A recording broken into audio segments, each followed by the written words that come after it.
Good Thursday morning, everybody. John and Lance along with Dell for the next 3 hours here on ESPN 97.5 and 92.5.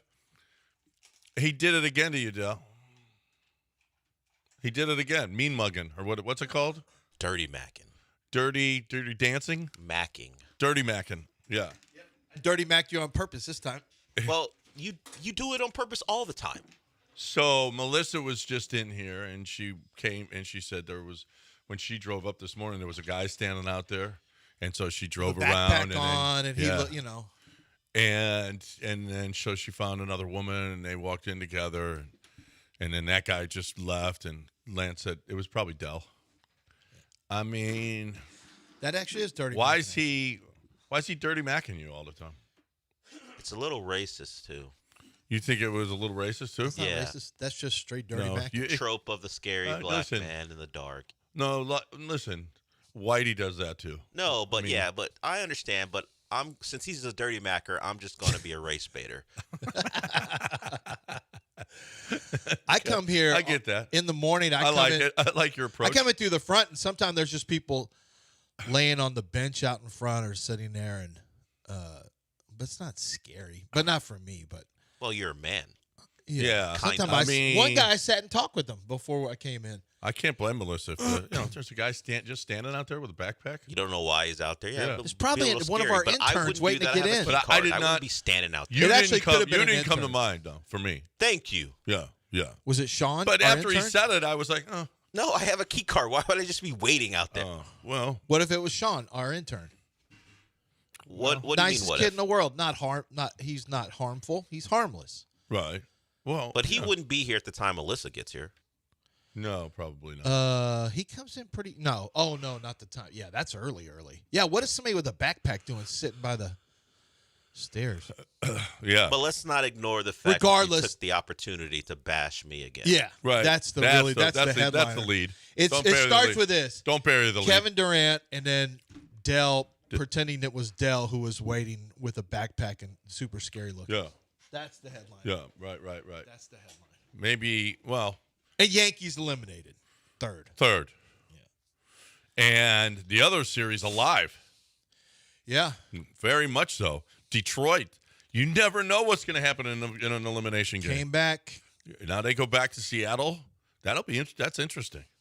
I would love to see Seattle out, beat it. Yankees are out, beat it. The Dodgers get eliminated. Come on, Philly, come back, beat it. I mean, all of the hated teams, get out, beat it. We don't need you around. But you got to have the Yankees are. I agree wholeheartedly. Dodgers winning is good for Wendy, probably. Dodgers winning is good for Wendy. Well, actually, all the games are going to be on World Series games are on Fox, so it's not great for her. Oh well, what about coverage? Does it matter for? Yeah, locally? They get money for parades and stuff like that. Yeah, they really? made money on that. Yeah, last year. Yeah. How do you make money on a parade? Because you put commercials in the parade. You broadcast. You broadcast. Yeah. Okay. Yeah. So. But I don't care. You know what? We'll just have to do without that money. We'll just have to do without that money, honey. Okay? Because I ain't rooting for the Dodgers ever, ever, ever, ever. Did you see Big Poppy and Vlad Jr.? Yes. You saw that? Yeah. How funny was that? Very funny. Big Poppy's funny. I'm gonna. I mean, he just is. Dell, you saw it, right? I'm putting it in there. It is hilarious. Big Poppy just kept doing it and doing it over and over and over again. We'll play it for you in a little bit here. But a good night for Kevin Durant. I mean, I don't know if you know this, but Kevin Durant can shoot the ball. Yeah, and it's like Tori texted me. He goes, "Is that the easiest 20 you've ever seen?" Yeah. It's a pretty easy 20. Yeah. It's a pretty easy 20. It was a really. I'm not gonna lie. Yeah. I mean, that was an easy 140 for the Rockets. It was, and you got to see the real players playing too. Yeah. I mean, this is like it's kind of surprising to me a little bit. They started doing this last year. I think this is an Ime Udoka thing where he's like, "No, we're getting ready for the season." Yeah. I think Ime Udoka's looking at this as like, "Why are we going to start without our feet?" Like, that's what it's for. Yep. Let's go. They're not playing heavy minutes. And I think he's saying basically, we need to play. We need to get ready. We're trying to win a championship. We're not goofing off here. Yeah. So listening to Kevin Durant after the game, he was asked about, and we'll get the sound, but how he being there opens up things up not only for Alpy, the two of them, how good they are offensively. He says we're gonna have a lot of good looks because he draws attention, I draw attention, and there's gonna be open looks because of Alpy. I have a feeling. I hope he's not going to be too. Man, he's young. He's young, but he's played a lot of basketball. He played a lot of basketball this summer in the Euro Still very tournament. Young. I know. Still very, very young. But that a probably grind of a season, and I don't think that'll catch up with as hard as he had to work this summer in that tournament. I mean, Olympians have done it. It's no different. Yeah, U.S. Olympians have done that before, so it's not any different. I think he'll be fine. I mean, I don't. This isn't Christian Javier, whose entire career was ruined after. Yeah, and who told you guys that Tari wasn't going to play? No, Ime said it was up to how his body responded. So they were considering that before they made a decision. He said that after the Monday game. Yeah. He's the oldest 28-year-old in the world. Is he 28 already? I don't even know how he's. Yeah, he's older than you think. Yeah. If I remember correctly, Tari Eason he's the oldest 24-year-old who acts like he's 28. Yeah. That's what I'm going for. That's what I thought. I didn't think he was. Yeah, he's only 24. Yeah. There's somebody else who's older than you think. I know Jay Sean Tate is, but he's been around a little while. Jay Sean's coming up on 30. Anyway, this is gonna be a fun season. With LeBron was on a podcast with. The Decision 2. No, it wasn't Decision 2. Did you see him on Decision 2? He was on with Steve Nash. They do a thing together. Yeah. Anyway, he was talking about, and he just loves Fred VanVleet, and he talked about that Toronto team and how all the good players that they had, but it was Fred that kept them together. That's a huge loss. Although Reed looks nice. Reed knocked down a couple of threes. Reed can get to the basket as well. I think that's where you're gonna. I think with KD and Alpi on the floor, it's the Reed Shepherds and Jabaris and Taris, and when we see Dorian Smith, those guys are going to benefit as well. Everybody's going to benefit from Kevin Durant being on that 13 assists for Alpi. That's pretty impressive, and it gets to the point that we know he's a really good passer. But it's not always about highlight passes. It's just about the fact that he sees the court well and can get the ball. And I think the Rockets could do some really fun stuff with him getting to the high post and getting some back cuts. And you're not going to be able to stay with Amen Thompson on a back cut. If you overplay him, if you do not sit back off of him by about 4 to 5 feet, he can back cut you. And Alpi's the type of passer where we can get points all day like that. So it's funny because I feel like we always have to say that, a healthy Kevin Durant could really unlock other features of the Rockets that you don't really think about. Like maybe Alpi has, since you have a primary scorer, Alpi's got the ability to become a little different type of player where he is. Maybe in a game he is looking to get others involved and looking to set things up as, not a point guard, but maybe a point center who can make. I mean, that's what Jokic does. Yeah.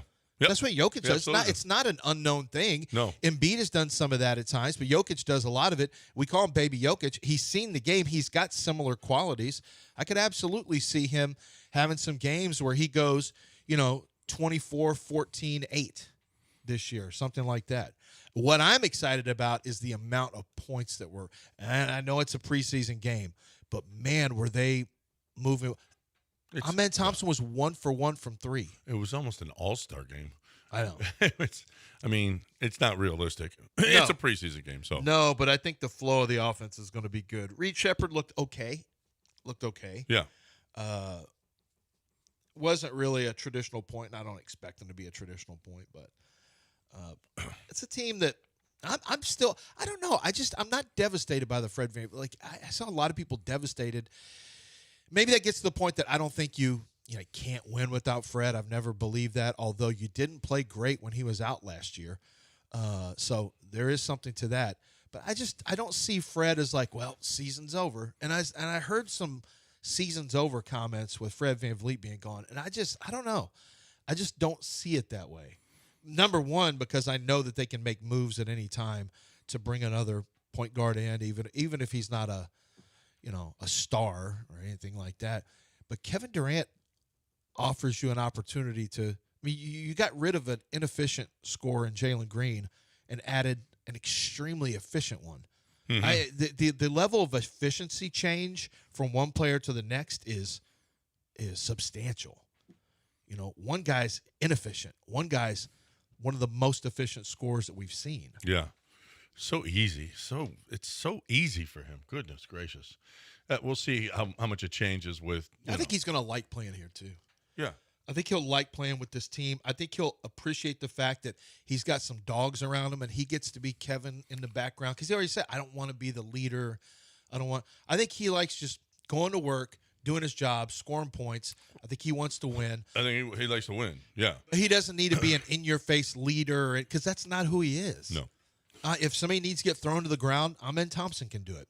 We don't want Kevin Durant throwing somebody to the ground. He will hurt his shoulder, or he will possibly dislocate his elbow. We don't want Amen doing it that much.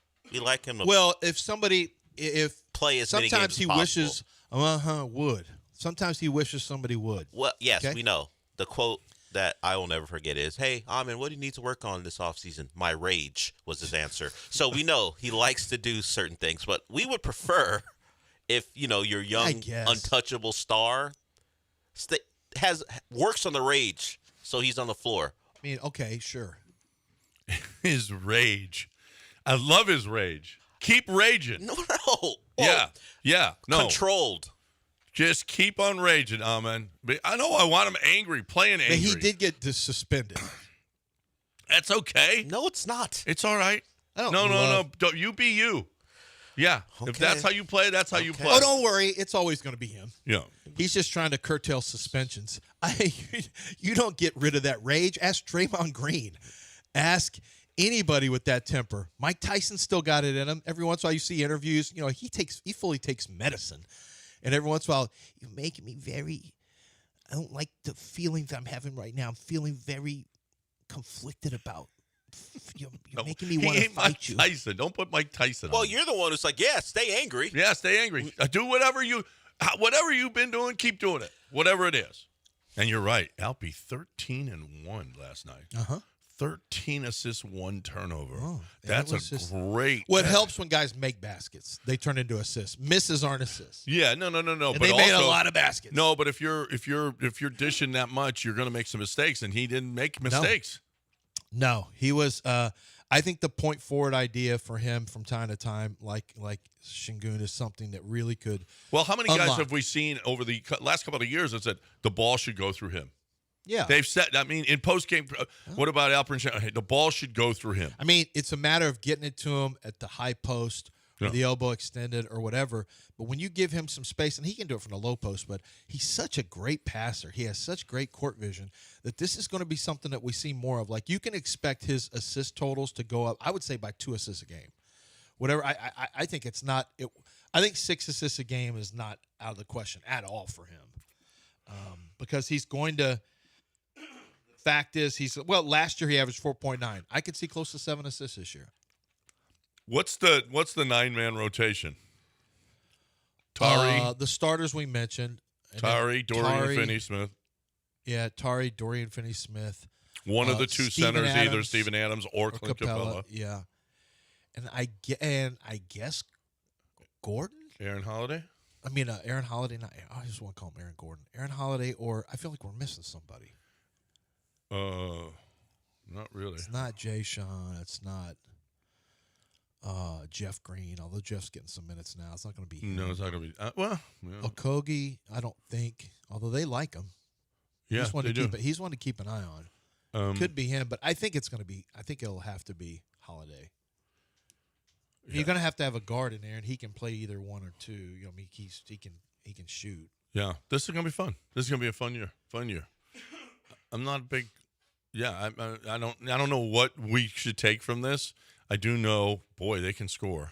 They do know they can't score. That's for sure. And that was something that this team, really struggled with at times. They get a lead, and then it was going away, You know, the other team goes on a run, and they didn't have anybody who could stop the run. You know, like you said, Jalen was just so inconsistent, and you know they'd get Kevin Durant can just do that. Hey, okay, we need to score. Give me the ball. They don't have a troop like they had playmaker qualities, but it was inefficient playmaking. Alperen Sengun gives you a different look as a playmaker. So now you have, you know, I think Amin can go wherever he wants to off the bounce. I'm not really worried about him in that regard. I'm worried about him taking care of the basketball. But Sengun is a guy that's always showed these qualities, but only now I think they'll use him more. I think it'll be, hey, let's run through him earlier in the shot clock. So in early offense, I could see it in Sengun's hands in early offense a little more. And to do that, you got to get the ball up the court quickly. You got to go fast. You got to get the ball up the court quickly. Yep. All right, 713-780-3776. Whatever you guys want to talk about, you guys are more than welcome to get in here. We've got sound. We got Texan sound. we got to play this Big Papi and Vlad Jr. I'm super excited about the Yankees being gone. Yeah. It just makes me so happy. They think they're hot. They think they're so cool. Hot snot on a silver platter when really they're just cold boogers on a paper plate. Well, as we used that's to say. not something grade. I wanted to think about. We said that in 5th grade. But I do want to bring something up. The elevator coming up this morning. Like, I believe someone tried to discard with a loogie between the they tried to discard it between the like where the elevator doors are and like that little slot between the empty space between that and the floor, and there's that little gap that they think if they spit down there it'll just go down to the basement or something. But it didn't. But it didn't. Might have been Melissa. And it was a dirty Mactor. That's not what a dirty Mac is. No. Oh, damn. No, but that's someone malicious accusory. Yeah, someone tried and I mean, missed. it was a loogie too. Yeah. You could see it. See, Yeah. it's gross. You're being gross. He you're said just it. intentionally People are being eating gross. breakfast right now. He said it. Okay. And that's what reminded me of it. It's like right there. What did I say? You mentioned hot. I said, snot. you think you're hot snot on a silver platter, but you're Yeah. just cold boogers on a Well, paper plate. Well, there's hot. That's a there's- 5th grade. That's a sick 5th grade burn. Who says that? 5th graders. Never heard that. Oh Well, yeah. By 5th grade, we weren't saying stuff like Nope. that anymore. I was No. I'm saying different Maybe stuff. 2nd or 3rd grade. Now I'm talking about John Clay We Wolf weren't and joining the Teamsters by the time give we me were the 5th grade. give me the VIN.com.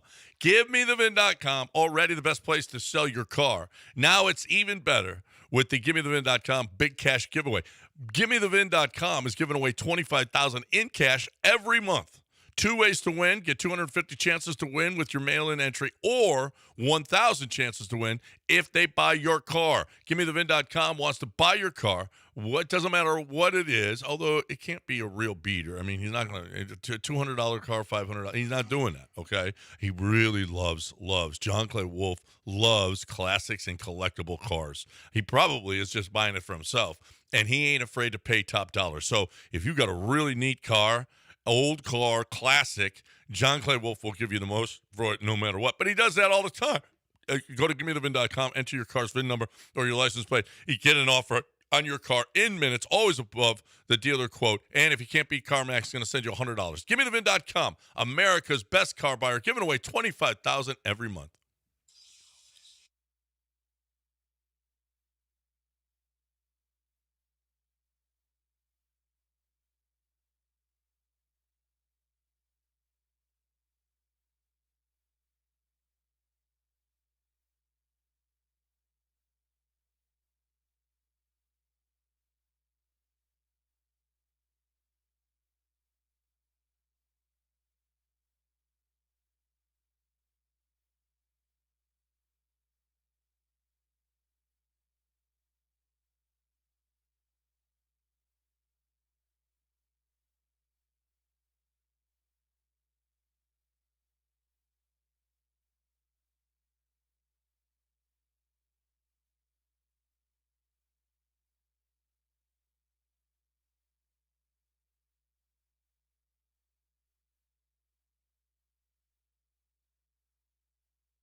You're listening to Houston's longest-running sports radio morning show. From the Veritex Community Bank Studios, here's John and Lance.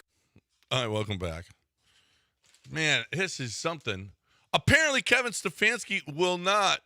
He refuses to name a backup quarterback, even though. How are we going to find out if Shador's the backup? Apparently. Can ESPN do a They only have on, 2 quarterbacks. Can ESPN do a segment on Brown's backup? Oh, man, they just did. Oh, that's right. On the Browns' backup, one of the worst teams in the league, on their backup It's still quarterback. going. No, it's not still going. It's still going. Oh, my gosh. This has now been 6 minutes. Oh, on my Brown's gosh. On a backup talk. 5th rounder. No, not on him.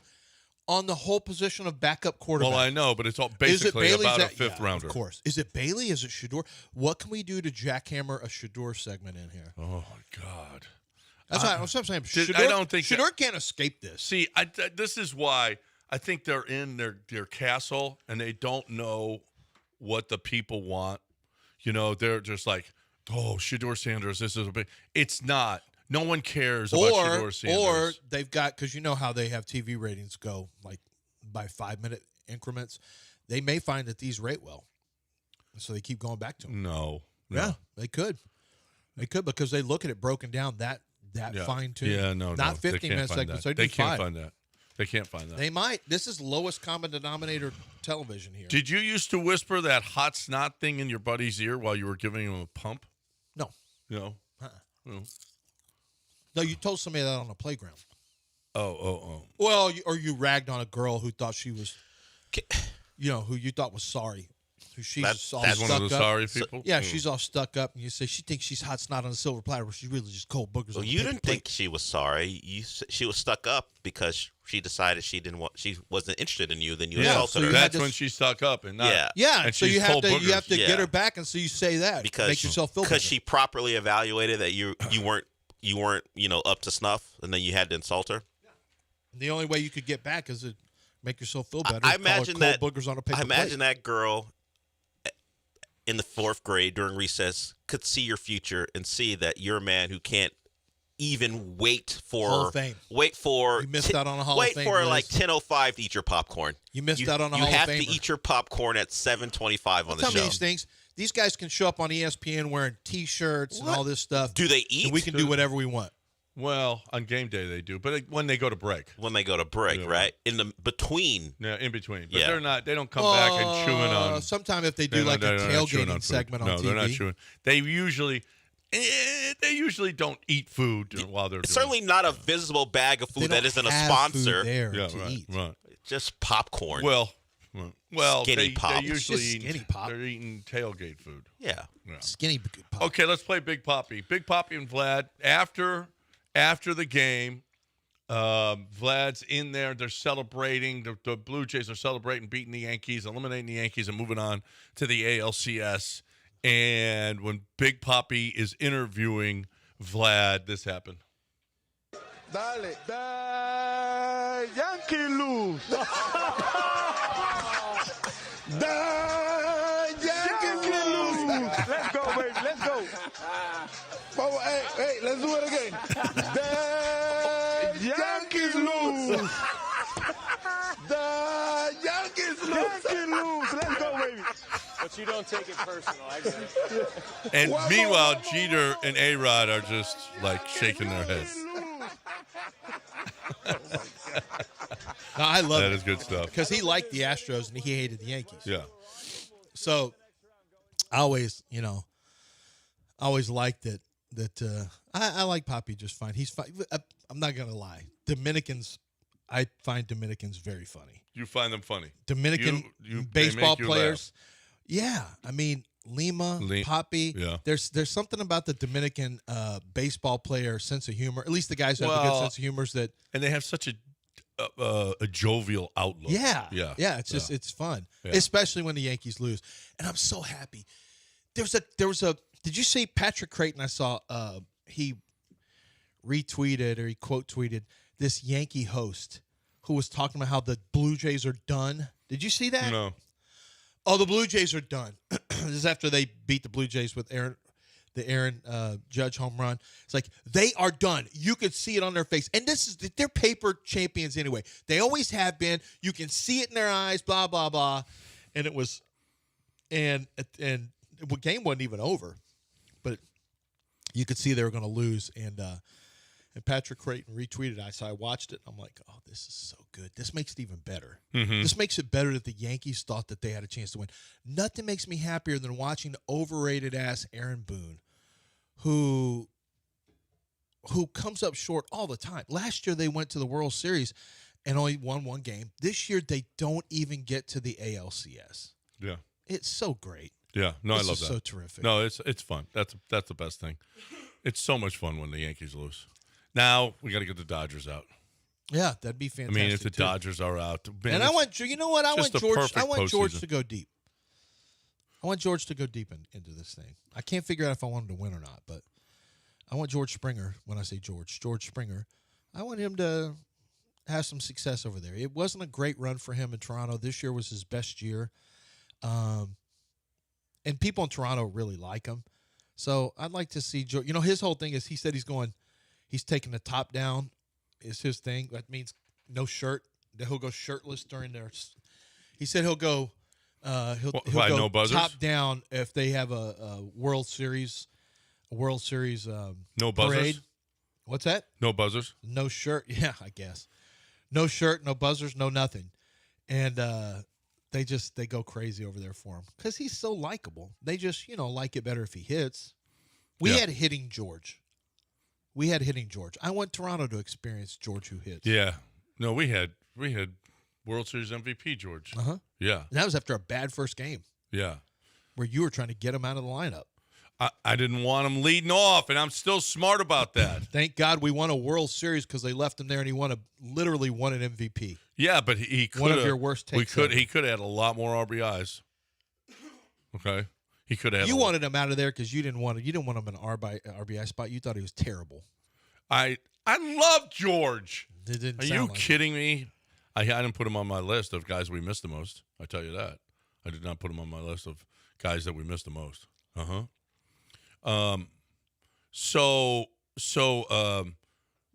Here is Adele. I'm putting this in there. The John Harbaugh quote that Jeremy Fowler was referring to, Jeremy Fowler put out there that the Ravens are distraught right now because they looked at the Texans and went, all right. Well, that was a circle. Yeah. So we got We this one. we beat their ass Here's all the the get right- time. Now, did they really think that with all these injuries, though? They still thought it. They were an underdog. Right. 3-point underdog at game time. And Should have been 30.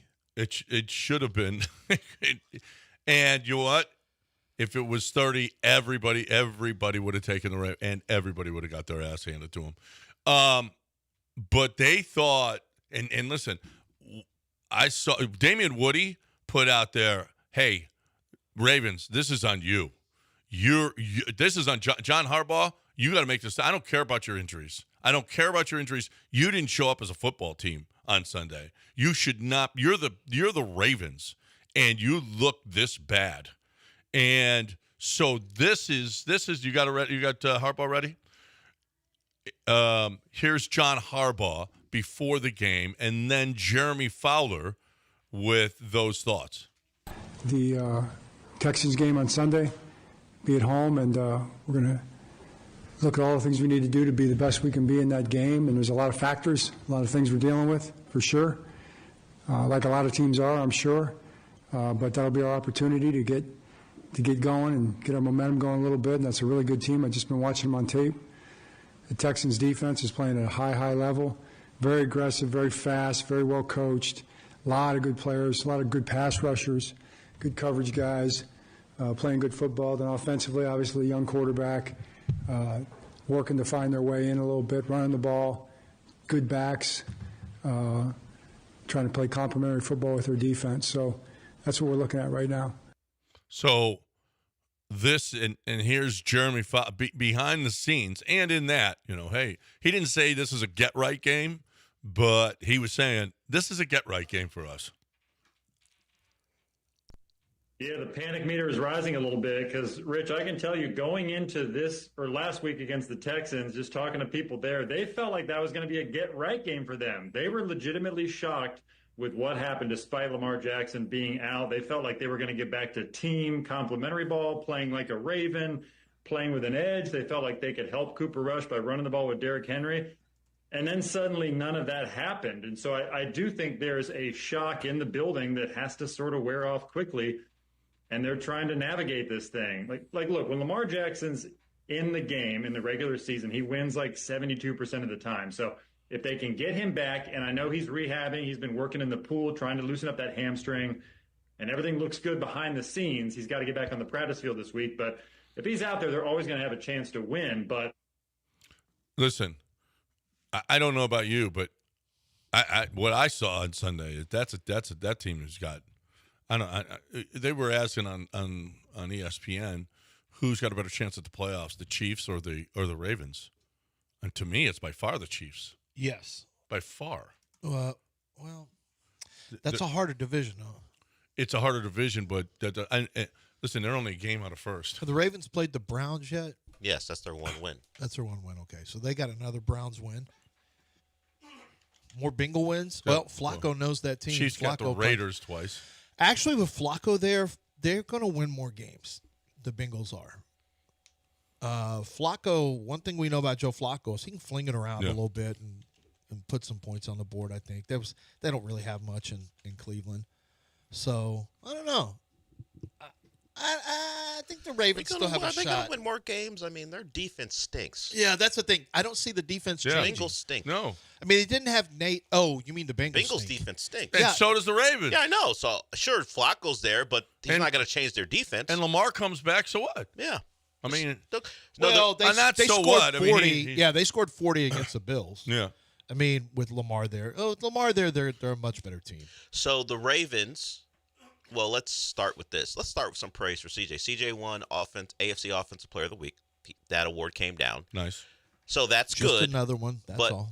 Well, the first one this year, certainly. But the context is the Ravens have now surrendered 3 Offensive Player of the Year, Offensive Player of the Week awards. Josh Allen, CJ, and who else did they play? Oh, did Pat Mahomes win it? I think Patrick Mahomes won it when he played them. So that's 3 out of 5 weeks they've surrendered an Offensive Player of the Week award to someone. Wow. That's not going to be great. They're going to have to be in shootouts, and it probably is the Chiefs because you think about it. The Chiefs had the Jags beat, and they blew it. I mean, the Jags have slithered out from under. They slithered out from under rocks too often.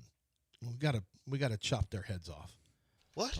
I know there's something about the Jaguars that I just want to get rid of. What bothers you so much about I don't think they're better than the Texans. What they beat them. I know that's what I don't like. The Texans gave them a little. It was the Texans' worst performance of the year. Duval. Yeah. They beat the Texans. That guy will whip somebody's ass. They beat the 49ers. Too. Hey, try to run up on Liam Cohen and see what happens. Biggest game of the weekend is probably Seahawks and Jags. Well, the Colts play the card. Oh, you mean as far as just NFL stuff? Yeah. Overall, yeah. All right, we got a break. Can you imagine if the Seahawks lose this? It's in Jacksonville, though, right? Yep. No. No, it's in Jacksonville. Seahawks got to. If they start off 5-1. Yuck. We got to talk about HR&P right now. We're going to talk about your business, the way you do business. If you're a CEO, a CFO, if you're a COO, whatever C you are, if you're looking for the best way to get your people their money, it's really kind of a big deal to them that they get their money however often you pay, and that doesn't matter to HR&P. You pay how you want, weekly, bi-weekly, twice a month, however you want to do it. 1st and 15th, whatever you want to do, however you want to do it, okay? And then HR&P takes it over from there. It's so simple. It's so easy. It doesn't matter how many branches you have. It doesn't matter how, if it's salary, commission, hourly, whatever it is. Everybody could be different because that's how it is here. Everybody's different. Doesn't matter. It's easy they've got the technology. And listen, their technology is second to none.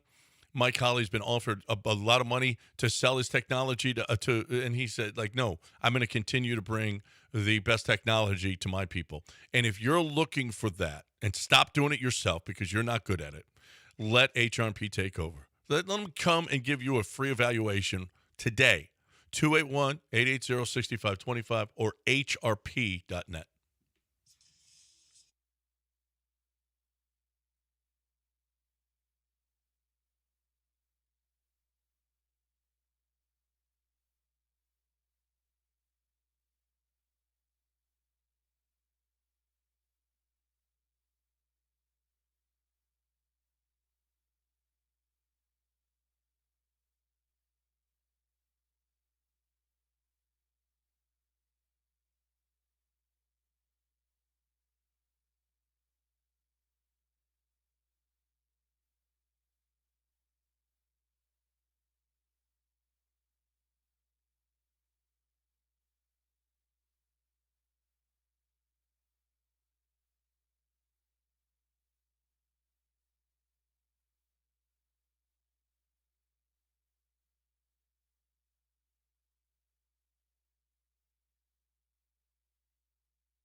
You're back in the Veritex Community Bank Studios with John and Lance. On ESPN 97.5 and 92.5. All right, welcome back here on ESPN 97.5 and 92.5, 713-780-3776. Bill Belichick is a topic this morning throughout the sports talk world. Apparently, UNC, the athletic director, had to come out with a letter after a bunch of allegations and a bunch of innuendo about this. There's a lot of stuff leaking out of the North Carolina locker room about how bad it is, how toxic it is, how there's no communication, how it just is. Sounds like the Patriots. A terrible place to be. Sounds like the Patriots when they weren't winning. Yeah, and the athletic director put out a statement that, that they were talking about how they were going to buy Bill Belichick out, and he wanted to get out of this situation. Blah blah blah blah blah, and the athletic director said we are committed to Bill Belichick. Well, they both had. I'm trying to find it because everyone was retweeting it yesterday, and I don't. The comments were. it was they both had statements. Bill Belichick, and it was just somebody must have made Bill Belichick say something because it was like, I'm committed to being at the. Here it is, right here. Here's the statement. Statements from North Carolina Athletics. Bill Belichick. Nope. Okay, this is a fake one. Oh, God, I effed this up so bad. How do I make it stop? Somebody help me. That's not a real one. Somebody photoshopped That is that not one. this. Somebody photoshopped that one. That is not what was said. I'll have to find it. Basically, Bill Belichick said, I'm committed to the University of North Carolina's success. And then the athletic department said, we are committed to Bill Belichick as our coach moving forward at North Carolina. It was the dumbest thing. Yeah. It's the dumbest thing. They're having buyer's regret. They thought it would be magic. It's immediately bad. Listen, Chris Canty put it. He said, if you're putting out statements about that everything is and we're committed, and then everything is a dumpster fire. Right. Everything is a dumpster Especially fire. after, 5-6 games? Yeah, 5 games, 2 and 3. I didn't even know they won any games, if you want to know the truth. But Yankees lose. That's what I think about what's going on at North Carolina. Well, I mean, listen, you can't. It's so different being in the pros than in college. He has Virginia and North Carolina, I think, have the most new players. He's got 40 portal guys. Belichick has 40 portal guys and 30 freshmen. Yep. Okay. And I guess that's a way. But listen, Mike Lombardi put out a statement saying, hey, listen, we knew this was the process. It was going to be hard. No. With the portal, these are your guys. These are guys that you put out there. You can win right away. You got to get. Now, will it take a little bit of time for everybody to mesh because they're all new? Yeah. But as a coaching staff, you're supposed to be one of the best coaches in NFL history. You should be able to put these guys in positions. They say there's so much miscommunication. They don't know where they're supposed to be or what they're doing. And there's a lot of coaches that come in first thing and start winning. You can start winning right away now in college football if you get good football players. Yeah. This is probably more on Lombardi than anybody because they don't have good football players. Well, yes, but at the same time, I always wonder. I mean, Belichick's still in charge of the roster.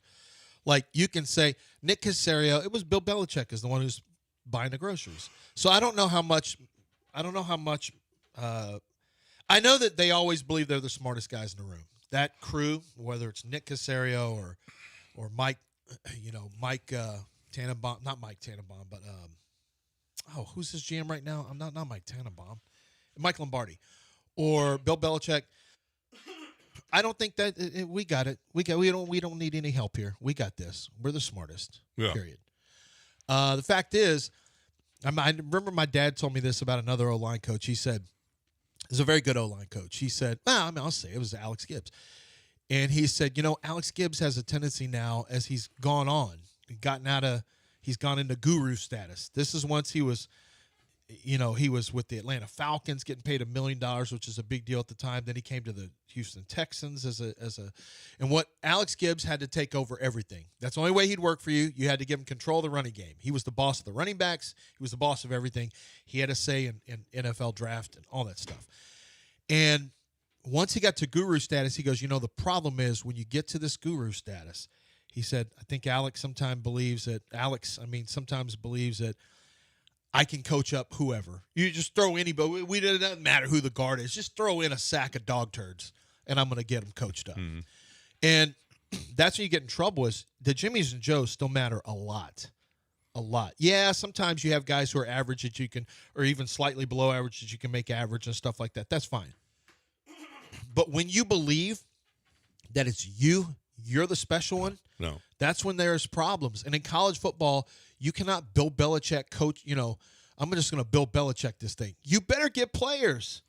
Guess what? South Carolina was better last year when they had better players. They had draftable players there. When there was a better, more talented offensive line, Texas was better last year when there's a more talented quarterback and offensive line. It still is. It's more than ever.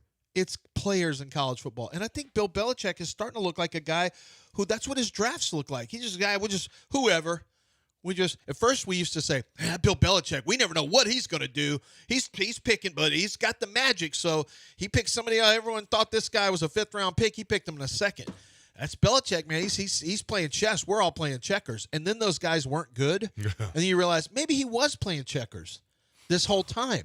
And that's what I think he's doing now. Mm-hmm. I don't think sometimes it's the easy 5 stars you go after. You don't have to, it's not rocket science. Listen, Bill Belichick was great, and the Patriots won a few times Great because of their defensive defense. coach, too. Yes, because of their defense. He was a great defensive coach with the Giants. He helped them. He also had the greatest player in NFL history when he was doing that, in Lawrence Taylor.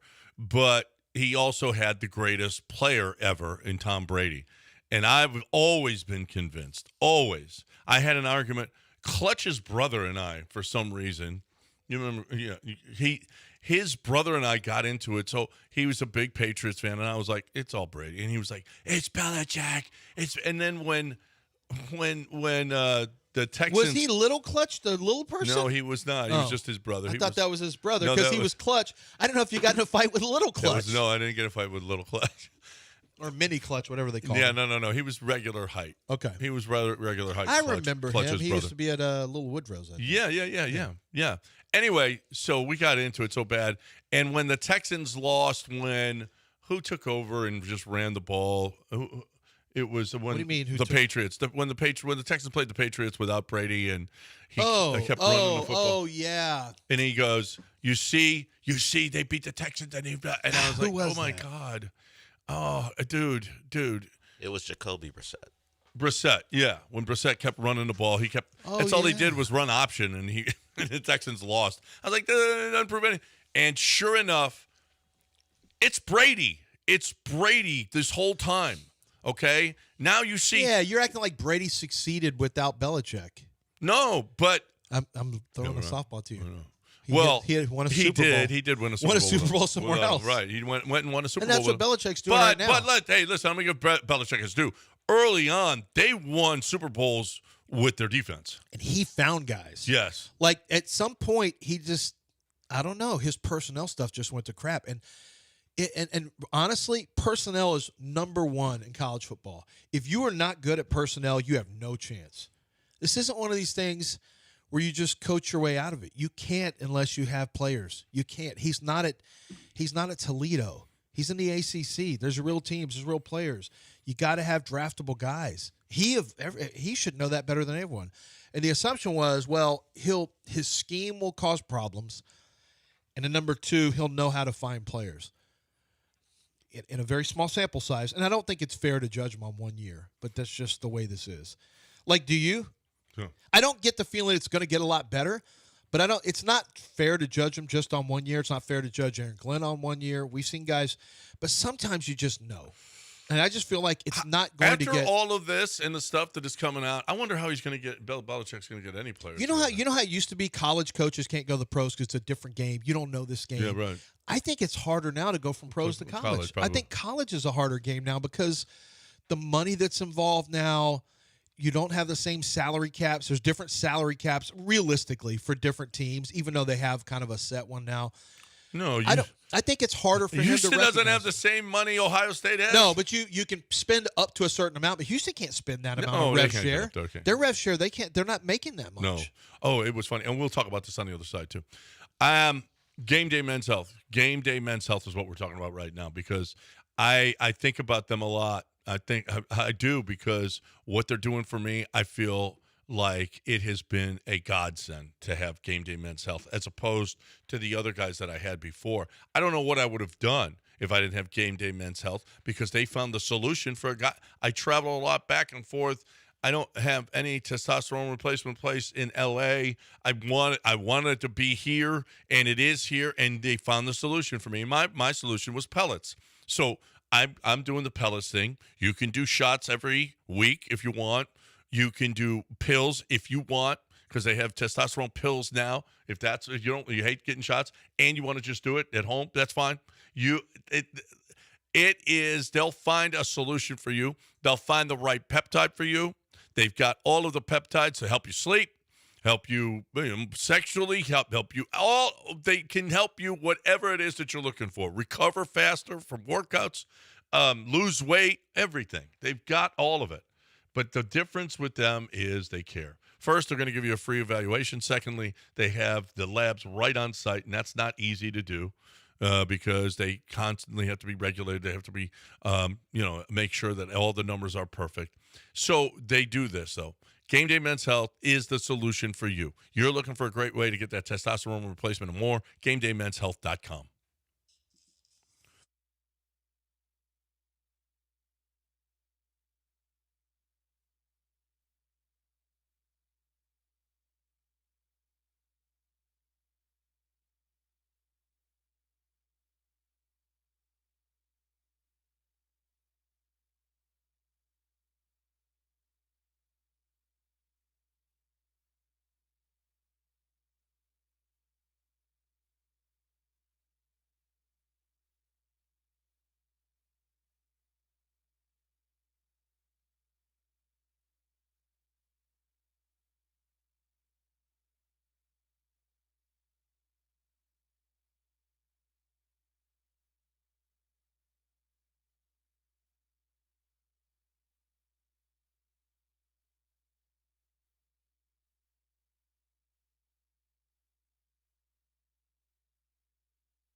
You are listening to Houston's longest-running sports radio morning show. From the Veritex Community Bank Studios, here's John and Lance.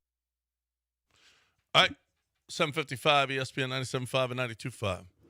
It's Texas OU week. It's the Red River Shootout week. And I don't care. There was a lawsuit or some lawyer who said that it's illegal to say Red River rivalry. We have to say Red River Shootout, because that's the law. And I could see where we'd make that law. I could see it. And Is that a federal law or state law? It should be a federal law, yeah. It should be. Maybe, well, then you'd have to have two state laws in Oklahoma and here. So if I'm in Mississippi, I can say whatever I want as far as what the game is called, since I'm not in either state? You have to call it the Red River Shootout. But everybody does. They changed it. I'm trying to remember. There must have been a moment that they changed it. Like something must have happened, because this is before everything was kind of super sensitive. No, they changed this years and years and years ago. Yeah, it's been of course, it was initially so. the shootout. More than 10 years. Then it became rivalry, and then showdown. I forgot which one. Yeah, because shootout was too. Yeah, it evoked images of gun violence. Yes. Yeah. But it was rivalry at one point and showdown at one point. I'm not sure what it is now, as far as what they put on the field. field. They call Red River Rivalry. Is that what they put on the field now? I just call Texas OU. I was told I got in trouble when we got married. Texas. Yeah, you don't say that. It's Texas OU. It's Texas OU. I got in trouble with the wife for saying OU Texas. She goes, "What? No, it's Texas OU. You say Texas first." Like, oh, okay, that's right. Well, I don't think it's the little things. You just got to do the little things. Yeah. To keep the wife happy. Yeah, there's no reason for me to. Why? Why do I want to piss her off? She already won't watch games with me anymore. Well, because you're a jinx. troll. She thinks I'm a jinx. You're a Yeah, well, jinx. she goes out to her parents. But you are a jinx. And you do. No, I'm not. But and you she do thinks film I am. when she's upset. Yeah. You do a lot of stuff. I was such a jinx, and we were in Savannah last year, Georgia, watching Clemson and Texas. Texas won. Whoa, I'm a super jinx. I'm the reason they won. If I get blamed for being a jinx, they then know I that? guess I get the W's. Did they know that? I Yep. don't know that they know that. They don't know that. You're that guy that runs on the field with the Cubs with the big W? That's you? Yeah, that's right. Okay. Good luck. Okay. Buena suerte. Pena wants to talk about the Red River shootout. What do you say, Pena? Hey, so, good morning, guys. Morning. Hey, Lance, just offensive line guru. What in Texas is the O-line isn't playing to the best? What can they do to improve to protect Arch Manning so they can get a win this Saturday? And I have a question for y'all both. I'm going to Peach Pie Meats for lunch. What do y'all recommend? I got my eyes on the John C. Hoagie. Hey, Lance, please don't recommend salchicha. I don't know. Well, I think he was just trying to get a salchicha joke off. Yeah, he said. Did he actually have a real? He said he was going to Pete's Fine Meat, Oh, and he wants to have a Steak hoagie. recommendation. Couldn't understand. Recommendation. Philadelphia steak hoagie, or he What also about salchicha? Do they serve? they do have it. Well, it's barbecued already. Hey, give me some of that salchicha. You could go in and say that if you want, if you so choose. and they have it cooked or Hey, uncooked. Michael. Michael, orale. Hey, give me some of that salchicha. Way. Never Oh, gonna you get brought old. it back again. What That's a never what a gonna get victory old. for mankind. I mean, For those of you who missed it yesterday, you can be upset about it, but you Lance did this to yourself. thought he was talking about cheese, and instead, Well, I didn't think I was talking about it. I made this. I was making, okay, like sacapunto sounds like a bad word in Spanish, but it just means pencil sharpener. Salchicha means sausage. But to me, it sounds like it could be a bad word, like, and so that's when I said, oh, give me some salchicha. But Yeah, then I right. realized, oh, I just said, give me some sausage. of that salchicha. And immediately John goes, save that, Dale, save that. And I was like, oh, no, don't save it. And Dale goes, I got it. And he's playing it back 7 seconds I later. do have it. God, I Forever knew and always. immediately as soon as John got all excited, like, oh, I got one. And I was like, oh, no, I said I want sausage. I said it in a way that's going to be played back over and over and over.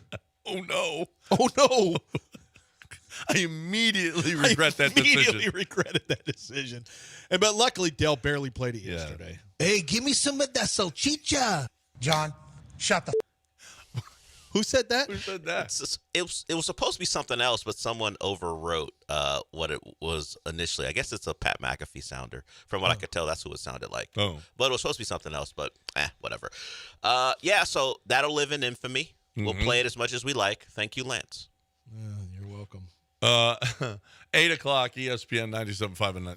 Also, his bison burger is really good, too. Yeah.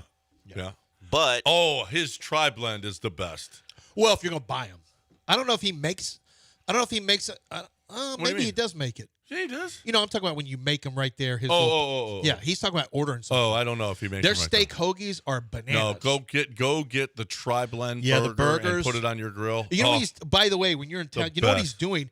He's selling chunks of meat, and then they cut the steaks for you. You save like a tremendous amount if you buy it that way. Yep. Anytime. Yep.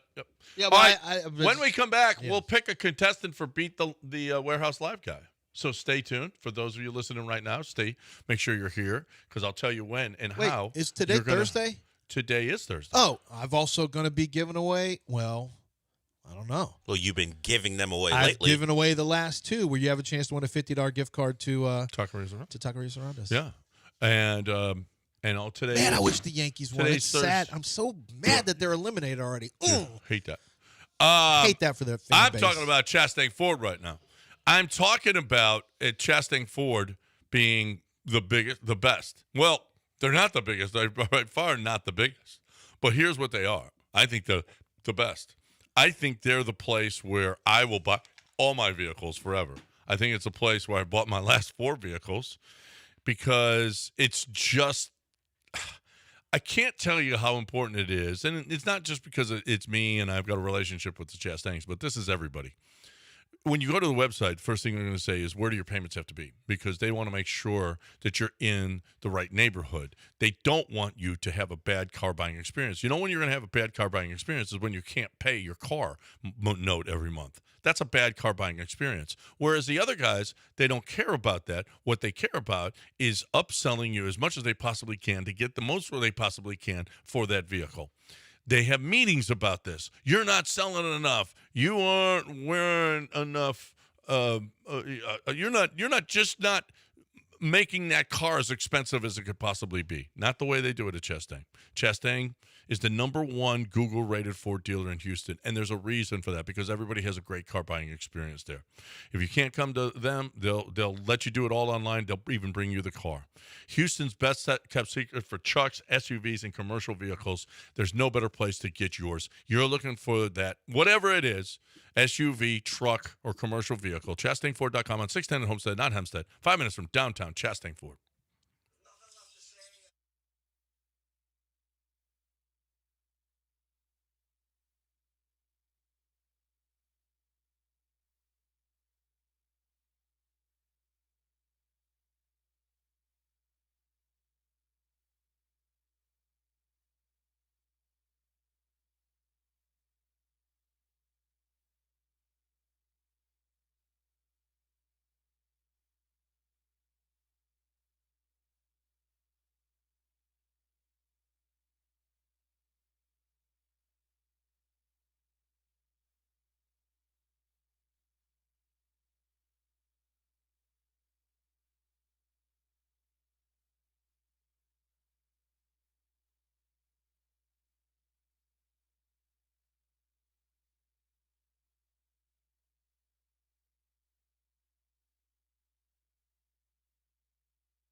All right, welcome back here.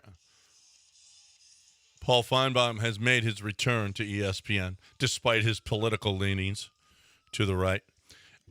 He's been on for a while. Yeah, well, yeah. He got back this week. That was the biggest non-story. Right. He was off for a while. But I don't like seeing him that much. Do you like him? No, he's all right. I like him on SEC Network. Is fine. Yeah. I always felt like they're trying to jackhammer him onto these other shows. Do this good thing and get Perkins on, like Kendrick Perkins. You get McAfee, Ryan get Clark. Josh Pate on.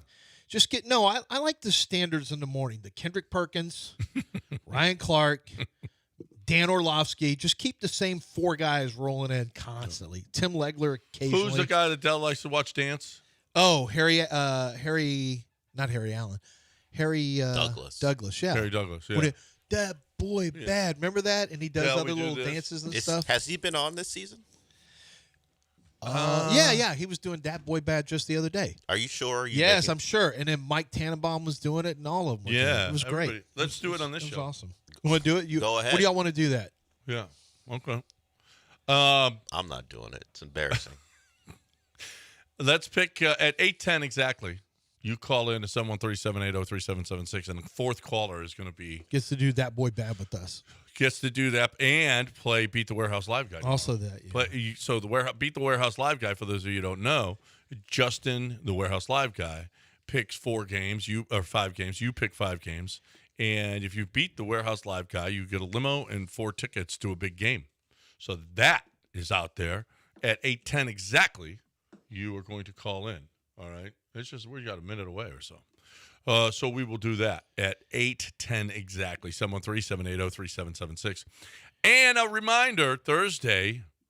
Oh my gosh, what is the Thursday?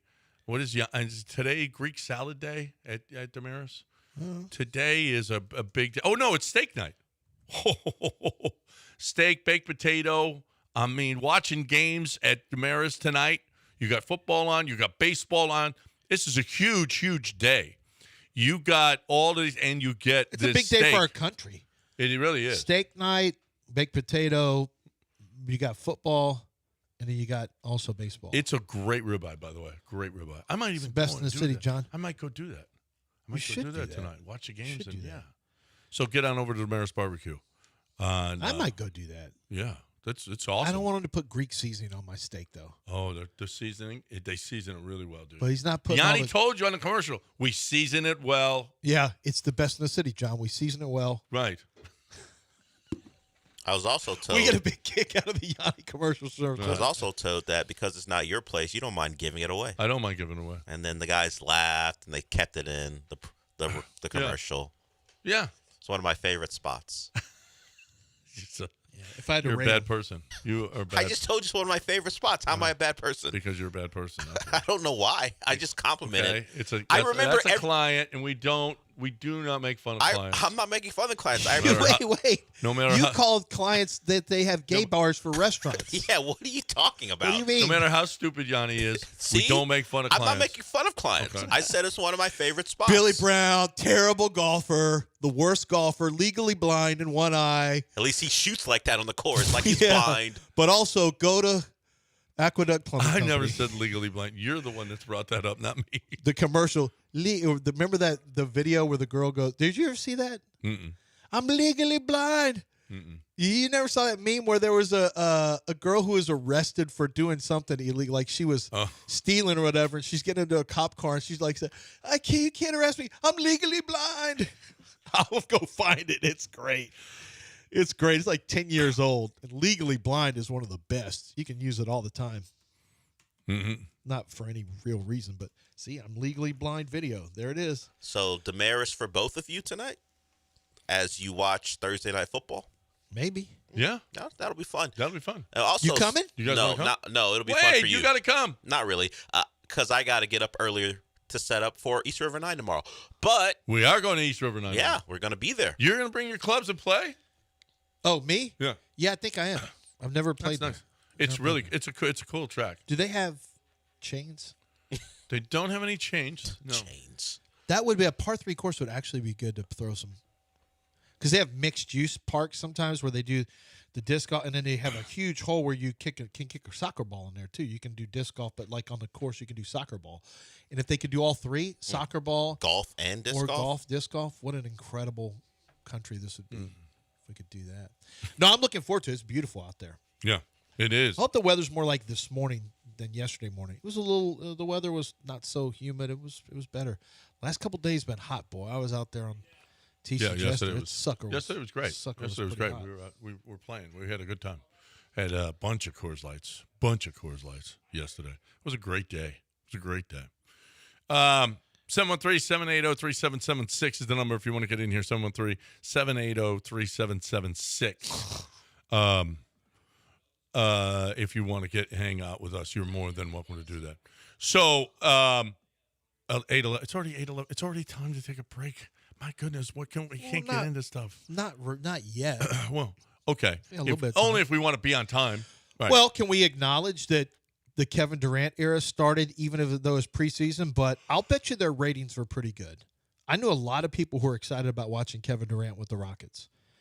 And he didn't disappoint. No. 7 for 10. It's the thing. Shooting doesn't go away. Athleticism goes away. If your game's based on athleticism, you will have a precipitous drop very, very quickly. If your game's based on shooting, you can play a lot longer, provided you stay healthy. Ray Allen played a long, long time. Shooters can play long. They can play late. And he got into a back and forth with Utah Jazz rookie Ace Bailey. Pretty much said, "You're new here. Stop talking. Sit your ass down." At the free throw line. Ace Bailey had a good game yesterday, but he can shoot the basketball too. But Kevin Durant. Oh, I remember the think pieces when Ace Bailey had a bad first summer league game. Oh, I must type this. I've got to write this. I need to do a 30-second TikTok video on Ace Bailey and what a disaster Ace Bailey is. Well, it all started Summer draft league. night. Remember? Yes. Remember that story where he was not going to Didn't go to the want to Jazz. go there, and so Turns out Ace Bailey said, "Hey, the Jazz said I could take a day with my family before I made the trip. I'll be there." yeah, I mean, everyone relax. He's immature, and he didn't play well his first couple summer league games, and it was. I remember when Reed Shepherd was summer league king, and then it didn't. Now he's one of the sorry people. No, I he's don't one wanna of the say sorry starters on one of the best teams in the And NBA. who was that wide receiver, John, for the Houston Texans back in like 11, who was always a preseason camp All-Pro? I need to go to the Twitch. Not Will Fuller. No. Remember there was Starling or there was a wide receiver. You remember who it was? Yeah. And this guy was like, "This is the year. This is the year." He is, in camp, he is killing it. What was that guy's name? Come on, Twitch, say his name. They will. Twitch will help you out. Twitch helped you out with some information about the guy that was waiting outside this morning for Melissa. Oh, that was terrible. That was awful for you people to say that. Have you guys heard of this guy, Ruben Dominguez from the Aggies? Texas A&M Aggies? Texas A&M basketball? No. Apparently, he shoots 90% from three. He's made 73 or 74 Thank you, threes in a row. Zach Emmons is listening. What did he say? Former Texans media relations guy, Les Stargene. That's right. It was Les Stargene. That's exactly who it was. Yep. That's exactly who it was. Les Stargene. He was a For those who've watched the training Texans a while, camp MVP. oh my God! I bought in too. Yeah. I was like, dude, you got to see Les Star. Have you seen Les Stargene? Yeah. I don't think we need to worry about who's playing opposite Andre anymore. Les Stargene's got this. Like every year, I bought the Les Stargene hype. No, guys, for real. This year, like last year, I think the stage was too bright for him. The lights were too bright. But Les Stargene now? Are you kidding me? In fantasy football, you better be drafting Les Stargene in the late rounds. Never over anything. Maybe not over under, but guess total number of receptions in Lestargene's career. in his career. Oh, my God. 4? Any? I'm going to go. No, more than that. Probably 11? I don't even know where he played. Okay, I'll go over 4. He had 4 in one season and 6 in the other. See? So I had 11, yeah. 10 total receptions in his career. Not a waste of a draft pick. 37 right now. He could still that potentially feels unlikely. play. Feels unlikely. Yeah. But yeah, Lestargene out of Florida Atlantic got himself double-digit receptions. 40-yard dash time. He's got 10. He's got 10 more than you. By the way, I was True. looking up his combine numbers, all those pro day numbers. 4.65 40. That might be why he was undrafted. He ran like a slow linebacker. Let's break 713-780. Anyway, this Ruben Dominguez guy, we have to watch for him. Why? Dude Why? shoots 90% from 3. Well, I looked up his what are you Spanish talking about? numbers when he played in Spain. He will break records here. 90% from 3 is what you're saying. Well, that's what he shoots in practice. Wow. They say he makes 73, 74 in a row.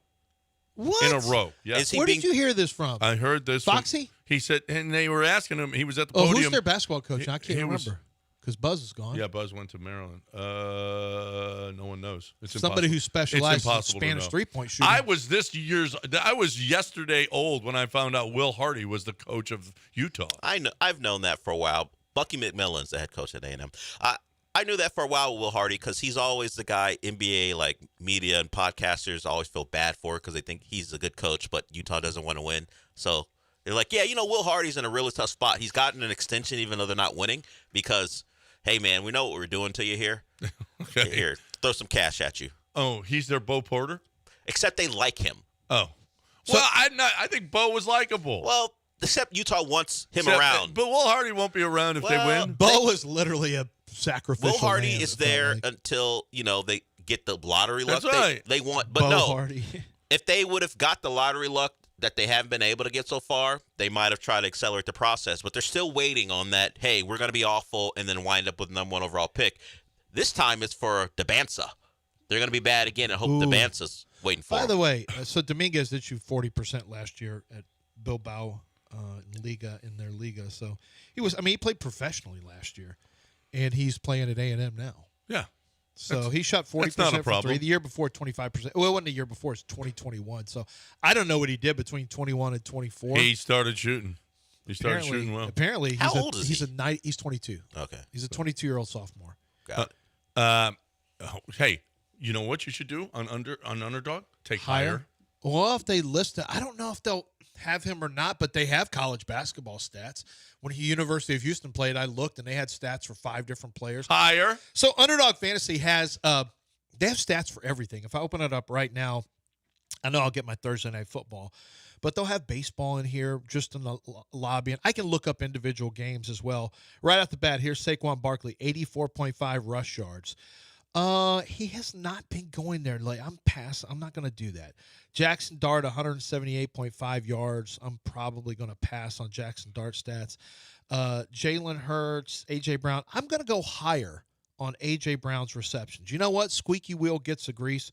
It's 4.5 receptions. I'm going higher. And see, that's how you do this with Underdog Fantasy. You download the app, use promo code Lance on your first deposit. Once you make that deposit, once you play your first $5, you're going to get $100 in bonus funds and entries. And this is a great opportunity for you to take their money, use it against them, and make more money with your sports knowledge. And analyze how you think the games are going to go, and then you make your decisions on higher or lower on stats. You can cross over different sports. You can do college, you can do WNBA basketball, baseball, and NFL football all together on the same entry if you want. Or when you're in your lobby, look for their profit boost, because they have a ton of different profit boosts, which is basically just improving the amount of money that you will win if you hit your picks. Pick between 2 and 6 players. You win 500 times your original play. So many different ways to win, but you have to play to win. So it's completely legal in the state of Texas, and it's real money. Underdog Fantasy, use promo code Lance.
Cold, clean, crisp, refreshing. I was so refreshed yesterday, I can't tell you. I got so many refreshments. I mean, it was awesome. I had an awesome day. Played golf, and we drank Coors Lights. And that's, to me. Now, is there a better day? You're just going to have a hard time convincing me, okay? Play golf, drink Coors Lights. I mean, stay refreshed. It's hot out there. It's still hot out there. It was over 100, I think, or right around there, 90, whatever it is. I don't care. If it's 20 degrees, I don't care. It's still Coors Light time. You still need to be refreshed. You still need cold, clean, and crisp in your life. I know I do. I hope you do too. I want you to think about it. Next time you go to the bar or you go to the grocery store, pick up a 6-pack, 12-pack. Make sure that your friends are refreshed. You don't want your friends to come over and not be refreshed. You want them to be refreshed with a cold, clean, crisp, refreshing Coors Light. Please, if you're going to drink beer, make it a cold, clean, crisp, refreshing Coors Light. Climb on.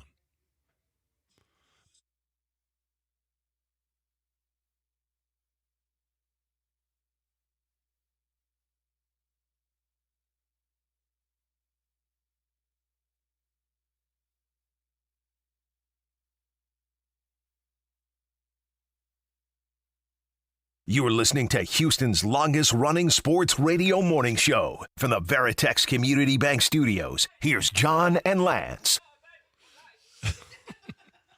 Welcome back here on ESPN 97.5 and 92.5. Now you see why I said I'm legally blind. Yeah. So I showed him that video. So I'm sitting there with my buddy, and he got a call from his school. They're recruiting a basketball player. And they said, "Hey, will you pitch in $70,000?" I'm not pitching in 70 right now. We're getting a bunch of guys together. Everybody throws in $70,000 so we can get this kid to the basketball program. And that would be just for 1 year. You get no NIL. You get no access to the kid. He's not going to do any commercials for you. He just wants money directly into his account. That's everybody down. Is this really what college sports was supposed to be? It's not even. It could have been done so much better. Yeah, so much better. It should be. You're going to alienate alumni. It should be you get paid for whatever promotion you're doing using your name, image, and likeness. It's not just a payday, but that's what it is. It's just a payday. And that's actually what you're talking about is illegal. And that's why they have the. But it's not. It's the reality of what it is right now. Well, I know, but what you're talking about is doing it under the table. So don't say who your friend is. Well, no, but you're going to report what he's getting. No, you can't. It has to come from the athletic. So here's how it works now. It must come from the athletic department for rev share. Anything beyond that is an NIL deal that must clear the clearinghouse, and the clearinghouse will look at what's this amount for. The only way they can do that is to pay under the table, or put the money into the clearinghouse and then pay the kid. Yeah. That's what clearinghouse. There's all kinds of. Listen, there are all of these. You will ask our good friend from A&M about this because you got to generate the money. Where's the money coming from? The money, the revenue is from the TV deals and all that. You don't just put money into an account. It now has to come from revenue generated from athletic programs. That's where the rev share is. Beyond that, because this was all explained to me by the guy at the rev. He used to be at the Washington. Yeah, but Guardians, there are all kinds of consortiums of fan bases that put in money towards that. In the funds collective towards NIL? Yes, in the collective. But they've changed it. You must have NIL deals now. It must be real. They don't just hand out money anymore. Well, if you do, I'm telling you, on my kids. And what is illegal Bryce, now? What is Bryce? How is he giving $5 million worth of who? Bryce Underwood? Well, that happened before they codified everything, right? When Bryce Underwood's deal came about. Well, remember, this is before the that deal was before it got in under the June or July 16th deadline, where now everything must be rev share. It all changed July 16th. So rev share and then NIL deals, they're two separate things. And so you'll get whatever you get with rev share, and the team can determine how much they give you for the revenue share. But that comes from revenue generated. Beyond that, it's NIL, and you must do real NIL deals. So we know it can be a bull crap thing, But your buddy, whoever they want to get, if that's an NIL deal, there has to be something that you show. So and there's thousands of these that this clearinghouse is looking at. And that's what they're pissed off about is they need more employees to look at this. And they have to say, yes, this counts or no. And the guy I talked to, he's good friends with McCool, one of his best friends. So I sat down. We were at Riel, and I had dinner with him. He came over from the Washington Nationals. Oh, boy, he said the Nationals are a mess behind the scenes, a mess. But he left there to go to this place, and he was explaining it to me. He said, sometimes we'll get a deal, and it looks like this isn't a real deal. And they'll tell him, do you have any money left under your rev share? Then you need to push this to a rev share deal because we're going to have to say no on NIL, or you're going to have to reconfigure your rev share. So it's one of the things they've done actually that's good is they've said rev share is how you can decide our quarterback's going to get $5 million, a running back's going to get, a linebacker's going to get $400,000. You can mix and match that money however you want, but $22 million, I think it's $22 million is the highest, or $16.5 million for, I think it's $22 million for all of college, for all your programs, and I think it's $16.5 for football. And then because Concepcion got a huge payday, but A&M had to pay it off before June. They had to come up with real cash. I was told this from A&M. They had to come up with real cash to pay all these guys off before all their deals had to get paid before July 16th. And then they had to hope the players stayed and actually played because they're being paid for the next year, but you're paying them all in advance. Mm-hmm. And so they were really worried that guys were going to leave. So now the NIL, you have to go through this clearinghouse to say this is a real NIL deal. But what I was told was we'll just have it's just going to go back to now we have rev share, NIL, and under the table. It's payments. What it is. Yep. It is what it is. It's never going to change. It's never going to change because there's no teeth. Yep. Remember when you used to be no bowl games, no playoff, no TV. Remember that University of Houston got in trouble? Yep. They couldn't be on TV. Andre Ware, some of you don't know this. Andre Ware won a Heisman Trophy and he was never on TV. Never on TV the year he won the Heisman Trophy. We couldn't watch him. We just saw the stats and we're like, holy crap. University of Houston was never on TV that year. They were banned from television for Bill Yeoman stuff that went on. And it used to be the NCAA had real punishments. Can you imagine if you get caught paying under the table, you don't go to the college football playoffs. You're banned from the college football playoffs. Yeah. Would that have some teeth? Yeah, that would, except they don't have any. There's no balls. There's no, yeah. Well, frankly, they're worried about taking money away from these organizations. And God forbid you do it to an Alabama or a Georgia or whatever. Yeah. The SEC will just say, all right, we're starting our own league. That's what I'm saying. They've lost all their power. Because the NCAA used to fear them, and it was like, you would cheat, but just know if you cheat, by the way, Josh Pate's going to join us at 9 o'clock. We can talk a little bit about this. He's on right now on ESPN, but don't turn it there. No. Just stay right here. But, can you imagine if you said, listen, if you do this, if you guys cheat, we're doing rev share, we're paying players, we got it all out there. NIL, we give you so many opportunities to pay players. If you cheat after that, you're not going to we'll kick you out of college football playoffs or bowl games for 2 years. Then maybe some teams would say, let's play within the rules. Yep. But right now, for what? For nobody. Who? Let's get Biscuit in here. This Kyron Lacey story took a twist yesterday. So let's get him in here. Biscuit may not even know that. Biscuit, what's going on? What's up, my brothers? Before I get to Kyron Lacey, man, Lance, you brought up the memories, man. I remember we used to be in the dome, man. And them games used to last about 6 hours, man. All the pass plays, throw, man. We'd be in there drinking beer and fall asleep and wake up and still in the third quarter. Dude, man. the Texas game where they beat Texas like 40-20 or 60-20 or whatever, when Johnny Jackson had 3 pick sixes. That game lasted, I think it lasted 5 hours. Because remember, the clock always stopped in college football. Only recently did they change it. Those games would last an eternity for those running short games. Last forever, man. But let me get to this Kyron Lacey thing, man. And you know I'm in the Brown Army, man, and so I'm out here on the road all the time. And I'm trying to figure out how the police. Okay, you telling me he's 100 yards down the other way, and he's passing somebody, but there's a truck going toward him, and you behind him, and then you jump across the line and hit somebody head on, and you not at fault? I mean, how is it possible to even go across the. Nobody's supposed to go there. If you wanted to avoid hitting the truck in front of you or whatever, you're supposed to go to the right. You're not supposed to go to the left. Yeah, I mean, look, And I hate to head-on traffic. Right, that person's dead, so I don't want to speak ill of him. But I mean, it doesn't make it. We know it happened. We saw it, but it doesn't make sense that if you have oncoming traffic to the left and you're in the right hand lane, you're the lane you're supposed to be in. Why would you not just veer to the right? You know what I mean? Like just as a driver, why veer into oncoming traffic? And listen, Kyron Lason was oncoming, and that's why they went left.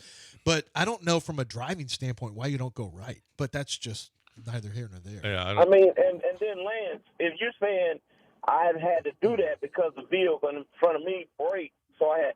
Okay, so what? If I'm telling you right now, John, if I'm in an accident and I say I had to veer because I had to brake because they're gonna say I was following too close.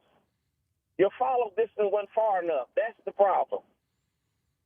It's not him way 100 yards down. Right, but I mean, you have to have a proper following distance. That's so all you true. Can brake and not hit somebody. But they were braking because there was a car coming. Kyron was not supposed to be in that lane passing. It was a 2-lane.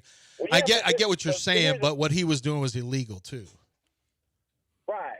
But what I'm saying to you, John, it wasn't the guy that he was about to hit. It was the car behind him. Now, if you were the car in front of him, maybe you could say that. But you were the car behind him, and you jumped because you didn't want to hit the back of him, and you went across the line. It's unbelievable, man. You can't. It's do sad. Stuff like I that, think man. if he wouldn't have been in a hurry, if Kyron would have just been driving regular, this would all be regular, and he would have. And it's sad that it got to that. Sad that he took his own life. His life just spiraled after this. I think he made a mistake. What happened was, I didn't like some of the stuff I heard before where police were, I guess, pushing one of the witnesses supposedly to write something. But then I saw the body camera footage where the 4 people on the scene were like, every one of them, one guy's wearing an Astro shirt, was like, no, it was this green Charger. They didn't know it was Kyron Lacy. They said this green Charger was driving crazy. And I don't know, the video doesn't really, it's hard to get context out of that video. Did you think that too? They show him, there's a crash, and then they show him driving. I don't know what's happening here. Yeah. Not until I heard the body footage. I'm not making. All I'm saying, all I've said about it, and we appreciate it, Biscuit, is there was a horrible situation. Yeah.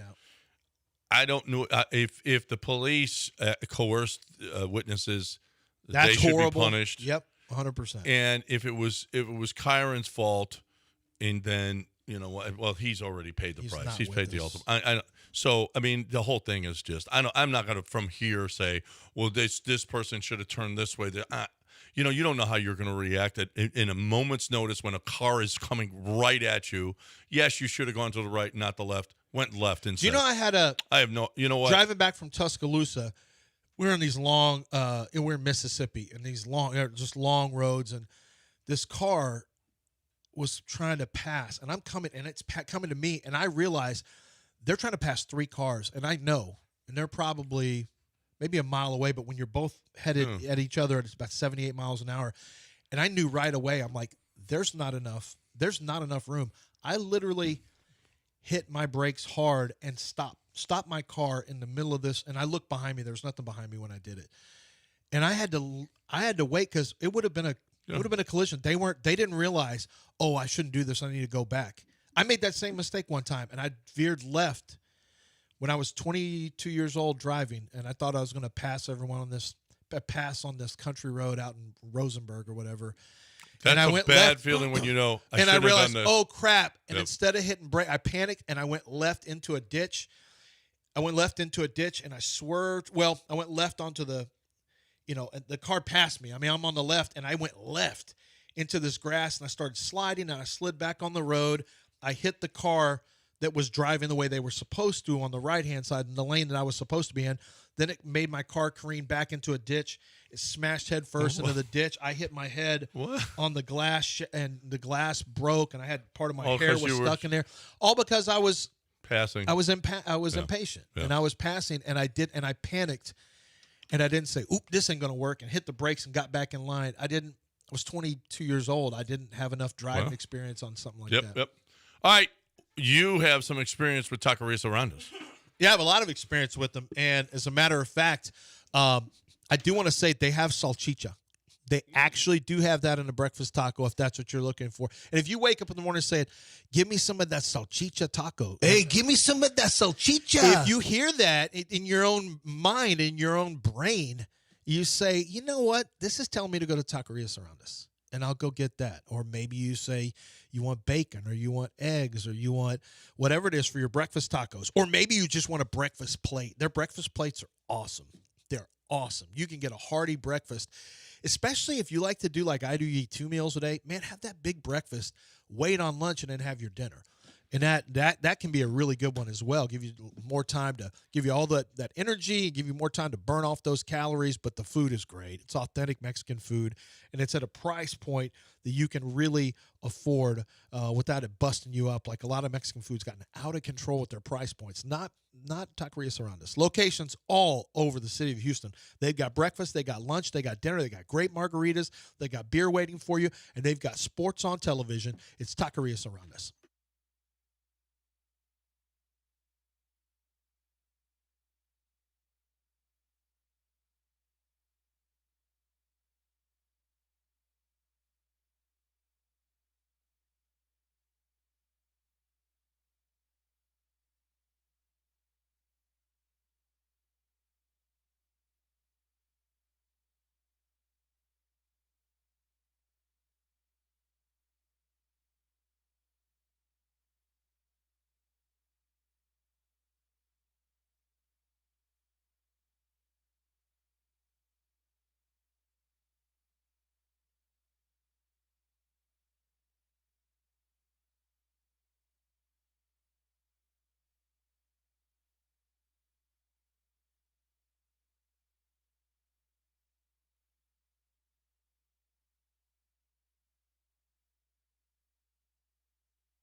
You're back in the Veritex Community Bank Studios with John and Lance. On ESPN 97.5 and 92.5. All right. Welcome back here. 713-780-3777. Josh Pate joining us in less than 20 minutes right here on the show. So let's have a quick one here Or we'll probably have to combine, though. Probably have to combine. So that we have a little segment here, combine, and then we'll hit Josh Pate top of the hour. La Raza is here. ¿Qué pasó, mijo? Hey, qué pedo, fellas. Buenos días. Bueno. I want to give a shout out to Taqueria Aranas for giving Lance the salchicha taco, pero without tortillas. Hey, give me some of that salchicha. Without tortillas. This is the last guy I wanted to get his hands on salchicha. Drop is Irv. I hope La Raza's not listening. That's so great. As I said, I hope La Raza's That's so not great. listening. I heard it all the time. Gentlemen. I'm always listening everywhere I go. But look, I got two serious questions for y'all gentlemen. I want first the Texans. What game will convince you that they actually have a good chance to actually make it? But maybe the playoffs. 'Cause I know they're 2-3 right now. But what game will say, hey, okay, they have a good fighting chance? We got a couple quarterbacks that are, backups, but whatever. But I know the Seahawks are coming up. That's a primetime game. And also the Bills on Thursday night. Would those two games convince you if they did win that game? And also, how come we're not talking about one of the greatest dynasty of all time, man? The Las Vegas Aces, bro. They're about to win their third title in 5 years. Man, I put them on top of the greats, man. I put them up there with, like, the Patriots of the 2000s or the Bulls of the 90s, my boy. How come we're not talking about these girls, man? Casey Plum left, and they still about to win their third title, man. That's a really good point. We should be talking more about the Aces. Yeah. We should have more Aces talk. Del? Do you wanna that's get on in you. on that? You're the producer. What does you that tell mean? us what to talk Or about. No, I are you don't, going to actually. do, are you at 10 o'clock? Aces or? Probably not at 10, but I would say lock in at about Second segment. 12:05. No, that's 12:05. Wait, that's Rich after your Eisen. show is over. Yeah.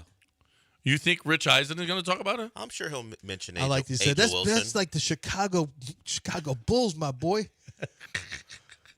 Why are we not talking more Aces? 3 in the last 5 years. Oh, I knew he was not going to say something Have they real really? at the end. Is it really? That's what they're saying. That's what the streets are saying. Streets are saying it'd be 3 or 5. And by streets, I mean Irv. Are you sure about that, Irv? Angel Is Wilson? that inaccurate? No, it's probably accurate. I think it is. No one knows. It's impossible I to think know. it is though. accurate. And Kelsey Is Plum it, left. where do we find? If you just type in Las Vegas Aces, their Wikipedia will come up, and it'll tell you how many titles they've won. They won a title in 22 and 23, so he's correct. See? He told you what was up, my boy. Did someone else win it last year then? Yes. No one knows that, though. Yes, someone won it last year. Who won it? They had a season last year? Yes, it was Caitlin Clark's rookie season. Yes. Oh, that's right. Yes, they had a season. What are you talking about? Okay, who won it? No one knows that. Connecticut Sun. The Phoenix Mercury. What? No, they're playing the Phoenix Mercury right now. Liberty. The Liberty one. That's possible. They were a good team last year. More than likely. They hit that half-court shot. Seattle Supersonics. No, Oh, wait, that team doesn't exist anymore. Any guesses, Lance? The Liberty beat the Lynx. Mohegan for Sun. the See, I title. told you. I told you. I said that could have been correct. They're a good team last year. I said that. Hey, what about Connecticut's getting their team taken, right? Or they're The selling Sun? it to somebody? Or I don't know if does, their is team's getting Riyadh, are taken. they going to Saudi Arabia? I don't know. You think They going to Saudi Arabia? the Saudis I'm would have a assuming the Saudis- women's basketball team there? The Saudis could easily shut the WNBA completely down. For what You reason? know that, right? Or if they could just make looked it- at them as easy pickings, like, what are we doing here? If we don't care about losing money, which they don't, they never make money on Right. anything they do. Why not just go buy? Oh, you know what? Here's an easy pickings. All these women are unhappy with their current employment situation in their entire league. Let's just go steal everyone from You the think WNBA. They could easily do that. The Saudis have an interest Now, here's the in difference. women's sports? Do they- Is that tortious interference? Because I don't know. I think they have enough money to pay for it if they get sued, the PIF. But in golf, you don't have any kind of. There was no contract for golf, right? For No, golfers. you're an independent contractor, right? Yeah. So that's the difference here. But seriously, if they wanted to give Caitlin Clark, hey, Caitlin, we're going to give you $2 million To do what? to come play in this new league. Just like they did with Ronaldo, Cristiano Ronaldo. Yeah. If you came in and said, we're going to give you $2 million. I will ask the question again. Angel, you get $1 million. These women would bolt in a heartbeat to go play. I will ask the question again. Do the Saudis have any interest in women's sports? Well, now that's a fair question. Well, yeah. Is They're that gonna have something? to wear different clothing. Maybe. No, they've actually. No, actually, I read that Riyadh. They've actually, in one particular area, they've loosened a lot of the. Yeah. So constraints. will all the teams reside in Riyadh then, or will they be across the country? Maybe it's like Live that you play here. It would probably okay. be like Live. You just play here. Okay. And then they just own the league. Like, actually, that's what they should be trying to get their money into, because I think that league is moving up. Caitlin Clark comes back next year. Paige Beckers is young. So if the Saudis really want to throw their money around and get a cheaper buy, you can buy that a lot cheaper. I'm not sure they're looking for bargain basement deals. They'll just pay anybody. So I am looking at the Except us. Saudi Arabian Women's Basketball League, and as you might imagine, they are wearing covering over everything except for their face, even while playing, and their head, even while playing basketball. So I'm not sure Caitlin Clark. For a couple million? I'd do it. Well, yes, you would. I don't know if the women of the WNBA would. I'd do a lot of stuff. Well, we know. Not that. Hey, give me some of that salchicha. You do that for a couple million. Yeah. No. You just told us. Apparently, you do it for free. Well, Off the that's true. board. Lance walking into Taquerias. Hey, give me some of that salchicha. But I could do that. No, senor! And the guy at the I'm counter. so glad you're trying hard now. And the guy in the counter's like, no. No, senor. No, senor. Is that a missed shot on goal? Was No, it stopped? it's from a penalty kick or something? I think was it the double doink? The Spanish called the double doink where the Bears missed the field That's goal? right. Oh, That's yeah. right. It Yeah. was. Yep. No, senor. Yeah. That's what Lance is getting all across the city when he makes that request. Hey, give me some of that salchicha. No, senor. Why are you laughing so hard like it's the first time you've heard it, John? Every time you play it, it's like the first time he's ever heard it. It will never get old. It will never, ever. There was something else that we were playing that was great for that. I don't remember. Oh, gosh. We had another one that it didn't matter how many times you played it. This will live on forever. It's pretty good because I did a voice like Papa Saavedra from Blood In, Blood Out, where he goes, "Give me some of that chon chon," when he thinks he's gonna. Hey, give me some of that salchicha. Hey, give me some of that salchicha. Hey, give me some of that. What are you doing? Hey, give me. It's not hey, a remix. Hey, it's not a give me some- remix. Hey, give me some of that salchicha. I'm surprised. Hey, give me some of that salchicha. If Frank and Chance had been here, there would already be a beat behind it, and it would have turned into a whole song by now. Easily. It's just nobody here has the get up and go. Has the care. Like Dell would love it if it was a song, but he's not going to actually. Well, I got put stuff the to do. time What in. am I gonna? I See? got to record you today because we have guys out. I got a show to do. When do I got time to make a song? Yeah, he ain't got no time for that. He got to get home to watch. Yeah. What are you watching now? Well, I'm doing the Sopranos rewatch. What else am I watching? Some random stuff on. It's just The Sopranos just aggravate you. Why do you It watch doesn't it? aggravate me. It's just because you hear nothing but racial slurs. Well, it doesn't aggravate me. It just reminds me that there was a time where things were okay to say, even on TV. Have you learned new word? Like I didn't know it until you reminded me. I didn't know. Did you learn new slurs? I didn't know from Sopranos. Yeah, yesterday, Tony. It was when Meadow first brought the half black, half Jewish kid home. That was not great for that kid. And after he did what he did to get him out of there, he talked to Carmela, and he said, "You know what would have happened if my sister what my dad would have done to my sister if he brought a butterhead home?" I was like, "What's a butterhead?" What? What is that? I've never heard that in my life. Neither had I, and I had to look it up. What a butterhead is? It was. I never heard that in my life either. Did it pop up? Yeah, it was some type of slur. You know, that but was the only reference was No, the Sopranos I think saying you're it. mispronouncing It wasn't it. a butterhead. It was something. No, burr. No, he didn't say that. He didn't? No, because I typed it in yesterday. Isn't that somebody who has a buzz cut, a burr? Or the hair of black people's hair could be considered that. I don't know, but it was a slur, and I had never heard it. It was Butterhead definition. Red and green butterhead lettuce. Is that it? That's Was he calling him a lettuce head? I never heard that. No, it is. I've never heard it either. Because if you type in Butterhead and Sopranos, it comes up. Tony called Meadows. Maybe it's something that never had been said, and they just said, "Let's make up our own slur. We're out of them." Yeah, and in fact, By then out of they were slurs. out of slurs. Like just say something that's funny. I don't know. I Call don't him, know. I don't know. That? You want me to I've call him a never heard butterhead? that before. I can call him a butterhead. Yeah, I remember it was season 3, episode 2. People have referenced it because they had never heard it before. Yeah. Like, what They is made that? up their own slur. Yeah. That's what it was. They ran out of slurs. And they just said, you know what? Let's Butterhead? Question mark? The Sopranos. This is on Reddit. Literally.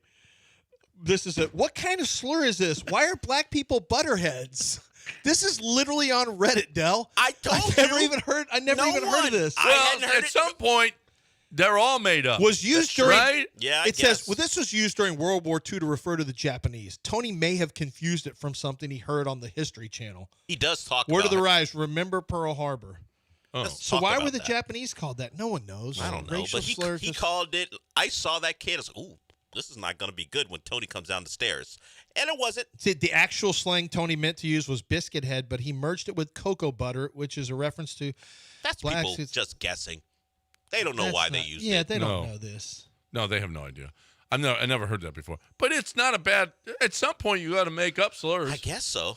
You got to come from somewhere. I guess Tony. They had wanted- to have some. He thought he origin. said This guy thought he said burrhead He didn't too. say it. He said even the subtitles said Butterhead. It did. Yeah. No. Oh.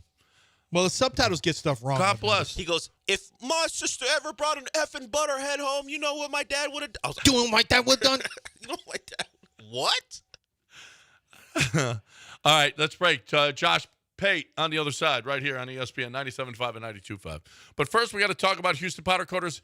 Robin is coming in next week. As a matter of fact, we set it up. We're gonna record some new stuff. But I love every time she's so energetic. She's so great. She loves her job. She's been an expert in this for years. All of them. You know, they started Houston Powder Coaters and they actually grabbed talented people from the business at other places. And Houston Powder Coaters could become the biggest and the best. The 5-star Google reviews. They know what they're doing. It is incredible what they do and how well they do it. How complicated, how detailed it is. How persnickety they are. That everything is perfect. That everything comes out.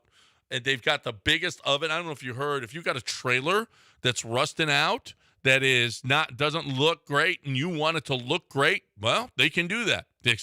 They've got the biggest ovens in the Southwest. So you're looking for the best way to powder coat whatever metal it is that you have. Even if it's brand new, you want to powder coat it so it lasts. I'm not saying forever, but a dang long time. You're looking for that. There's one place to go. It's Houston Powder Coaters. Free pickup and delivery every time at Houston Powder Coaters. You need something powder coated. There's one place to go. HoustonPowderCoaters.com.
right, welcome back. It's one of our favorite segments of the week, the Josh Pate College Football Show on YouTube. Josh Pate on ESPN 97.5 is brought and to you ESPN Television by Walmart. The Walmart you thought you knew is now new. Who knew Walmart? Yeah, we just saw you on TV, Josh. You got a different kind of framing. You got the doorway frame behind you. Yeah, that was kind of a. Yeah, it's like, is that intentional? You had a halo thing going on. Like you were a church, the stained glass at the church. Yeah. So, I mean, is this a compliment? Is it a criticism? Well, just is what it is. An observation? No, it is. It's just an observation. Just not. You know, just an observation. So I was at Alabama for the first time, Josh. I'd never been to an Alabama game, and so I was there. It is weird that they have a section around the stadium where people can just walk down and just hang out. You can just like between the field and the stands, you can just walk down there, and people are just down there. Like a holding area, like it's no seating. What is it? Standing room only. That's what it's like. It was really strange. I'd never seen anything like that. The stadium itself, SEC, the little historical stuff. It was pretty good. I still think Aggie football's the best probably I've been to in terms of just. And Josh, I want to ask you this: of all the places you've been, Josh, which one do you think encapsulates college football the best? What are 2 or 3 that you think? Oh man, this is a game day experience. Neyland is way up there. Both of the ones you just mentioned are way up there. I love Oregon. Are you talking just SEC or national? No, national. Oh, national. National. I think also Penn State's really good. Penn State's a little more rural. It's not a great time to be up there right now, per se. But Auburn, have you been to a game at Auburn? No, never. Auburn's great. Georgia's great. I mean, I'm just going to basically go around the whole SEC. This is why LSU. Yeah, LSU's good too. Yes. So LSU, that's weird that I got that deep and didn't mention LSU.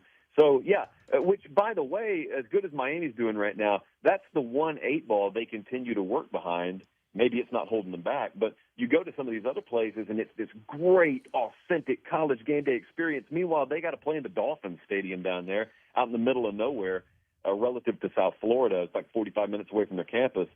I am glad you got to experience that. Now, for those who haven't been there, the one thing you're talking about with the area where you can just walk around at the bottom of the lower bowl, here's what's ridiculous. If you're standing on the sideline, you're credentialed to be on the sideline, okay? Those people will stand behind you and yell at you to kneel down so they can see.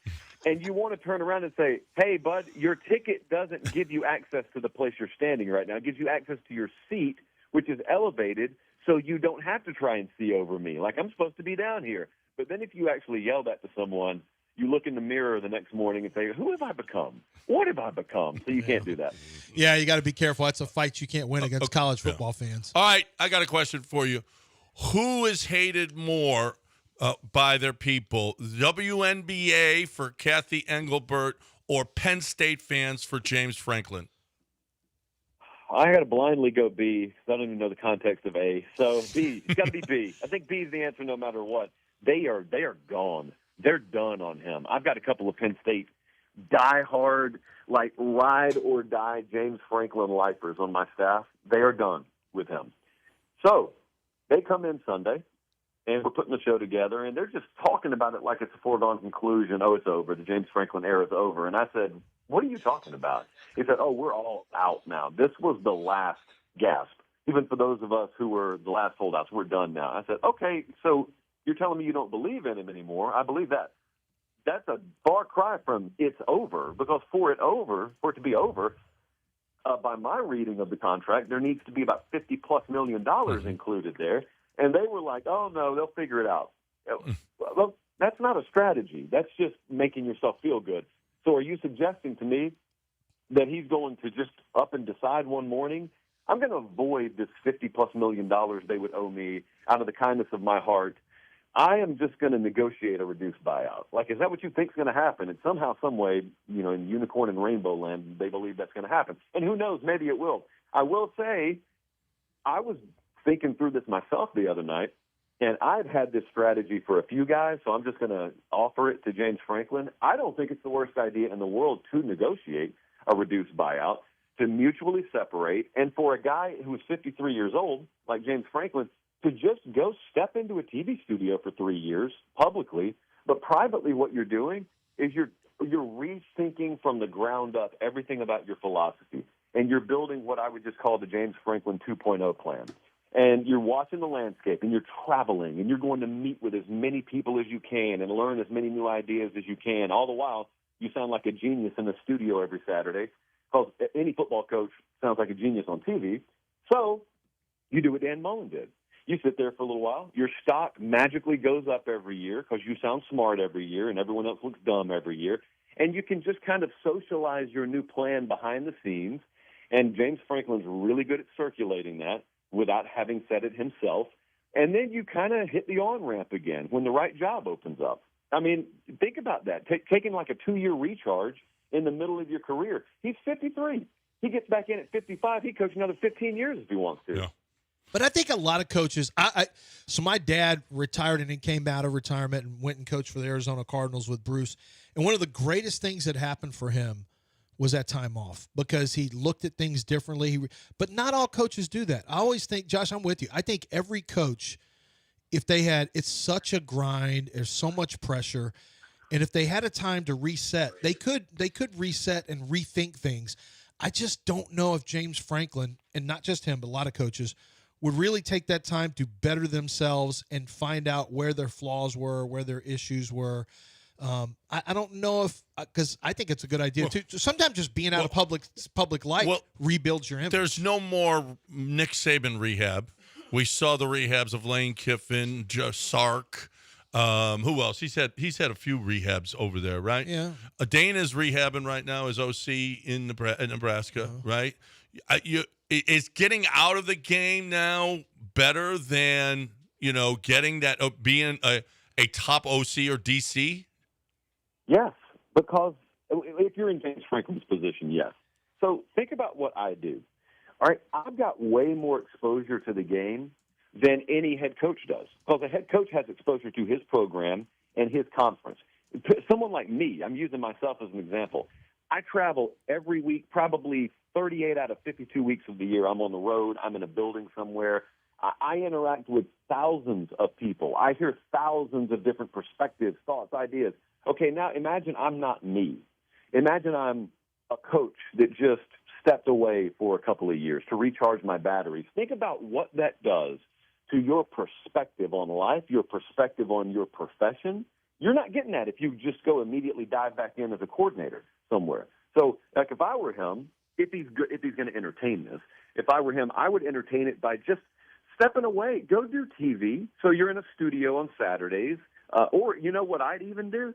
Maybe I'd go do TV sometime during the week and be on the road on Saturday and just be able to go take in all the things you've really never been able to take in before purely as a spectator. And you're all the while, you're knowing, everyone knows you're going to get back in eventually, but it doesn't have to be immediately. Josh Pate with us here on ESPN 97.5 and 92.5, brought to you by Walmart.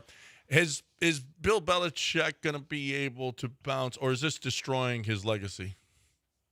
Well, his legacy to me was never going to be destroyed by what he did in college football. I mean, his legacy to me is Super Bowls with the New England Patriots and Tom Brady. That's his legacy. I don't care if they never win a game at North Carolina.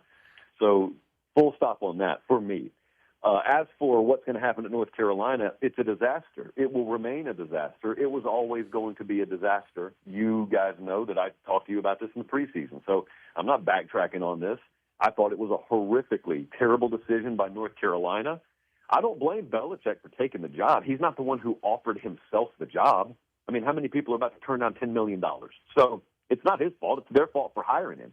He's doing exactly what I expected him to do as a guy attempting to coach college football, because at the end of the day, the biggest lie that got told around this whole thing was college football is just like the NFL now. You just display a fundamental lack of understanding about the landscape, and specifically about where North Carolina football stands in the landscape of college football. If you thought, all the principles that succeeded in the NFL will just seamlessly copy and paste to the college game. And also, here's what's really pathetic.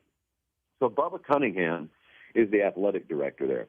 It is pretty well known in the inner circle. Bubba Cunningham did not get to make this decision. Board of trustee members went over his head and sort of dictated that Belichick get hired. Like, Bubba Cunningham kind of wanted to go the John Sumrall route or some other, like, legit college head coach route. And then they just decided to go chase the shiny object, and they overrode him. But now he's the one having to put his name on some quote graphic. Oh, we have full confidence in him, and everyone knows it's a lie. So I don't think he's going to be there in 2026. I just don't know if they're going to let the rest of the year ride out. Because remember, they're bad. So they've got several more embarrassing losses coming. And with each loss, you'll have a full week's round of this type of noise. And at some point, they're just going to pull the lever on it, I would think. But at the very latest, they'll pull it after the season. It's good. We really have an interesting time coming for college football because John and I talked about this earlier. It used to be Steve Spurrier proves that Nick Saban, you can't go from college to the pros, even though Nick Saban had already been in the pros. But, you can't – college just doesn't translate to the pros. Now we're at a point where I don't think you can go down to college as a coach. It's just too different than it once was. However, I can tell you this for a fact. I've talked to multiple NFL personnel people who believe that the best job around is going to be general manager for college football teams because they feel like colleges don't know how to handle salary cap yet. They don't feel like they don't know how to handle this eternal free agency, which the portal is. And they feel like that is where there's a lot of opportunity is going from college, going from the pro personnel side down to college. And I can tell you, Notre Dame, Mike Money Martin, guy who used to be a scout here with the Houston Texans. He's now general manager. He spent time with the Carolina Panthers. I can't remember who else. He's now GM of Michigan, and he beat out Rex Hogan, who was the assistant general manager for the New York Jets. There's going to be a lot of NFL people who are coming to college on the personnel/GM side. Yeah, I agree with you. And also, let's add on to this.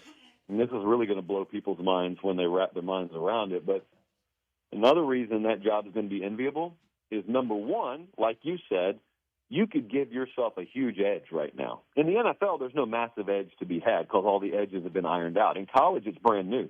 So there are a lot of big-time edges to be had, depending on your approach. But number two, and this is the part people don't think about yet, but they will, in college football, we are approaching an era. We're probably at the dawn of this era right now where the general managers outlast the head coaches. The general managers hire the head coaches in some cases. Now, that's not without your front office or, in that case, what we would call boosters in the donor class, but they're getting the general manager in there for the long haul. And then if the head coach doesn't work out, oh, well, we'll go get him a new head coach. But, does anyone think right now, if Brent Venables just went off the rails, this season imploded somehow, which I don't expect it to, but if it did, does anyone really think Jim Nagy would be fired along with Brent Venables? No. Of course he would. No way. He'd be there. He'd be there whenever the next guy rolled into town. And that is what makes that a lot more enviable a position than it was previously thought even 2 or 3 years ago. 2 or 3 years ago, and still to an extent right now, the role of general manager very much depended on which program you were talking about. But it will have uniformity sort of around it in the coming years, and it will be a mega-power job. Now, here's what I'm waiting on, and I don't know that it would be Franklin, but when do we see the first head coach become a GM? When do we see a guy like James Franklin, who's already a CEO type?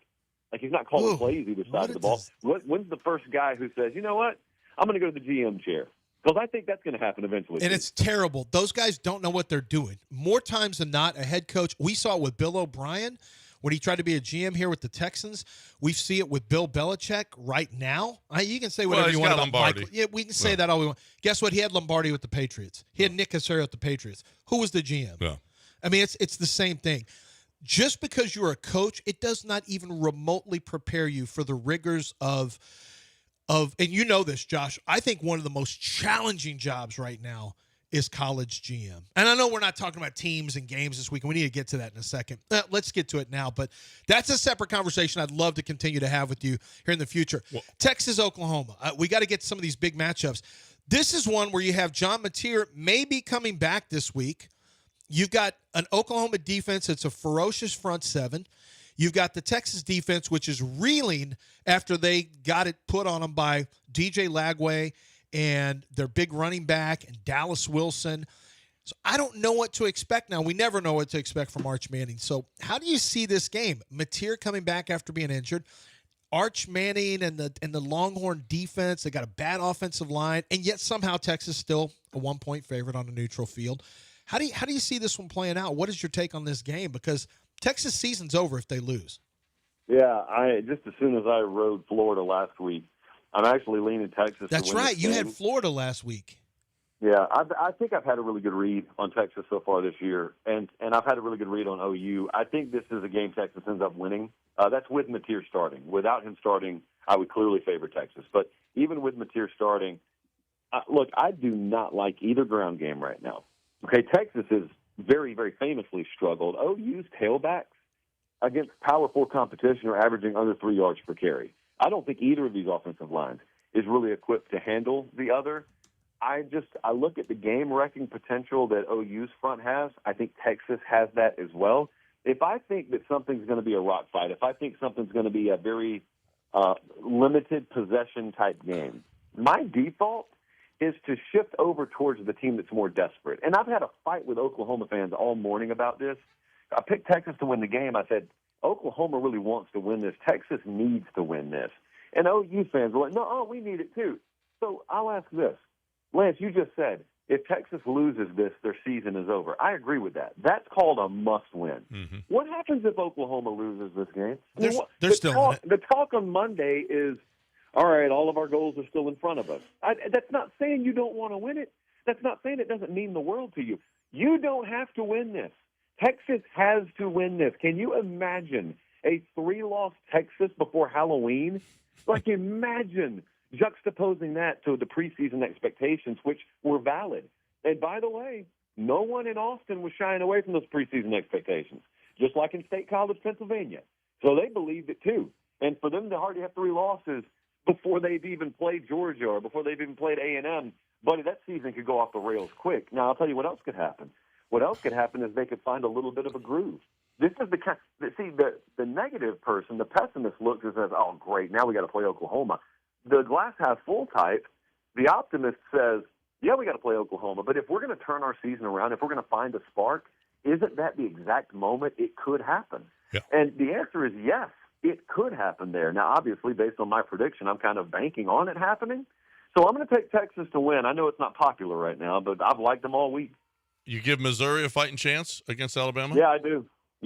I'm going up there to that game. I think the fears that people had about Alabama going to Georgia, they actually should have about the Missouri game, because Missouri can get after the quarterback. Georgia can't. So Ty Simpson had a lot of time to throw against Georgia, and he did exactly what Ty Simpson does when you give him time. And make no mistake, if Missouri gives him time, he will carve Missouri up, and they will win by double digits.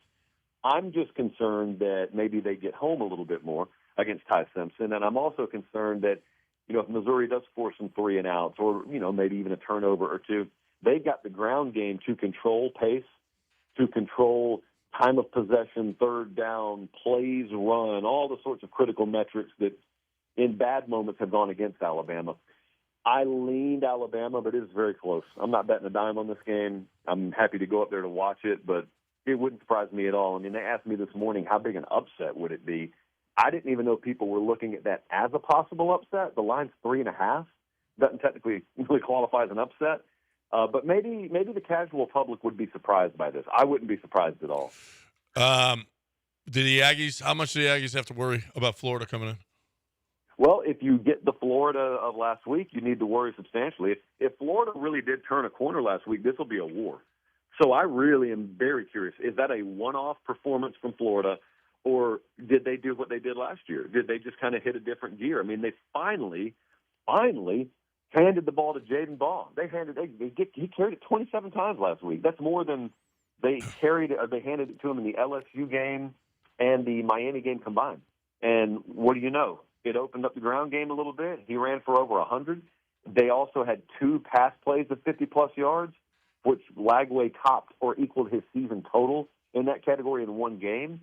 I think that first quarter to first half, I'm very curious. They've been discombobulated on the road. They've been highly penalized, but so has A&M, even at home.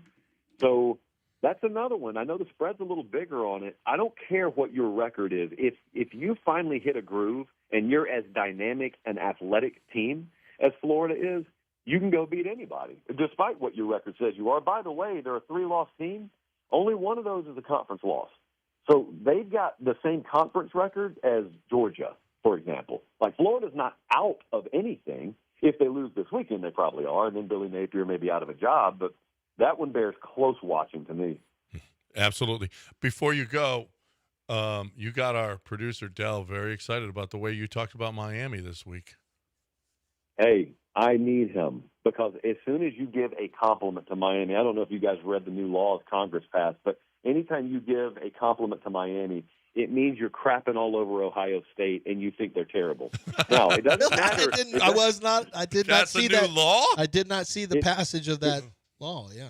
It does not matter. Yeah, it's bipartisan, too. It's crazy. It does not matter if you mention Ohio State. It doesn't matter if Ohio State was even a thought in your mind. If you give Miami a compliment, you are trashing Ohio State, and you've got to be taught a lesson on the Internet. So just be careful. To all of us, to myself, just be careful. Don't do it. Don't. But, I mean, you said they just look different than everybody else. I mean, 4 is a man-child. 10, baby Jesus, I mean, they've got it. They're different there now. Yeah, and Carson Beck is is one of the reasons. You know, Lance, have you watched their offensive line at great length yet? Yeah, they're going to make our honor roll for Joe Moore Award. We just had our discussions. Okay, yeah. I know Malinois gets everyone's attention, rightfully so. He's a stud. Yeah.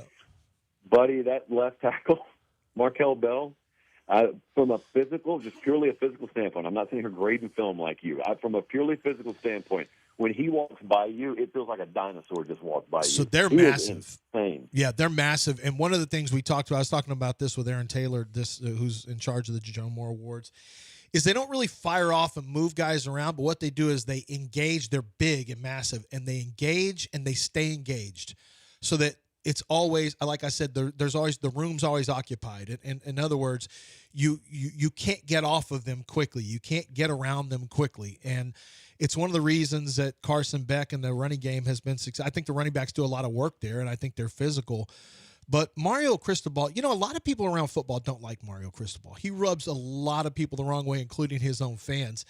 But there's something to be said for him. At Oregon, now at Miami, there's something to be said for the ball that Mario Cristobal plays.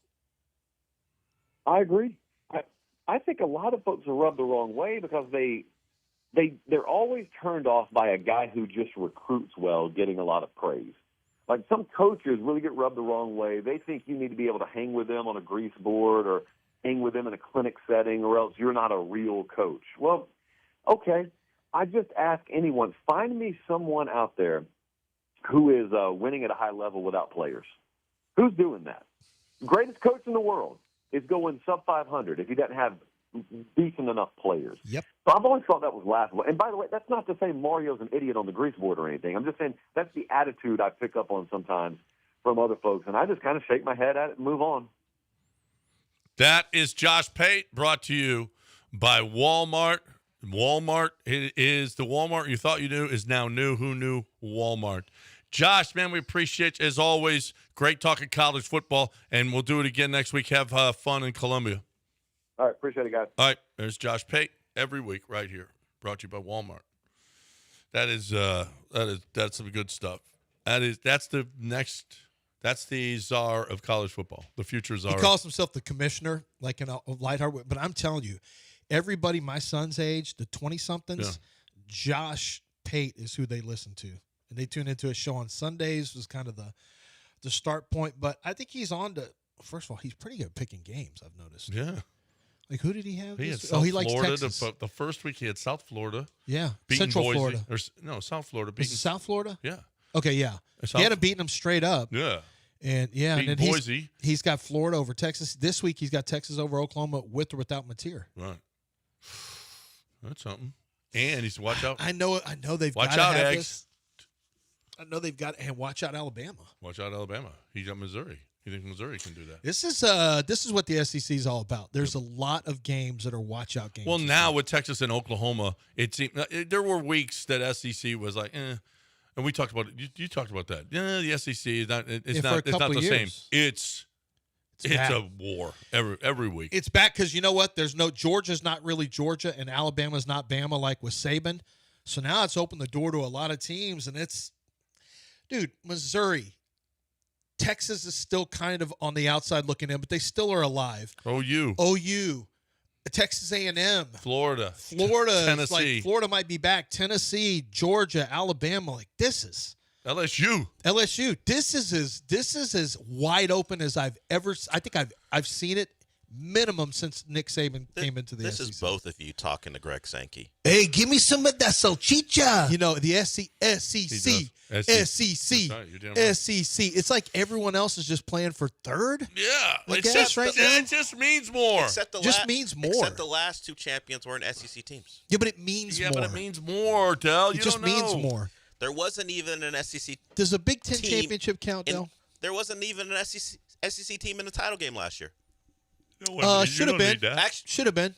Should have been. Yeah. And the year before. Or the year before. The SEC hasn't made a title game in 2 seasons now. Yeah, the people didn't care. It didn't mean as much. Now it means more. Now it means more. They haven't got there yet. Yeah, they got there. Don't worry. I can't explain They it. got there. From the outside looking in, you can't believe it or whatever the Aggies used to say. It just means more. It just means more. That's what they say whenever I see commercials during, SEC. NCAA college, the tournament During basketball. Big Ten games, they do that. They say it just means more at the SEC.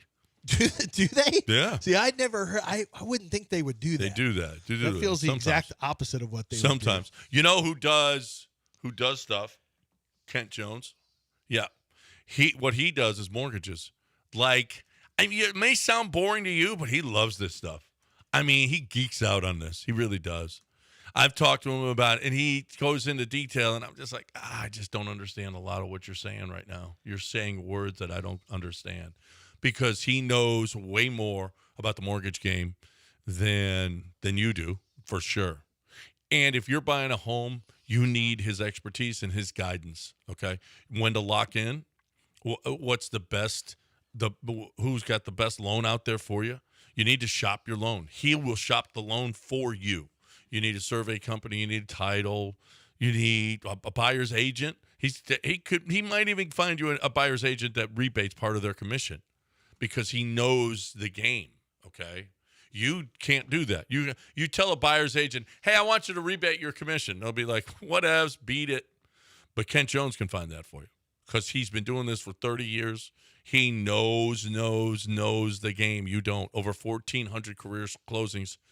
You could save thousands and thousands and thousands of dollars at closing and for the life of the contract. Why would you do this yourself when you don't know the game? You just don't know the game. He does. So you're looking for the ultimate mortgage hookup, 713-520-5626 or 975loans.com.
Let's talk about Zadig Jewelers, a chance for you to get that brand new luxury watch, man. There's a brand new Rolex out. Are you balling like that? If you are, why don't you go take a look at the new Rolex? Maybe you don't want to spend that level. You want to look at something else. I don't know what I don't know what your budget is. Maybe you already have a luxury watch and you say, you know what, I want to get a different one, but I don't. Is there any way I can trade this watch in? I'm glad you asked, because Zadig Jewelers does do trades. They do buy. They'll buy your luxury watch.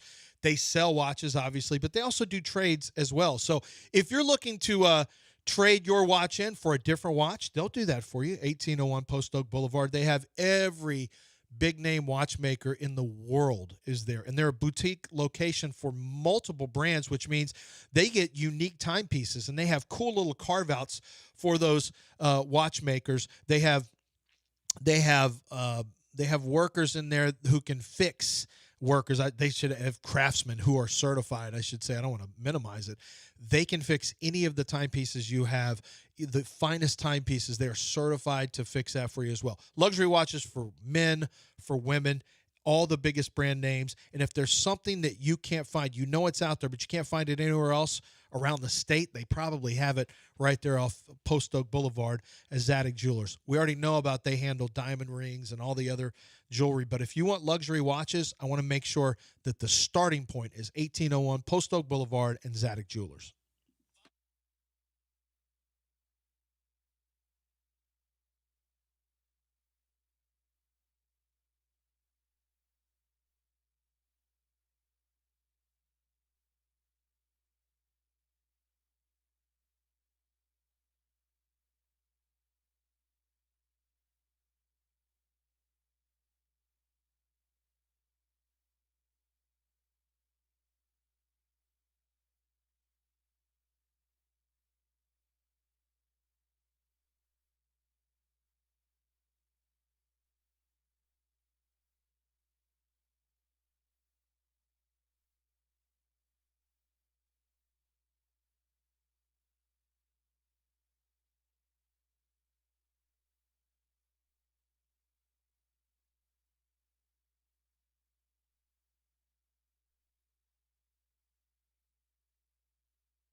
You're listening to Houston's longest-running sports radio morning show. From the Veritex Community Bank Studios, here's John and Lance.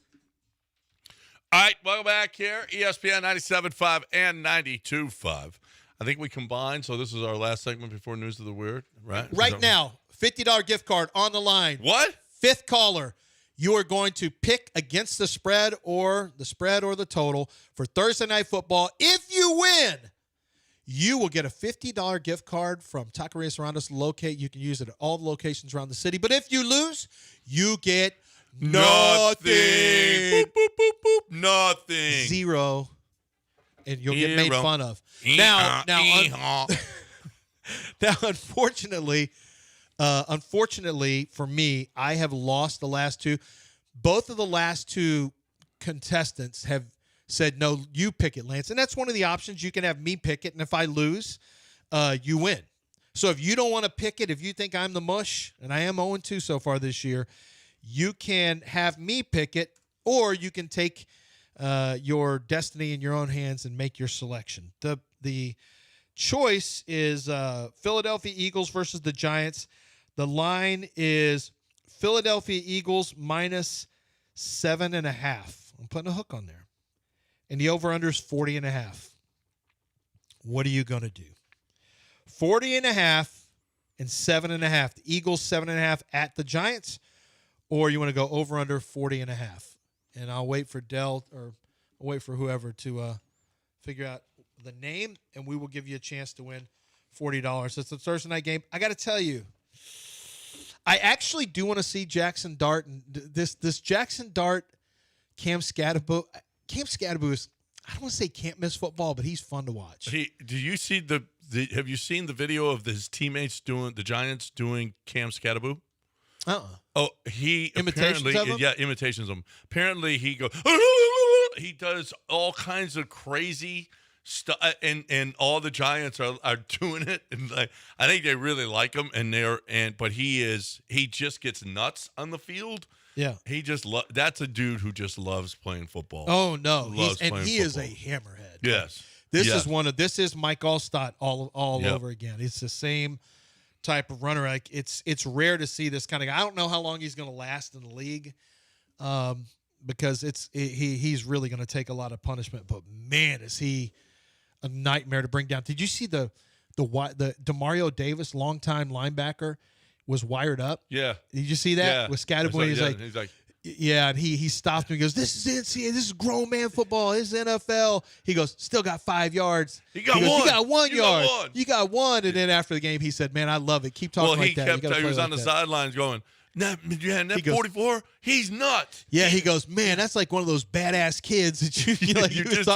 He's just one of those bad kids that you get. Yeah. Like in football. He said in football camp, you know how you're in football camp and there's one of those bad kids? He's like one of those bad kids. And I think that was a compliment. I think so. I don't know. I wasn't sure. Yeah. All right, you got. Is it James? James. All right, James, you are playing for a $50 gift card to Taqueria Surroundus. Now you have to win, and if you win, you get 50. If you lose, you get nothing. James, the game is the Eagles are at the Giants. The Eagles are a 7.5-point favorite, according to what the number I'm putting out there, at the Giants, and the over-under is 40.5. Do you want to make a selection on the side, the total, or have me make a pick? In the words of Dale, I'm gonna go with the mush. I'm gonna let you make the pick, and I'm counting on you to drop the ball. Yeah, I'm due, so I'm going to go over 40.5. Eagles Giants, I'm going over 40.5. I have lost 2 in a row, and there is a chance that you will get $50, but I'm hoping you get nothing because I win. What do you mean you're hoping? Well, I shouldn't say that. Well, but I don't want to lose because if I go 0-3, I'm not going to hear the end of it. Well, you just care about yourself? Yeah, clearly. Yeah, you don't know that about him? In a way. He's not about the Well, people. if you go 0-3, you'll just be like the Texans. That's all. Yeah, that's true. They did start off 0-3. So he's going against you. Yeah. Have you made your selection? I made over 40.5. All right, James, over 40.5. Root for the under. We'll get your information. And look, I always root against Lance. The Eagles' offense hasn't been great. Yeah, and they had a meeting between their stars to figure some stuff out. So that's always comforting. So, James, your bet against Lance is a good one. He's pretty terrible at this. I'm not terrible at this. You stink. I've had some bad luck.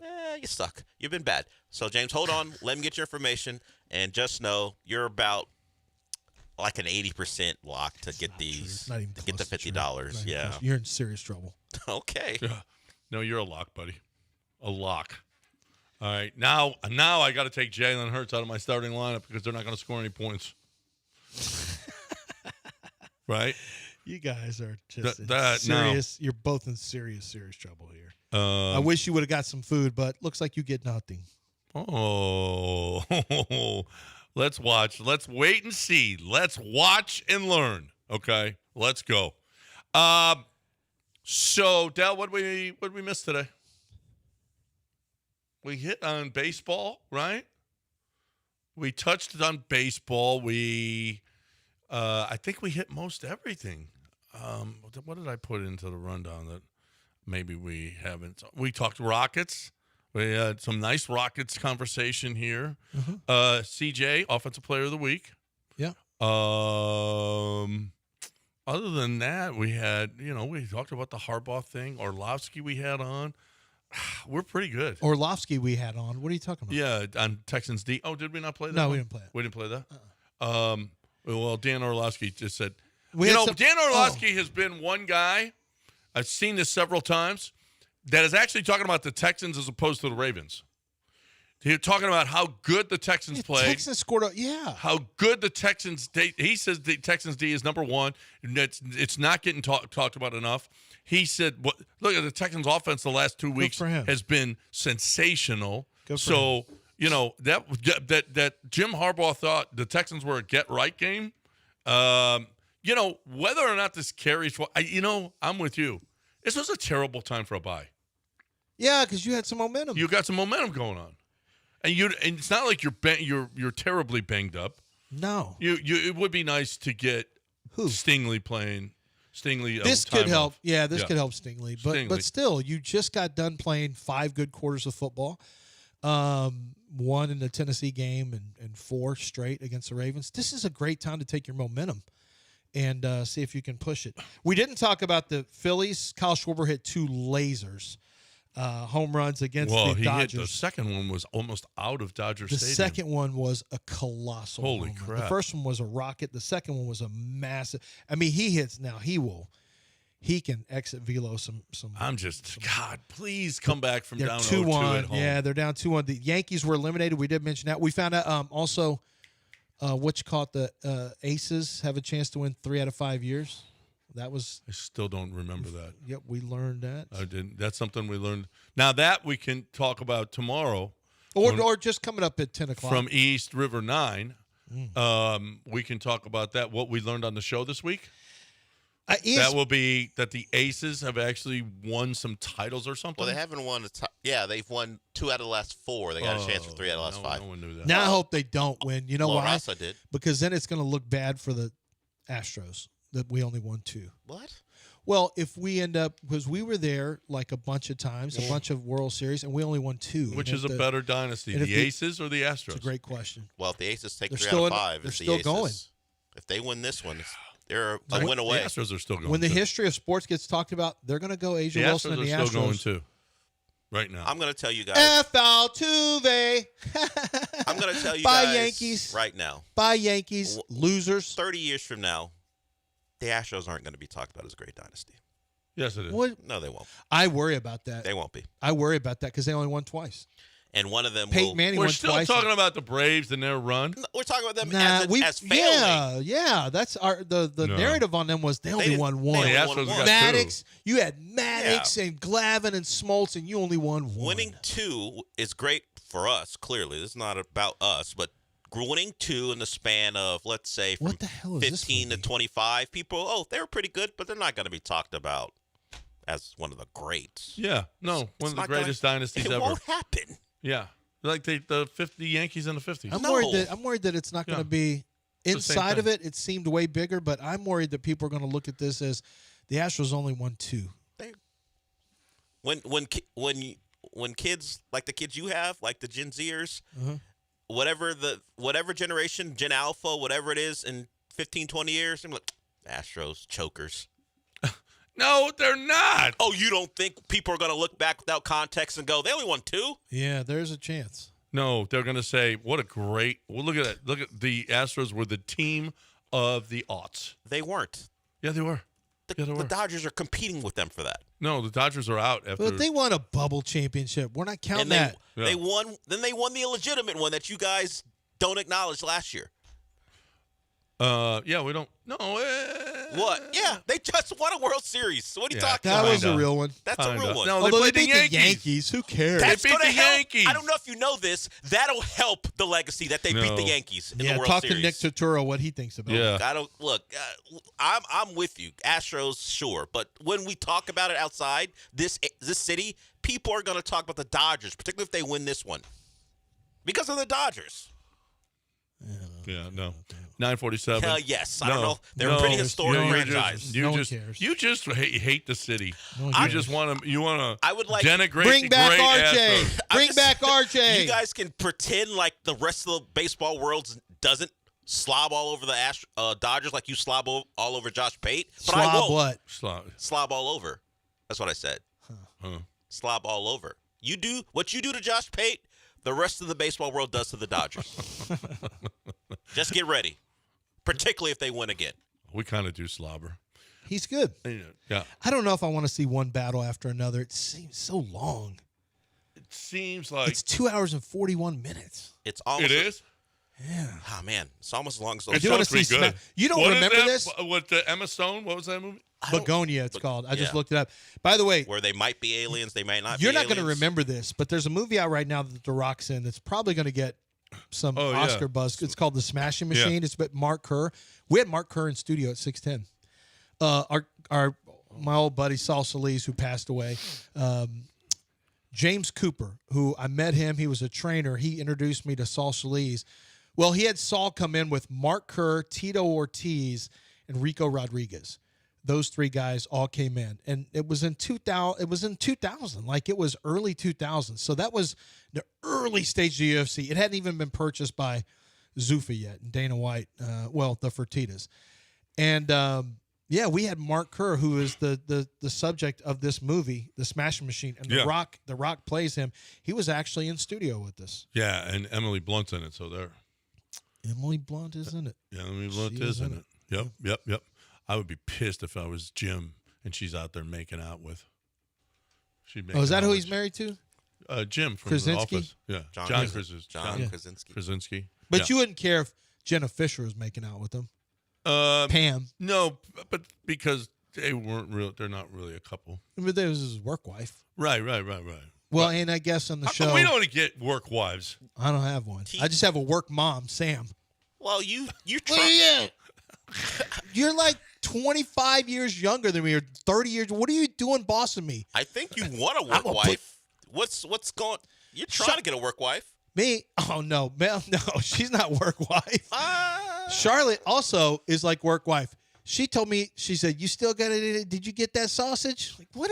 Why is this happening to me? Hey, give me some of that salchicha. That's why it's happening to you. That's exactly why. I said that old same bull was going on with Dell today. She goes, "Did you get some of the sausage?" No. I said, Why? Because it's funny. That's why is this happening everyone with you thinks too, it's funny. At two, Charlotte? Even her. She thinks it's funny. She does. Everyone she likes this show. She likes this show. She said she turns off at 10. I'm sure she did say that. I turned the app off at 10. I'm sure sucks. she Just a pack added of that. lies after 10. I'm sure she added that to Your show ought to be called 10:05. Your show ought to be called The Pack of Lies. You said that before, but I'm always correcting your lies on this show. Kind of is. Let's break and talk about John Daspit right now. John Daspit is the personal injury lawyer who is going to get the job done for you. Man, he comes in there guns blazing like, listen, as soon as the insurance company, as soon as they get a hold of you, if you haven't called John Daspit, if you haven't made the phone call to the Daspit Law Firm, 713 call now, they don't want you to have representation. I can promise you, because it makes it much easier for them to say, hey, we're going to get you this check. We're really sorry this happened. We want to get you taken care of, okay? And they sweet talk you, and where's your hospital bills? Let's get this taken care of. And here's a little something extra, for your inconvenience. And you got hit. Hey, you're okay. No, let's not make a big deal about it. Walk it off. You're going to be fine. Pour some beer on it. And then all of a sudden, as soon as you sign off on it, boom, you're done. That's it. No more. But when you are with John Daspit, they say, nope, it's going to be the bills, your hospital bills. It's going to be the time missed from work that you tried to sneak by the person who was injured. It's going to be, your pain and suffering is going to be properly accounted for the way it's supposed to. They are not going to let them take advantage of you. And that's the Daspit difference. Go to DaspitLaw.com or call 713-CALL now.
All right, here's something interesting.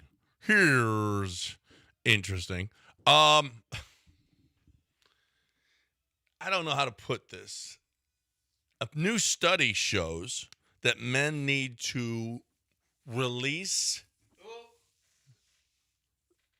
have releases 21 times a month. It seems excessive releasing to me. It's the average of men, so are they including like 18-year-olds through, because that'll skew things when if we're including like 18-year-olds through like 23. Right, because because that's probably something normal. Yeah. But yeah, it apparently to avoid the risk of cancer. Oh, they think it's a medical thing, not just to avoid. I can use that as an excuse. Yes. Okay. Yes. I mean, what do you need an excuse for? Yeah, I don't need an excuse. Yeah. I'm grown. Yeah, what are you talking about? An excuse. Excuse. Well, you kind of do. Cow urine is being promoted as a health drink in the UP, Uttar Pradesh. Do you want to move to Uttar Pradesh now? No. Nope. I didn't want to before I heard Guess that story. what? Before I looked into Realtor.com and I was looking at some Upper Pradesh. Uttar Pradesh. Yeah, something. I had looked and I'm like, it's either there or Summit County, Colorado. Yeah. Because both of them are lovely places, I'm sure. And then I went, ultimately, what swung me is that cow urine or dog urine, whatever you said. It's cow. Yeah. I said, you know what? I don't want to deal with that. The cow urine? Yeah. Well, you don't have to drink it. I'm out on it. No, but it's on the menu. I know. Yeah, it's encouraged there. I'm not doing it. Do you want to fit in or not? No, I don't do want you to. want It's to called fit in? assimilating. I don't want to assimilate. Apparently, 1 in 5 high schoolers has had a romantic AI relationship or knows someone who has. Have your kids? You got teenagers at home. No, they're You got high schoolers. Are they dating Have they had AI? No, they do stuff. Like, they go out and have regular lives.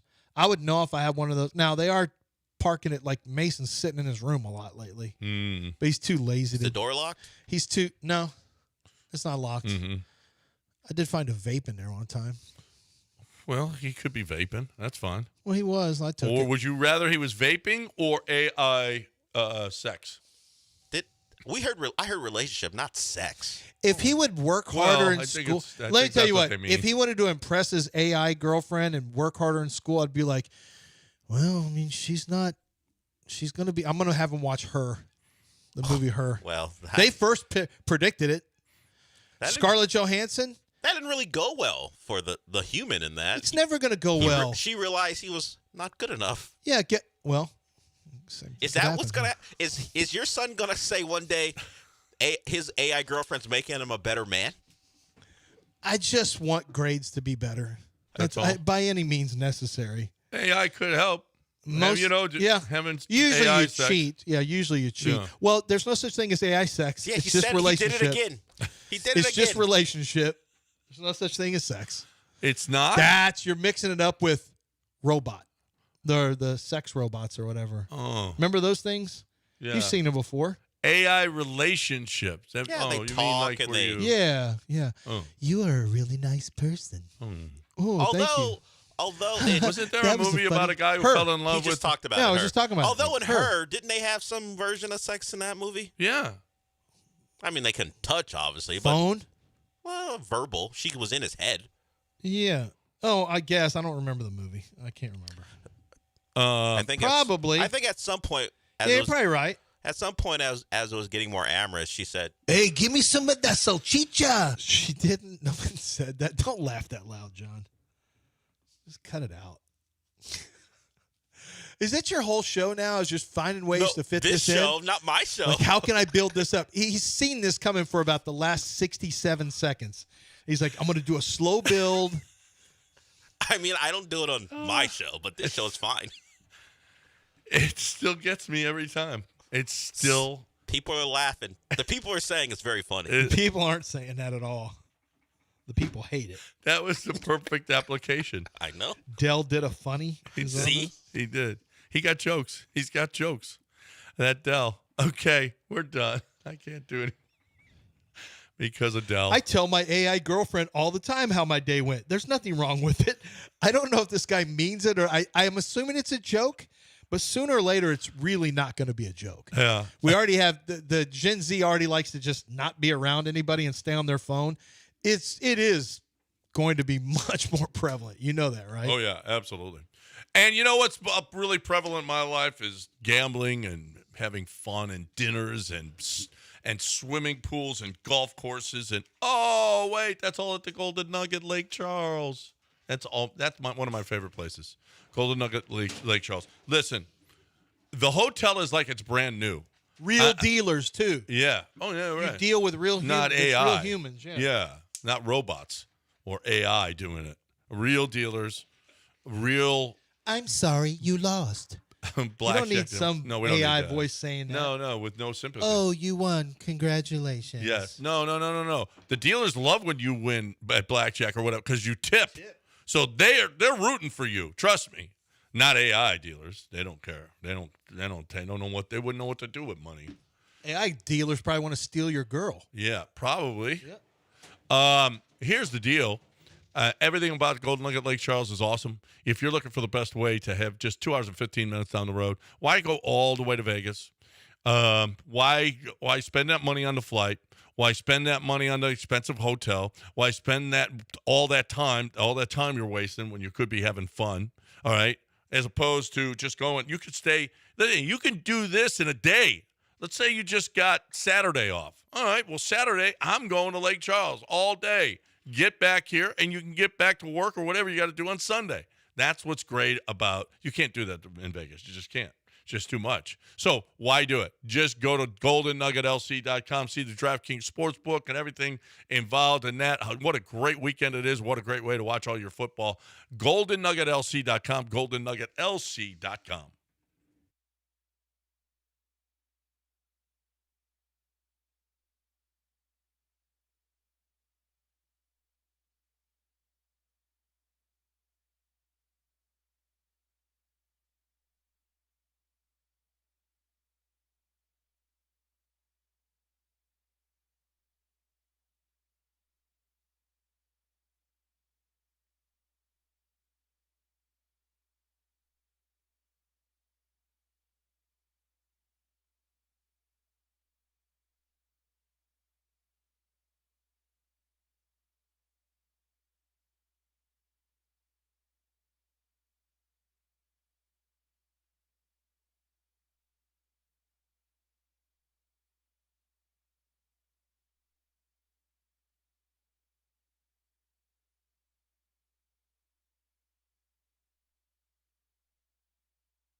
let's start with this. Did you guys take advantage of the first day of 49 straight days of football? We talked about it here where I don't like countdowns, particularly, hey, we're 100 days away from the football season starting. I particularly don't like, hey, do you guys want to lock in on Missouri State and Middle Tennessee State and Liberty and UTEP? If you're unaware, it was floating out there because people bow down to the altar that is football, that we're going to have 49 straight days of football. And do you feel like you missed out if you didn't get to see Liberty and UTEP battle it out 19-8? Football's great, but the greatness about football, at least at one point, was the scarcity of it. Once a week, your favorite team plays. Maybe you get them on a primetime game, which makes it even more special. Back in the day, Monday night was the best time. Of course, now it's Sunday night football. Those are the premier games. But if football just becomes like baseball, where it's every day, I feel like it gets less special. That's all. And I don't think that's going to happen because I don't think people cared for the most part that Missouri State and Middle Tennessee were on for them to watch. I think a lot of people focused on the baseball playoffs. And surely if you are a Rocket fan, you wanted to see Kevin Durant in his debuts. Oddly enough, it went well. Kevin Durant, still pretty good. Amen and Şengün look good. We'll talk about that. But I'm glad I don't have anyone in my life who said that. Hey, guess what? It's the first day of 49 straight days of football because you know what you're going to get on Tuesdays and Wednesdays? Maction. Or maybe you'll get Missouri State, the alma mater of JT Granado, playing. Stuff like that. So I'll wait for today. I'll watch the Thursday night game. I can do 48 straight days. So next Wednesday, you will be watching football. And Tuesday. Okay, apparently. let's see what's in store for you. Probably some action, some Sunbelt So action. of course we take into account we'll be watching Monday Night Football. That's the Texans. That's free square. No, not this no, Monday. not this Monday. But they're part of the 49 straight They're days. part of the chain Yeah, that will not be broken. Yes. So next Tuesday, you're gonna be locked in on New Mexico State. Oh, Liberty's making another appearance. Their second straight game on a day that's not normally football related. Tuesday, Liberty versus New Mexico State, Arkansas State versus South Alabama, and FIU versus Western Kentucky. Those are the three games on Tuesday for college football. If I had to rank them, I'd go FIU, Western Kentucky, number one. Got it. And then on Wednesday, second game. And then on Wednesday, as you continue your run, since you're going to go 48 straight days, you get yourself some Delaware and Jacksonville State, and UTEP and Sam Houston. So a local flair. Local flavor. Yeah. See, thank you. I appreciate them giving me multiple options because some of these options aren't great. The streak wouldn't be alive. Yeah. So of course the streak probably won't be alive no matter what. No matter what. I do want to point out next Friday we've got some good college football games. You got Louisville at number 2 Miami, Nebraska at Minnesota. So that's when it starts to pick up. But all the other stuff, I can miss it. Thanks, guys. I'm glad we got all this football, but I'm going to continue with my Sopranos rewatch on some of those days. There's something about Maction in November that just it just hits harder than Conference USA in October. I would agree. If you're going to give me... There's a charm to Maction. Ohio versus Miami of Ohio in weather conditions in November, I'm good with that. I think it's because they're all numbers estimates here. Put that out there. They're all 300 miles apart. They're all within a 300-mile radius of each other. It feels like it means more than Northern Illinois and Ohio. It's like some of these. Yeah, what do New Mexico State and Liberty have in common? Yeah, exactly. Why am I going to get states away from? Why am I going to get excited about that? Yeah. But if you tell me, and it's going to be cold, miserable. Eastern Michigan. Don't they have a green and gray field? I forgot exactly what their field color is. I think Eastern Michigan. Eastern Michigan. So I know Eastern Washington has the red one. But yeah, stuff like quirks like that, I'm down for. But I watch it in replay form and highlight form, not live. Sure. Yeah. I got dignity. What am I doing here? Catch up through key plays. Exactly. So I hope you guys didn't miss the first day of 49 straight days of football. If you did, you got 48 more to go. Only 48. Only 48 more to go. So be excited about that.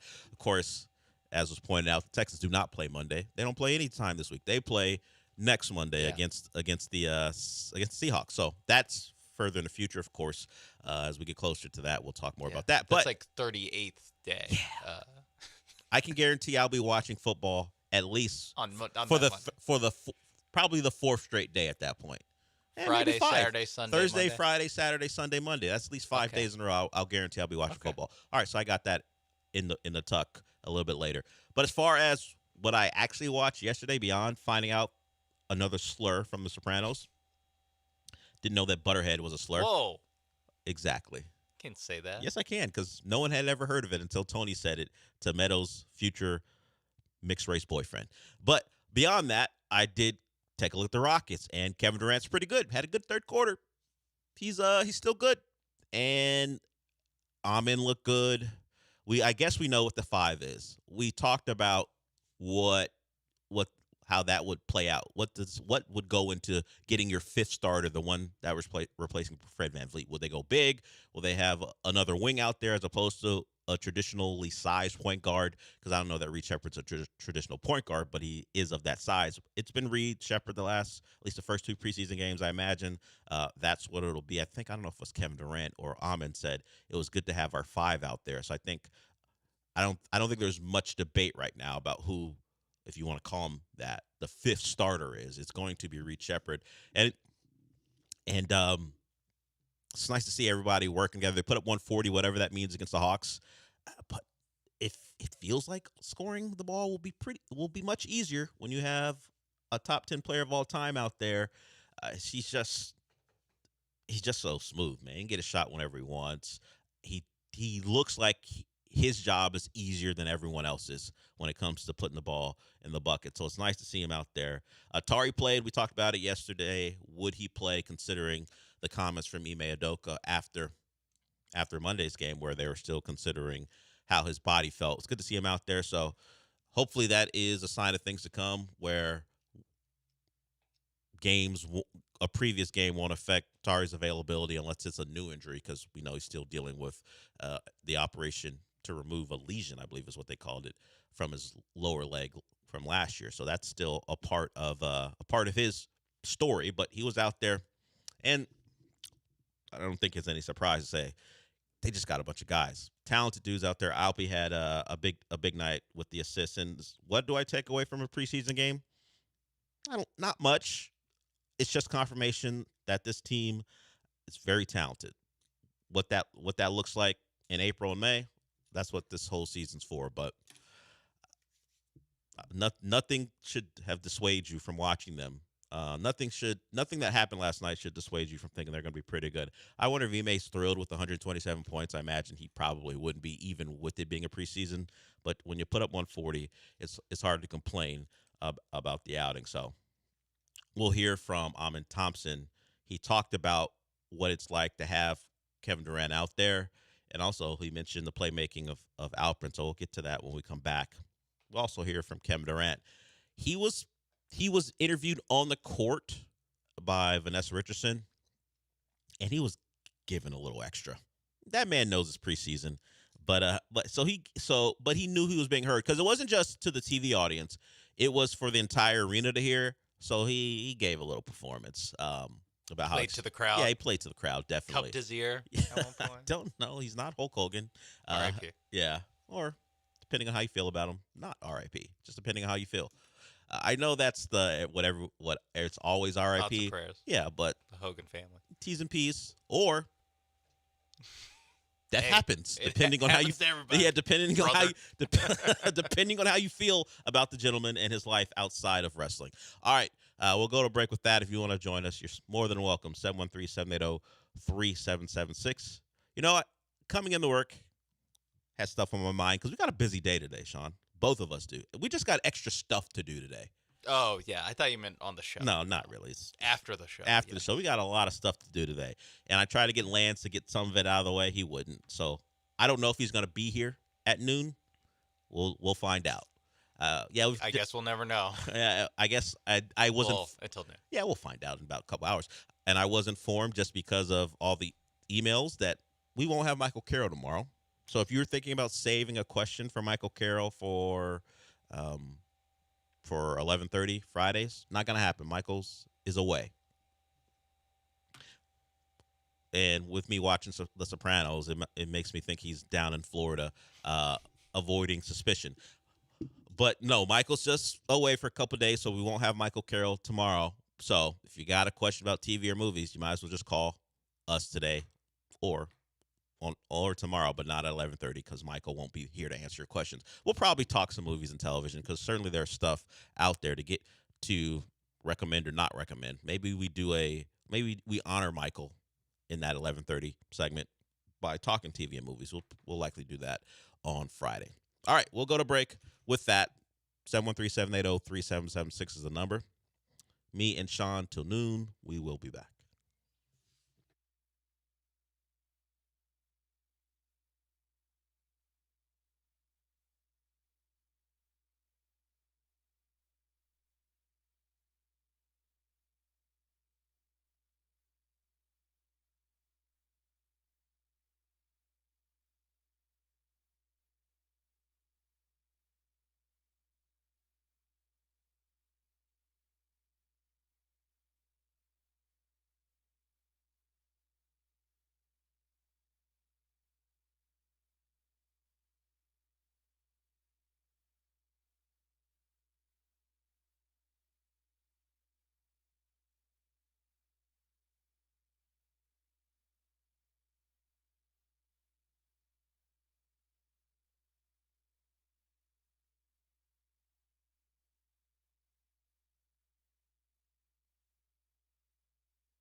This is the Del Olalea Show. On ESPN 97.5 and 92.5. Broadcasting live from the Veritex Community Bank Studios, here's Del Olalea.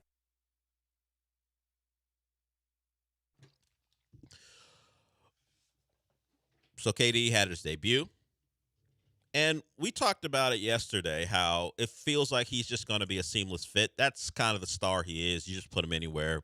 His game is very transferable no matter what you want to do because of how easily he can go score. But what does he do for others? What does his presence mean for the other guys on this roster?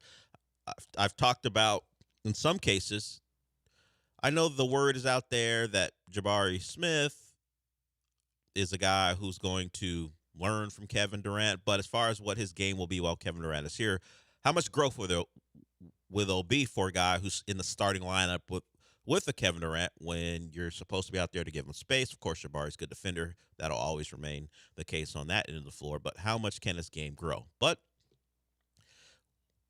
how easy will the game be for him with Kevin Durant out there? Will he get as many open shots as he wants because all the attention paid to Durant or Şengün? Well, Amin Thompson's one of those guys who's out there as well in that starting lineup, and he was asked about playing with Kevin Durant and then eventually got to Alpe's game and what that means for the offense.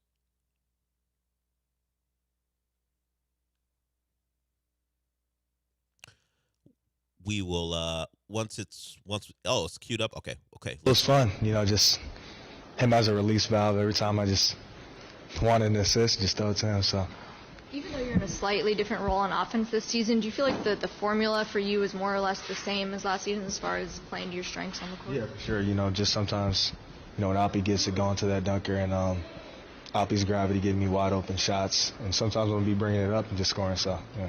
What do you think about the way Alpe facilitated today and kind of, actually led y'all an assist instead of allowing you guys up, yourself included? What do you think about him as kind of like y'all's offensive hub today? I thought he did really good. 13 assists. I didn't know he had that many assists. I mean, he just brings so much. Like, he commands so much attention that it just gives us easy buckets. Yeah, the Rockets have multiple guys who are going to get easy shots for their teammates, either by their simple presence out there because of all the attention or what they do to create for others. And Alpe as a hub seems like something they will and should lean into. And look, sure, preseason game number 2, but 13 assists with Kevin Durant out there. And, of course, I talked about the 140 points.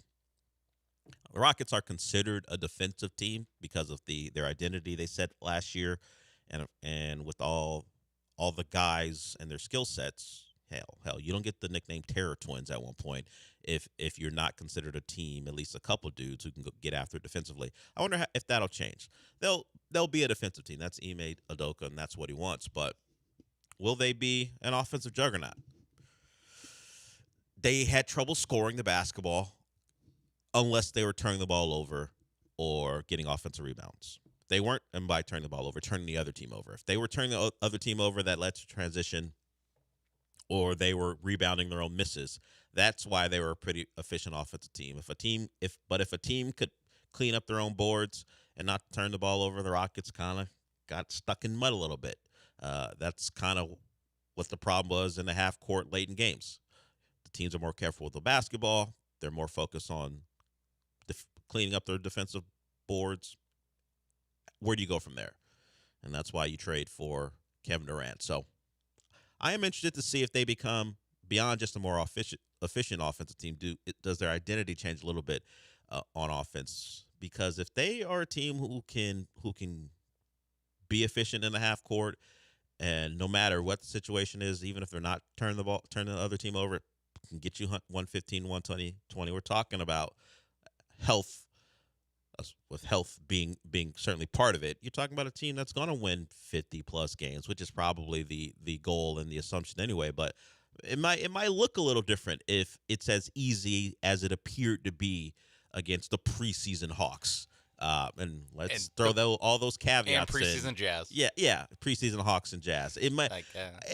That's the caveat. Like, the Jazz don't want to be good. Ace Bailey had a nice night, and he and Kevin Durant got into a back and forth where Kevin Durant pretty much did the whole to young player thing. Hey, sit your ass down. You just got here. Yeah, he was talking to him at the free throw line. Ace Bailey wasn't, at least in the clip I saw, Ace Bailey wasn't doing any talking. I guess his talking had ended and Kevin Durant's talking had begun as he was telling him to sit down and stop talking. You just got here.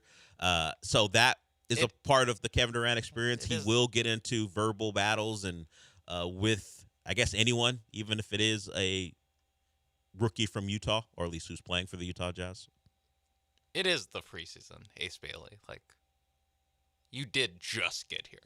Like, it is very much so. It is the I don't know. It is preseason game number 2. I don't know what Ace Bailey had, what he said, or what precipitated. The fact he said anything. Yeah, Ace Bailey talking to Kevin Durant. I'm not sure. Maybe he knocked down a couple jumpers and has something to say. Because as I said, he did have a good game. Scored like 20. Yeah, so maybe that was enough for Ace Bailey to look at Kevin Durant and then say some stuff. But I would say, I know eye contact. I know you saw Anthony Edwards do it, but that was going on in postseason play.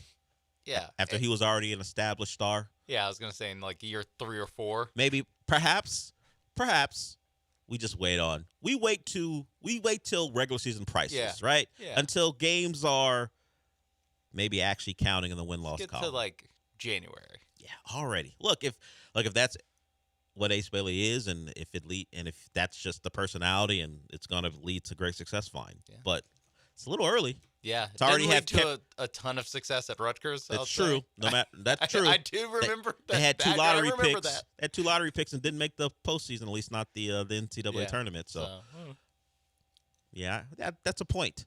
Maybe relax a little bit. I don't know. But if that's the way you play, that's the way you play. Yeah. How can you argue with the results? He was the number 6 pick in the draft, something like that. Yeah, he was the guy picked by a team who was upset because they weren't higher up in the draft. Yes, because they tanked to be higher up in the draft, and then he just fell. He fell to them, and they were disappointed by their positioning. That's what happened. And because he wanted to go to the Wizards, or maybe it was the 7th pick. I think he wanted to go to a place where he can get his shots up, but Utah wasn't considered because it's Utah. Yeah, that's according to the narrative. Of course, he wound up there after a day, and people were like, "Man, Ace Bailey really doesn't want to go there." His team said, "No, the Jazz gave me a day to be with my family, and then I showed up when they said I could show up." So, whatever. That's long since passed, and now he's getting into back and forth with maybe a top 10 player of all time. Cool, good stuff. Yeah, I think there might be a lot of nights where Ace Bailey's putting up 22. But the Jazz are getting smoked by giving up 140. Yeah, I think there may be a lot of nights like that where people are talking about his offensive skill not leading to anything. I think they're the only Western Conference team that has a Vegas over-under in the teens. Everyone else is like 29. And it's just the way the Jazz like it. The Jazz are the bottom tier Western Conference team. I was talking in the morning to the guys, and Will Hardy is one of those dudes who, the coach of the Jazz, just in case people don't know, and you would have every right not to know. He's one of those dudes where NBA media and NBA podcasts are always complimenting him about his about what he does for them, and as far as how he coaches. And the Jazz have continued to put him in spots where, that first year you're here, we got off to a good start. It's not what we're looking for. Yeah, and then we had to trade everyone. Yeah, it's not what we're looking for. So they just threw him an extension. He's probably has the worst record of any head coach to get one of those. Hey, you want to add a couple years to this because we're putting you in a spot where your resume, if you ever get fired, is going to look awful. We're going to throw you a couple more bucks. I was going to say he has to have the worst record for a guy that has like a good reputation, a coach that has like a good approval rating. Yeah, at the end of last year, a year where they went 17-65, they gave him an extension through 2031 because they know you better give this man a bag, because if it doesn't turn around and we got to fire him, that record's going to look terrible. Yeah, it's good work. 17-65. It is pretty crazy that you can just pile in some 20-win seasons, and they're like, "Wait, hey, we can't lose you. Let's get this extension done." I think they want him around when they eventually decide they want to be good. The hope for them clearly was to get Cooper Flagg, and We just talked about how their positioning in the lottery didn't lead to that. Now, this time, they want to be bad again and get DeBanza, and then they'll start trying to win. There'll always be someone that you can be bad for. Eventually, you have to start being good. At some point. Just and we learned that here. The Rockets never got the number 1 overall pick. They did it one more year to try to get Wembanyama. It didn't fall their way. And then they, of course, they had already hired Ime, but they hired a coach to go, you know what? Enough of this. Yeah, the Wembanyama draft was like their one last job. Let's see if we can just immediately become a contender, essentially, by getting this guy. Don't get him. End up getting Thompson and become a decent team pretty fast. Yeah. Actually, that next year. It was all, decent. And their hope was hire Ime, get luck in the lottery. If it comes to be Wembanyama, great. We have this generational prospect along with a coach who wants to win now, and they're gonna start pushing forward. I know they deemed it phases. I'm not sure what phase they're now. Maybe they're in phase 3, but I think they're in phase 3 now. That was phase 2. Yeah, when they hired. Yes, Ime was phase 2. Steven Silas was phase 1. Hey, listen. He didn't get the extension that Will Hardy got, though, did he? No, I don't. That's what I'm talking about. We're normally the like babysitter coach of a bunch of 19-year-olds that are going to lose a bunch. Like, normally that guy isn't like, man, this is one of the best coaches in the league. Like, Will Hardy gets that steam for some Steven reason. Silas had the reputation of an offensive guy who was going to be teamed with Harden and Westbrook before. Yeah. They both what said, happened? oh, Harden said, I want out. Oh, yeah. That's what happened. And he couldn't make it work with Christian Wood and John Wall. No, and Man, Westbrook get said, this guy outta here. and Westbrook said, you want out? Give me out. I want out too. First thing smoking. Yeah, so that's what happened to Steven Silas. All right, we'll go to break with that. But first, actually, we talked about Will Hardy. Let's hear Will Hardy talk about Amen Thompson. He was asked a couple things about Amen, but particularly with the change of the lineup, how that affects a player of Amen's stature or status. Here's Will Hardy on Amen Thompson. I think we've seen a few players in the last 6 or 7 years who can put so much pressure on the rim by themselves early in the clock. I'm not trying to compare Amen to Giannis, but you have to show a crowd early, because leaving any defender on an island with him moving with force early in the clock is hard. But that's where the decisions aren't always easy, because if Kevin Durant's defender is the closest person, what choices are you making? But that's why our league is so special. There's so many great players, and there's a lot of talent out there on the court. I don't think the skill level in the NBA has ever been higher in terms of dribbling, passing, shooting. But similar to the question earlier about how Kevin's going to play here, I don't necessarily know what it's going to look like. Ime and his staff would have a better idea because they've been practicing together. And so when roles change, it's our responsibility as opponents to study it and watch it throughout the year. And what does it actually look like in the games? Are there things that we can do to take it away? But, Amen's a special young player for sure. And so that's his goal, to watch and adapt. This is what I think this entire season will be for us, watching how this team comes together. No matter what it looks like in January, I think for them, they know they're going to be good. What habits do they build, and what do they figure out when they start battling for their ultimate goal, which is a title, which is where we are with the Rockets. We talk about phase 3. Phase 3 was this, and they probably got there quicker than some people thought, because they were bad, and now they're one of the best teams in the NBA. So that's Will Hardy on the Rockets as a whole with all the changes. All right, we'll go to break with that. We will get into some college football, because it's a surprisingly big weekend, at least when you look at it before the year and you look at the teams involved. Like Indiana is in a top 10 matchup this week. Missouri is in a big game against Alabama. So we'll get to some of that today. We will also, I didn't get to this yesterday. It's the 5 questions for the Astros set by Brian McTaggart. I mentioned it, but we didn't get to it. So we'll talk about that as we move forward. So If you want to join us, 713-780-3776. We'll also hear from Dan Orlovsky on the Texans. And while the John Harbaugh sound from last week about the Ravens wanting to find their way against the Texans, we played it, and it wasn't as inflammatory as we would have thought. Jeremy Fowler of ESPN, he was on the Rich Eisen show yesterday, and he talked about the Ravens' approach to the Texans game and why the result has the Ravens shook up. So we'll hear from a couple guys from ESPN on Texans-Ravens when we come back.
You're listening to the Del Olalea Show on ESPN 97.5 and 92.5. Live from the Veritex Community Bank Studios, here's Del Olalea.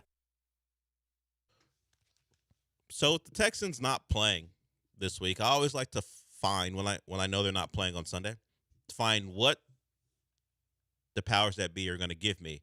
Like, I know some people have Sunday tickets. Some people will just watch Red Zone. But for the people who are like, you know what? No. I'm not paying for Sunday ticket. I will just watch the games that are in my market. I would say this would be a reason to go get Sunday ticket this weekend, or at least do the Red Zone thing. As you might imagine, the Cowboys are coming. The Cowboys will be on our TVs this week, as they are, I guess, when the Texans aren't playing, Houston's team. You've probably heard them on our air, but if you are just tuning in the Fox, It's Cowboys-Panthers. You get Adam Amin and Greg Olson on the call. And for CBS, where we would normally see the Texans, they're giving us Browns at Steelers. Yeah, I feel like it's a red zone. It's a red zone type of Sunday morning for me. Browns aren't compelling. Dylan Gabriel, I wouldn't watch if Shador was playing quarterback because they're the Browns. I'm not watching the Browns play football if I don't have to. And the Steelers, okay, they're the best team in the AFC North. That doesn't mean much at this point. And Cowboys at Panthers. Is Seahawks Jags the best? It is. game I would say so. For the early slate? I would say, Rams, right? Well, nope. I No. just see the Ravens name and I go, but no. yeah, no, I did the same thing. No, it's Seahawks Jags. Tom Brady is also calling that game for some reason. Well, because they thought they were going to get. I guess the possibility of Lamar playing is still out there, but probably not. But so that would be a reason to have Tom Brady there. The rest of the Titans, Raiders, Cardinals, Colts. And unless you care about 2020 quarterback rivalries, I mean, Chargers, Dolphins, no, there's nothing there. Yeah. There's nothing there for particularly early on. The late window's better. Yeah, 49ers, Bucks, Bengals. No, that one's actually that stinks. You get Is there another? That's the only two late window games? Yeah. I guess. Wow. So, teams are on buys and stuff like that. It's it not a great weekend. 2 Monday night week or something? I don't know that, but either way, it's not a great week as far as matchups. So maybe just have Hanson on your television and just watch Red Zone the entire day. Get the best of the bad is what I would say. Just try to keep up with who's on your fantasy team. It's probably for this area, unless you're a Cowboy fan. I don't know they exist. It is probably a fantasy football weekend. Even then, they're playing the Panthers. You expect to win. Yeah. If you love Dak and you think he's got a real shot at the MVP, this is a game where you can put up some numbers. Yeah. So if that's what you're into, that's what you're into. Yeah. I'm generally a fan of going the red zone. Now it's just a necessity. It's not about me being it's not about being a fan. Yes, it is a 2 Monday night game. Okay, good. It's Buffalo at Atlanta and Chicago at Washington. Okay. It is the site of that Hail Mary last year. Yeah, but I'd put those as like 2 6s. Sure. It's nothing crazy. Get Caleb versus Jaden Daniels, same draft class. We'll see how it goes. And of course, the Bills draft class matchup Bills coming off a loss. They go to the Falcons, who are coming off a bye. Michael Penix is about the same age as Josh Allen, despite being in his second year. Yeah, sure. And Sean brings up it's a lot of draft class talk because, as I mentioned, if you still care about 2020 quarterback battles online and who's the best, we have one of those matchups this weekend as the Chargers, who are coming off 2 straight losses, go down to Miami to face a team who gave up 200-plus yards to Rico Dowdell. So that's happening, the former Cowboy running back. So they asked Tua about him catching, does he still stay in contact with that draft class? Because, of course, since they were drafted in the same class, they must be friends, right? They just hang out, text each other during the offseason, ask them how the family's going. Well, Tua is a confirmed family man. He's married with a couple kids. Jalen Hurts, I think, maybe engaged, maybe married. Burrow, no. Herbert, no. And so since Tua was asked about it, he gave a pretty reasonable response, but then he threw in something that we're going to debate because I'm not sure anyone knows what a supermodel is. So here's Tua on the 2020 quarterback class. I'm curious about the brotherhood of that draft class a little bit. Obviously, you're close to Jalen, but can you characterize the communication you've had with the other quarterbacks over the years? Do you guys hang on each other I would say I haven't really had too much communication with a lot of the guys in my draft class. Everyone's in a different stage in their lives, right? Some are married, some aren't married. I don't know, maybe some dating supermodels, some not. I don't know, So everyone's in different stages of their lives. And so I would say haven't really kept in contact with any of them. The brotherhood. Tua's like, what brotherhood? Jalen Hurts is married, so he and Tua, the two former Alabama quarterbacks, /Oklahoma, are married. I guess the two supermodels he's referring to are who Herbert and Burrow are dating. And we looked into it during a break. Well, we had a conversation. Neither one is dating a supermodel. Like Madison Beer I believe, is the one that Justin Herbert's been seen with. She isn't a supermodel. Yeah, I so think when you type it in, it comes, it has her name and then American singer/songwriter. And then you go into the overview, more into it. Model, actor, and show judge. I don't know. Show judge. I don't know. Is she on The Voice or something? Yeah. I don't know what she's The judging. show judge. Whatever that means. I'm trying to figure out what started first, the influencing or the music, because we were having a talk about what begats what. Apparently she was in a Justin Bieber video or something, or gained the attention of Justin Bieber because of her singing. So I guess you would go singer first. Her career section starts in 2012 on Wikipedia. Bieber began posting videos on YouTube of her singing covers of popular songs in early 2012. So we're not gonna do her discography or anything because it's not the show for that. I mean, I can't. It's I right prefer there. that you not do that, but because I can tell you I've never heard a song. But not a supermodel. We're gonna go with not a supermodel. Famous enough that it makes news when Justin Herbert is dating her, but She not was on Ridiculousness. Yeah. Is that the show judge thing? No, it's RuPaul. Okay. So not a supermodel. And I believe Joe Burrow has, at least at last check, was with a woman who was apparently working for him in his home. House sitting. He was playing a Monday night game. His house was broken into, and she was the house sitter. Why did Joe Burrow have I won't call her exclusively a lingerie model, but she has modeled lingerie, and she's a TikToker and an influencer. Why he had her house sitting? That's for you guys to debate.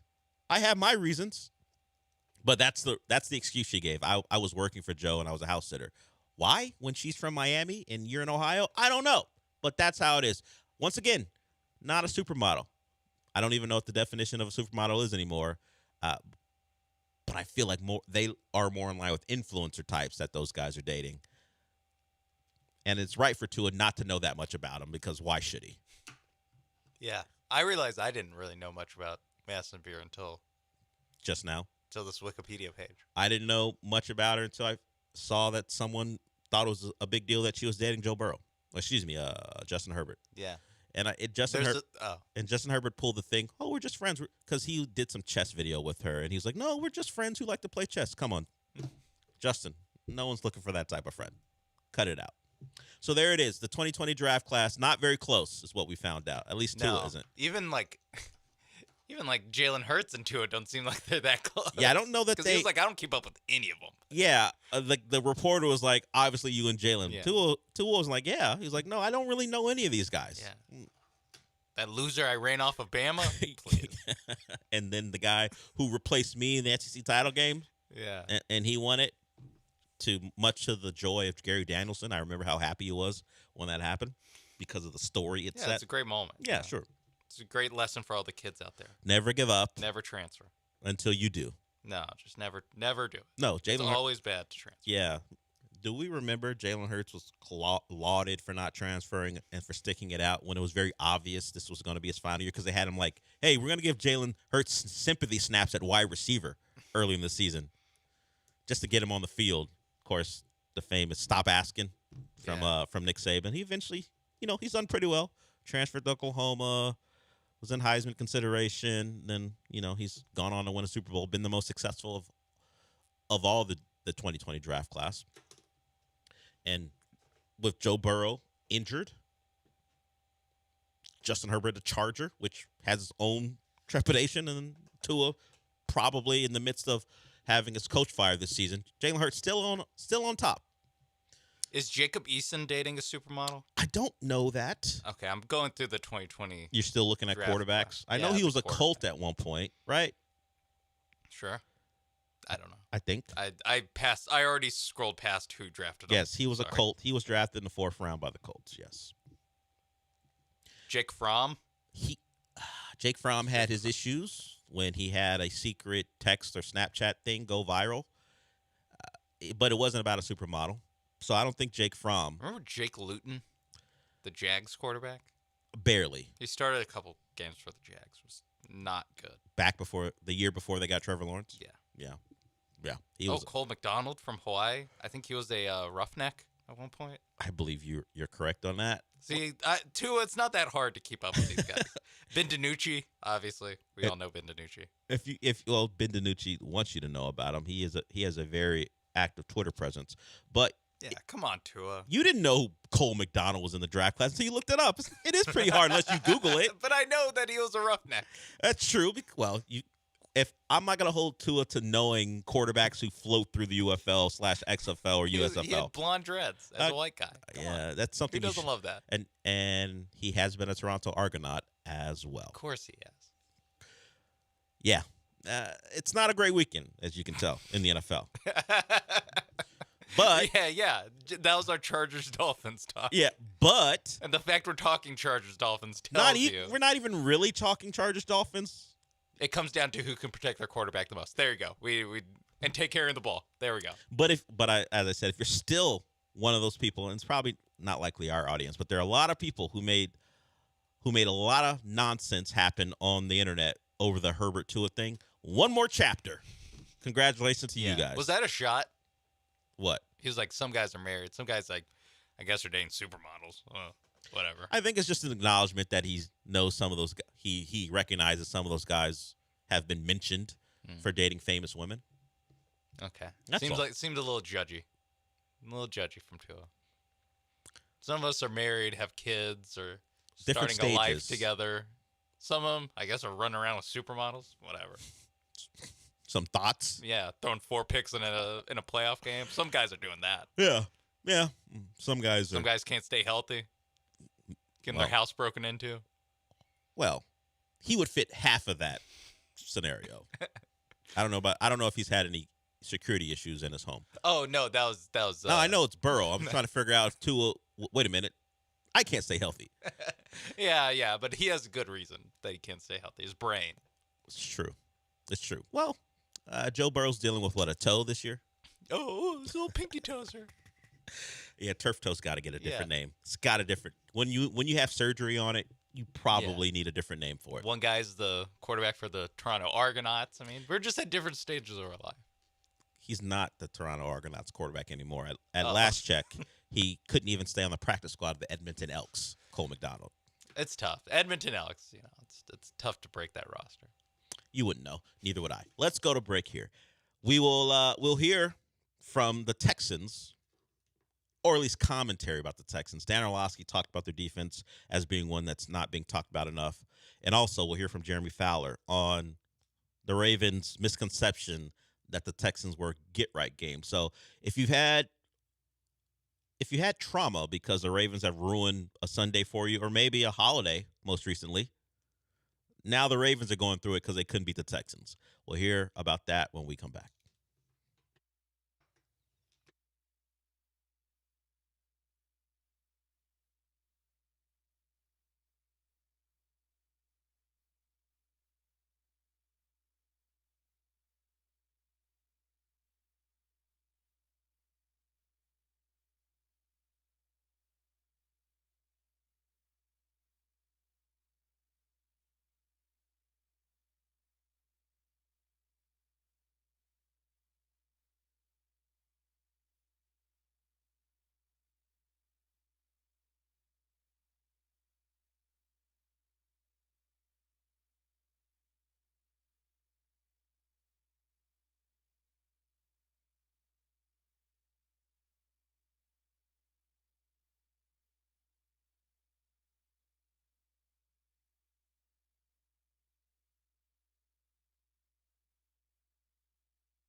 we will get to Texan stuff here, but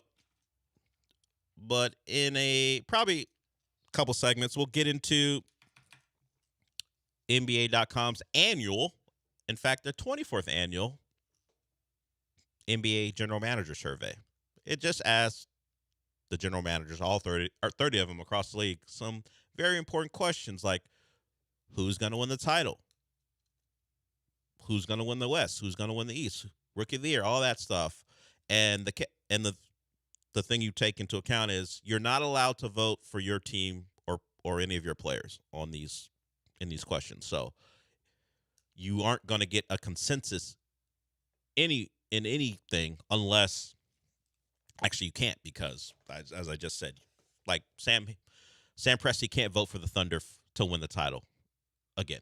Yeah, when it's like player you'd most want to build around, it'll be 29-1 Victor Wembanyama. Yeah, stuff like that. Yeah, the Spurs GM can't vote for him. He has to go. I guess Jokic, possibly, or Giannis, depending on who they actually want to trade for. Who knows? But we will get to that a little bit later. But let's get to some more fallout from Ravens and Texans. So blowout win, not competitive. Dan Orlovsky has been very positive about that performance. Certainly, we'll hear from him on the defensive performance or just overall the defense as a whole. But he also talked about what he liked from what the Texans did offensively. A lot of that is being met with, well, it's the Ravens. How much can you take away from it? In fact, someone on that very panel where he complimented the Texans for what they were doing offensively was like, I want to believe, but it is the Ravens, and I got to wait. It was Mina Kimes who she wasn't trashing the Texans. She just said, hey, the competition suggests I need to see more. And I do need to. Dan Orlovsky played in the NFL. Where did Mina Kimes? He did not say that's the non-player in you to Mina Kimes. He did not do that.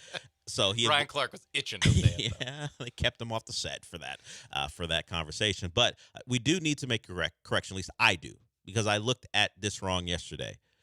Jared Goff did win NFC Offensive Player of the Week, but that was in Week 2, and the Ravens were playing the Browns in Week 2. Now, David Montgomery in that Week 3 game against the Ravens did go for 150 yards and 2 touchdowns on 12 carries or so. But the reason he didn't win because Caleb Williams had a breakout day. But Dave Montgomery probably was in the top 3 or top 5 of that potential voting. So the Ravens defense has only allowed three opponents to win Offensive Player of the Week. Okay. It was CJ. Most recently, he won. If you missed it, CJ Stroud won Offensive Player of the Week. Mahomes and also Josh Allen. The big 3. Yeah. And Jared Goff had a pretty good day against them, as in fact, all quarterbacks do, except if you're a Brown. But it wasn't good enough to beat out Caleb Williams. So I make that correction, but still 3 out of 5. So we'll start with Dan Orlovsky giving some praise to the Texans. And then we will hear from Jeremy Fowler, where he is talking about what the Texans win did to shake up the Ravens. Here's Dan Orlovsky. Who's the best defense in the NFL? I think if you asked most people that, they would say, and rightfully so, probably like Denver or Philadelphia, Houston. Houston is the best unit defensively that doesn't get talked about enough, because we've so focused on their offense and hasn't looked great. It looks better the past couple weeks, and the protection has to get better. It still hasn't been exactly where you want it, but when you watch tape on Houston, Will Anderson destroys your run game. Danielle Hunter, great getting the quarterback. Linebackers as fast, as quick as anybody, in the secondary is a bunch of ball hawks. This defense gives up 12 points a game, 12. And if you look at them, I think they're like 5th in total yardage, or maybe 3rd in total yardage, like 270. Pass yardage, it's like $170 a game. Run like 90 yards a game. They're outstanding. And they're like middle of the pack in takeaways, middle of the pack in sacks. So it's not like they're riding the wave of turnovers or sacks. This defense, I know everybody wrote this team off the way they started this season. This defense is the best unit that doesn't get talked about enough. They're absolutely in play.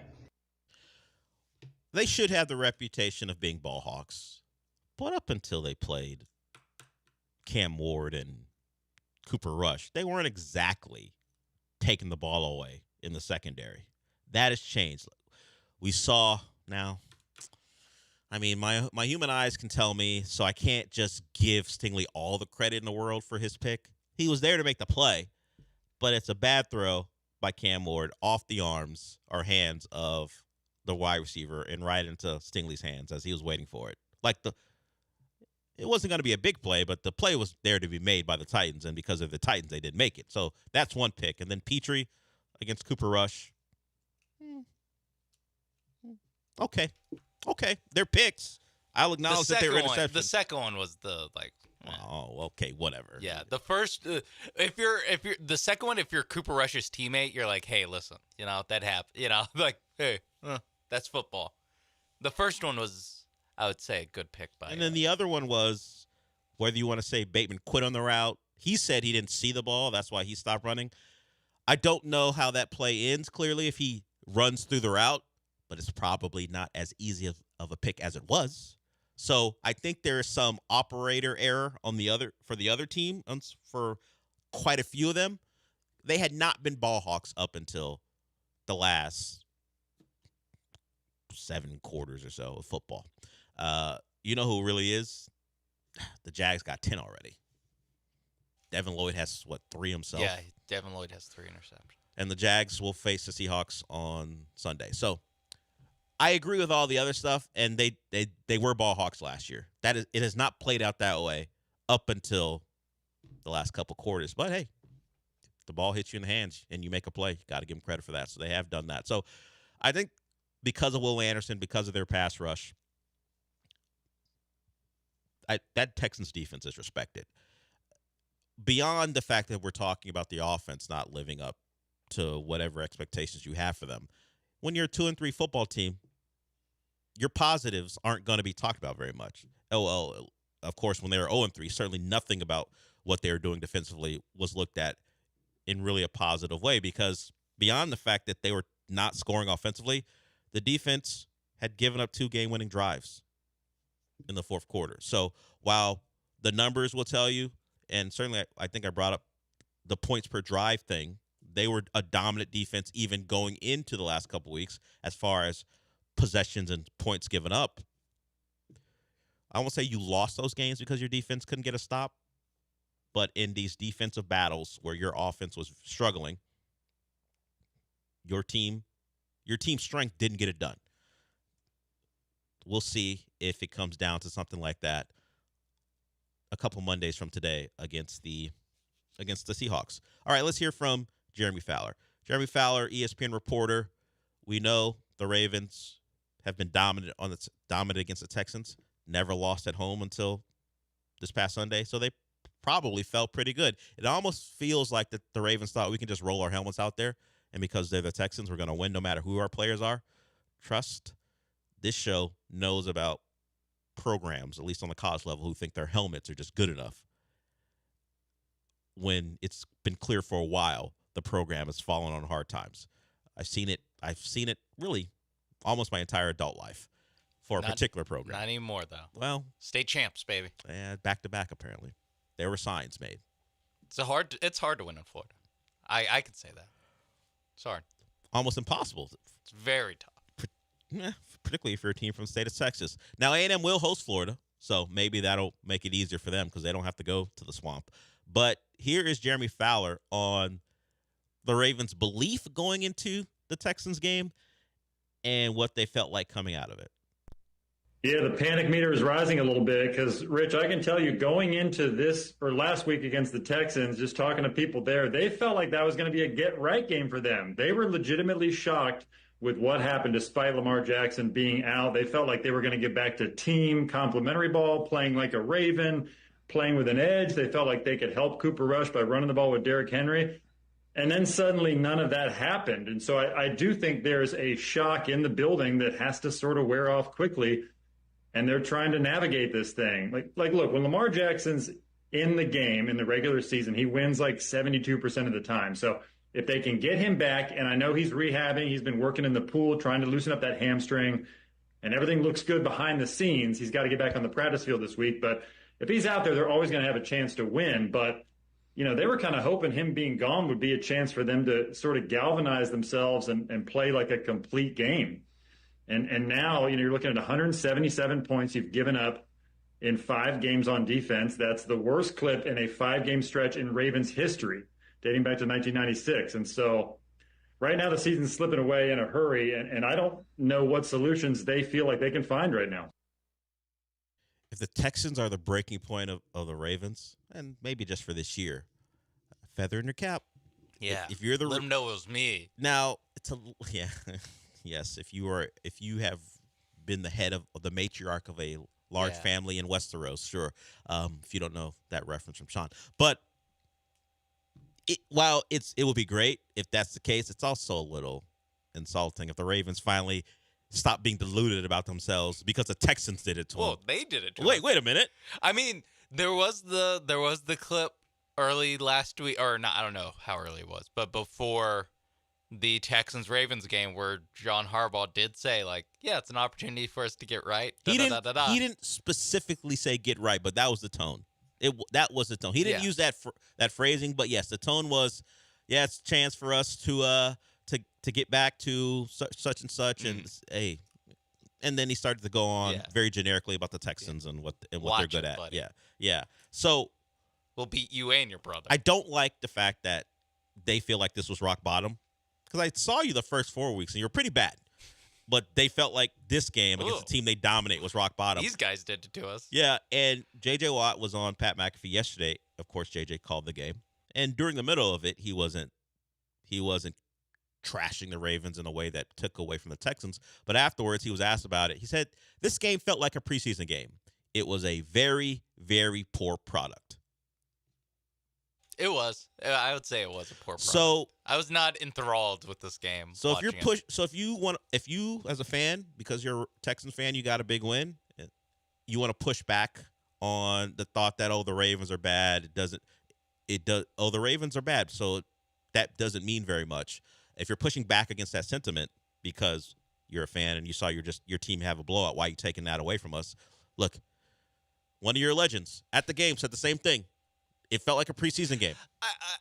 I get fans are gonna fan, but like honestly, you saw that product. Like, you saw that could you game. Not be like, well, no. Like, come on. If you are a fan of a college football team or you just love the sport of college football, you have watched games like this. Yes. It's just that it shouldn't be the case on the NFL level, and it shouldn't be the case that it's the Ravens. But that's what it was. It was a team that was outmatched, broken. I don't know if they are completely broken, but at least on that day, that was a team who had no answers for anything. They had nothing. There was no juice. There was nothing in them. And all the Texans had to do was be competent, and it was going to be bad, and it was bad for the Ravens. There was nothing there for them. And your franchise legend said the same thing. A preseason product is what he said. I mean, that's also something we said. That I know, but that defense felt like a preseason defense as far as the roster construction. Yeah, it looked like that. As far as the names that you could know, but also there's no pushback. Guys did anything they wanted to throughout the game. Yeah, Jeremy Fowler in the clip at one point said like they viewed it as, even without Lamar, a spot to where they can kind of have a galvanizing effort where, we've seen it before where a team plays way over their head when their star quarterback's out and they just kind of, find a way to win sort of thing where they're able to move the ball on enough drives and their defense plays lights out and they can steal a win or at least give a very good effort in a game that they on paper shouldn't have a chance to do. I feel like in the halfway through the first quarter, you're like, okay, that's not what's going to happen with the Baltimore Ravens. When the Texans carved them up without any resistance on that first drive. I don't think they had a negative play. Yeah. Like, it's just like the Ravens weren't going to meet the moment of. No. And I don't know the ins and outs clearly, but I'm not sure Lamar Jackson gives the energy of, hey, rally around me. Win one for Lamar? Yeah, I don't think that's how it goes. I feel like, when he's out there, you feel like you've always got a shot.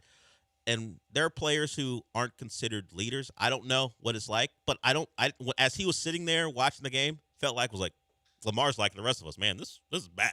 These guys suck. Do you think he could have been the second straight quarterback of a Texans opponent to be like, hey, I'm going to keep it real? We're ass.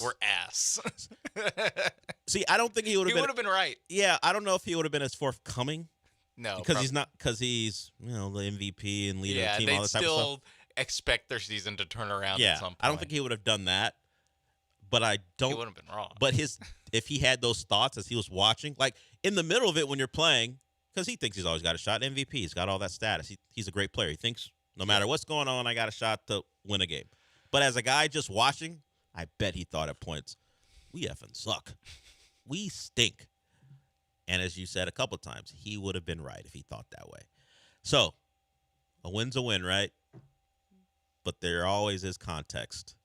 That's a terrible team. We'll see if the Texans win is rock bottom and they bounce back. Not that defense ain't gonna bounce back. No, they are bad. Rock bottom might be this week against the Rams, and then bye week. And then they figure some stuff the out. Recovery, but possibly at that point they'll be what 1-5. 1-5. Yeah, it's gonna be a long road back for them, which is great. Get one of the potential playoff teams out of the way. Yeah, root for the Rams to beat the Ravens down and maybe remove all hope from them of winning anything this year. All right, we'll go to break with that. We'll get into the the annual NBA GM survey about who's supposed to win the title, what they think of the Rockets and some of their players. We'll get to that, but when we come back, we will kind of get into what Brian McTaggart talked about with the Astros. What are the questions? I think anyone who's paid attention to the Astros know what they need.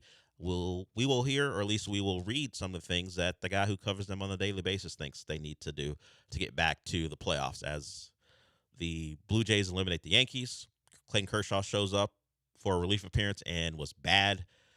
The Phillies remain in that series, and we got a Game 5. And the disaster scenario that people were pointing to for the Mariners after they lost Game 1 is here. They didn't get Game 4. They come back home, but they got to go against Skubal. We'll see how they fare. But, hey, the Yankees are out, which is always good. And the Blue Jays are the least offensive team. Maybe the Brewers. We talked about it. If anyone's going to win, let it be the Brewers and the Blue Jays.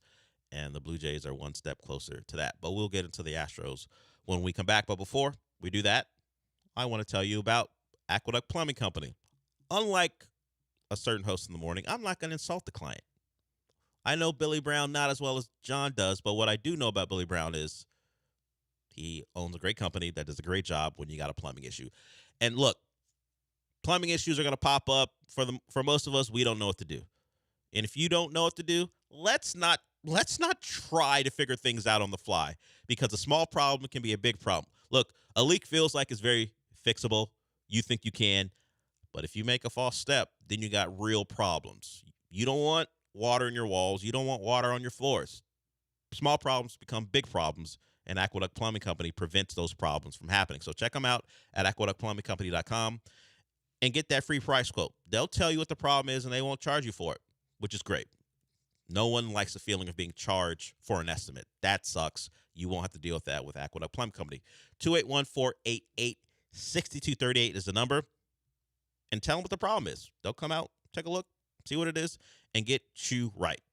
From a reroute, maybe you got an issue with the gas pipe, some new construction you might need. They do that too. Remodels, they got that in their bag too. So look at the services, find what you need, and get right with Aqueduct Plumbing Company. That's aqueductplumbingcompany.com. That's aqueductplumbingcompany.com.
Broadcasting live from the Veritex Community Bank Studios, it's the Del Olaleya Show. On ESPN 97.5 and 92.5. Now back to Del Olaleya.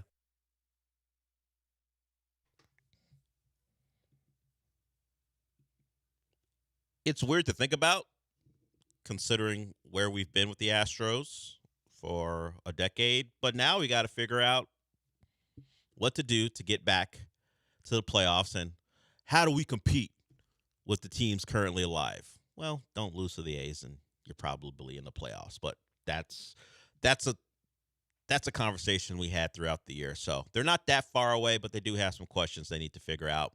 And Brian McTaggart has a piece about 5 questions that the Astros need to answer. Of course, top of the list, something we've discussed, where are you going to get your starters from as far as your pitching staff?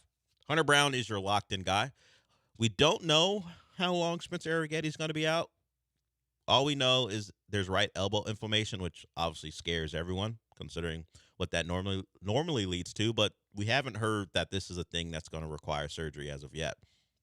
Of course, you just throwing the name Lance McCullers because he's still around. But anyone who doesn't count him in this particular process, you're well within your rights. There's no reason to just believe. And we know Fromber feels like he pitched his last game for the Astros. So where are we? Dana Brown talked about it the last time he spoke to the media, that they are in on trading for a pitcher, and maybe another one comes in free agency. So they will be active in that market, and they need to be. We entered last year talking about all the depth because of what we thought was going to return, and that proved to be foolish. So yeah, this year, I don't think we're going to hear whispers about the Astros. Well, we got 4 starters coming back. I don't think that'll be the conversation. They got burned with that once, and now because of the Astros, you can't not think about whoever you're acquiring winding up with an arm injury, because Wisniewski barely lasted. How long did Wisniewski like last? 3 games. Yeah, as 4 games. As a guy who they acquired in the Kyle Tucker trade, he wasn't around very long. So there's no guarantees. But trading for a pitcher and maybe acquiring another through free agency are the goals to help that staff. I think they need. How many do you think they need? I'll go minimum of two starters that they need to add. Yeah, I think that's basically one to replace Fromber and one extra. You know, that's kind of the math I'm doing, because there is a little bit of like, you know, AJ Blueball. Like, okay, I'm open to that guy being your 4th or 5th starter. You know, having Hunter Brown, then your name here, Javier Blueball competing. Yeah, and then Javier Arrighetti, Blueball being the 3, 4, 5. Sure. I think it's just getting that other guy in there, or you know, the 4, 5, 6, I guess, because hopefully, you know, get a number 2 starter, get a number 3 starter that you feel decent about, and then keep it going from there. Find your Charlie Morton, find your Wade Miley, Brad Peacock, find that kind of guy where it's 160, 170 innings of good pitching. I guess I got to think about baseball rotations like I would think about an offensive line group. Yeah, 5 is what you would love to be your ideal. Oh, you need like 8. But I need swing starters with pitchers. Like, yeah. Oh, 100%. A guy who's a starter, but you know, if everything goes well for our top guys, can just be a bullpen guy, a long reliever, whatever it is. But at this point, I mean, you just bake in injuries with baseball starting pitchers, and you're like, you know, I need 7. I need 8 guys on throughout a season to hopefully help me through a season. Yeah, that's something. I feel like we've talked about this like basically every year since the Astros won the World Series, was like they actually have too many starters. You list them all, and there's 7 names on there. And yeah, I really think that's like, no, you probably should just always be adding just someone in there, especially when you're a team like the Astros where you can kind of bargain hunt and get better results than most teams can. I'm not saying you have to only go get reclamation projects, but if you want to like add 1 reclamation project a year and then in this offseason like trade for another arm that you feel decent about, I think that's a perfectly fine thing. And it's like, hey, Lance McCullers, we're not betting on that. We're probably only betting on one of Javier or Arrighetti being a guy that starts a playoff series for you, either by injury or by performance. I think right now, unfortunately, the Astros have a lot of swing tackles or seventh or eighth guys They have in Cam the Robinson room. and Trent Brown. Right now, injured guys who didn't perform well. They have too many of those guys. I mean, is AJ Blueball the Ariante Ursary of the probably the guy who might Where flash, it's like, and all I of a sudden can you see wind it. I up can with see this becoming good. He could be what's Ursary for the starting unit right now? Is either fourth or fifth best offensive lineman right now? Do you think? Because Eddie Ingram's played better, at least. Yeah. If you go by the grades, he's gotten, of course, Jake Andrews and Titus, and then they've had some flux. One of the other guard positions in flux due to injury or play because sometimes it's Drew Scruggs or Laken Thompson. Solidly fourth. So he's number 4. So yeah, Blue Boss, you're a solid fourth guy that you can depend on, and great. Yeah. But the rest of those guys are all guys who, depending on injury or performance, is like a 6 or 7, and they need a couple guys to fill in the gaps. You need Cease is now a free agent. Maybe circle the block on that. Yeah. That kind of move. Or, one of these other bullet points in the Brian McTaggart article is like the surplus that they have of position players, especially infielders. It's like maybe you can flip an infielder for a pitcher. That kind of thing. Get the equivalent player, get the Christian Walker of pitchers, and then trust your pitching development to make that not a disaster. Yeah, number 4 on this list I hadn't really seriously considered, and Dusty Baker would say, see, I had my questions too. Could they opt to trade Yiner because of his, in the article at least, his defensive limitations and his free swinging approach? Now the Astros, at least Dana Brown said they want to bring back Victor Caratini as he's certainly a better defender and he's a switch hitter, so he certainly has some value. But I had not considered Yiner out the door. Yeah. I mean, it is something of like, if Yiner's the move you make to go get yourself a pitcher, I had not really thought about that, and I guess I get it, but it is enticing. Now, how can he become average as a catcher behind the plate? Probably not. We're probably stuck. Yeah. With this version of him? I think that's the question you have to ask yourself. It's like, what do you want from the catcher position? Do you want a guy who can have hot streaks and look like one of the better hitting catchers in baseball, or do you want defensive stalwart who can give you just enough at the plate? Or are we making Yiner a first baseman? And trading Walker? Yeah. But then you'd also need to find a spot for Paredes or Correa. These are the questions that are being posed in the article. Yeah. So I think you kind of need to lose an infielder, and then deal with the Yiner stuff. Then let's see about a Yiner trade. Like it might be 2 of these guys out the door, just to make room. He also points out that they have Jacob Melton and Bryce Matthews. Melton obviously an outfielder, but just there's a lot of decisions that need to be made. Jesus Sanchez among those of what would you say you do here exactly? If you feel better about, like, hey, what if we just make Cam Smith the everyday right fielder? If we're doing that, I'm tendering Sanchez and trying to trade him. Yeah, and then you have Cole, a lefty outfielder. Maybe it's too early. Well, you also have Melton, who's the lefty outfielder. So you can find a way to platoon the Cam Smith spot if you want, or any of the spots if you want. But it feels pretty nailed down in left and center, at least for now, with Jake Myers and then Altuve / Jordan / whoever else. Yeah.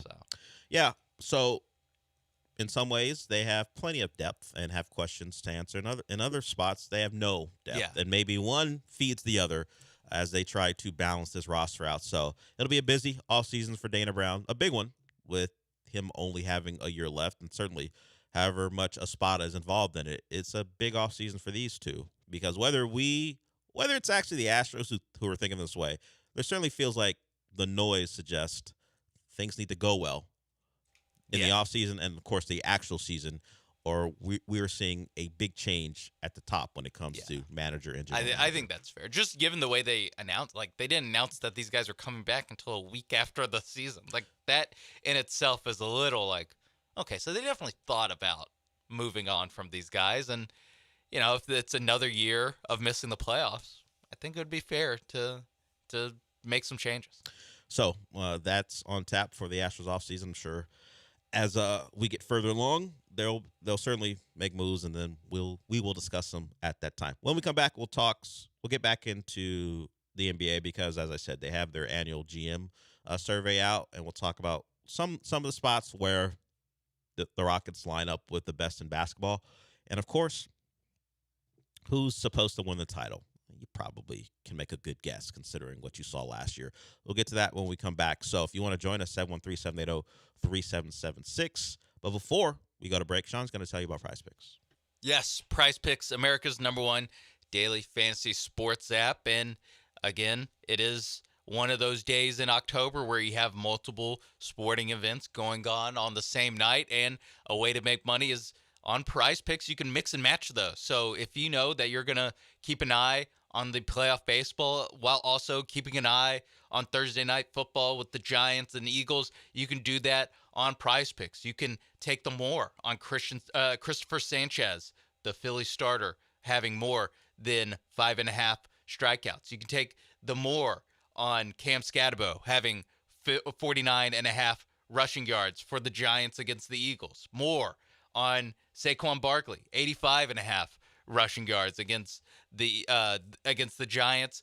You got Christian Yelich and the Brewers going up against the Cubs in a make-or-break game for the Cubs. Whatever strikes your fancy, it's on Prize Picks. Maybe you want to do a stack. Maybe you want to stack a bunch of A.J. Brown, get-right game projections in your lineup. Maybe you want to throw in a yards, a touchdown, a receptions, whatever you want, you can do it, and you can make some money on Prize Picks. Download the Prize Picks app today. Use promo code MAPES when you sign up to get $50 in lineups when you play your first $5 lineup.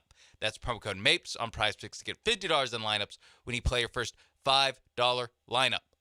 Prize Picks. It's good to be right.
The Del Olaleya Show continues. On ESPN 97.5 and 92.5. Live from the Veritex Community Bank Studios, here's your host, Del Olaleya.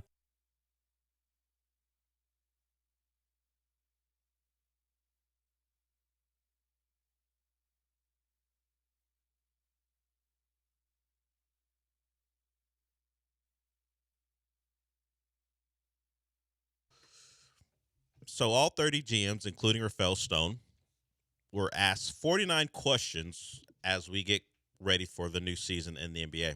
By the way, this has nothing to do with what we're about to talk about or the NBA at all. But in a stat that isn't really a stat, Nico Collins is the most used player in fantasy football for teams who haven't won a game. He's the top player on the list. Look, you can dig that number up if you so choose. I didn't know they did that, but if you are 0-5, you likely have Nico Collins on your team. I'm a little surprised by that. That wouldn't be like someone who, I guess, is worse. Or a guy who's underperformed more. He's caught a few touchdowns. I don't know how that plays out, the psychology of the person who takes Nico Collins. Who else do they take for that to be the case? But yeah, if you would have thought, I don't know. If you have him on your team, you are more likely than anyone else to be 0-5 in your league. Hopefully that's not the case for you. A.J. Brown hasn't done anything. He might be on that list too. I was looking at I might have lost the – here it is. It's from Yahoo Fantasy Sports. A.J. Brown is third. Of course, if you have Joe Burrow, you're – There we go. Yeah.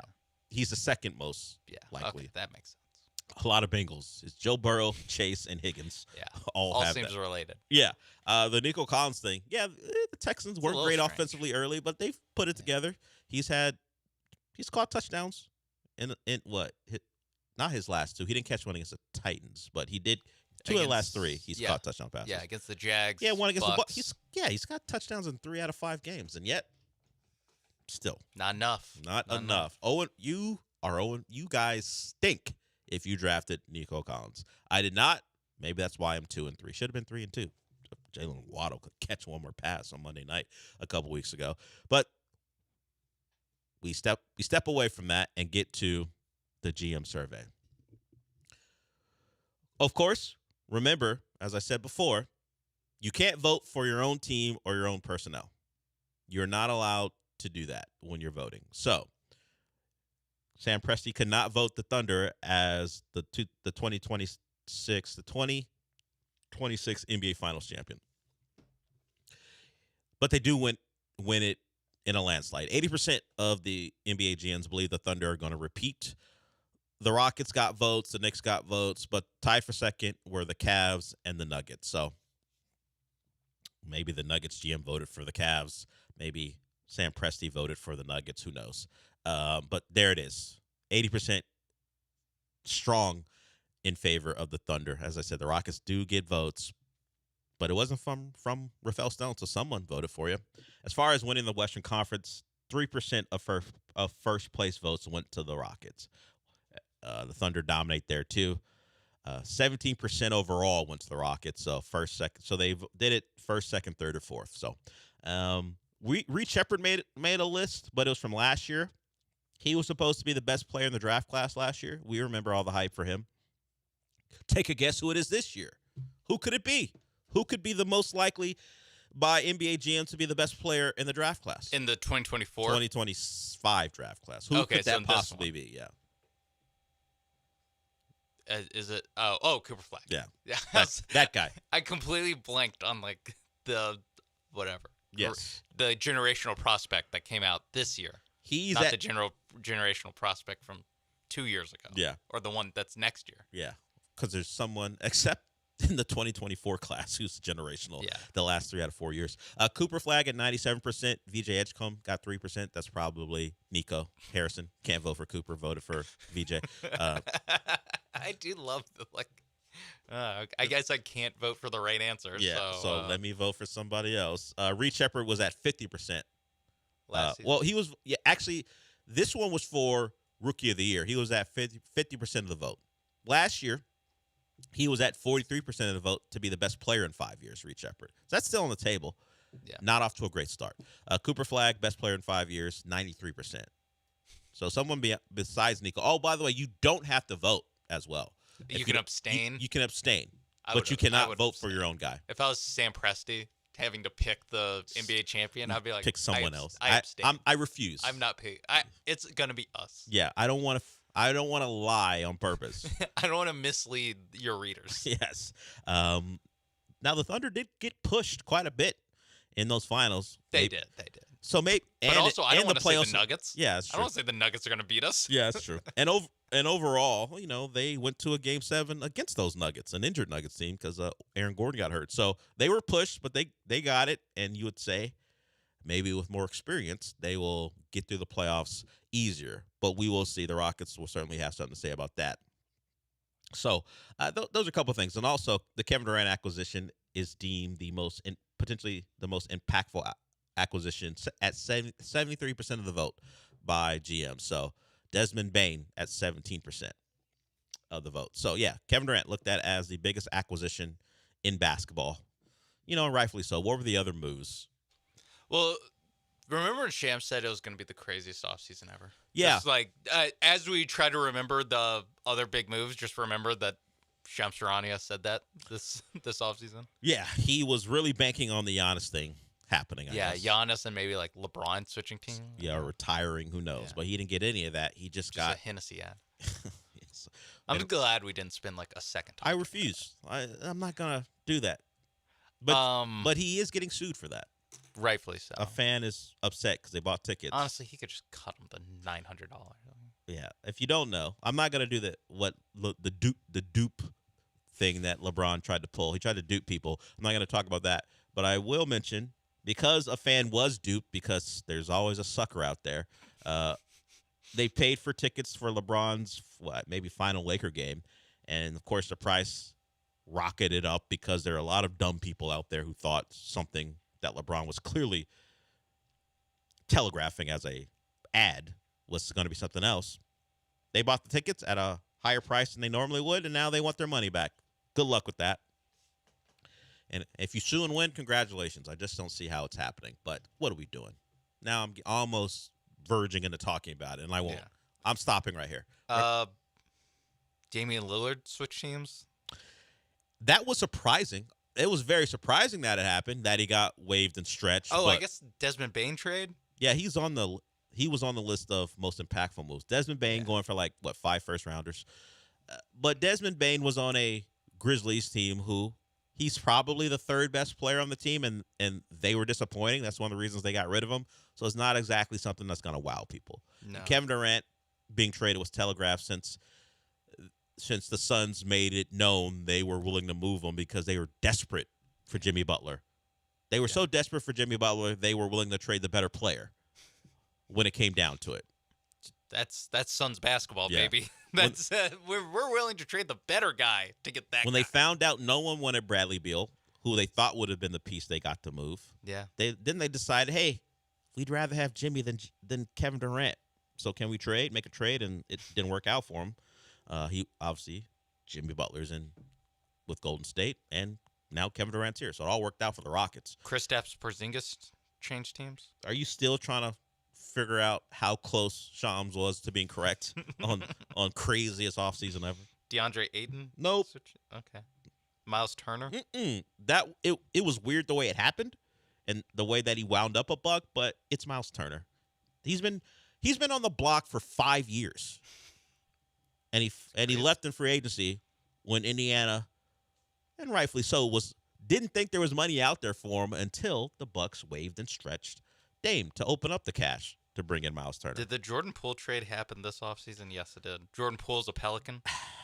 Who knew until you said that? Who traded knew for that? McCollum. Once again, not that crazy of a move. McCollum is a wizard.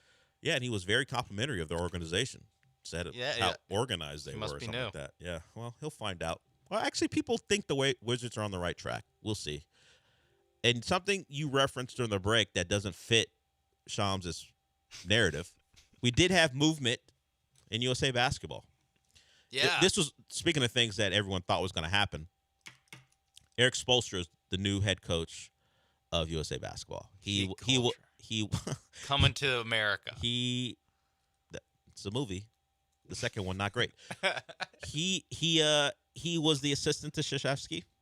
He is actually and Pop. Yeah. Yeah. And I think also Kerr. I think that's how they do it. They kind of just move the guy up. They pick one guy as like the. How long has he been a USA Basketball assistant? He's been there for a while. He was just next in line, and he gets that job. There's a write-up in there from Shams. I don't care to read. But, yeah, Eric Spoelstra is the new leader of USA Basketball. There we go. So. I like it. I actually think it helps our chances, not in the Olympics. I think that kind of whatever. You should always kind of win that. There'll be a couple close games, but you should win. The lesser tournaments where we don't send our best, I think that is where, like, I joke about the heat culture stuff, but Spoelstra has proven that he can win with some undermanned teams. So I think that where he can kind of put together the puzzle piece of like, well, Austin Reeves is our best. Does he coach on-ball creator? Yeah. Is the top guy coaching in those? Yeah. Like the World Cup or World Championships or something? Kerr did. Okay. Messed that up. Bum ass Steve Kerr. What has he ever done? He is probably the best coach where we can just go, yeah. You had KD job. and Good Steph. job, bro. Yeah, well, Phil Jackson caught it, but because of all the advantageous situations he got. But yeah, Steve Kerr, people actually kind of feel like this Phil Jackson stuff, at least he had the triangle, although that's a Tex Winters joint, but at least he's got a system. Steve Kerr, you just tell Steph to run around screens, whatever. And then you got KD. Oh, so great. Yeah. So I think Spoelstra, I think he can win us a gold with Caleb Martin and others. He will have better players than Caleb Martin playing for him. But he's proven he can do it with Caleb Martin.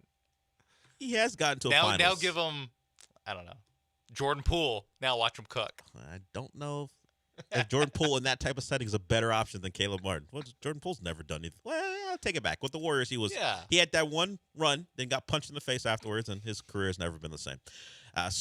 Whoever it is, they'll have a new coach, and it'll be Eric Spoelstra, who has been around USA Basketball for a while now. So he's just moving up a level now that Steve Kerr has to put together a roster of 37-year-olds to try to win. They do know it's not the 37 and up league, right? That wins a title. They're not playing in that league. Horford, Butler, Draymond, Steph. That's not the league. It's not 37 and up. You can have younger players. That's what. Hey, we got Kuminga. So our games are Sundays at 8 a.m., right? Yeah. What? Yeah. No. This isn't a men's league. No, you guys because of Steph and others, you will be playing a lot of prime time. In fact, all your games are pretty much going to be in prime time. So figure it out. The Warriors are old. They're just getting older.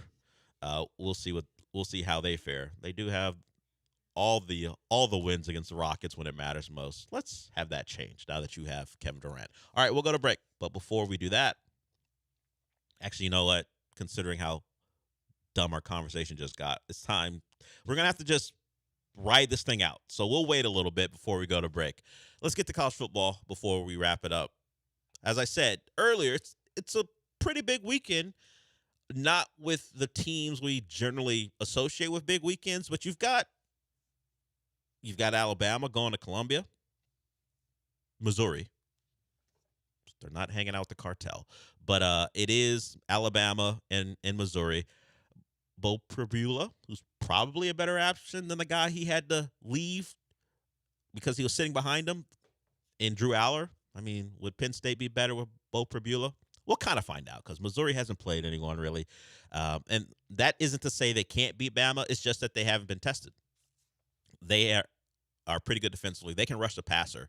In fact, speaking of backups that are faring better than the guys that were ahead of them, like they have a pass rusher from Georgia who transferred and is one of the better pass rushers in the country. Alabama hasn't really faced a team who can get after the passer. Florida State, they're not a great pass rushing team.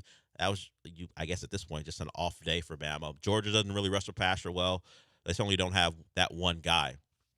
Missouri's a little different. throw in the fact that their competition has not stacked up to what Alabama brings in, but that doesn't mean they can't get it done. So that's one to focus on. I will, because Sean will be doing the afternoon show tomorrow, but we'll talk more about that tomorrow. We got Illinois and Ohio State.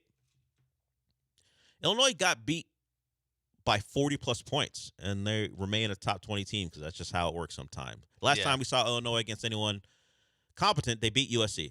That certainly helped them rise back up in the rankings. But God forbid Penn State and Texas lose 2 close games so they get kicked out of the rankings. It's not the fact that you lost 2 close games. Illinois lose to it's lose by that 70. you don't have a win that anyone thinks anything of. That's your problem. It's not that you Illinois lost 2 close games. Yeah, that's what's going on. People are biased for Illinois. And that pass rusher I was talking about is Damon Wilson. He's a Georgia transfer who already has 3.5 sacks. So Georgia would probably like to have him back, but he's just fine playing for the Tigers. So you got Illinois against Ohio State. You got, of course, the Aggies host the Gators, who are a real threat. We'll see if they can take that on the road. Very real threat. They don't score a lot of points away from home. And up until last week, they didn't score points at home either, really. So we will see Dallas Wilson, we'll see he's back, or he's now here. We'll see if Florida's been fixed. And if they are, people at Florida probably don't want them to be fixed because they don't want to do another year of this. Is Billy Napier going to come back? He beats A&M. You might as well get that contract extension ready to go. Because that's what Florida does for him. Their players play for him, and that's a credit to him. But, yeah, would have liked to have it happen to start the year. Just think what Florida would be if their players played better for Billy Napier at the start of seasons. They're the reverse Miami under Cristobal. Like, Miami starts out great and then falls apart. We'll see if that continues for the Canes as their schedule softens, but that didn't stop them from losing games in the past. All right. We're done, but before we go to break, I got to talk to you about a great place, a place that's always good no matter what. It's Monument Chevrolet. Early, late, it doesn't matter. They're always going to do great things for you. Just check them out at monumentchevrolet.com.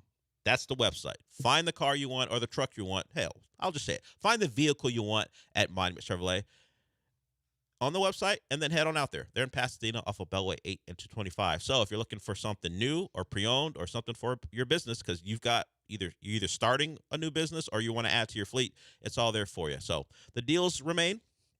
The Chevy, they've got the 2027 Chevy Bolt out there you can take a look at. If you're looking for a car, if you're looking for a truck, they have the Silverado 1500s. Of course, they have the 2500 HDs as well. They got a line of Silverados for you to test, enjoy, and drive off the lot. The Colorados are there for you too. So from new vehicles to pre-owned, it's all out there.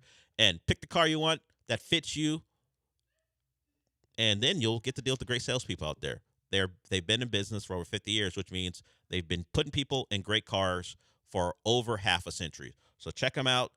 Website first, then head on out there when you pick your car and drive off the lot very, very happy. It's monumentchevrolet.com, and it's in Pasadena. They're in Pasadena off of Beltway 8 and 225. And as always, remember this, Chevrolet. Together, let's drive. ESPN 97.5. Hey, give me some of that salchicha. This is Ron Ansana with your market scoreboard report on ESPN 97.5. After yesterday's record-setting rally for the S&P and NASDAQ, the markets are effectively flat this morning, just a little bit on the soft side, tilting a touch higher for a couple of the major averages, but not much action going on in the absence of any new economic data that would have otherwise come out this morning. The government is still shut down. There is a peace agreement being brokered and executed upon in the Middle East, but that's not really having much of an impact on markets here at home. 10-year note yields are holding steady at 4.12% as the shutdown continues. The dollar continues to edge higher this morning against key foreign currencies, while crude oil futures giving back 25 cents to $62.30 a barrel. Gold giving back some of yesterday's record gains, but not a lot, down $16, holding at $4,054 the ounce. In an environment where, again, it's a blackout as far as economic data is concerned, we would otherwise get jobless claims today, but they are not being released, so our picture of the labor market remains incomplete, to say the least. I just bought another house for cash. Sell me yours at greenlineoffer.com.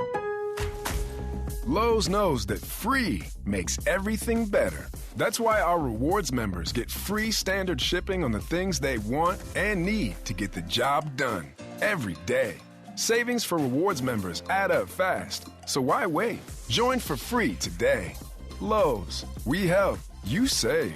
Not available in Alaska and Hawaii. Exclusions and more terms apply. Loyalty program subject to terms and conditions. Details at lowes.com/shipping terms. Subject to change. When you switch to Progressive, you could save bundling your home and auto. Then you could put that money towards some of the surprisingly more expensive things in life. May I help you? I just wanted to request a late checkout, please. Of course. That's $30 per hour for up to 4 hours. Huh. Okay, but if you can offer a late checkout, then that probably means no one is staying in that room. So if it's empty, maybe I can just stay a few extra hours. Oh, aren't you adorable?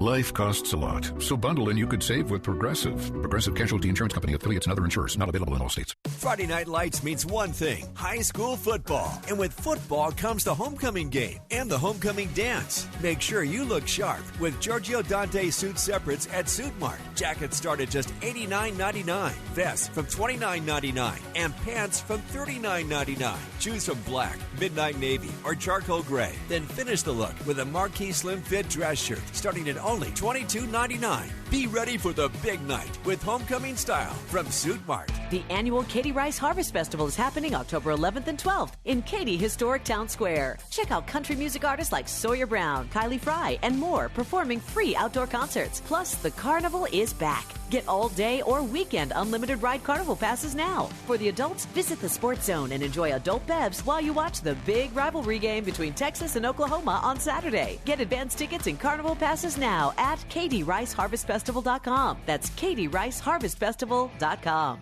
Greeks have been tailgating since the first Olympics, so you know Nico Nico's is the best for game day eats. Their new game day packs bring authentic Mediterranean flavors to your watch parties and tailgates, designed for easy online ordering and delivered right to your door. And with the holidays coming fast, from Halloween to Thanksgiving and Christmas, their full catering menu makes every celebration stress-free. Check out the catering menu online at niconicos.com/catering or call 713-528-0966 today.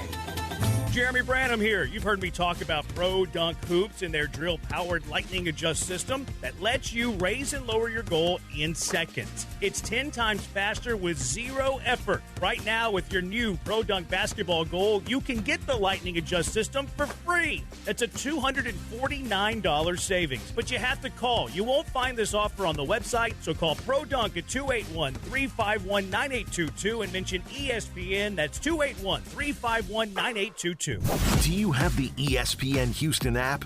No? Then download it now in your app store. This is ESPN 97.5, brought to you by Zada Jewelers, KFNC, and 97.9 HD2 Mont Bellevue, Houston. This is the Rich Eisen Show. Hey, everybody. Can't get enough of the Rich Eisen Show? You're in luck. You can find us everywhere. Watch us weekdays on Disney Plus from noon to 3 Eastern. Miss the show? We've got a podcast so you can listen anytime. But here's the best part. Our YouTube channel. Subscribe at youtube.com/Rich Eisen Show and you'll never miss a moment. Now, on with the show. This is the Rich Eisen Show. Let me break it down for you again. With guest host Susie Schuster from the Rich Eisen Show studio in Los Angeles. The Yankee lose. Today's guests, NFL Network insider Tom Pelissero, Basketball Hall of Famer Charles Barkley, Vibe Check co-host Chiney Ogwumike, Pro Football Hall of Famer Michael Irvin, and now, Susie Schuster.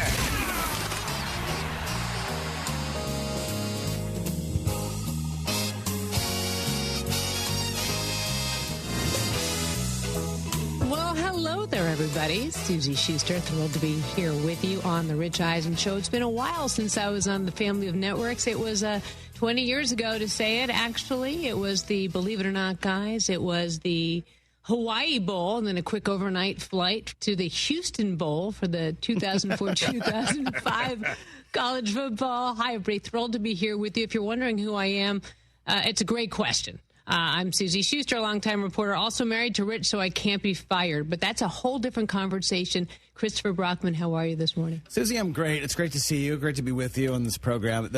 So the 2004 Hawaii Bowl, is that what you just said? Oh, yeah. All right, so hold on. I got to look this up. Do you remember who played? It was the TCU. No, TCU was the Houston Bowl. It was Florida. Was it Florida International? Because I think Brandon Marshall was playing. So it would have been, Christmas Eve 04 or Christmas Eve 05? 04 into 05. I had an overnight flight to get to the Houston Bowl. So it was actually Hawaii against UAB. Maybe it was the next year. What do I remember? I don't know. Try the next one. I was just trying to check. Whatever it was great. And off I went to the Houston Bowl. That was the TCU Horned Frogs. Oh, so Nevada against UCF? That would be the one. Great game. And I was told, make sure you don't say Nevada. Right. It's Nevada. Yeah, right. Yep. 49-48 overtime. Great game. And then a quick overnight flight just to jaunt across the world and a little Houston Bowl. And that was the last time I saw you guys on the family of networks. But thrilled to be here with you. Let's go. Good morning, Chris. Good morning, Mikey. Good morning. Good morning, Susan. TJ, the candle is lit. Good to see you. Welcome home to you, too, then, right? Thank you. Yeah, no one said that yet. This is very exciting, I have to say, for the kid who worked in Bristol, and I did work in Bristol from 97 to 99. I'm kind of thrilled that this came full circle. Really happy to be here with you. And as always, I try to overbook and try to compete with the Peliceros who come in and try to take the chair after me. I try to come in with a strong show for you all. So I went deep. I called one of my oldest friends. When I say old, does that mean I'm old? But I did call Charles Barkley. And in the open, you see Rich look to his side. He looks happy. I think he looks happy because Charles is back on the show because he's not on all that much. But I like to flex. I like to call my friends. I also called Michael Irvin, who happens to be my daughter's godfather. Talk about a great guy to be your daughter's godfather. Can you imagine when Taylor's old enough to date? If somebody comes to the door and it's Michael Irvin, wouldn't you be scared? Like the scene in Bad Boys 2, TJ. Yeah, right? Yeah. Like, where are you taking my girl? I thought my goddaughter had a good one, but I think maybe Michael Irvin might have me beat a little. I think you might be right. Shanae Ogumake will be on as well. We'll talk about the Aces and the Mercury and that incredible game last night from Asia Wilson. What can't she do? And I will ask her, can you even guard Asia Wilson? Can you? Her plane, she goes straight up, she goes over. She had that game-winning shot last night. Of course, DeWanna Bonner almost got off a shot with 0.3 to go. It was textbook on how to, execute that play with that much time left. It was very close. She almost got that shot off, and it was quite incredible. But, of course, the Aces now up 3-0. They have a chance to seal the deal on Friday, TJ. And I don't know how you stop them at this point. They won the first game with the bench. They won the second game with Jackie Young and Asia. Last night was a collective effort. They were up by a lot. The Mercury made it a game. They were, when Satu Sabally took that shot, the knee to the head, that was really scary. When she was on the court for a while. She tried to stand up. You rarely see a player go back down after getting up, but that rallied Phoenix. I think they were down 12 at that point. Mm-hmm. And they got 50 in the first half. Yeah, 50. and then they rallied around that, and it was like, wow, they're going to come back and win this game. But Asia said, no. Asia said not tonight, but we'll see what happens on Friday. So, Shanae, will be great to have her on to talk about this and also about the quagmire that's going on right now. Is that a good way to put it? We'll also ask Charles Barkley about that quagmire between the WNBA and their commissioner as well. But we do have an NFL game to discuss first. But 844-204 is the number to call. I like calls. If you watch this show a lot or if you listen to it, you know that I will pretty much clean the board every time. It's not just because I have OCD. I actually like talking to you all. So there you go. Watch us on Disney Plus, on the ESPN app. First time I get to say that. That sounds kind of weird. I kind of like it. 844-204-RICH. Don't forget the Rich part at the end. 844. You stopped short. I do that every time. You stopped short. 844-204-RICH. Thank you for that. 844-204-RICH is the number to call. Hit that. Never thought about it. Listen, we're also going to push for you to have your own call letters when you're here, so we'll have maybe SUZY at some point. Yeah. Not yet, but, hopefully one day. I like the sound of that. I like the cut of that jib. Thank you very much. It's 844-204-DGAF. Is that what hers are? That might be. Yeah, I think she does. DGAF? I know what that means, DJ. Yeah, I think I said Susie, so that's on. That's true. Brockman.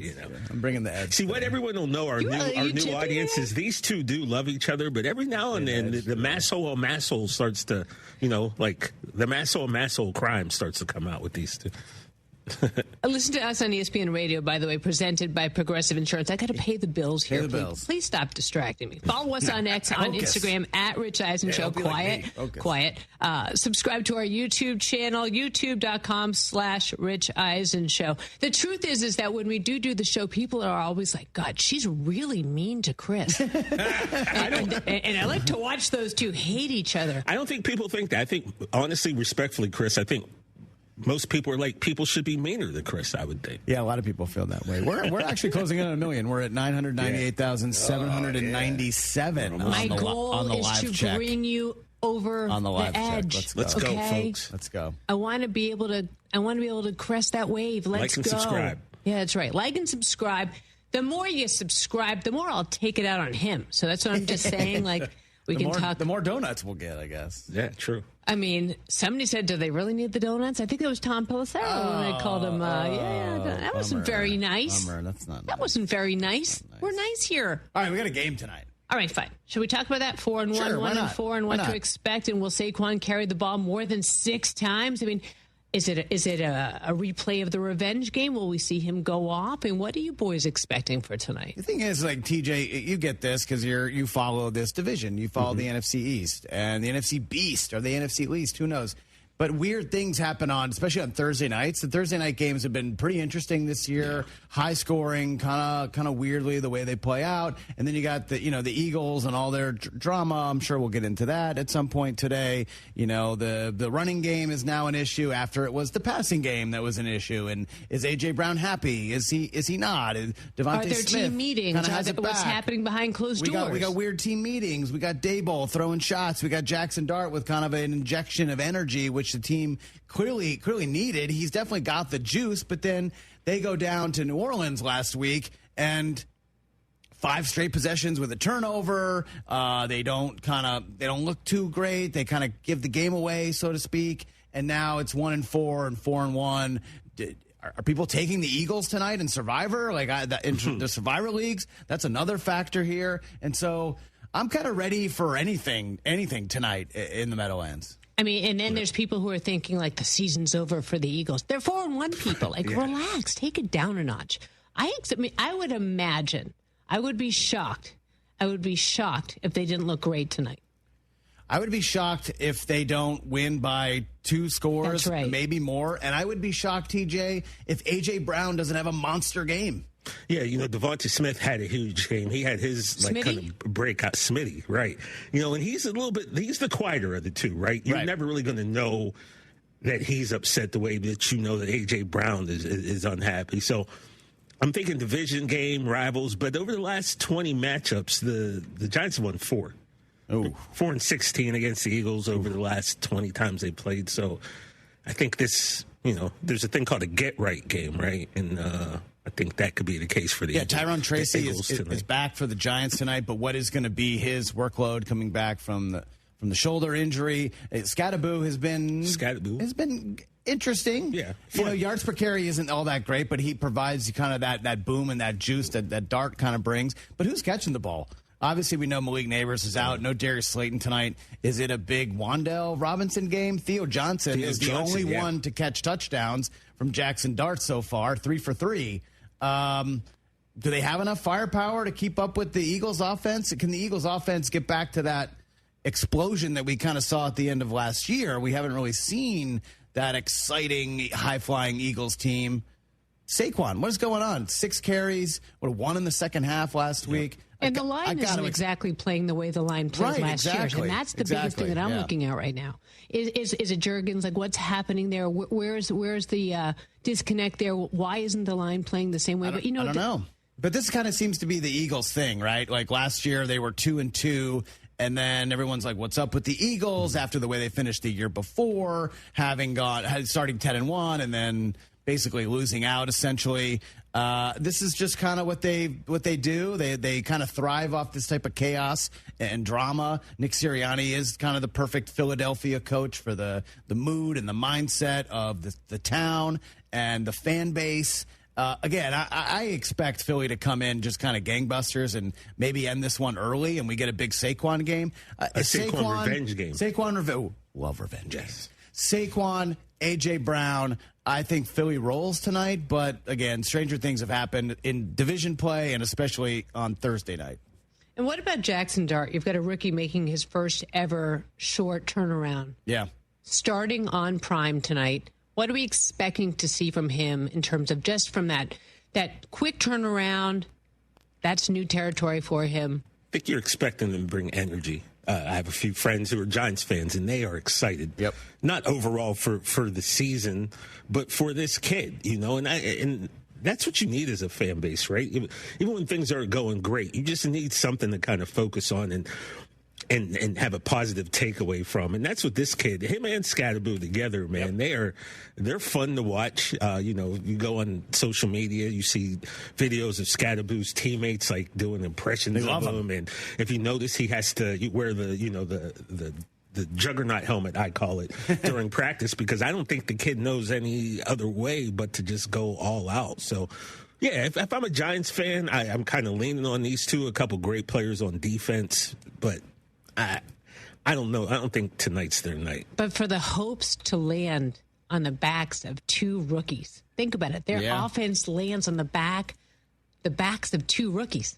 Yeah, but that's I guess crazy. Wouldn't that give you hope, though? Yeah, as a fan, and more than Giants it would fans, be if Russell Wilson was out there. Do Susie a favor if you're a Giants fan, call in, let us know how you feel, because if I'm a Giants fan, I'm looking at that. Let's talk this out, though. Best case scenario for the Giants tonight to get a victory. What do they need to do, right? You talked about the exciting defensive players. We know what they got on the front line. It's Brown, it's Thibodeau, it's Burns and Thibodeau and Abdul Carter, right? They have to make Jalen Hurts uncomfortable. Mm-hmm. Don't let him extend plays and see what Patrick Mahomes has been doing so well, scrambling and getting first downs and keeping drives alive. Don't let Jalen Hurts do that, right? Make A.J. Brown and Devontae Smith uncomfortable. Right, take them out of it early so they are maybe complaining more on the sideline, and we see some type of blow up on the side. And then you need to create a big play. Jackson Dart, maybe with his legs, maybe it's something over the middle, maybe it's a deep ball to one of these wide receivers that we aren't really familiar with. You're not starting them in your fantasy matchup tonight. Best case scenario for the Giants is ugly this game up as much as you can. Keep it low scoring. Scatterboo. Tracy's back, you're controlling the clock, and maybe you get a game-winning field goal, and it's like 17-14. Not a great game. Al Michaels will complain a lot if it's something like that. Herb Street probably will more shots of his dog, but there's a path for the Giants to kind of steal this and ruin survivor pools and kind of just make this. It's been a weird season so far. Yeah, the first month and change has been kind of a lot of head-scratching results, crazy finishes, and I think if the Giants, want to do that tonight, add to it, ugly it up, TJ. I echo his sentiments. I'm not complaining about any more shots of the dog. I'll take all the shots of the dog as I can get. I knew you didn't have her on that part of your statement, but is Herbie's dog getting paid? I wanted to, this dog flies in PJs, like gourmet meals. This dog is like this dog lives a better life than you do. Oh my God, this dog is insane.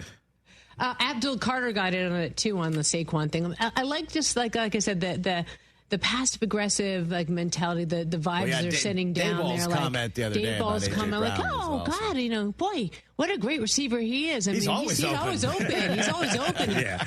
And Saquon, why wouldn't you just hand the ball off to him all the time? And great. Smitty and my buddy Smitty.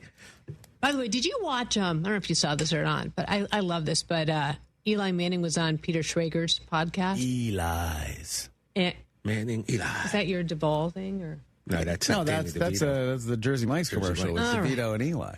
Sorry, I missed that one. Lies. And Eli. And he was saying that Jackson Dart, he gave him his number and said, reach out to me if you need any advice. Mm-hmm. I'm happy to be there for you. I know what it's like starting behind, a veteran quarterback. Obviously, he had Kurt Warner of Warner Wednesdays. And he said the phone rang and Jackson Dart called and he said, "Can you help me get a reservation at Ford Charles?" Is that a fancy Which is, restaurant? by the way, a great restaurant downtown. Okay. Apparently serves the best steak in town, serves the best prime rib ever, apparently. Makes sense. But it's a really small restaurant in Lower Manhattan. Can you imagine he picked up the phone and called Eli and said, "Can you get me a reservation?" Like he's the most expensive concierge. Well, you want to Susie, one thing's for sure. He gets a win tonight. He ain't going to have to call Eli to get him those resis. And Eli's point was start winning. Talk coverages. Do you want to talk, being a rookie in New York, what that's like, handling newfound fame? Hey, can you give me a table for two? Can you get me a restaurant I need a table for at two, Fort bro. Charles? Which, by the way, if you're watching Fort Charles, I would like to go too. But I'm just saying, can you imagine? That is hysterical. It's pretty funny, right? I love that. Yeah. I mean, just saying. That kind of speaks to the moxie of Jackson Dart, right? You know, like fearless. Hey, don't worry, I got the cover too. I got that covered. I got it all down, man. I just, nobody knows me yet in this town. Eli, maybe he's taking Susie. Maybe he's taking the lineman out for a nice steak dinner, which would be smart. That would be smart. The restaurant is the size of this chair. Like, it's tiny. And by the way, I know he's making enough money to do such. As a rookie? I mean, maybe one dinner. Then again, I've seen how much those guys can eat. But that said, I mean, the balls. So I'm just saying, I guess if you're the Giants quarterback, you're already brimming with confidence. But let's see you win a couple. And then perhaps, like you said, the ice cream sundae will be yours. I have my priorities. All right, let's take a break. When we come back, Tom Pelissero will start this off hot. We'll see whether he's got a hat on or no hat. And Chris will start drooling at the sight of his luscious locks. A lot more ahead on The Rich Eisen Show. Rich Eisen here. As you all know, I care deeply about pediatric cancer research and awareness. That's why I'm proud to talk about Hyundai Hope on Wheels. For over 27 years, every Hyundai sold has helped fund life-saving pediatric cancer research. Together with over 850 dealers nationwide, they've raised more than $277 million, supporting over 25,000 kids in their fight against cancer. At Hyundai, hope isn't optional. It comes standard. Visit HyundaiUSA.com and search Hyundai Hope on Wheels to learn more. Okay, all signed up. Easy. Now let's run payroll. What the? Hey, girl. I'm you with more gusto. Nice. Who's that? New social media manager. Hired and onboarded with gusto. And spoiler, we're kind of famous now. Wait, we're famous? Oh, well, I'm famous. Payroll, benefits, and HR. Designed and built for small businesses. Choose a future with gusto. Join us at Houston Small Business Expo on Wednesday, November 5th at the NRG Convention Center, America's biggest business growth event. It's free to attend. Network with thousands of business owners and entrepreneurs. Over 20 free business workshops, speed networking, exhibitors, and keynotes by leading industry experts. Houston Small Business Expo is free to attend on Wednesday, November 5th at the NRG Convention Center. Register online at smallbusinessexpo.com. That's smallbusinessexpo.com. Tailgating isn't one and done, no sir. The real fans know you always leave room for seconds and thirds. And when it's from the best stop Cajun market in Katy and Baytown, nobody's judging how high you pile your plate. Crackling sausage, boudin, every bite's a win. Go back for more, share with friends, and loosen that belt. Visit Best Stop Katy or Best Stop Baytown before your next tailgate or watch party. Follow the Best Stop playbook or suffer the blandness. All right, guys, football season is underway. We're loving it, but you'll love it even more if you play along with the games you're watching, and that's what Underdog Fantasy allows you to do. Download the app, Underdog Fantasy. Use promo code Lance on your first deposit. When you play your first $5, you're going to get $100 in bonus cash into your account. And playing Underdog is easy. Just pick whether your favorite player or set of players is going to go higher or lower on stats like rushing yards, touchdown passes, receiving yards. You make the decision. You can pick as few as 2. You can go up to 6. You can win 500 times your original play. There's so many different ways to win with Underdog Fantasy. But you've got to download the app and get started today to play. Use that football knowledge and make real money completely legally right here in the state of Texas. Pick higher or lower on the statistics and watch the money come in. It's Underdog Fantasy. Use promo code Lance. Must be 18 plus and present in Texas. Terms apply. See assets.underdogfantasy.com/web/play and get terms _DFS_HTML for details. Concerned with your play? Call 1-800-GAMBLER. Visit ncpgambling.org. Let's hydrate. Grab a Rambler Sparkling Water, the official sparkling water of ESPN 97.5 and 92.5. A Texas mineral blend available in original lemon lime, grapefruit, satsuma, blackberry, and now wild cherry. Get Ramblin', Houston.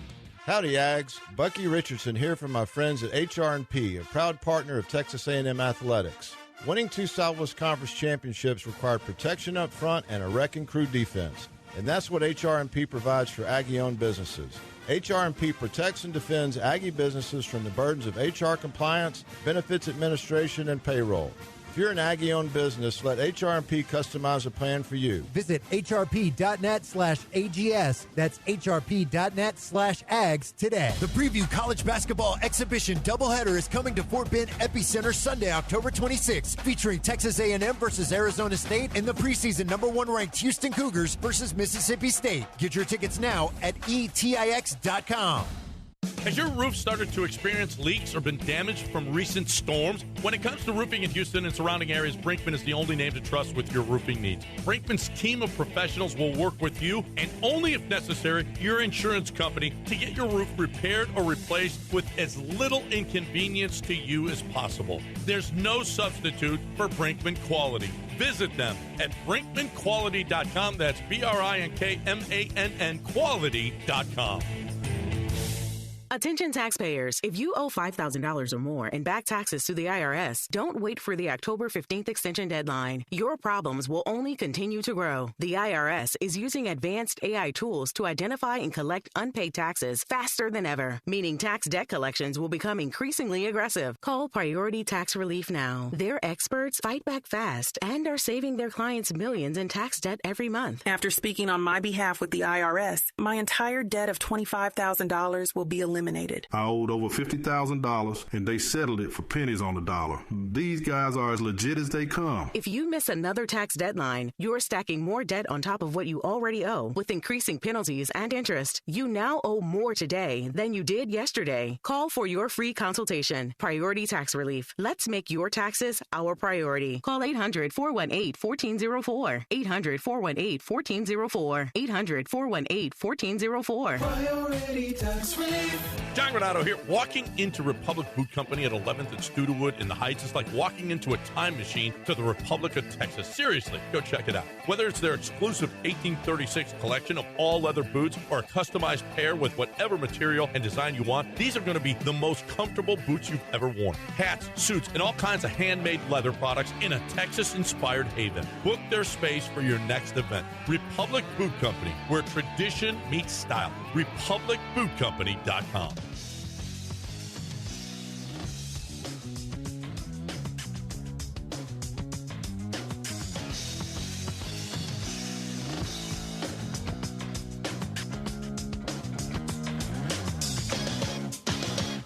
So crazy. Back here on the Rich Eisen Show, we are on ESPN Radio, presented by Progressive Insurance. I'm Susie Schuster, in for Rich Eisen, and it is time to talk to Tom Pelissero. He's going to join us right now here on the Rich Eisen Show. He is en route to take over this show for tomorrow. And Tom, before we talk football, I have to ask you: does it creep you out how obsessive the guys are about talking to you about the head of hair that you have on your head? I mean, from Brockman's perspective, I imagine any hair is a point of jealousy. So, I hate to flex on him every single week on the show, even when it's messy, even when look at that. I'm in travel mode here. Tremendous. It just, it's still got him beat. You So I okay over there, Chris? You okay? I think if you're blessed with that type of lettuce, you should show it off to the people. Let the world see it. But, Tom's his own person. I don't want to judge too hardly here. Don't judge. I mean, the guys are always mooning over you. And, I know how Rich is about it. So, like I said, thank God our kids got my hair. But anyway, let's talk about football, shall we? Flacco, is he an upgrade?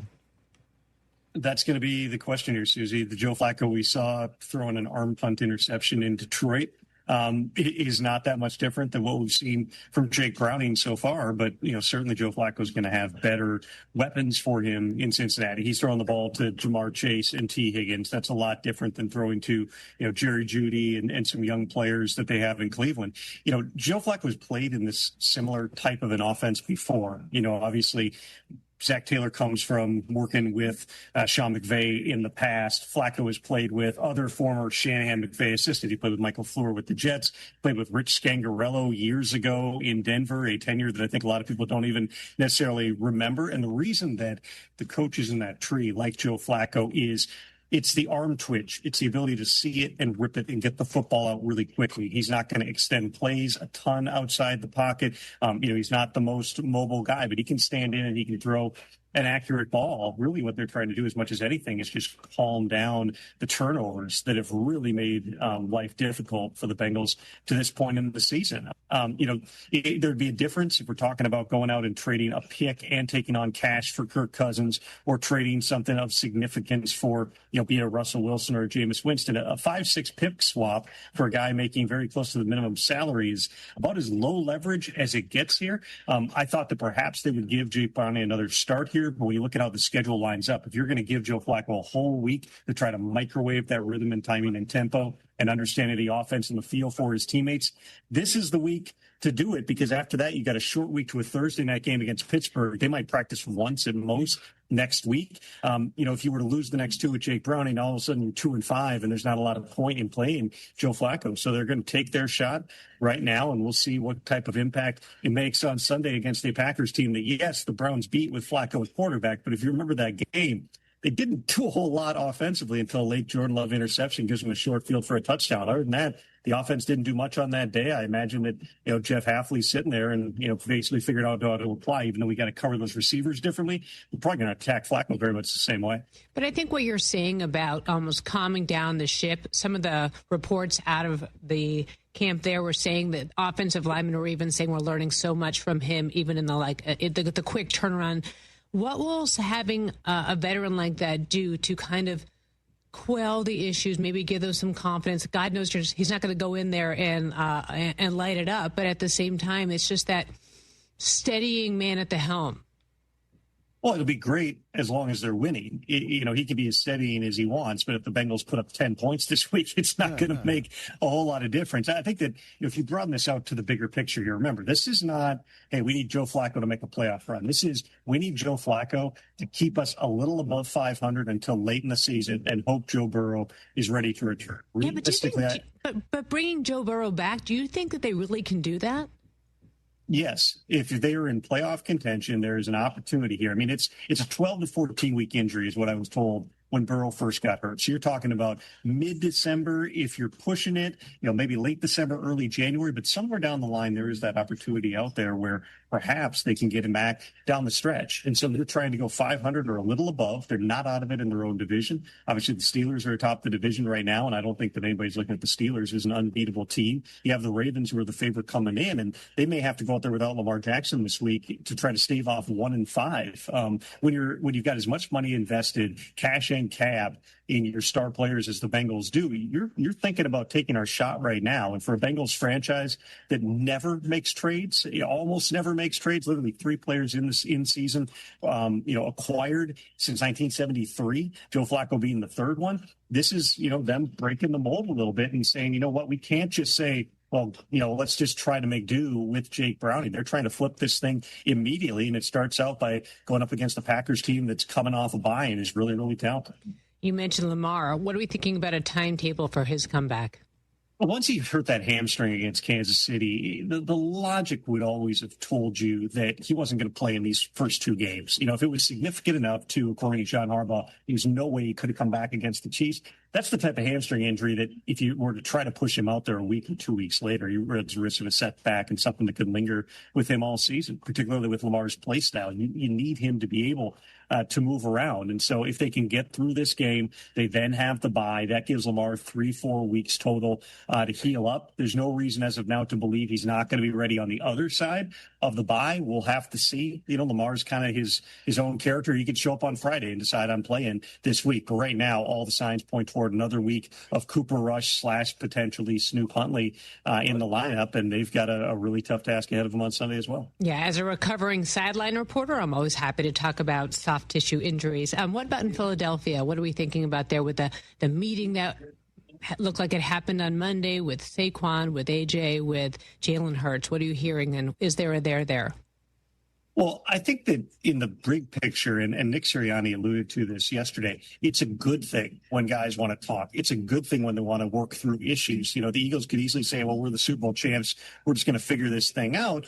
or they can get together and go, all right, how do we as leaders of this team push this going forward and get things going better from an offensive perspective? I personally think that, especially on a short week, you're not going to have a lot of practice time to work things out. You're barely even going to review the tape from the prior game. It's got to be your leaders, your highest paid players, your best players need to rise up and drive the change. I mean, you can point very clearly to some statistical anomalies through the course of this season that would tell you why the Eagles offense has been struggling.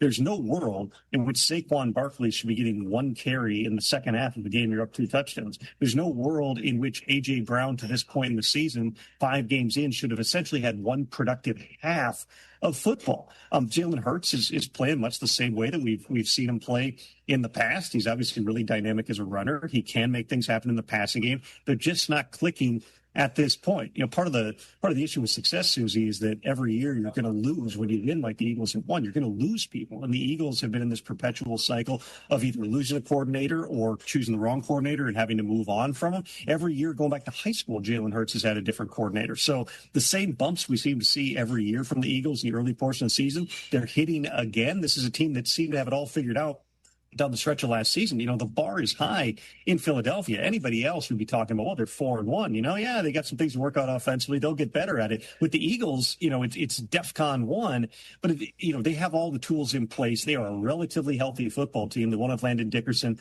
tomorrow night at the Giants, but this is absolutely a game that on paper the Eagles should win and win handily. Let's see kind of what the philosophy is out of the gate. I'm a long-standing, going back to his days in Tennessee, I'm a big believer that your offense goes as A.J. Brown goes. He's a tone setter. He makes things happen. Yes, Saquon Barkley's a focal point, but the way that A.J. Brown can dictate things, when you get the ball in his hands, the juice that gives him and the offense, I would not be surprised at all if they make sure they're getting the ball to A.J. Brown early tomorrow night. And for the Giants, Brian Daboll had some high-level passive-aggressive Jedi mind tricks. I was wondering what you thought about listening to him sending a message down the turnpike. I should say tonight, by the way. I'm all lost on what day it is. I'm flying there to host this show on Friday. Today is Thursday. Keeping the seat warm the game for you. Is tonight. Brian Daboll's he's got a lot to work through at this point in the season. Obviously they made the big switch to Jackson Dart. That gave him some juice going into this thing. This is a division game. These are the games that when you hire a coach in the NFC East, you want to be able to win. All right, short week. You're trying to stay relevant here, stay alive. You got to go out and you got to match them toe to toe. They've got a lot of talent that they've amassed on the defensive side. They're obviously trying to figure things out since the Malik Neighbors injury on offense. They get Tyrone Tracy back tonight. They got Cam Scadaboo, rolling pretty well, but they are banged up at wide receiver. No Darius Slayton either. That's not going to make it any easier on a young quarterback. I'll be fascinated to see what Brian Daboll might have to do with Jackson Dart in this game. Do they utilize, his legs a little bit more? Do they run more design types of runs just to kind of get him into the game, get him feeling some early confidence? Because you don't have that Malik Neighbors. You can just run a bubble and let him, go to work. You don't have those types of guys. Wan'Dale Robinson is a nice receiver, but you don't have Malik Neighbors on your team. So let's see how they try to get that offense going tonight. And I think that's going to, say a lot about whether or not they've got an opportunity to pull off an upset that, really could kind of launch them as they go into this mini-bye this weekend. How about San Francisco? Are we going to see Mac Jones? It sure looks like it right now. It does. Brock Purdy, he tried to come back after missing 2 games. He aggravated that toe injury. Those are tricky. It's not to the extent of the Joe Burrow injury that was surgery in 3 months, but still, anytime you're dealing with a turf toe-like injury, there's a lot of different things. Just the flexion of your foot can aggravate that thing. And set you back. For Brock Purdy, I understand why he wants to get out on the field. I understand why the 49ers want him on the field. And Mac Jones has played really well in his opportunities, but Brock Purdy is the guy that they paid. Brock Purdy is the guy who knows all the ins and outs of this offense. Brock Purdy is the guy who, really unleashes a lot of the different things that you can do. Mac has taken advantage of his opportunity. At minimum, you can sit there and go, listen, we're 3-0 with Mac. You've got time. You don't have to push yourself. Purdy's a competitor. He wants to be out there. But, Mac Jones isn't 100% either. But Mac Jones being close to 100% versus Brock Purdy, running the risk of yet another setback that sets him up for the long term, it certainly seems like the arrows are pointing toward another week of Mac Jones. And it was interesting to listen to Kendrick Byrne talking about him playing with him, of course, in New England, about how he just sees a much more relaxed player. And I'm curious about you in terms of what you see in him and how he has changed and why you think it's working for him there. The number one thing, Susie, is Kyle Shanahan. Mac Jones is a classic Kyle Shanahan quarterback. And when they trade up to number 3 back in 2021, there's a reason that everybody believed it was for Mac Jones. That was a strong consideration for him before they kind of sold themselves on the upside of Trey Lance, had that second workout with him and all that. But if you talk about the traits that Kyle Shanahan looks for in a quarterback, it's somebody who is a fast processor, who is accurate with the football, and that Kyle can make automatic. Kyle Shanahan is as talented as anyone in the NFL at scheming people open, even when he doesn't have Brandon Ayuk, and they traded Deebo Samuel, and Ricky Pearsall is hurt, and Juwan Jennings is hurt. You watched the game last week, he's still scheming people open. Mac Jones is he's a really good fit for that. And, nothing against, some of the people that Mac Jones was working with in New England, but there was no consistency. There was not a long-standing, type of a scheme and a process and a plan like they have in San Francisco with Kyle being there almost a decade now. He's in the perfect spot for him. His little bit different personality. He's obviously hyper competitive.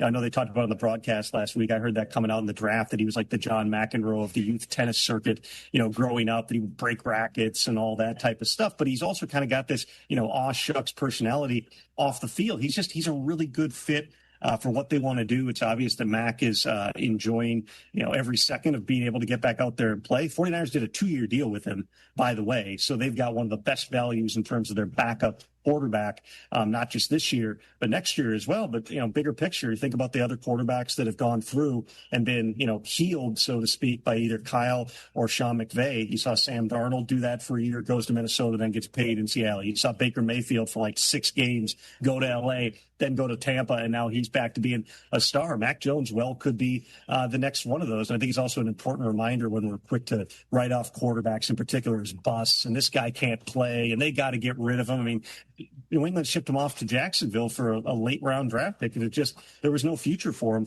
in New England. But there are certain quarterback coaches, and I put Kyle Shanahan in that category, certainly offensive coaches that are just so good at what they do that just the schematics of the thing and the environment that they build, it helps engender that confidence that can put people back on track. And that's what we've seen for 3 games with Mac. What about Pearsall and Jennings?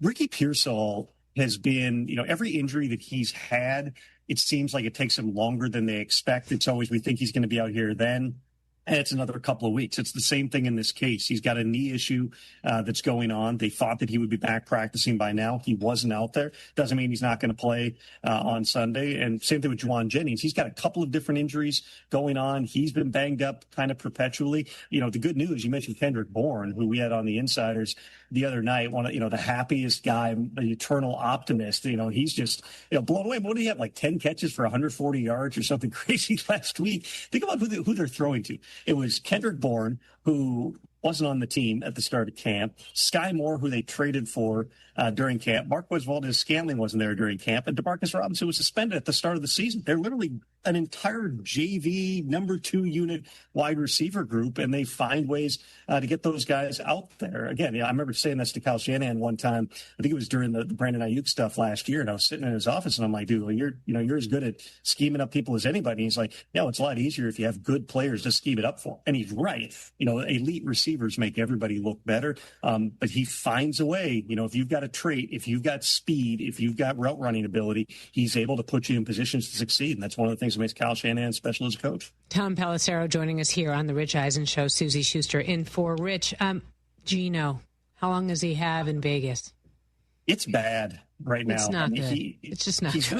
He's really struggling, which, so I was at the week 1 game in Foxborough where it was bumpy in the first half, but Gino stepped up and made a bunch of big time throws in the second half, to guys like, Trey Tucker and other players that, people, I don't think the average fan has heard of. Not having Brock Bowers is a big deal. That's the straw that stirs the drink. He got banged up, I think, in the fourth quarter of that game, has played, several games, but wasn't himself, then misses last week's game. No sign he'll be back. When you lose your number 1 weapon, it's not a wide receiver per se, but Brock Bowers is essentially a wide receiver. He just plays a little bit different spot on the field. That does have a ripple effect on everyone else because, quite frankly, they're just not that talented outside of Bowers, at the receiving positions. Jacoby Myers is a really good, solid receiver. He's not getting targeted for whatever reason right now. Beyond that, you're relying on a bunch of young guys. Michael Mayer, their number 2 tight end, has also been out in recent weeks here. But a lot of this just boils down to Geno, whether it's decision-making or accuracy. He's just not playing like we've seen Geno at his best. The Raiders are paying him $40 million this year. They gave him a raise. There was no signing bonus in that deal, and he's not due, guaranteed money beyond this season. So absolutely, there's a scenario in which they could move on from Geno Smith. But I don't get any sense right now that they're thinking about, benching him. Going to Kenny Pickett. I don't know that Kenny Pickett is necessarily an upgrade. He didn't have a camp to kind of get used to how they're doing things with the Raiders either. At some point, some of the scrutiny is probably going to fall on Chip Kelly in this entire thing. They've got a young guy in Ashton Genty who's a ton of fun to watch, especially over these last couple of games. How do you leverage him, take some of the pressure off of Geno Smith? Pete Carroll made reference to that the other day when he was asked about how to get Geno on track. He said, we got to run the football more and we got to run it better. That's kind of the answer that Pete has for everything from an offensive perspective. You go back to all those years with Russell Wilson, as much as people wanted to let Russ cook, a big part of the reason they were successful was they were the best running team in the NFL for a large portion of that time. And they didn't need Russ to go out and throw the ball over the yard for the first 3 quarters of the game. And until, hey, fourth quarter, we're down. All right, Russ, now do your magic. It's kind of the same thing with Geno Smith, who was in that same type of a structure here. Right now, for whatever reason, they don't really have that balance. Bowers' absence is a huge part of it. But certainly the longer that the struggles would go on for Geno Smith, the more we're talking about are the Raiders back in the quarterback market in 2026. Tom, thanks for your time. Have a safe flight here. And don't forget, I bring the guys food, so just don't come empty-handed. Wow. Well, you got to set that bar. That's not cool. I got to throw darts. You come at the seat, you got to defend. What did you bring them? What did you bring them? Donuts. Oh, donuts. Yeah. We love donuts. Yeah, that's what they need. Yeah, we love donuts. Wow. Because they all need baked goods. Susie, not only does he not bring us food, I got to drive him around like I'm Miss Daisy, or he's Miss Daisy. All right. We'll find it's ridiculous. You have it so good when I'm here. And we love that. We love that, Susie. Yeah, thanks. All right. Tommy, safe flight, pal. buddy. Bye, Tom. See you guys. See you tomorrow. Thanks again. Oops. Oh, yeah, Tommy P. Does he think we're like gremlins? Like, don't feed us after midnight or something? I think he does. With the donuts? They just take us for granted. But you know who doesn't? Susie Schuster. That's right. Yeah, see. Normally I hate to tell you guys, but normally we start drinking around now on the Rich Eisen Show when I sit here. Usually it's a champagne mimosa situation. I thought it's the first time back on the mothership. I should probably, be professional a little bit. It's not easy for me. I know. I wanted to. I sent the group chat. I was like, "Let's do this." You were ready to go. Chris allow me to reintroduce myself, and I got shot down. Allow myself to introduce myself. But guess what? The next time, we pop the bottles. Okay, fine. Let's talk. Let's talk happy things like the ALDS defeat of the Yankees when we come back. Wow. Yes. My daughter's middle name is Mattingly. Thank God the Dodgers are still around.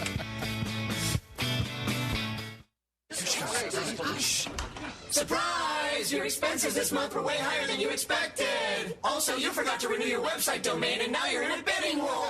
You should see the look on your face. At Progressive, we know small business owners don't usually like surprises because they cost you money. But a good surprise that could save you money? Getting a commercial auto quote from Progressive. Plus, the fridge died in the break room, and now everything smells weird. All right. Surprise yourself. See if you can save in as little as 8 minutes at ProgressiveCommercial.com. Progressive Casualty Insurance Company and Affiliates.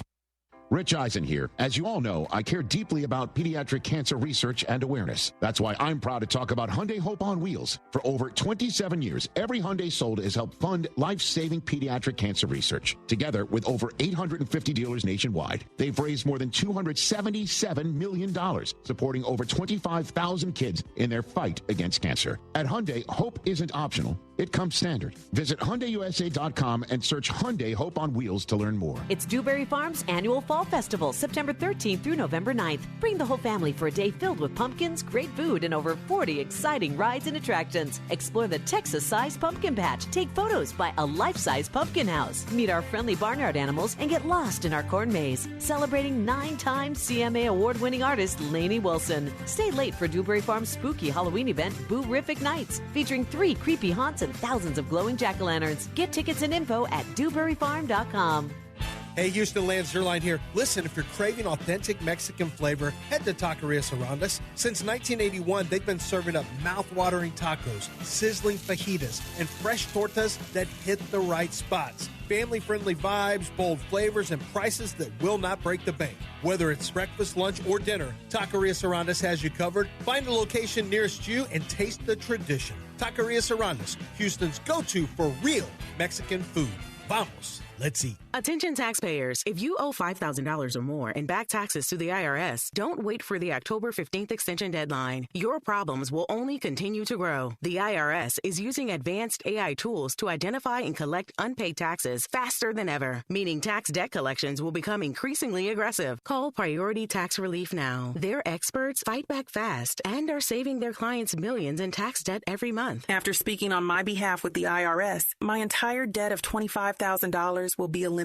I owed over $50,000, and they settled it for pennies on the dollar. These guys are as legit as they come. If you miss another tax deadline, you're stacking more debt on top of what you already owe, with increasing penalties and interest. You now owe more today than you did yesterday. Call for your free consultation. Priority Tax Relief. Let's make your taxes our priority. Call 800-418-1404. 800-418-1404. 800-418-1404. Priority Tax Relief. Texting enrolls you into recurring automated text messages. Consent not required to purchase. Message and data rates may apply. Hey, Dan, how you doing? Haven't seen you around the gym for a while. Yeah, I've really fallen off. Since I turned 40, I just don't get the results I used to get. Could be lower testosterone. Lower T? Yeah, I went through it a while back. Once you hit 40, your body has less free testosterone. I got Nugenix Total T, and it's made a huge difference for me. I've seen that ad on TV. Is it for real? Oh, yeah. The key ingredient is something called Tesnor, which helps boost free and total testosterone levels to help you trim up and stay lean. And it's made a difference for you? Man, I feel like I'm in my 20s again. At work, in the gym, and in the bedroom. Are they still giving out complimentary bottles for people to try it for themselves? Yeah, you just need to send them a text. Text ALL to 321-321 right now for your complimentary bottle of Nugenix Total T, the #1 selling testosterone booster at GNC. Plus, text now and we'll include a bottle of Nugenix Thermo, our most powerful fat incinerator ever, to help you get back into shape fast. Absolutely free. Text ALL to 321-321. That's all to 321-321. $5,000. That's the average amount of money people in the U.S. are now spending on gas in a year. $5,000. That's crazy. If you drive, you have to download Upside, the free app that gives you cash back every time you get gas. That's right. You can earn real cash back with Upside just by buying the gas you're already buying. You can literally start earning cash back today. I use Upside every time I fill up, and I've already made around $200-$300. You're putting gas in your car anyway. Why not get real cash back? If you like free money, download Upside. I'm saving the cash I earn from using Upside to help pay for a vacation later this year. Download the free Upside app now to earn cash back every time you buy gas. Use promo code POWER to get an extra 25 cents per gallon on your first tank. You can cash out anytime right to your bank, PayPal, or a gift card for Amazon and other brands. Just download the free Upside app and use promo code POWER for a 25 cents per gallon bonus on your first tank. That's code POWER for a 25 cents per gallon bonus.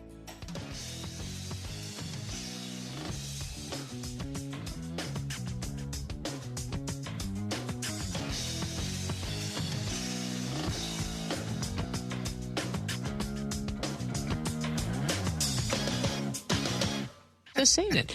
ESPN Radio is presented by Progressive Insurance. Progressive Insurance offers 24/7 protection when you bundle home, auto, and motorcycle. Learn more at progressive.com. Susie Schuster in for Rich Eisen. He is in London getting ready to call a bunch of games. And because he was there, he could not cry into his pillow last night as the Yankees went home. Their championship drought now 16 seasons, the third longest in franchise history. And, you know, Chris, I know that you are bereft, heartbroken to say the least, watching Vladdy Guerrero Jr. doing the chant on the MLB postgame show, wearing goggles. Look at the smile on your face. Can't get champagne in your eyes. You know what I mean? It hurts. You got to bust out the goggles. Yeah, kids asked me last night if I'd ever been in one of those clubhouses, and I absolutely have several times. Pre-goggles. Pre-goggles. I know that, Susie, because I was remember. You were with me, Mikey. I was with you, yes. Were you doing Angels? Yeah. Oh, yeah. Oh, and Lakers. And Lakers. Hey, I've had some champagne and beer poured on my head. It's been great. This ain't But her I gotta first tell you, it rodeo, is what hurts. she's telling you folks. What's that, baby? I said it's not your first rodeo, Nope. is what you're telling all It's not new my first Disney rodeo, Plus TJ. folks. Yeah. No. Yeah. You've done Champagne this. gets in your eyes. It gets a little bubbly. Yeah. And by the way, nothing quite as glamorous as driving home from Anaheim, reeking of beer. After having been poured over your head after the Angels win the World Series. Thanks, Troy Percival. Had to throw that suit away. That said, Yankees and Aaron Boone expects to come back, but boy, you're sad over there. Yeah, look, Aaron Boone expected to be back. Great, love it. I think they should extend him, honestly. I think that Boone does a hell of a job. Brian Cashman, hell of a job. Lifetime contracts. Why would you ever get rid of these guys? Continuity, TJ, in this business is an underrated aspect for success. Absolutely. Right. You do realize that the Red Sox are already on the beach and the Yankees somewhere, are so good at just making the playoffs. Well, and not doing anything else. Let's take a listen to you got to what... extend these guys. Are you done over there? No. All right. Do you see what I'm saying here? It's like I just got to crack the whip with this guy. You don't like the Yankees either. Not really. Not really. Yeah. So, I like the neither old. do I right now. I like. Listen, I mean, I'm not going to lie. I like whoever I'm covering at the time for baseball because I'm into it. But no, I'm from New England. What do you want from me? Exactly. Even though my daughter's middle name is Mattingly, but that was a whole different conversation. And that was I had to convince him that he had the rights to name a kid. Because it was the third one. Well, you talked him into a third one. I talked him into a third one, and so I agreed that he could name her Mattingly if it was a girl. But whatever. Here's what Aaron Boone had to say. The ending's the worst, right? Especially when you know you have a really good group and a group of guys that really came together so well. At the right time. The final couple of months. This was a team, and it's a team that played for one another, did a lot of really good things, and we got beat here. You pour so much into to go on this long journey to have a chance to chase a dream and win a championship, and when it ends this way, it's always it's terrible. It hurts. But I know for me personally, I know for a lot of those guys, it also continues to ignite your fire to want to get back and play in these meaningful games and have a chance at glory. Boy, the first two games of the series for the Yankees, Toronto outscored them 23-8. Are you crying over there? What's going on? What's happening? Oh, yeah. Boys of summer, you guys. Wow. I mean, rough back page in there. Are you okay over there? You didn't even hold your hand. Oh, poor Aaron. I'm back to the thing where I'd rather not be in it and lose like they lost the last 2 years. Then I don't want to be in it. Yeah, don't put us in it. You're not in it. You're done. I'm a Dodger fan. God, I still have a team. Teams over there. I still have a team. You're not even in it. No, you're not. Wait, so it's a 16-year drought, right? How old is Cooper again? Cooper is 14. Do you think he'll ever see a Yankees championship in his lifetime? Well, I don't know. My nephews Jack and Sam, they were born and suddenly the Patriots won everything. But was it Belichick or was it Brady? We're going to talk about that ahead. Hey, it's Kirk Herbstreit. On game day, great prep makes all the difference. Same goes for your pizza. That's why I go with Frigidaire Stone-Baked Pizza Oven. Fresh pizzas go from dough to done in just 2 minutes. Whether you're throwing a party or squeezing in dinner between plays, this oven delivers hot, crispy, restaurant-quality pizza right from your kitchen. Only from Frigidaire. Game-ready pizza. Get it today at the Home Depot. How doers get more done. Rich Eisen here for Sonos, the speakers that bring every game to life in my own house. With studio quality sound, Sonos makes you feel like you're right there in the stadium. Whether you're cheering on your team, binging your favorite show, or listening to the hottest songs, Sonos fills every room with incredible sound. Setup is easy. Just plug in, open the Sonos app, and you're ready to go. Want stadium quality sound at home just like me? Because I love Sonos. You will too. Explore soundbars, speakers, and more at Sonos.com. Sonos. They look as good as they sound. Listen up. Are you experiencing ED, weight gain, and fatigue? Get a P-shot, Botox, and stem cells to improve your blood flow. Lose weight with GLP-1s like semaglutide. Improve your energy with low T pellets and peptide therapy. See Dr. Mitchell in the Woodlands. Visit ErectionCenter.com or call or text 972-355-3771. That's 972-355-3771. No more excuses. Start living your best life today. 972-355-3771. It's your guy, Sean, with Greenlight Offer, and guess what? We are still buying houses at fair prices. If you own a house and want to sell it fast in the most simplest way, I'm your guy. Call me today at 832-779-4000. We buy houses in any condition, any price range, in any location in the Texas area. Every single month, every single weekend, every single day, we are doing two things, Houston, and that's helping homeowners like yourself with their property problems and buying houses. In 2024, we bought 138 houses, and we want to buy more. We buy inherited houses, vacant houses, pretty houses, not so pretty houses, behind in payment houses. We even bought my tenant won't pay me the rent houses. We buy them all. We will buy your house in as-is condition. No repairs needed, no clean out, and we will pay for movers to help you move. Call me at 832-779-4000 for a same-day offer. That's 832-779-4000. Call for Sean with Greenlight Offer, and I'll get your Greenlight number on your house today. Woo! Trust, price, and ease of transaction. That's our philosophy at GiveMeTheVin.com. We love to buy cars. Fat ones, skinny ones, curvy ones, fast ones, slow ones, round ones, and square ones. Yes, square body Chevys. We buy them at GiveMeTheVin.com. Go to GiveMeTheVin.com right now. Put yours in and get a quote. We'd love to buy it. GiveMeTheVin.com, America's best car buyer. Sell us your car. GiveMeTheVin.com. So easy you can do it in your underwear. You have a toilet? Do you have a sink? Do you have pipes in your house? Of course you do. Then put this number in your phone, 281-488-6238. That's Aqueduct Plumbing. John Granato here. At some point, you're going to need Aqueduct Plumbing. They're professional, affordable, and offer free estimates. I can't tell you how many times my buddies have asked me for that number. Don't be that guy. Be proactive. Be responsible. Be a hero to your family. Put Aqueduct Plumbing's number in your phone now, 281-488-6238. That's 281-488-6238. What's up, guys? Sean Mapes here. Prize Picks is the best way to win cash on your Texans this football season. Make your picks in less than 60 seconds and turn your takes into cash all season long on Prize Picks. Prize Picks is the only app that offers stacks, meaning you can pick the same player up to 3 times in the same lineup. Want to pick more on Josh Allen's pass yards, rush yards, and touchdowns? Now you can have all of them in the same lineup, only on Prize Picks. You can now also follow other Prize Picks players directly on the app and copy their lineups in one click. Whether it's a friend, a celebrity, or just someone whose picks you like, hit the follow button and check out every lineup they create in the brand new Feed tab on Prize Picks. You can even follow me. Join the millions of users and sign up for America's #1 daily fantasy sports app. Just download the Prize Picks app today and use promo code MAPES to get $50 in lineups after you play your first $5 lineup. That's promo code MAPES to get $50 in lineups after you play your first $5 lineup. Prize Picks. It's good to be right. Must be present in certain states. Visit prizepicks.com for restrictions and details. Summers in Texas are hot, but not for me, John Granato, because I have Coors Light. And Coors Light is all about keeping Texas chill. Do you want to beat the summer heat? I recommend cold, clean, crisp, refreshing Coors Light. Grab a 12-pack or case so that you've got your home base covered. And when you're hanging at your favorite watering hole, order a bottle or a bucket with those beautiful blue mountains. I love me some Coors Light. You will too. Choose chill. Choose Coors Light. This message is approved by the man of the people, John Granato. ESPN 97.5, presented by Zadok Jewelers. KFNC 97.9 HD2, Mont Bellevue, Houston.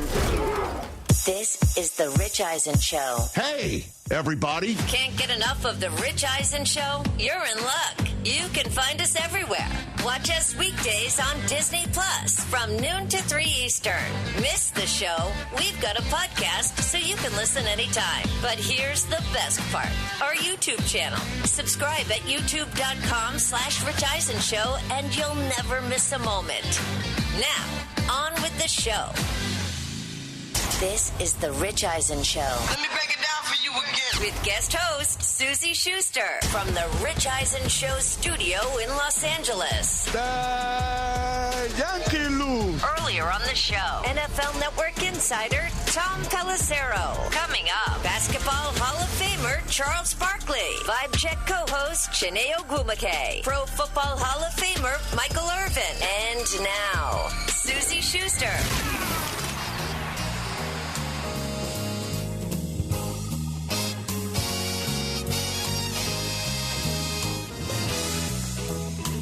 Hour number 2 underway. Susie Schuster, happy to be here with you here on Disney Plus, on ESPN the app, and listen to us on ESPN Radio, presented by Progressive Insurance. 844-204-RICH is the number to call. Really happy to be with you here while Rich is over in London. Chris, hello. TJ, hello, Mikey, good to be with you. You know how I like to come to the show, right, guys? I like to come laden with friends. I like to book as best I can.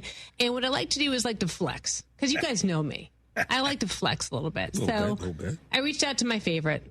Now, if Shaquille O'Neal hears that, then I'm going to really take it. But I called Charles, and I said, come on, Charles, would you do me a favor? Would you come on with me? And good to see you, Charles Barkley. Thank you, babe. Thanks for having me. I appreciate it. Always. Hey, listen, tell Shaquille, I'm doing great. I am doing really well. I had a great summer. Didn't do anything but play golf all summer. So I don't do a lot. I try to stay off the airwaves. And it's obviously going to ramp back up in the next week or so. But I try to stay off television, stay in my lane, and play golf every day. So I had a great summer. Now, you said tell Shaquille O'Neal what? Let's start something here, please. The guy shouldn't be jealous of me, okay? I'm me. He's not. Just deal with it. Just deal with it. But if he hears that if I called you a favorite, there's no doubt that my phone's going to light up right now. That's just what jealousy. Are you thinking? Hey, listen. Just because you can't reach somebody's level don't mean you can't. Hey, don't keep striving. Just keep reaching. I just want to know who's skinnier right now, you or Shaquille? I've had a great summer, Suze. I dedicated this summer to myself. I got really fat the last few years when I got my hips, and obviously I had bad eating habits too. You don't get fat just from getting new hips. And I peaked out about 355. And I joined this company called Row.co, taking this drug called Zepbound I can't even remember how long ago it was. I started at 355, and I weighed last week, and I was 285. Wow. So, but I took the entire summer just to work out, learn to eat better, and play golf every day. So my goal weight, which is not a goal, I'm going to get there, is 270. But like I say, I started at 355. I got about 15 of my fat-ass friends on Zepbound. So it's good. I take a shot once a week. Like I say, I'm 285 now. I started 355. I want to get to 270. But I took the entire summer just to get in shape, to be honest with you, and play golf every day. So it's been a great summer for me. Shaquille always used to say, I was never fat. I was just big. And I'd say, well, I was in the locker room with you for 3 years. Come on, I'm just saying. And he would just... Well, he was only fat during the summer. He got in shape during the season. That's true. You could just be on the Beverly Hills diet, which is tequila. It's like basically, coffee in the morning, tequila at night. It's a vegetable. I'm just saying that it's not always not a bad idea. Yeah, I've never understood the fascination with coffee. I tried coffee 3 days of my life. I read this article, I think it was about 4 years ago, where it said coffee was good for you. So that was like my New Year's resolution. And I drink coffee for 3 days. Susie, that's the nastiest tasting stuff in the history of civilization. Oh my God, we're going to have a fight right now. I can't even, the minute I wake up, all I think about is, can I get coffee in my body as fast as possible? I don't understand that. Like I say, I've only did it 3 days in my life, and it sucked. I'm not even sure what it just tasted nasty. I'm not even sure what it tastes like. It just tasted disgusting.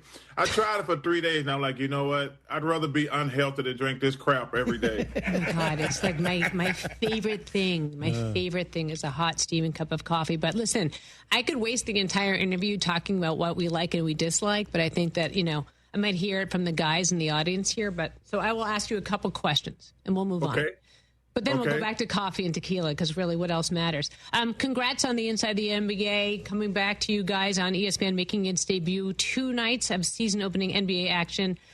Wednesday, October 22nd, Thursday, October 23rd. The pregame show airing 6 to 7 Eastern on October 22nd on ESPN and ESPN2, 6:30 to 7:30 on October 23rd on ESPN, and both postgame shows will begin on ESPN both nights immediately following these double headers.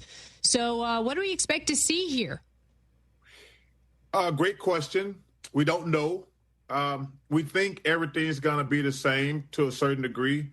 But number one, it's going to be an honor and a privilege to work for ESPN. You know, I've said this before. I'm not just saying it. They're the greatest sports network in the history of television. So it's going to be an honor to work for them.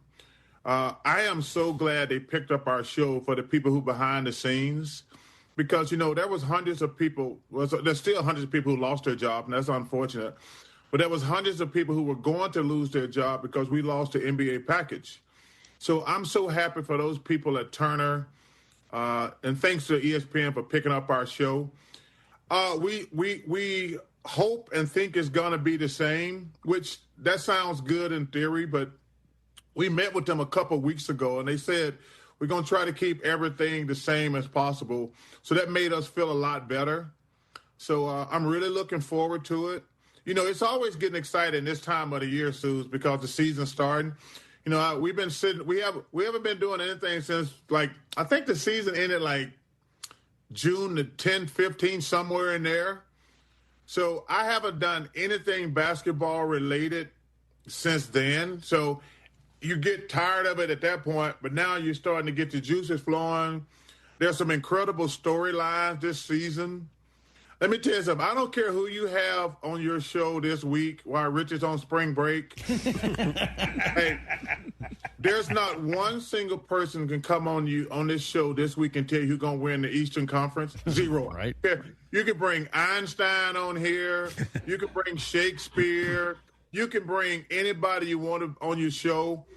I have zero idea who's going to win the Eastern Conference. The West, Oklahoma City is obviously the team to beat. But Kevin Durant going to Houston is going to be great. The Joker finally getting some help in Denver. Luka looked like he's in fantastic shape, and LeBron is always awesome. The West is going to be great, but, man, it's going to be – I'll tell you what's crazy about the Eastern Conference. And it's a big damn if. If my Philadelphia 76ers could get healthy, they could actually win the East. Ooh. But, hey, listen, they haven't been healthy in years. But I'm telling you, if Embiid and Paul George to get healthy, they could win the East. But obviously Cleveland and the Knicks are going to be hurt. But they're not overwhelming favorites. Giannis in Milwaukee with Miles Turner now, they're going to be good. The Atlanta Hawks had a great summer. So, man, I can't wait to watch the East. The West, like I say, the West going to have a bunch of top-heavy teams. They're going to be good. Zion look like he's in great shape. Mm-hmm. But, man, the East is going to be fun to watch. Now, I don't want to hurt Doc Rivers' feelings here, but what did you make of the honest conversation about possibly wanting to be in a trade to the Knicks?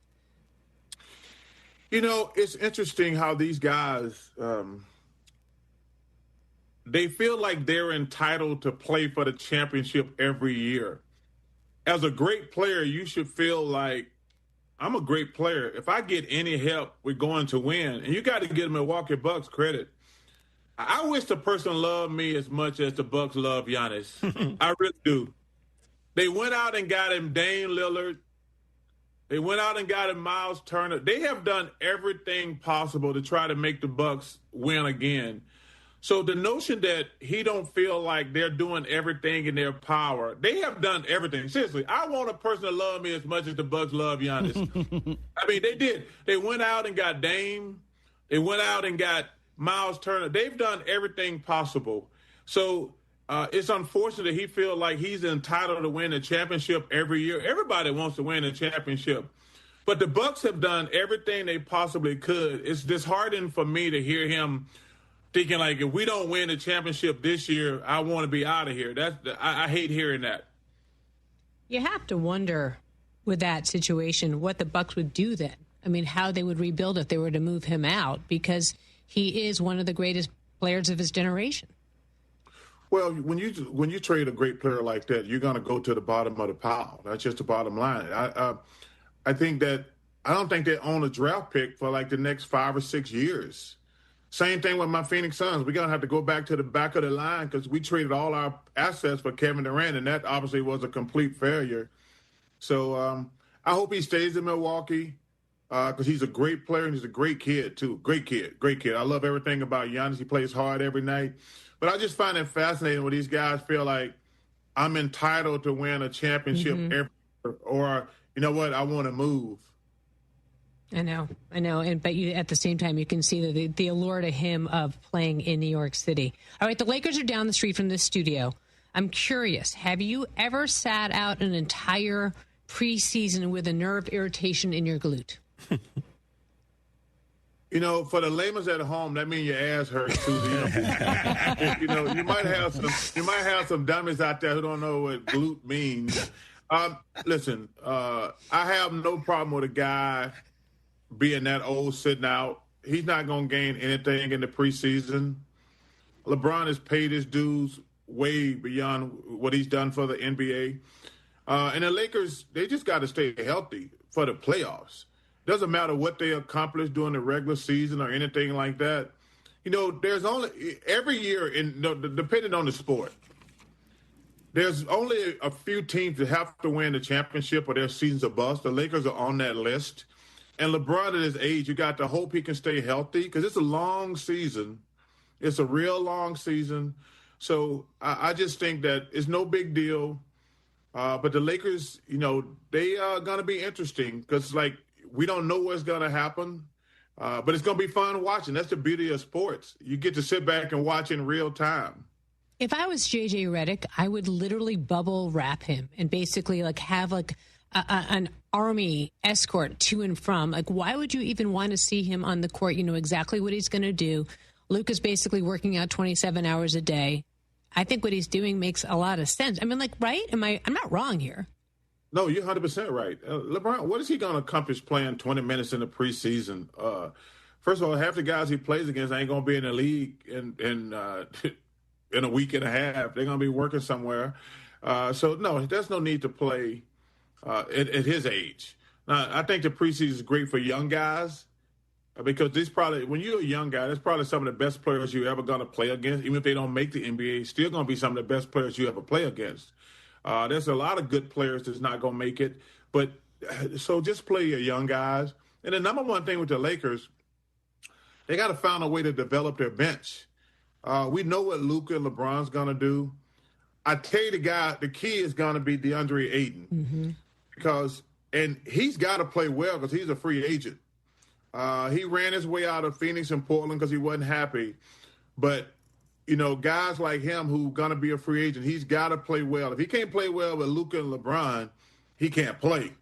I mean, if you can't play well with those two guys as a big guy, because all you got to do is run the floor. You're going to get layups and dunks or alley-oops on the other end. So it's a great situation, but he's going to have to play at a high level because he's going to have to play good defense behind those guys because LeBron's not a great defender anymore and Luka's never been a great defender. And he's going to make up for their rebounding because the Lakers always put a small team out there. Charles Barkley joining us here on The Rich Eisen Show. I'm Susie Schuster in for Rich Eisen here on ESPN Radio, presented by Progressive Insurance. Charles, who is the team that we're not talking about that strikes your curiosity? Wow, that's a really good question. I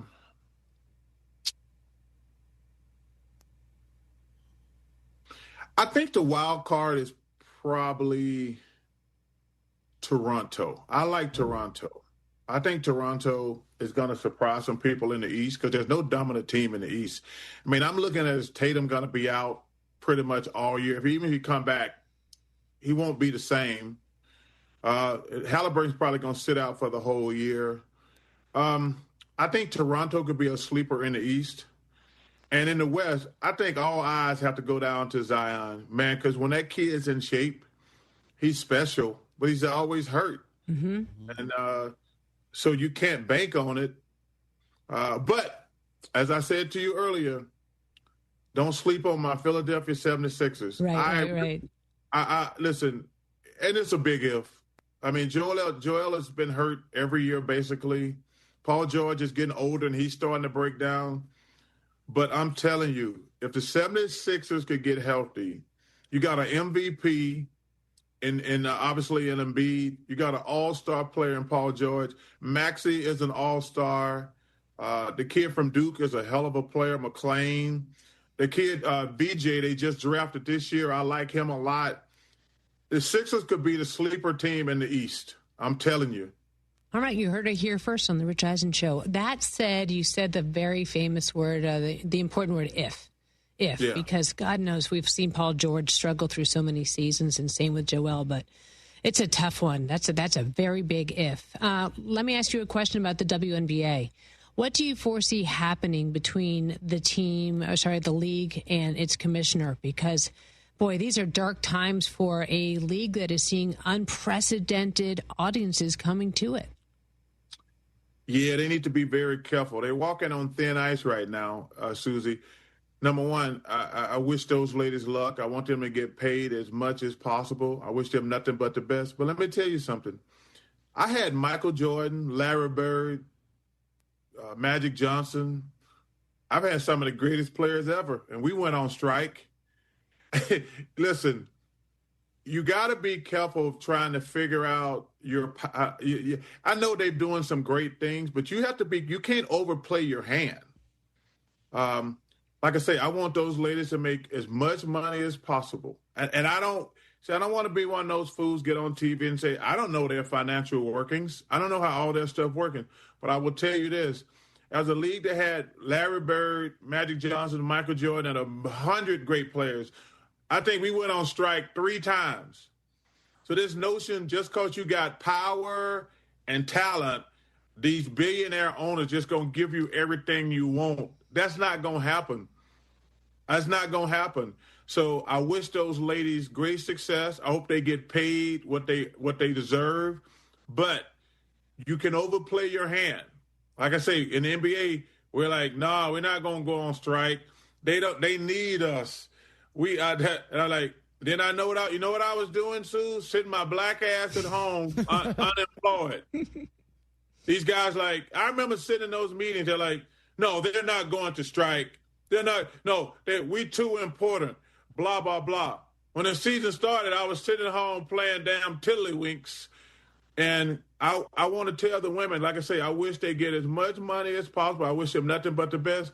But you have to really be careful overplaying your hand. Because, listen, one thing about people who make money, they're never going to be billionaires. Billionaires always have the upper hand on millionaires, okay? No matter how many millions you got, you're not a billionaire. So you always have to be careful overplaying your hand. What you do is you try to make the best deal possible in the moment and keep growing and make it things like that. But you have to be careful overplaying your hand. Well, I got to tell you, there's bad blood. We see it between Collier and Engelbert all the time, and they're playing it out. And Unrivaled gives them a different level of, looks like a little bit of leverage there. But we will watch this, unfortunately, unfold in front of us. It's interesting you say that because I love Nafisa. I was really rooting for her to win MVP this year. So, listen, she's one of the owners of Unrivaled, which we produce. We on our network. If they screw around and go on strike, a bunch of those star players could go to Unrivaled and they could start their own league. So that's actually a point I'm making. This notion, because you got to understand one thing about these negotiations, and I've been in these negotiations. The stars aren't the same with the regular players. Let's get that out the way. The stars are the one who drive the league, but most of the rank and file are regular good players. Mm-hmm. If the WNBA went on strike and all this Asia, Nafisa's already down there, Caitlin, all those girls went to Unrivaled, they could start their own league with their own equity and make 3 times probably the money they're making now. Now, that would screw all the other players in the WNBA, but you have to understand something. And like I say, I've been in these negotiations. everybody's not on the same playing field. The stars are up here. Then there's some all-stars like right here. But the majority of players in sports are on the bottom rung. That's not an insult. That's just a fact. Most of the players in all sports are on the bottom rung. They're not up there with the superstars or the guys who are great players. Most of those guys, and I'm going to use this, and it's not insult, most of those guys are special teams players in all sports. And that's no disrespect, but to think that we're all on the same level playing field when it comes to salaries, endorsements, and things, we're 100% wrong. I hear you. Since you brought up special teams, before I lose you, let's talk about football for a second. Who do you like out there right now? Well, I'm an Eagles fan. We got a big game tonight against the Giants. Big game tonight. We haven't played great, but we've been winning. We beat the Rams on a lucky-ass play on a block kick. Then it came back to bite us last week against the Broncos. We had the big lead, and we only ran the ball 7 times. We got my cousin, which I'm lying. He's not my cousin. I just claim him because he's great, Saquon. We only ran the ball 7 times. And when you got a 2-touchdown lead, I'm pretty damn sure you should be running the ball. We only ran the ball 7 times. Saquon only ran the ball 7 times. That's terrible coaching right there. You got a 14-point lead. You just run the ball every time. Time's on your side. But I'm a big Eagles fan. Obviously, this is coming off a Super Bowl. We got high expectations. I would really love to see the Buffalo Bills win the Super Bowl because I think those fans deserve it. And I'm a big Josh Allen fan. Or I would like to see Jared Goff because I think that guy gets zero respect around the NFL. I'm a big Lamar Jackson fan, but this season's probably gone. He's out right now. He's probably going to miss this week, and they got to bye next week. So this season's probably gone for the Ravens. But I would love to see Jared Goff or Josh Allen win the Super Bowl. Josh is the best. He's probably the best quarterback in the NFL right now, in my opinion. And Jared Goff is probably the least respected great player in the NFL. I mean, what that guy does is just win, win, win. And I don't understand why he don't ever get any respect. But no, right now, I love football season. College football is going on right now. This is great. We got Georgia this weekend down at Auburn. It's a must win for us probably because we started out 3-0 and we're on a 2-game losing streak. And Georgia, other than Alabama, is probably our biggest rival. So I'm really looking forward to the Georgia Auburn game. But football season is just great. Susie, I don't do anything on the weekend. I get up first thing in the morning, call my bookie. And get all the lines for Saturday and Sunday. Then I go to the casino, to the sports book and bet. That's all I do. I play golf every day except Saturday and Sunday because I refuse. Because there's no way you can stand over a driver and wonder about the point spread on a game and not shank it. So I play golf 5 days a week, but I never play golf on the weekend because listen. You can't stand over a putt and worry about a point spread. You just got to worry about the break. You got to worry about the break. You can't be worried about, they getting 3.5 or 3? What's your Super Bowl prediction? Really quick. Eagles? No, Detroit line against the Buffalo Bills. Let's go. Bills win their first Super Bowl. Shout out to the great Bruce Smith, Thurman Thomas, Jim Kelly, Cornelius Bennett, and my man Darryl. Oh, man, what's Darryl's last name? Darryl Talley. Darryl Talley. I used to love those guys. And I'll tell you something about those guys. Probably the most underrated great thing that ever happened in sports because they didn't win the Super Bowl. I think those guys, and it's unfortunate, those guys never got the credit and respect they deserve. To go to 4 straight Super Bowls is one of the great achievements in sports history, but because people won't give them their due because they didn't win one of those Super Bowls. But I think those guys going to 4 straight Super Bowls has never happened, probably will never happen again. Yeah. One of the greatest accomplishments in sports history. This goes unclaimed. Charles, you're the best. Thanks for making the time for me. Appreciate it. Can't wait to see you on Inside the NBA on ESPN. Yes. My goat. You're Hey, the best. I cannot wait. Chuck. Hey, listen, thank you for having me. You know you're my girl. When tell Rich I say hello when he gets back from spring break, okay? I promise I will. And when Rich asks you to come on the show, just say no. I only come on when Susie's there. We have a deal. Charles, I love you. Thanks, bud. I love you. Thanks, babe. Take care. See you, Chuck. Lots more Rich Eisen show when we come back. Yeah, that's exactly how I roll. Welcome to Only Murders in the Building, the official podcast. Join me, Michael Cyril Creighton, as we go behind the scenes with some of the amazing actors, writers, and crew from season 5. The audience should never stop suspecting anything. How can you not be funny crawling around on a coffin? No, that's true.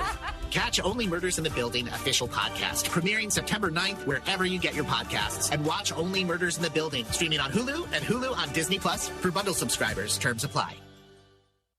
A SoFi personal loan is here to help you achieve something once thought impossible, overcoming high-interest credit card debt. Walk the tightrope of your finances with one low, fixed-rate monthly payment, no fees required, and as soon as the same-day funding. That's right. Pull off your own debt-defying stunt with a SoFi personal loan. Visit SoFi.com/trick to learn more. Loans originated by SoFi Bank, N.A., member FDIC. Terms and conditions apply. NMLS 696891. Hit him up! Keith Urban's High and Alive World Tour. Saturday, October 11th at the Cynthia Woods Mitchell Pavilion. A night of hits with special guests Chase Matthew, Alana Springsteen, and Carly Scott Collins. It's going to be a party you don't want to miss. Tickets on sale now at Ticketmaster.com. Keith Urban, part of the Xfinity Concert Series, presented by the Cynthia Woods Mitchell Pavilion. Tailgating is serious business down here. And the smoker? Well, that's the centerpiece. Treat that brisket with respect. Low and slow. No shortcuts. And if you really want to impress the crowd, load it up with sausage, crackling, and boudin from the best stock Cajun market with locations in Katy and Baytown. Spice, smoke, and soul. That's the winning combo for game day. Hit Best Stop Katy or Best Stop Baytown before the party and keep the tradition alive. Jeremy Branham here. You've heard me talk about Pro Dunk Hoops and their drill-powered lightning adjust system that lets you raise and lower your goal in seconds. It's 10 times faster with zero effort. Right now, with your new Pro Dunk basketball goal, you can get the lightning adjust system for free. That's a $249 savings. But you have to call. You won't find this offer on the website, so call Pro Dunk at 281-351-9822 and mention ESPN. That's 281-351-9822. It's Dewberry Farm's annual Fall Festival, September 13th through November 9th. Bring the whole family for a day filled with pumpkins, great food, and over 40 exciting rides and attractions. Explore the Texas-sized pumpkin patch. Take photos by a life-size pumpkin house. Meet our friendly barnyard animals and get lost in our corn maze. Celebrating 9-time CMA award-winning artist Lainey Wilson. Stay late for Dewberry Farm's spooky Halloween event, Boo-rific Nights, featuring 3 creepy haunts and thousands of glowing jack-o'-lanterns. Get tickets and info at DewberryFarm.com. Chastang Ford is the place to go if you're in the market for a Ford. Their professional staff will provide you with an outstanding truck buying experience. They offer competitive pricing and an extensive selection of new and used Ford vehicles. From the sales staff to the finance team, their knowledgeable and friendly staff are devoted to helping you find the perfect Ford for your needs. Chastang Ford also offers exclusive incentives and deals to get the most out of your purchase. Whether looking for a truck or SUV, Chastang Ford is the perfect place to find your dream Ford. For premier recreation, dining, and entertainment, head to East River 9, located 1 mile from downtown Houston. East River 9 is the only 9-hole par 3 golf course, driving range, and pickleball facility in town that features night golf under its LED stadium lights. The venue boasts a tremendous view of the Houston skyline, which is perfect for sunset gazing while enjoying your favorite cocktail or River House restaurant menu item. Go to eastriver9.com to book a tee time, pickleball court, or sign up for our annual membership. You'll be glad you did.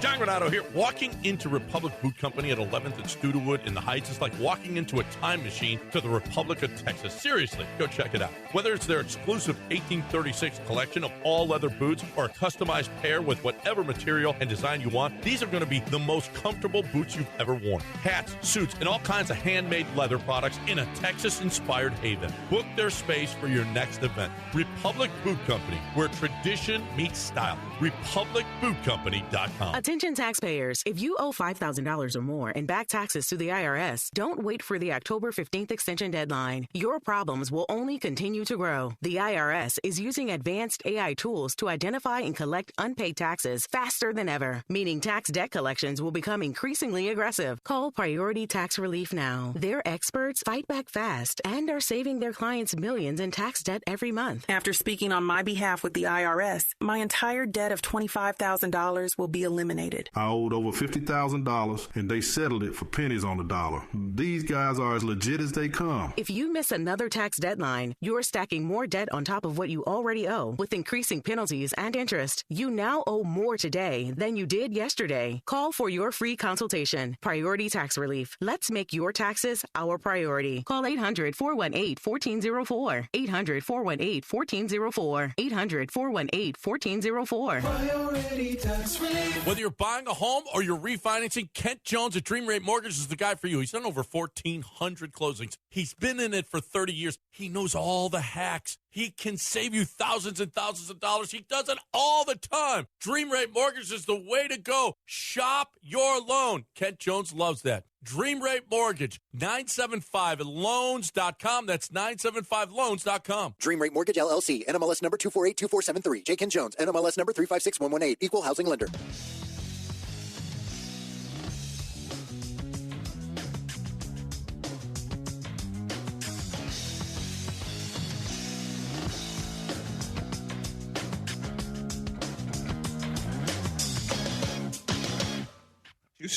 Well, I like that.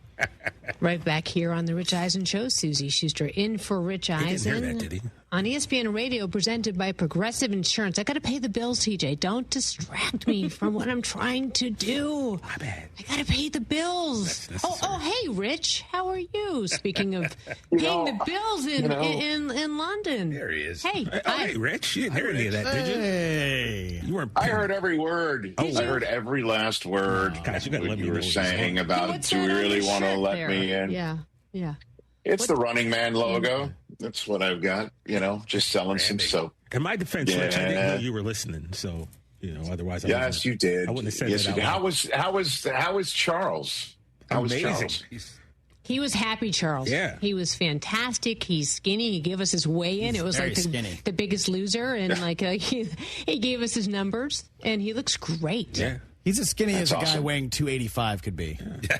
By the way, but for Charles, 355. That's really low. Yeah, he looks really good. That's cool. And perfect timing on the announcement today that they're coming back and get their schedules out there, and it's pretty cool. It's pretty cool that Inside the NBA is coming to ESPN, and lo and behold, he's happy, which means.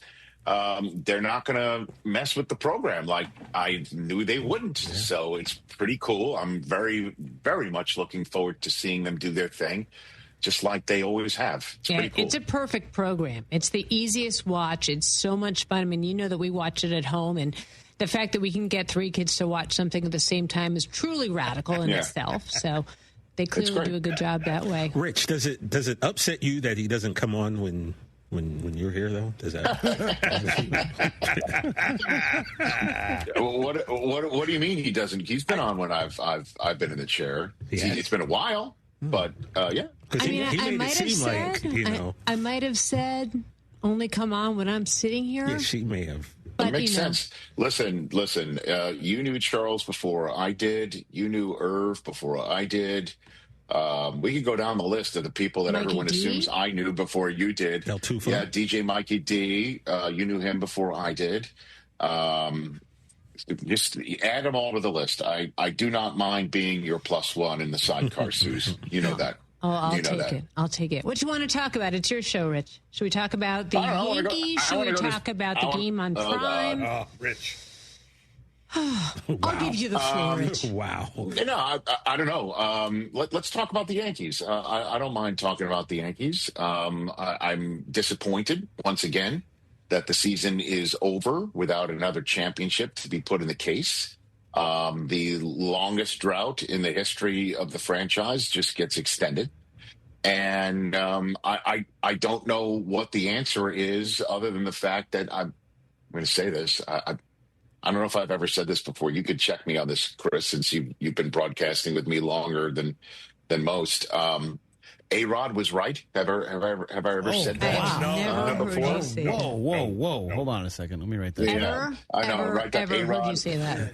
I know. Alex Rodriguez is right when he talks about how the roster is just poorly formed. And I know Aaron Boone went at my guy from back in my ESPN 1.0 days with Buck Martinez, saying the Yankees were the type of team that isn't championship quality because if they don't hit home runs, they don't win.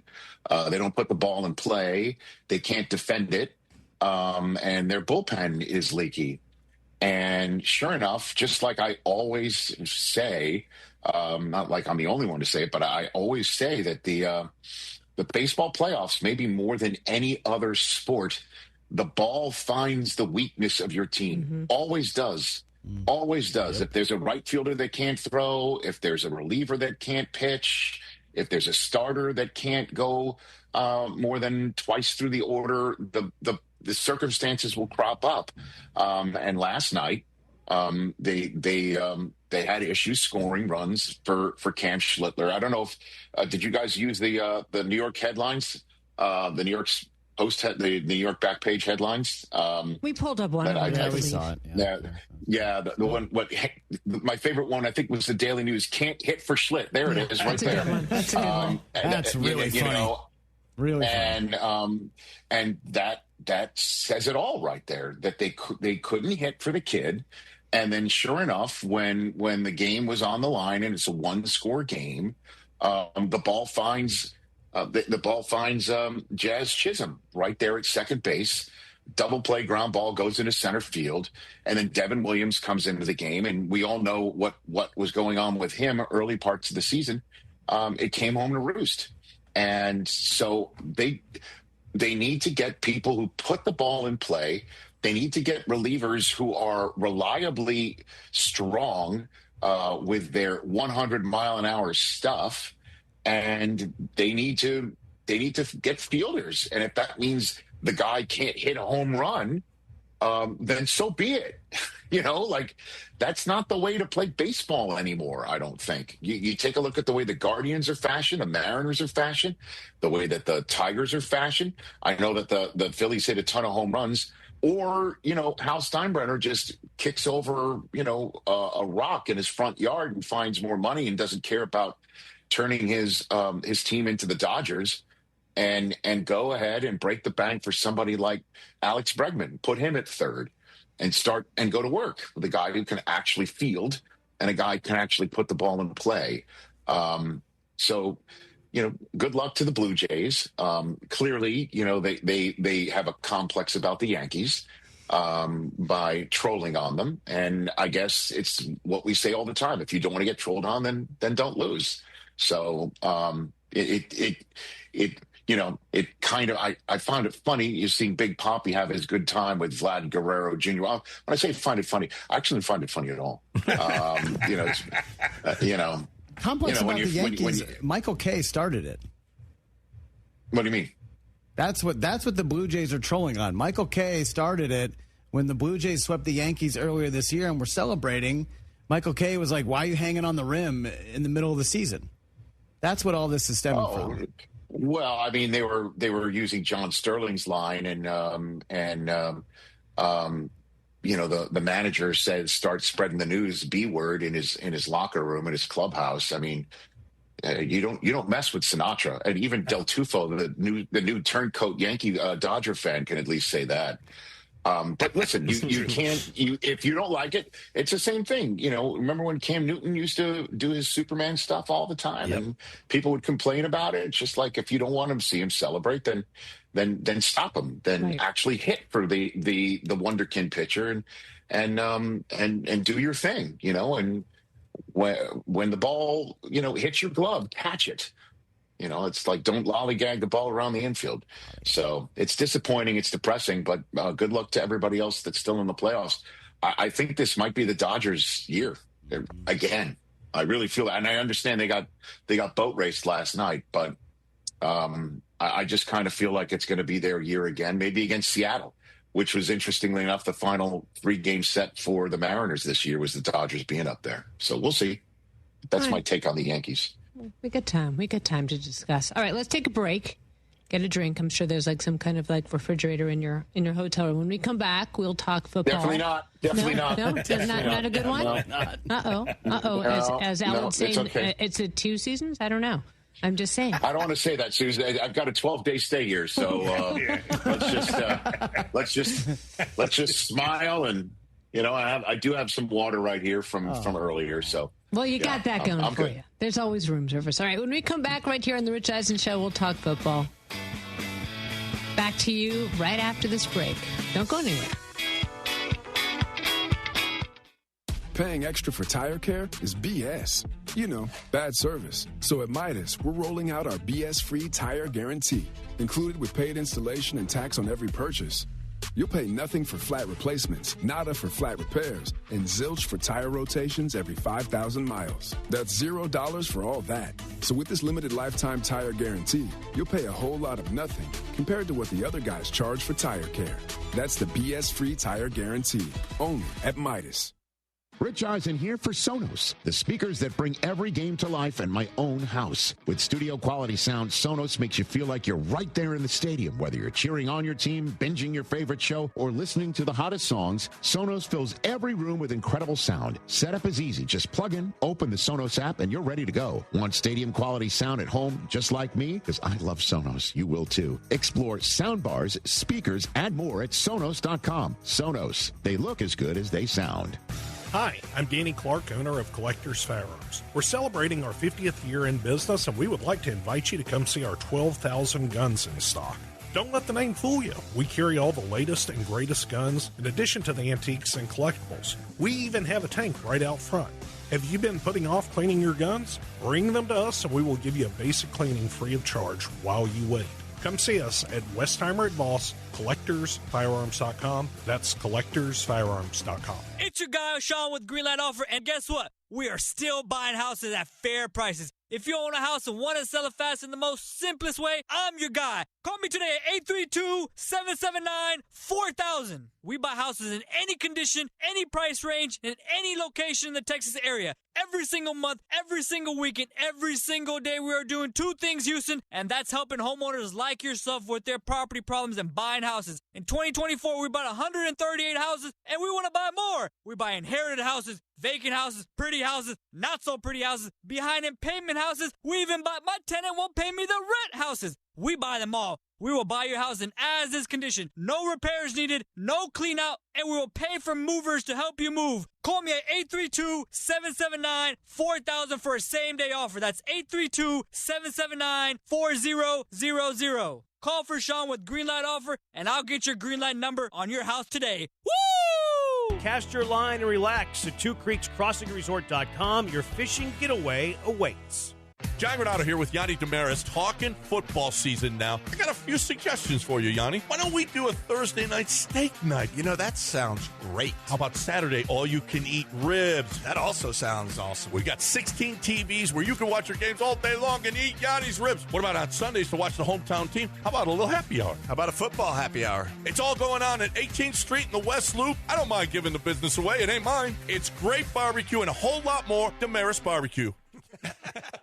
Get in on exciting gaming action at La Berge Casino Resort Lake Charles. Introducing our new exclusive statewide table progressives. We've linked our table game progressives between 4 pen play destinations in Louisiana. That means our big payouts just got bigger. No matter which location you choose, you have a shot at these combined jackpots. Get to La Berge Lake Charles or Baton Rouge, Boomtown, New Orleans, or Margaritaville, Bossier City, and get ready for big payouts. Must be 21 or older. Gambling problem? Call 1-800-522-4700. Attention taxpayers. players. If you owe $5,000 or more and back taxes to the IRS, don't wait for the October 15th extension deadline. Your problems will only continue to grow. The IRS is using advanced AI tools to identify and collect unpaid taxes faster than ever, meaning tax debt collections will become increasingly aggressive. Call Priority Tax Relief now. Their experts fight back fast and are saving their clients millions in tax debt every month. After speaking on my behalf with the IRS, my entire debt of $25,000 will be eliminated. I owed over $50,000, and they settled it for pennies on the dollar. These guys are as legit as they come. If you miss another tax deadline, you're stacking more debt on top of what you already owe with increasing penalties and interest. You now owe more today than you did yesterday. Call for your free consultation. Priority Tax Relief. Let's make your taxes our priority. Call 800-418-1404. 800-418-1404. 800-418-1404. Priority Tax Relief. The Preview College Basketball Exhibition doubleheader is coming to Fort Bend Epicenter Sunday, October 26th, featuring Texas A&M versus Arizona State and the preseason #1 ranked Houston Cougars versus Mississippi State. Get your tickets now at etix.com.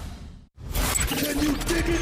The Hall of Fame with Booker T and Brad Gilmore is on ESPN 97.5 and 92.5.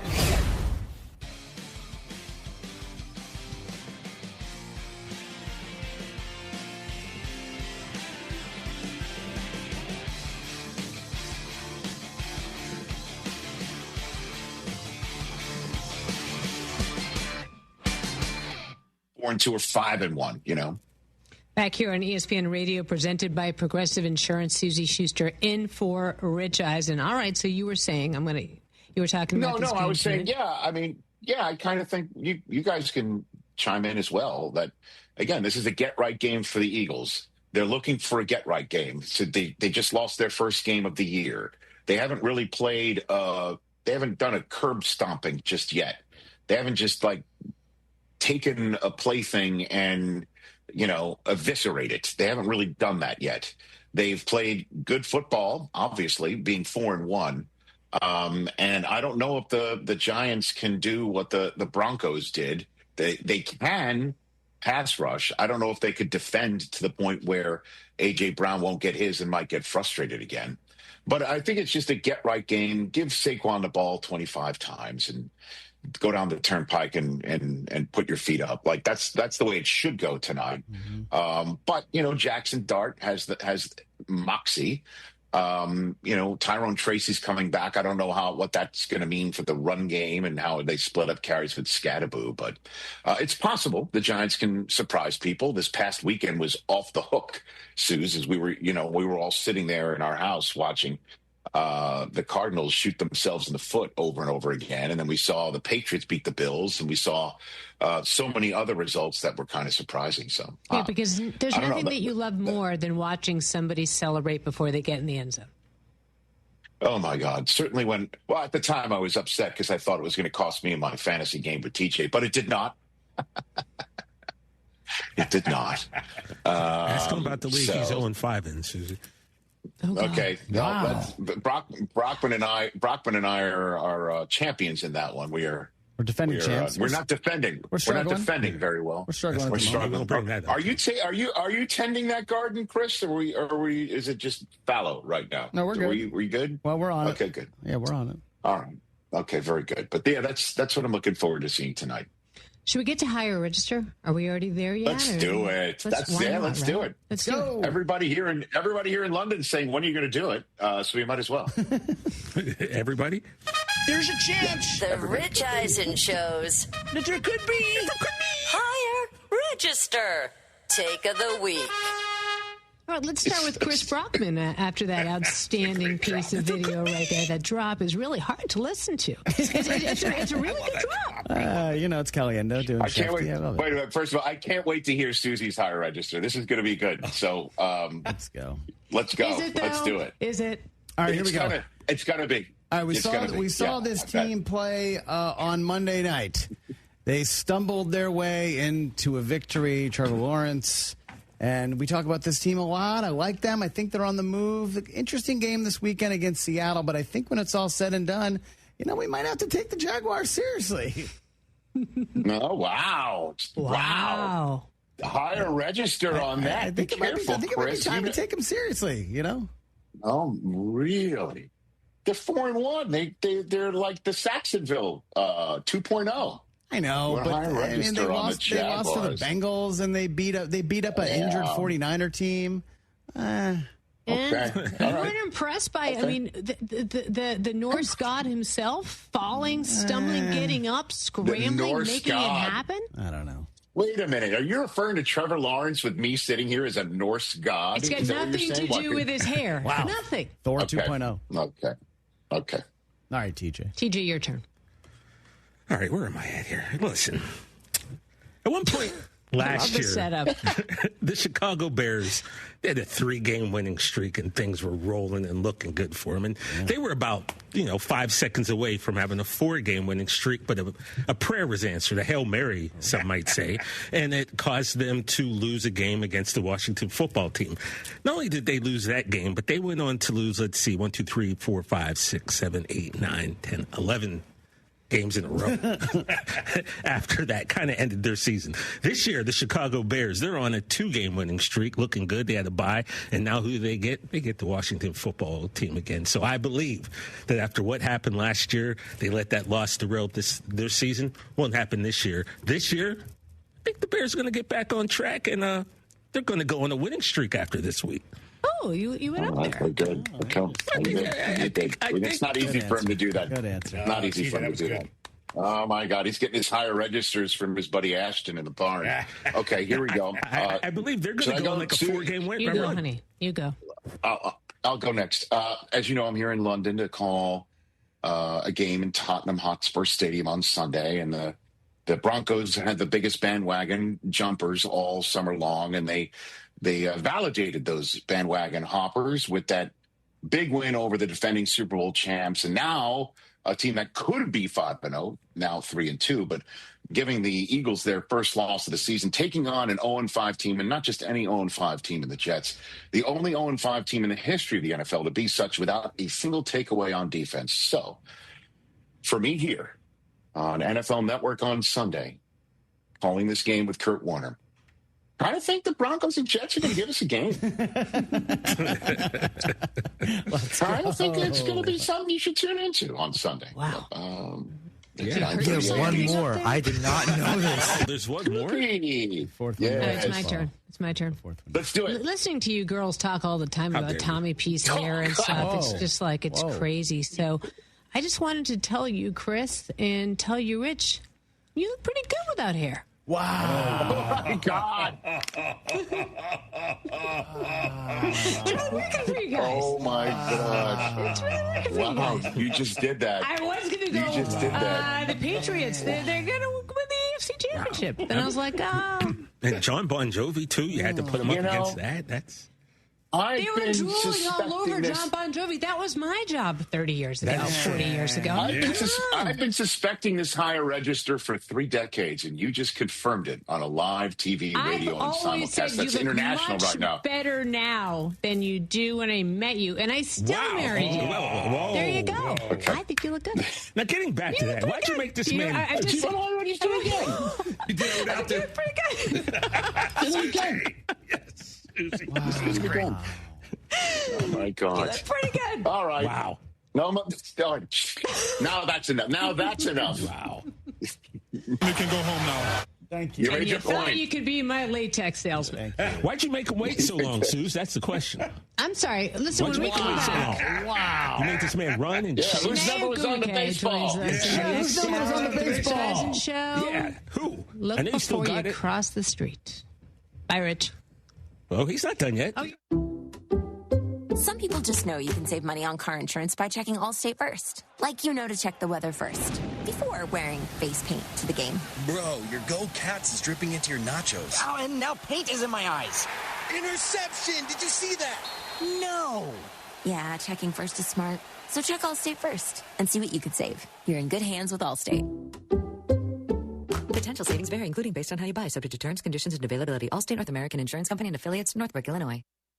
Every great team has its core players, but when the season gets tough, adding the right free agent can make all the difference. The same goes for business. At Robert Half, we found that 67% of companies surveyed plan to increase their use of contract talent to handle workload peaks and backlogged projects. With Robert Half's specialized recruiters' experience, combined with our award-winning AI, you can quickly find the skilled candidates you want. At Robert Half, we know talent. Discover how we can help at roberthalf.com/talent. Listen up. Are you experiencing ED, weight gain, and fatigue? Get a P-shot, Botox, and stem cells to improve your blood flow. Lose weight with GLP-1s like semaglutide. Improve your energy with low T pellets and peptide therapy. See Dr. Mitchell in the Woodlands. Visit ErectionCenter.com or call or text 972-355-3771. That's 972-355-3771. No more excuses. Start living your best life today. 972-355-3771. Summers in Texas are hot, but not for me, John Granato, because I have Coors Light. And Coors Light is all about keeping Texas chilled. Do you want to beat the summer heat? I recommend cold, clean, crisp, refreshing Coors Light. Grab a 12-pack or case so that you got your home base covered. And when you're hanging at your favorite watering hole, order a bottle or a bucket with those beautiful blue mountains. I love me some Coors Light. You will too. Choose chill. Choose Coors Light. This message is approved by the man of the people, John Granato.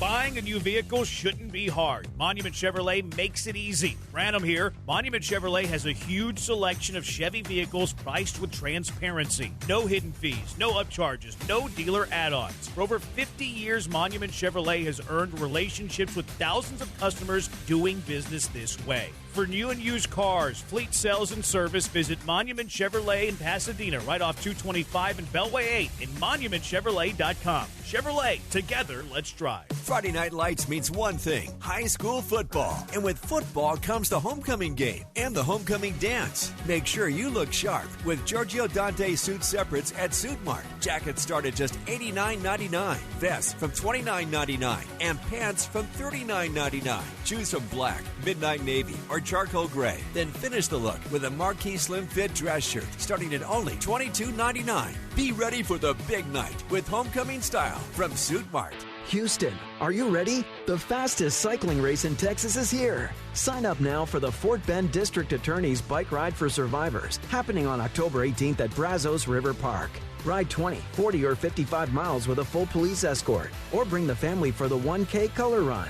Every mile changes lives. Register today at fbcdabikeride.com. That's fbcdabikeride.com.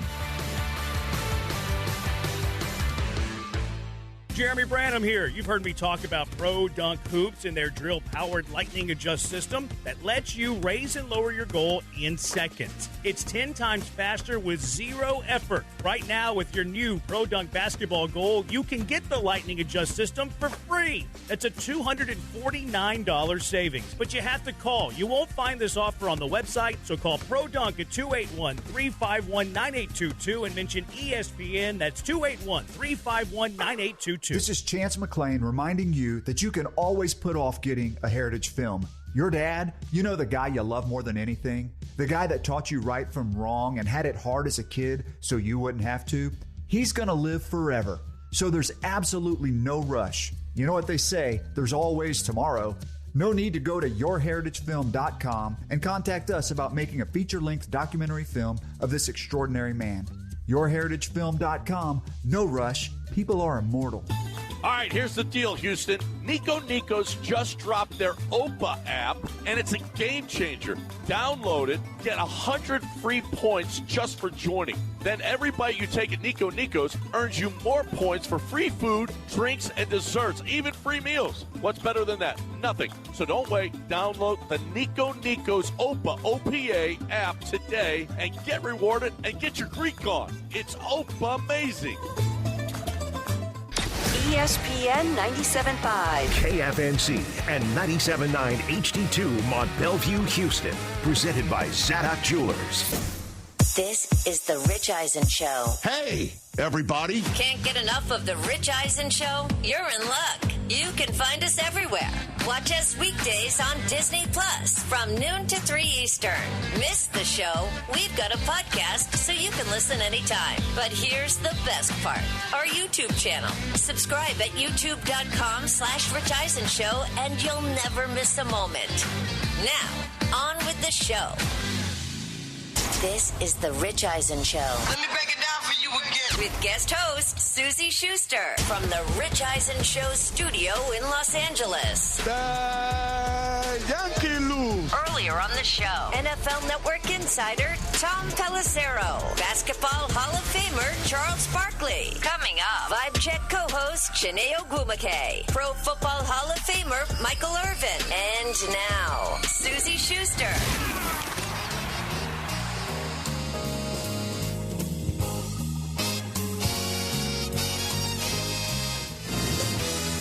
Susie Schuster in for Rich Eisen here on The Rich Eisen Show. Hour number 3 is underway. Really thrilled to be here with you. 844-204-RICH is the number to call. The lines are lit, and they really want to talk about baseball, so we're going to get to them.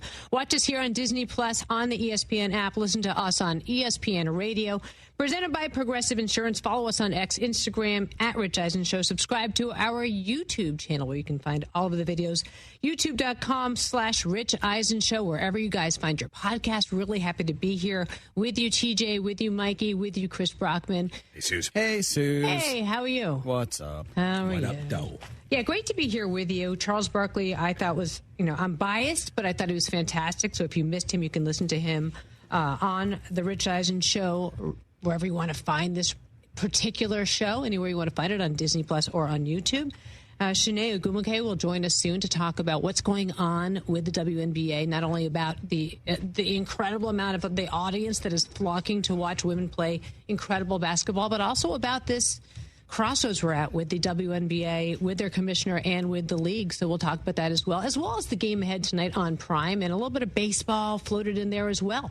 And Michael Irvin back. I mean, how can I not also let you guys know that Michael will be joining us in 25 minutes time. So excited to have that as well. You're bringing all my idols, all the heroes of my youth. Charles Barkley, after Dr. J, became my favorite basketball player. Michael Irvin, we know how I feel about the Cowboys. So you should come in more often. I really should. You're not wrong. And you sent me a great picture of you and Charles. And by the way, it was without the locks. I mean, it was, and it was a very young. I still was rocking the baby fro. It was a baby fro. Yeah, I couldn't find the color version. I don't know where it's at. Send it to Hoskins. We got to get that one up, please. We got to get it up. Can we take a call? Let's take a call before. Let's do it. Before Shanae joins us. Okay, let's go to who should we go to? It's all baseball. So you want to go Manny? Yeah, let's go Manny. He's been waiting a while. Hey, Manny, how are you? Buenos días, caballeros y la señorita Susie Schuster. ¿Cómo estamos? Todo bien, Manny. ¿Cómo estás? Yeah, beautifully put. Well, Yankees are out. I don't fault the players, but Aaron Boone's answer when he was asked if he's going to be returning as manager really rubbed me the wrong way. I'm in the country. One of Mr. Eisen's favorite words came to mind, along with several others. Schmicky. But I still got NASCAR. I got the Cowboys. I got the Avalanche playing tonight. Second thing I want to say, it's October 9th. What costume ideas do we have for this year's Halloween? Mr. Brockman, you and Cage have to have something planned out already this year. Uncle TJ, I'm pretty sure you got a plan. Mr. Zoltufo, I'm sure there's some Halloween disco party you're going to be DJing later on that night. But the big question is, what is the Eisen family going to dress up as? Yeah. Anyways, that's all I got. Let's be safe. Be kind. Let's watch some sports, guys. Have a good one. Bye. That is really well done. Buddy. That is well done. That's how he does. Do you have a costume yet for Cage? Oh, yeah. He's doing one of the K-pop Demon Hunter people. Oh, he and Taylor could dress up together. They're locked in. Yeah, him and a bunch of his classmates. Yeah, they're locked in. I think I'm finally in that world where I don't have to dress up anymore. Oh. And you know my friend Laura Wasser, she who loves to dress up for Halloween. So every year she and I would dress up in full-fledged costume to go torture our kids on campus. And we've run the gamut.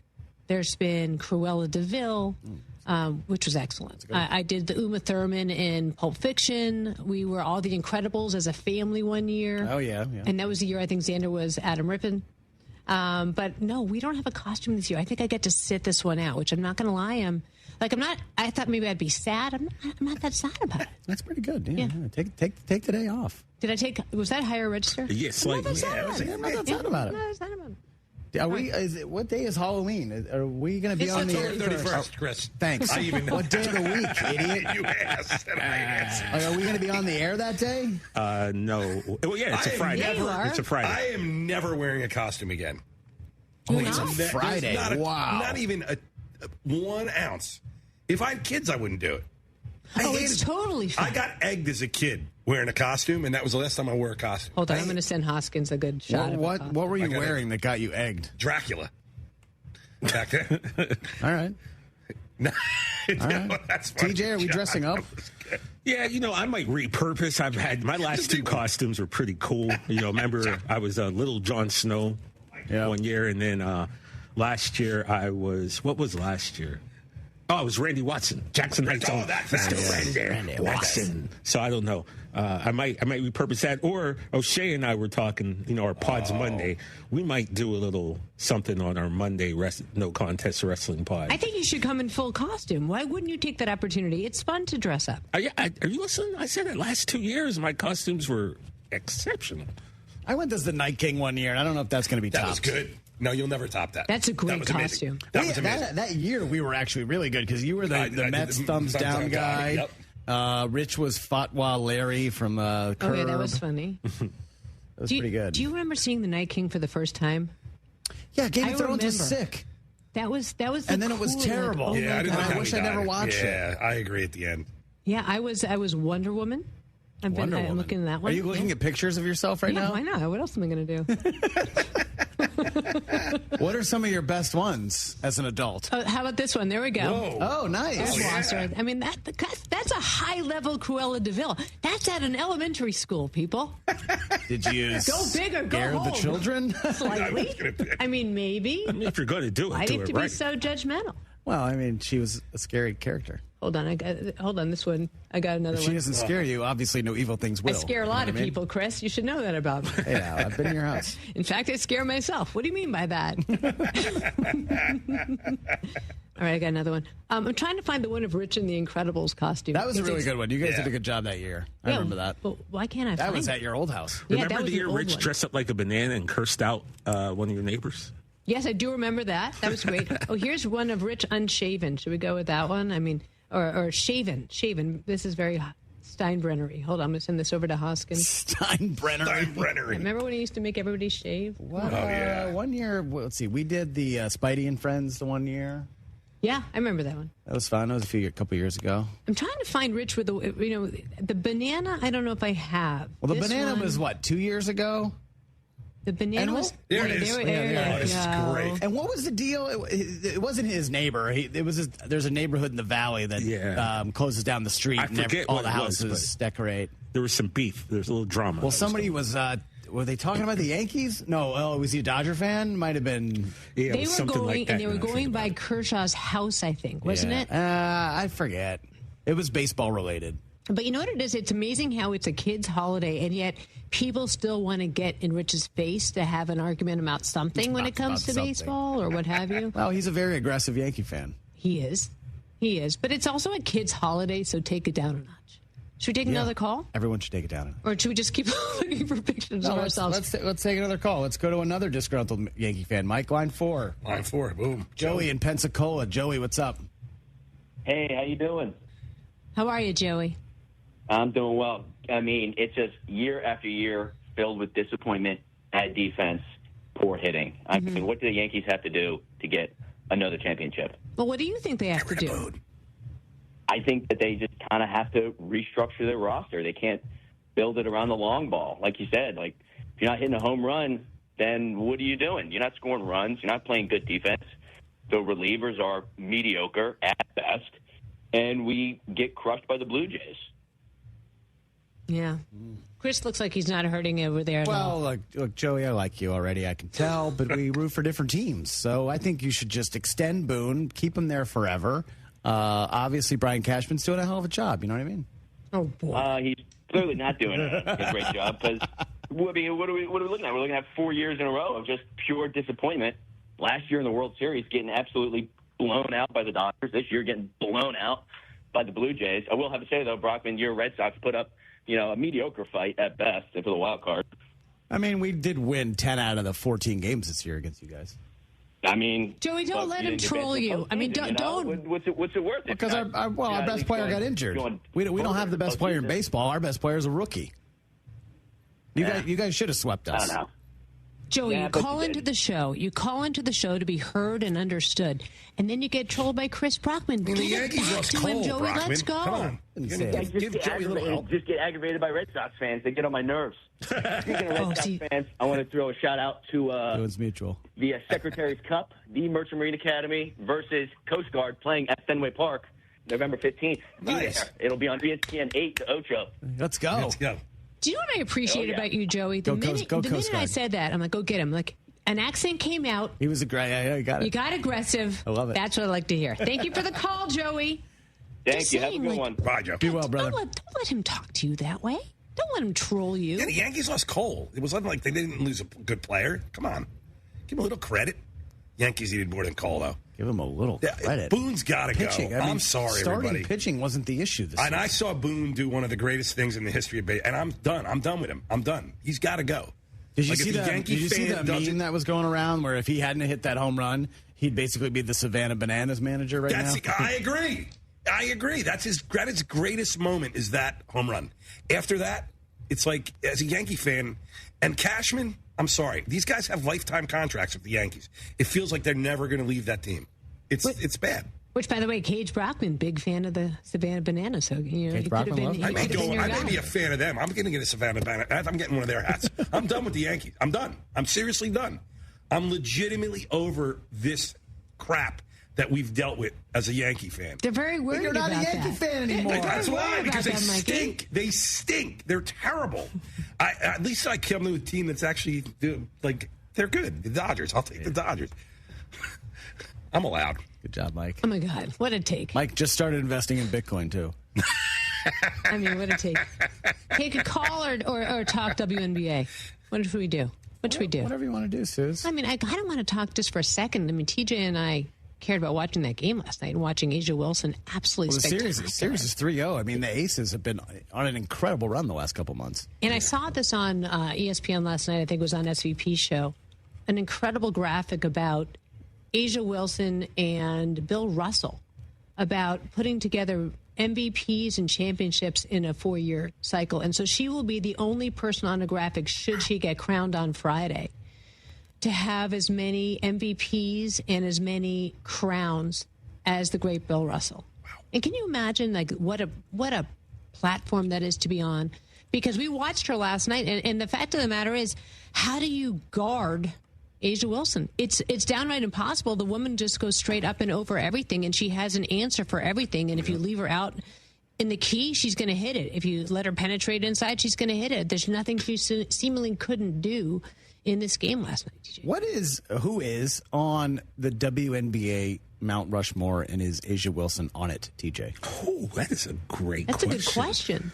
Because off the top of your head, you think about some of the OGs. You got to go like Cynthia Cooper. Right, Cynthia Cooper. Right, she's got to be on there. Who's there? Lisa Leslie.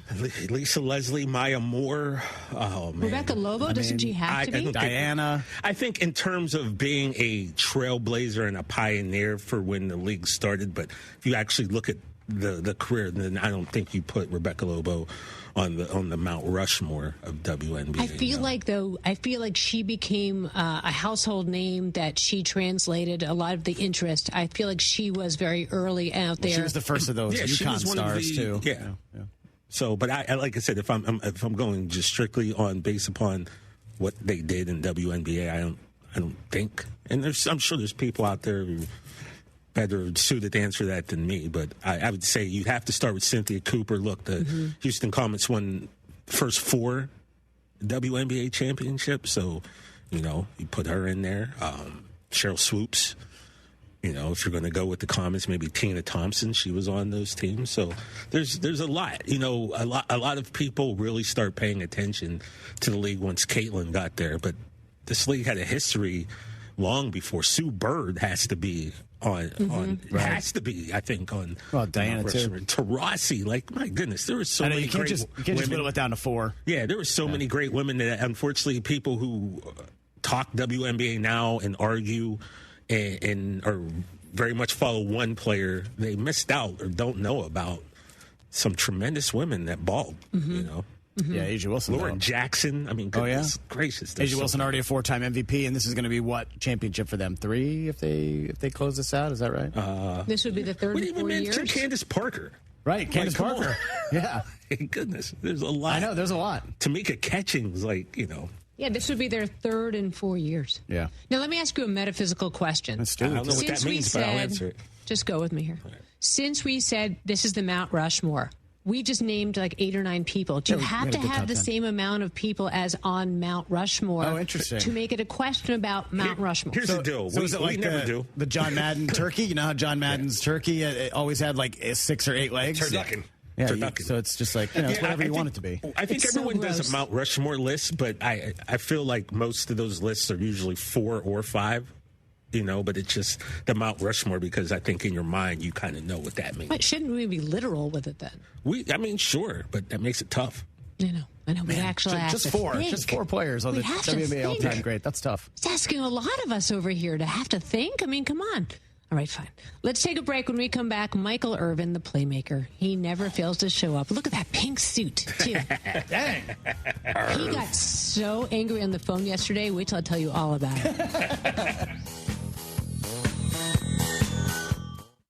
Do you have trouble getting in and out of the bathtub? Are you afraid you'll slip and fall entering or exiting a tub? Safe Step walk-in tubs can transform your bathtub from an area of concern to a calming refuge. Call them today at 1-800-731-4558 and save $1,600. Safe Step walk-in tubs and showers are proudly made in Tennessee and offer an ultra-low step-in, avoiding that difficult climb over a traditional bathtub wall. They also offer a variety of therapeutic benefits that may help soothe your aching muscles and joints, increasing your mobility, boosting your energy, and improving your sleep. Safe Step walk-in tubs are designed to easily fit your existing tub space and are often installed in as little as 1 day. Just dial 1-800-731-4558 today to save $1,600 and receive a free shower package. That's 1-800-731-4558 for a free no-obligation consultation and to save $1,600. Safe Step walk-in tubs. Safety never felt so good. When it comes to accidental injury cases in Harris County, there's one law firm that files nearly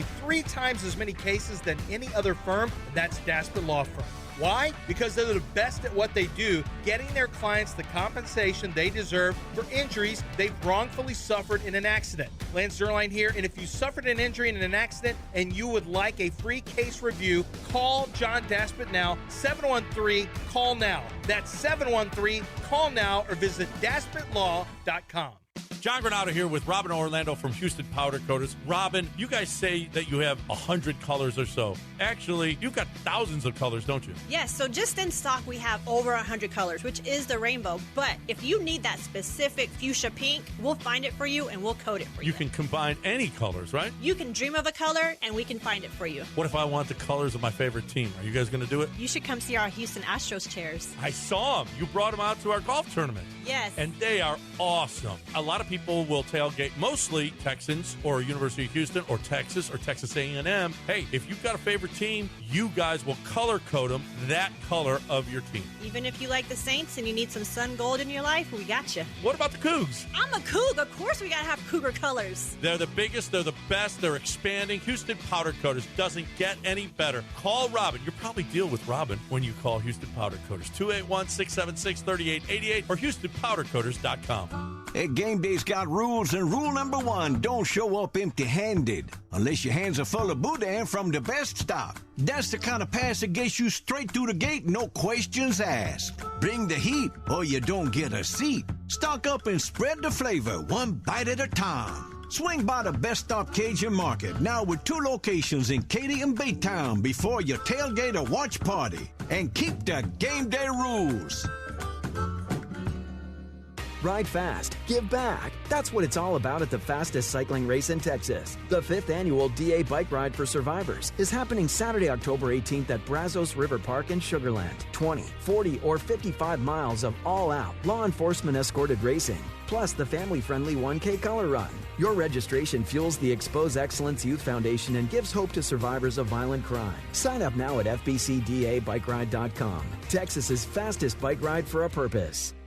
Hey everyone, it's BMAC. Have you tried Old Humble Distilling Company yet? If not, you're missing out because their award-winning small batch Texas whiskeys are the real deal and unique to the Gulf Coast. You can grab a bottle at Specs, Total Wine, or finer retailers. Can't find it? Just ask for Old Humble Distilling Company by name. Better yet, swing by their tasting room in Humble, open Tuesday through Saturday from 3 to 9. Stop by after work because on Wednesdays they have happy hour, $8 cocktails until they close, and on Thursdays, trivia joins their lineup starting at 6:30. Try Old Humble Distilling Company because life's too short for factory whiskey. Attention taxpayers, if you owe $5,000 or more in back taxes to the IRS, don't wait for the October 15th extension deadline. Your problems will only continue to grow. The IRS is using advanced AI tools to identify and collect unpaid taxes faster than ever, meaning tax debt collections will become increasingly aggressive. Call Priority Tax Relief now. Their experts fight back fast and are saving their clients millions in tax debt every month. After speaking on my behalf with the IRS, my entire debt of $25,000 will be eliminated.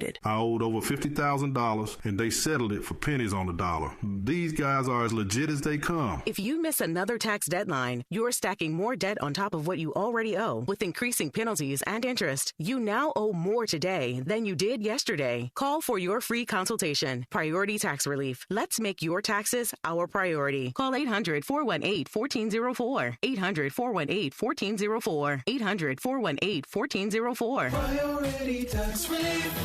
Confidence is knowing you're ready to handle whatever comes your way. That's what it feels like to take on your workday with Cintas. They make sure your AEDs are up to date, your fire extinguishers are tested and inspected, your floor mats are cleaned and delivered, and your workwear looks good, feels good, and is freshly laundered with the Cintas Apparel Plus program. So are you ready to take on today? Visit Cintas.com. Oh, I'm ready! And get ready for the workday. The Home Depot has everything you need to turn your home into a beacon of holiday cheer. So whether you're going all out or just adding a few holiday touches, we've got you covered with trees, yard decor, and more. Save time decorating with one of our easy-to-assemble pre-lit trees or pick up a piece from our Yuletide Lane decor collection and fill your yard with holiday joy. Whatever your style, find everything to get your holidays started at the Home Depot.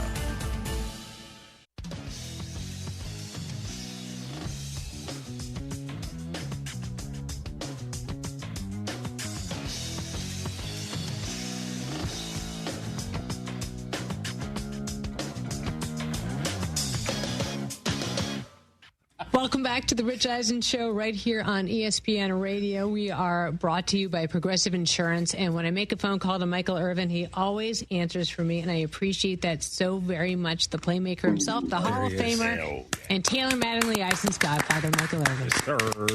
Hey, Mike. How are you? Hey, you know I love you. I love you. I love you to life. I got to say it that way because Dion gets mad when you say I love you to death. You know what I mean? But I love you to life. And I will always love you. Whenever you call, I will always be here. Hey, Mike, hey, man, that was such a great moment we had on this show. Really, you know was. what I mean? And you put it in. I heard what you said too, Mike. You got to continue that work now. You got to get back on it because right now, like even just talking about Dion, all guys our age, they're going through something. I'm beating that gym up every day trying to stay right here, if you know what I mean. Yes, you are. Yes, you are. Now, speaking of Dion, when I called you yesterday, you're like, Stews, and I love this because she's like, Stews, hold on a second. All right. And then you went off on some podcaster who had the audacity to say that maybe Dion couldn't play against the modern day guys out there. And you heard me. I was howling on the phone. Give the boys a little bit of a sample of what you were saying out there. Well, and seriously, Susie, you called me right when, I get up in the morning and I got to go through my thing before I turn on any social media, my little devotion. Dion does it. We all, just make sure we set our minds for the day. And then even coming right out of my devotion and all of that, I turn on it, and this is boom, right here.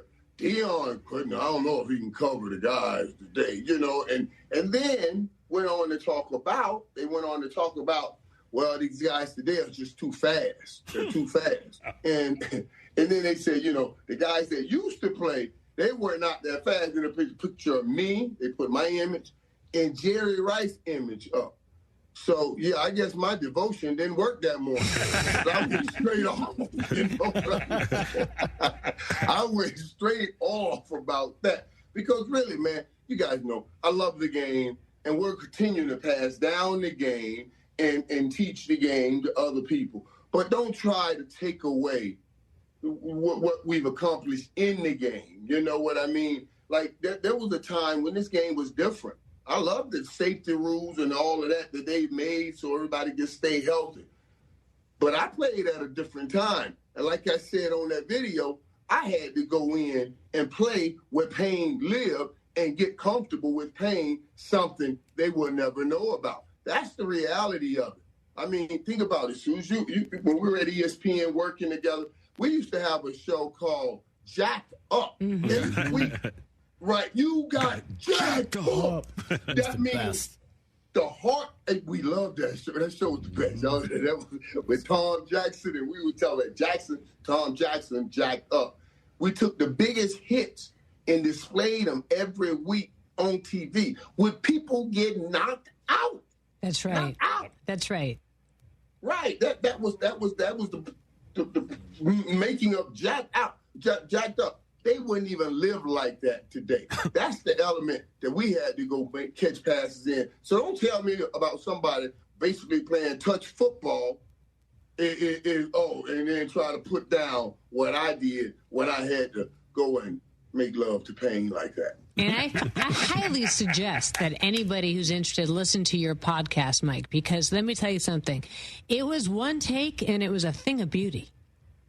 Yeah, and it was what it takes. Because you called as soon as I was getting into it. I said, hold on, Sue. Hold on, Sue. And I just left you on the phone while I went off. I was like, oh, no. And then got back to it. I said, what's up, man? Baby, what's up? I said, oh, no. That's exactly what I need. I need that. What did you just do? I need that. I'll call you tomorrow. Only without all the F-bombs. I think I said without all the F-bombs. But yeah, without the F-bombs. You talk about teaching, and you talk about setting the table for all these guys. What would you say to A.J. Brown now? I love A.J. Brown's grit, and I love his fight. Now, I would say it to the whole organization. You need his fight to be for you. You don't need his fight to be against you. You know what I'm saying? So I think they're trying to get in that place where they're working together. They love him because of that fight. You see how he takes that ball away from defensive backs.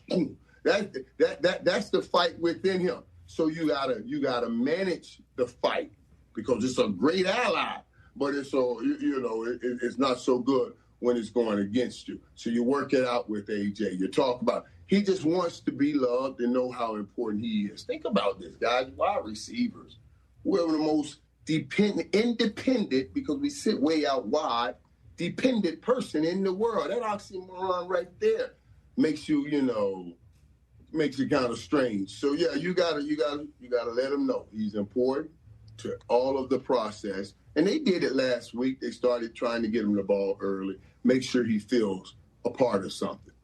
Michael Irvin joining us right here on the Rich Eisen Show. Susie Schuster in for Rich. Michael, who is the receiver out there right now, or any player that you think most needs your arm around their shoulder right now? Well, that's interesting. That's interesting because football brings in so many different challenges, physically, emotionally. And then you're going through so many different challenges personally all in your life and all the people that you have around you.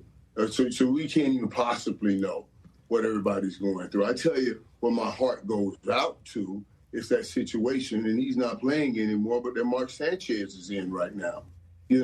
I was saying to some people, you got it. Mark's been around a long time, and we've seen Mark. Mark grew up right in front of us. And we've never heard anything like this kind of behavior. So I was praying, hoping that he's okay, because something had to trigger this kind of behavior. I'm praying for the guy that is injured, and certainly praying for Mark and hoping he's okay. Michael Irvin right here on the Rich Eisen Show. Susan, you know, and we say that because, you know, we all played, and we played football. You don't know something going on with them, you know what I mean, that will make somebody just kind of go at somebody like that, or how they're talking about it right now. So, you know, just as a brother that played, I just want to make sure somebody checking up on him. Yeah, I hear you. And we also think about the family as well of the gentleman who suffered in the altercation with Mark Sanchez as well. Michael, I will shift it back to the field itself, and I'm just curious about who you have your eye on, both in the NFC and in the AFC. But let me tell you what's so great. And I'll tell you, let me give you two teams that I mean really, really taking some steps in the AFC. When you look at, like, Jacksonville, I'll go Indy first. Let's go Indy, because Jacksonville's I think the sexier story because of Travis Hunter and Travis Lawrence. But Indy's making a step with when he left New York and all of those hard things that New York has put Daniel Jones through.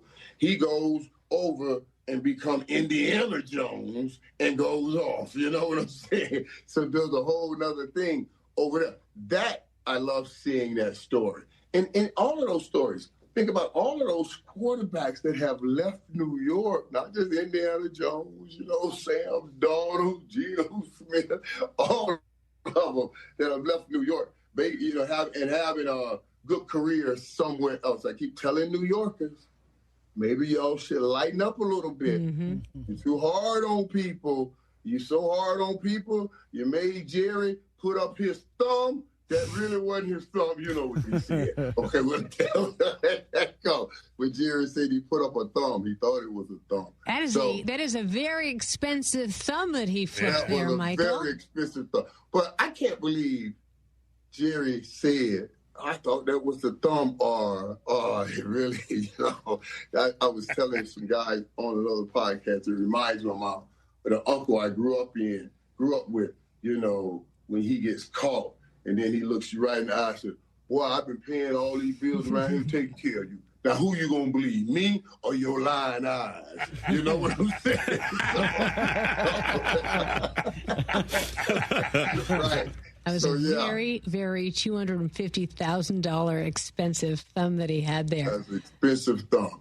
Our friend Stephen A. said that Dak is his leading candidate. Wait, we should talk about Jacksonville, too. Okay, let's go back. I'm happy to I wanted to finish that up. Let's go. Because I think Jacksonville, that step they made the other night with the Chiefs, too, is big. And I can see, I know he's a young kid. I remember going into Dallas early on. I can see what Travis Hunter brings to Jacksonville. You know, because he's coming with all of the hoopla and the Heisman and the two-way player. I feel like that takes a little bit of pressure off of Trevor Lawrence to have to carry the star of the team all by himself. And I think we'll see a better Trevor Lawrence from it. And then a maturing Trevor Lawrence came up out of beating Andy Reid in the GOAT, the young GOAT anyway, and Patrick Mahomes, you know, and the way they won that game. You're down 14. So right now, Jacksonville's saying, I guess we're not ready. We thought we weren't ready. You know, we came into this game thinking we were ready, only had one loss, and now we're down 14. I guess we're being measured by champs. But then they reel off 21 straight and win late. That's what Patrick Mahomes does. Mm-hmm, mm-hmm. You know, I just think I see some coming out party in Jacksonville also. First of all, every time the ball is anywhere near Travis Hunter is the most exciting moment in the game. I mean, it's every time there's a possibility he's near the ball, there is electricity. That's number one. Number two, at the end of the game, when Trevor Lawrence is there, he steps on, what was his center's foot, trips, goes down, scrambles up, doesn't get hit, rolls around to the right, and then finds a way into the end zone. Did you see that happening, or did you think the play was over? It was just so insane. It was so insane, and that's why I said, wow, Because if we're sitting there saying that, that's what they're thinking. And it's a confidence that you build. You're like, oh, my God, I can't believe that. And you start believing, oh, man, this is our year. We're supposed to do something. We just did that in that kind of situation and still came up with the victory. So, yeah, I'm telling you, a man's mentality becomes his real reality. And I love seeing that confidence. You just said it. You're expecting something when Travis Hunter steps on the field. That's right. They're expecting something when he steps on the field, and that gives you hope. And I always tell people, hope will dictate effort. The more hope you got, the more effort you give. All right, I'm so curious then. We'll talk about Dak in a second, but you talk about confidence and how that injects into a player's personality. Looking at Baker Mayfield now, years ago when he was out there and he was cocky and brash, people were saying, he's cocky, he's brash, he's not ready for this. Now you see it, and it's confidence and swagger. So how have you seen how he has changed and also like what he got for being who he was back then versus how he is heralded now? Well, and it's an interesting point that you say how Baker has changed. I myself personally look at the perspectives we put on Baker that's changed. You see what I mean? Baker had that same mentality coming into Cleveland. But okay, now lifting Cleveland up and getting Cleveland there was a hard chore. And we would not, we went after him because he had this big, bold personality, and they didn't result in victories. I went through that my rookie year, and it takes something. Everybody got to start believing to turn it around. And Cleveland's hard is still going through hard times. But Baker goes somewhere else where these guys say, yeah, okay, let's give him a shot. He's the same dude, but he's winning. He's winning now. He's more mature now. He knows how to handle. He knows in football now it's not just about me making the great play or the big play. It's also about me not messing up and making the dumb play. Now, all of that bold and brash stuff can be seen as confidence and cocky because you're not doing the dumb stuff because you learn. I just sometimes got to get out of a play. But he's right there. And you give him the players he has, and that young kid, I love Mike Evans and Chris Godwin and all of that, but that Emeka, boy, hey. I used to have rules when I was playing with Troy. I used to say when Troy throw, I'd go. My job is not ever to let them find out somebody else can grab these passes from Troy like me, and they can pay them way less than me. That's going to be a problem. You see what I'm saying? And Emeka right now, boy, he's stating his case to be that big-time next receiver in the NFL. He is indeed. All right, before I let you go, I'll go back to that Stephen A. calling Dak MVP candidate. What do you think of that? Oh, well, no, after I told him that's how Dak had been playing, he begrudgingly got to that. And it still stings him to even say that, but reality must be spoken. And I got to give my brother some credit. Sometimes it's hard to look the truth in the face and then speak it. You know what I mean? Look at, I don't even do politics. I'm going to stay off that analogy. You know what I'm saying? I was about to do some politics, but I'm going to stay off that analogy just to keep it down the middle. But, yeah, I appreciate him acknowledging how Dak is playing, and he really is. I also see something in George Pickens. I think George Pickens he's a phenomenal talent. But moving from number 2 to becoming a number 1 receiver is not an easy thing. And he stepped in and he's made some plays. And I think he's still not anywhere near his ceiling, as far as the plays he makes. And you get Dak, George Pickens, Flournoy doing what he's doing. Now you add CeeDee Lamb back to that when he gets healthy.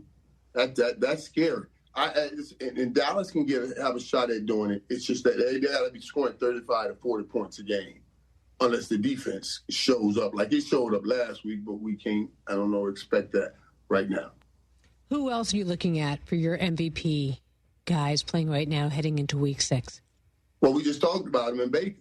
Baker's playing like, hey, an MVP too now. You got to look at it and say, hey, those two guys right there. And Baker has the better record right now. The better record, overall record, and winning is the ultimate judge on a lot of things. But, yeah, I would put Baker Mayfield up there.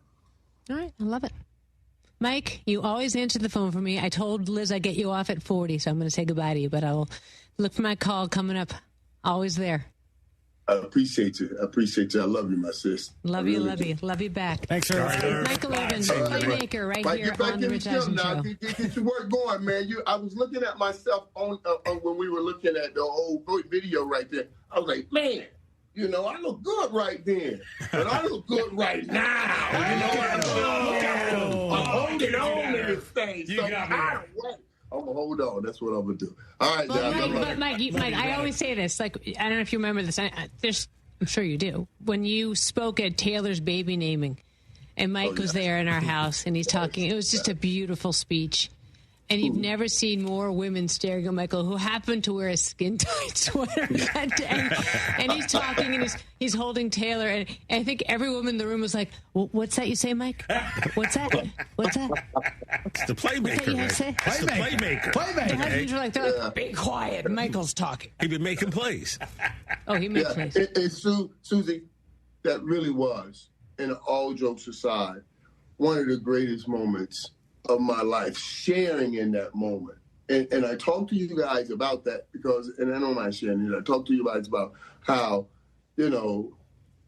we crossing cultures like that I see, you guys in your culture, you do that baby naming ceremony where you talk about the name of the baby and what it means. And then you do bar mitzvahs and all of these things. So all of this stuff brings the kid back to the base of who he or she is.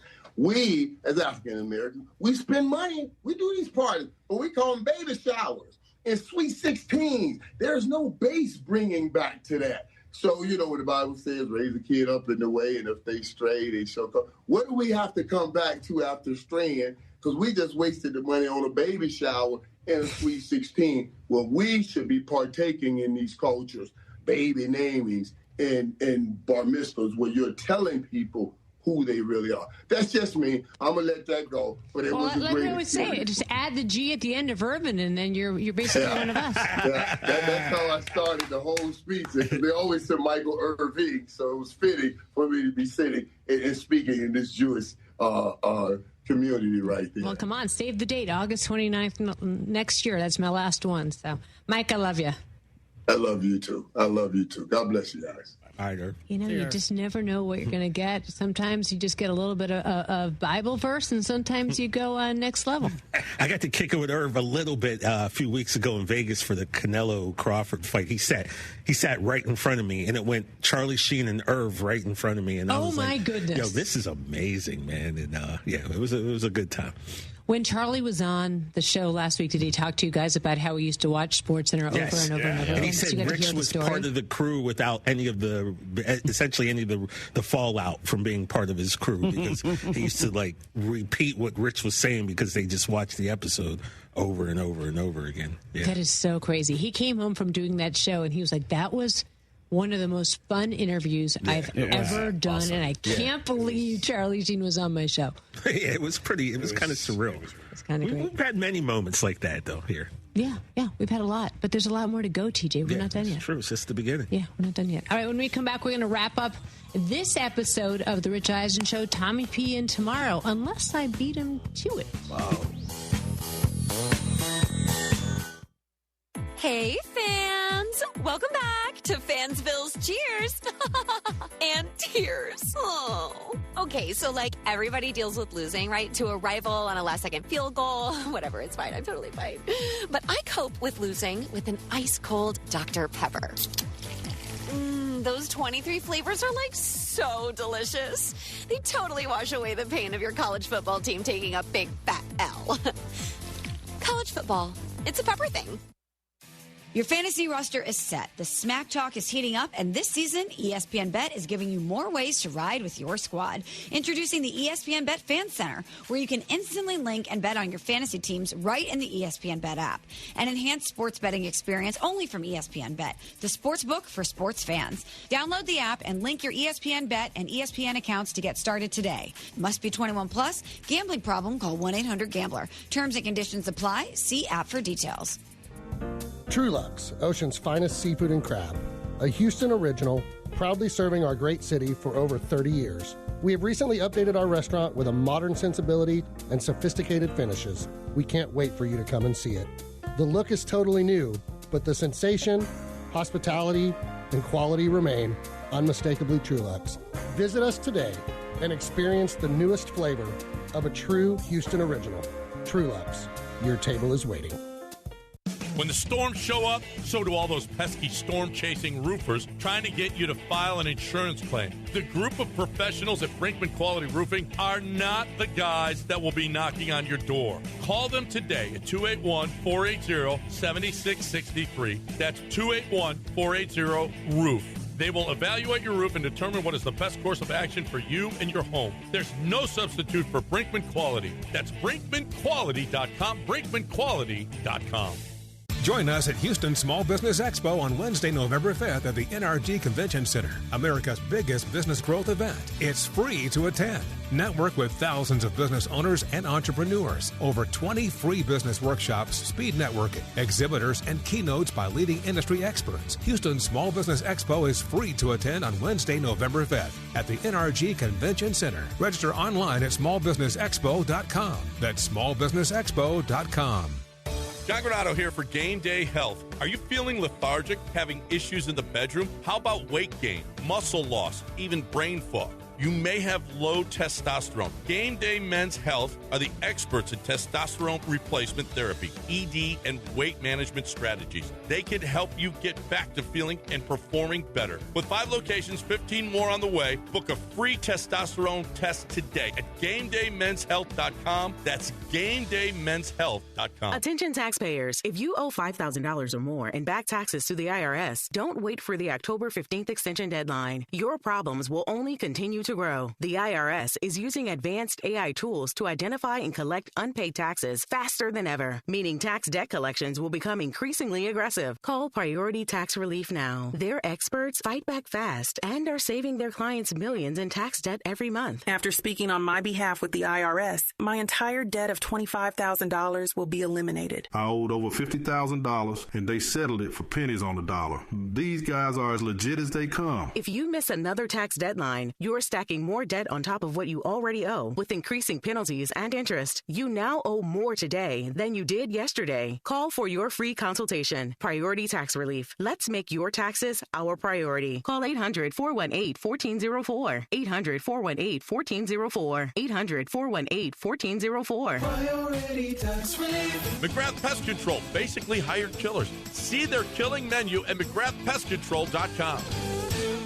Hi, this is Harold Gunn. And this is Bill Olson. Texas Outdoor News is the longest-running, most award-winning outdoor radio show in the state for a lot of good reasons. We bring you the latest news and information about hunting and fishing across our great state and beyond. And our guests are who's who from industry, government, and the field. Texas Outdoor News is brought to you by Ford Trucks and your best in Texas Ford dealers. Join us Saturday mornings at 6, Sunday at 7 on ESPN 97.5.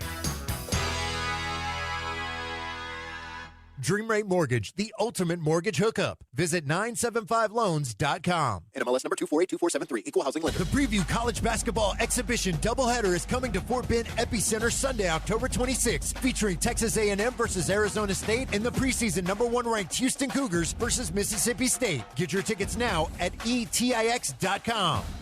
Your home for Texas A&M Athletics, ESPN 97.5 and 92.5.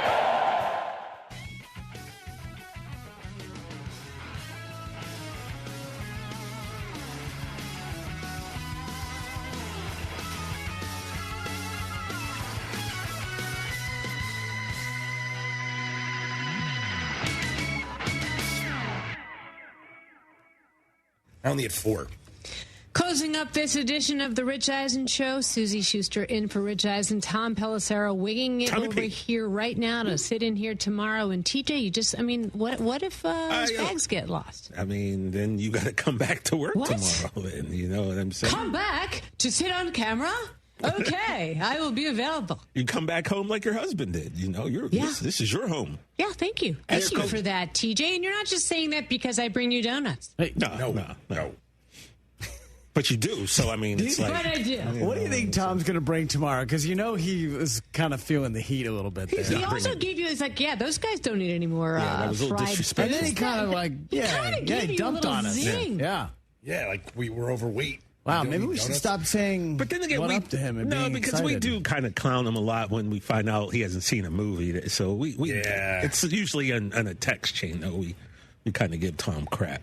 Is that after anything, Susie? After you guys stare at him adoringly when he runs his fingers through his luscious I don't locks have of hair hair? envy like those guys do, though. True. I'm like, cool for him. I'm just saying I don't have your issues, so I can't relate to it. But there's always hope for you guys. Maybe not. You look pretty good with that hair.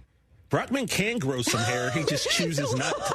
He chooses not to. I'm so afraid right now because I'm playing with a loose cannon over there. This is probably not a smart lane for me to go down. So instead, I'll talk to you about Progressive Insurance because I'm sure they were like, God, please make a segue like that when Chris Brockman is just shooting daggers at me because ESPN Radio is presented by Progressive Insurance, which apparently I need after lighting that fire. Keep your career moving forward with growth opportunities, great pay and benefits in one of the country's top workplaces. Go to careers.progressive.com and apply today. I'm going to coach basketball after this, people. Nice. I'm just saying. I've got basketball. Division I starts tonight. We're excited. We've got a big season ahead of us. I also have a tennis match ahead of me today. Oh, yeah. Taylor's got the rare back-to-back. So tennis at 3:15, basketball at 7. Will I make the run? You're damn straight I will. Come on, let's go. Let's go. Great show today. Charles was in fantastic form. Yeah, always Michael's always low energy. I'm always worried about the low energy factor about that. Mike is swole. Oh, yeah. Okay. He's still swole. Man, who does Miami play this weekend? Because one of the highlights of watching any Hurricanes game now is just seeing Irv on the sideline going nuts and losing it after every big play. Rich was desperate for me to ask him about how much water weight he loses every weekend going up and down the sideline. Yeah, that's what I mean. A couple pounds for sure. It's like he's still playing. What makes you the most passionate of any sport that you can watch? What team in particular is going to get up there and make you want to pass out? Oh, man. Probably Red Sox and Celtics are probably neck and neck there, yeah. Mikey, you don't have a team, so you wouldn't say. If you say the Dodgers, I'm going to cut you. I'm not saying anything. And he has a knife next to him, so he does. I'm scared. Okay. No, for me, there's of course I love just being behind a mixing board, mixing sports. I know you do. So for me, it's like that. You've known me long enough. What about Notre Dame, Mike? No, I'm not a Notre Dame fan as much as I used to be. Once my father passed away, I kind of Springsteen concert. Oh, come on. That's what brings it out of you. Yeah, I get it. Did you hear the Bon Jovi Springsteen story yesterday? That was amazing. Oh my God! Now I want to go down the Jersey Turnpike. I was just going to say, if we ever met, like if me or you ever we were in the place that they come in, we would go nuts. I'd be like, oh my God, this is Bon Jovi and Springsteen together. That was one of the best stories. And if you missed that story, you can watch it on Rich's YouTube channel because it really was a great story, especially if you love New Jersey music.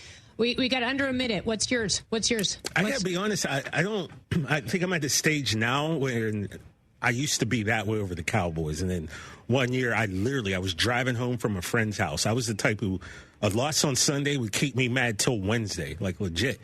And I was driving home from a friend's house after a loss one day, and I literally looked in my rear view. I was like, what's wrong with you?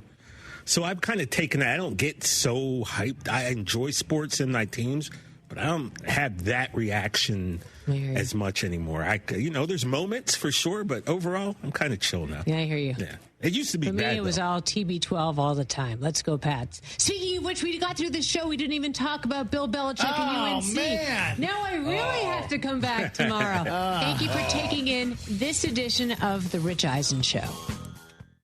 Dive into the Marvel Universe on the official Marvel Podcast. with the stars of the MCU. Everybody's going to be talking about whether we're casting for this character. The creators of Marvel Comics. Spider-Man is the greatest fictional character in history. And Marvel Studios' Kevin Feige. But if you want the real answer, if we're trying to get real on this podcast, giving you exclusive access to Marvel's adventures like never before. The official Marvel Podcast. New episodes every Wednesday wherever you listen to podcasts. We expect our information in real time.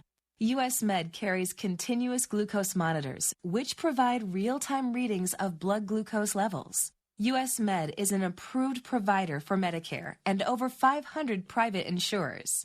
So call 888-665-0696 today for a free insurance and Medicare benefits check as easy as... That's 888-665-0696.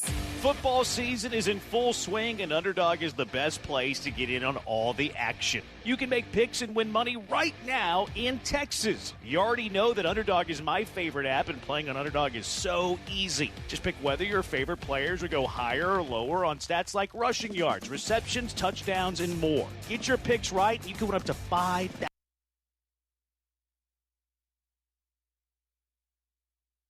Win. Whether it's Monday Night Football, Thursday Night Football, or the full Sunday slate, Underdog is the place to be. Stroud, higher or lower on passing yards. You know ball, prove it with your picks on Underdog. Download the app today, sign up with promo code KILLERB to score $100 in bonus funds or entries when you play your first $5. That's promo code KILLERB, KILLERB. Underdog. Make picks, win money. Must be 18 or older and present in Texas. Terms apply. See assets.underdogfantasy.com/web/play and get terms _DFS_.html for details. Concerned with your play, call 1-800-GAMBLER or visit ncpgambling.org. Every family has challenges.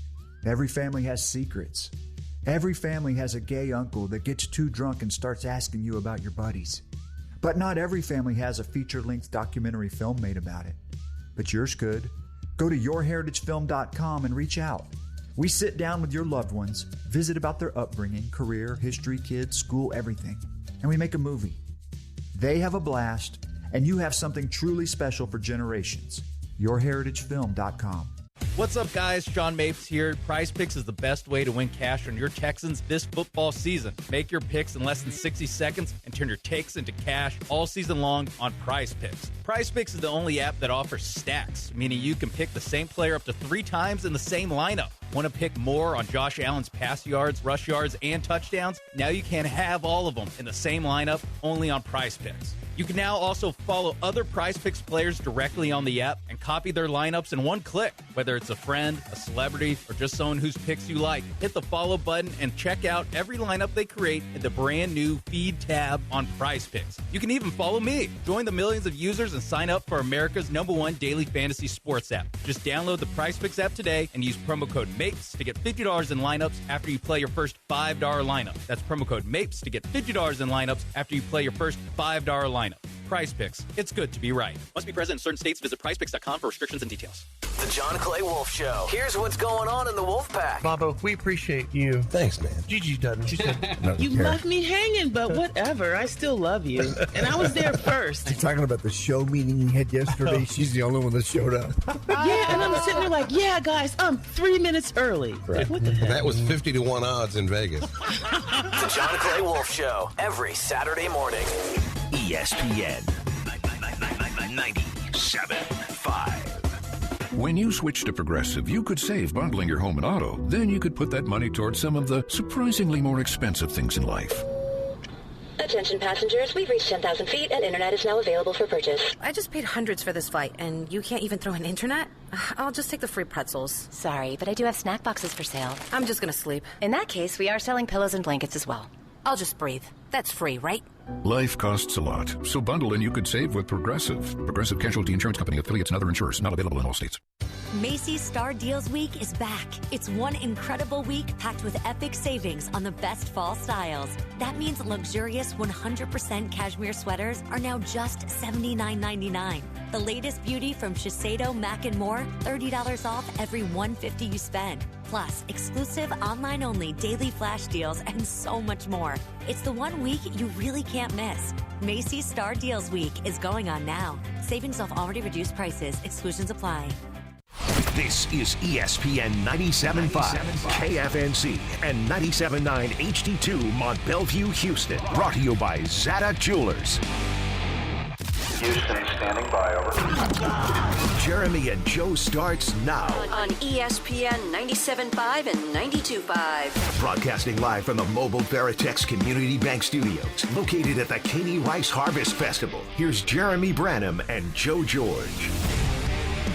Hello, Houston. He's Joe. I'm Jeremy. We're Jeremy and Joe. These people are looking at us like we're crazy. That's a fantastic pretzel you got there, though. It's a good-looking pretzel.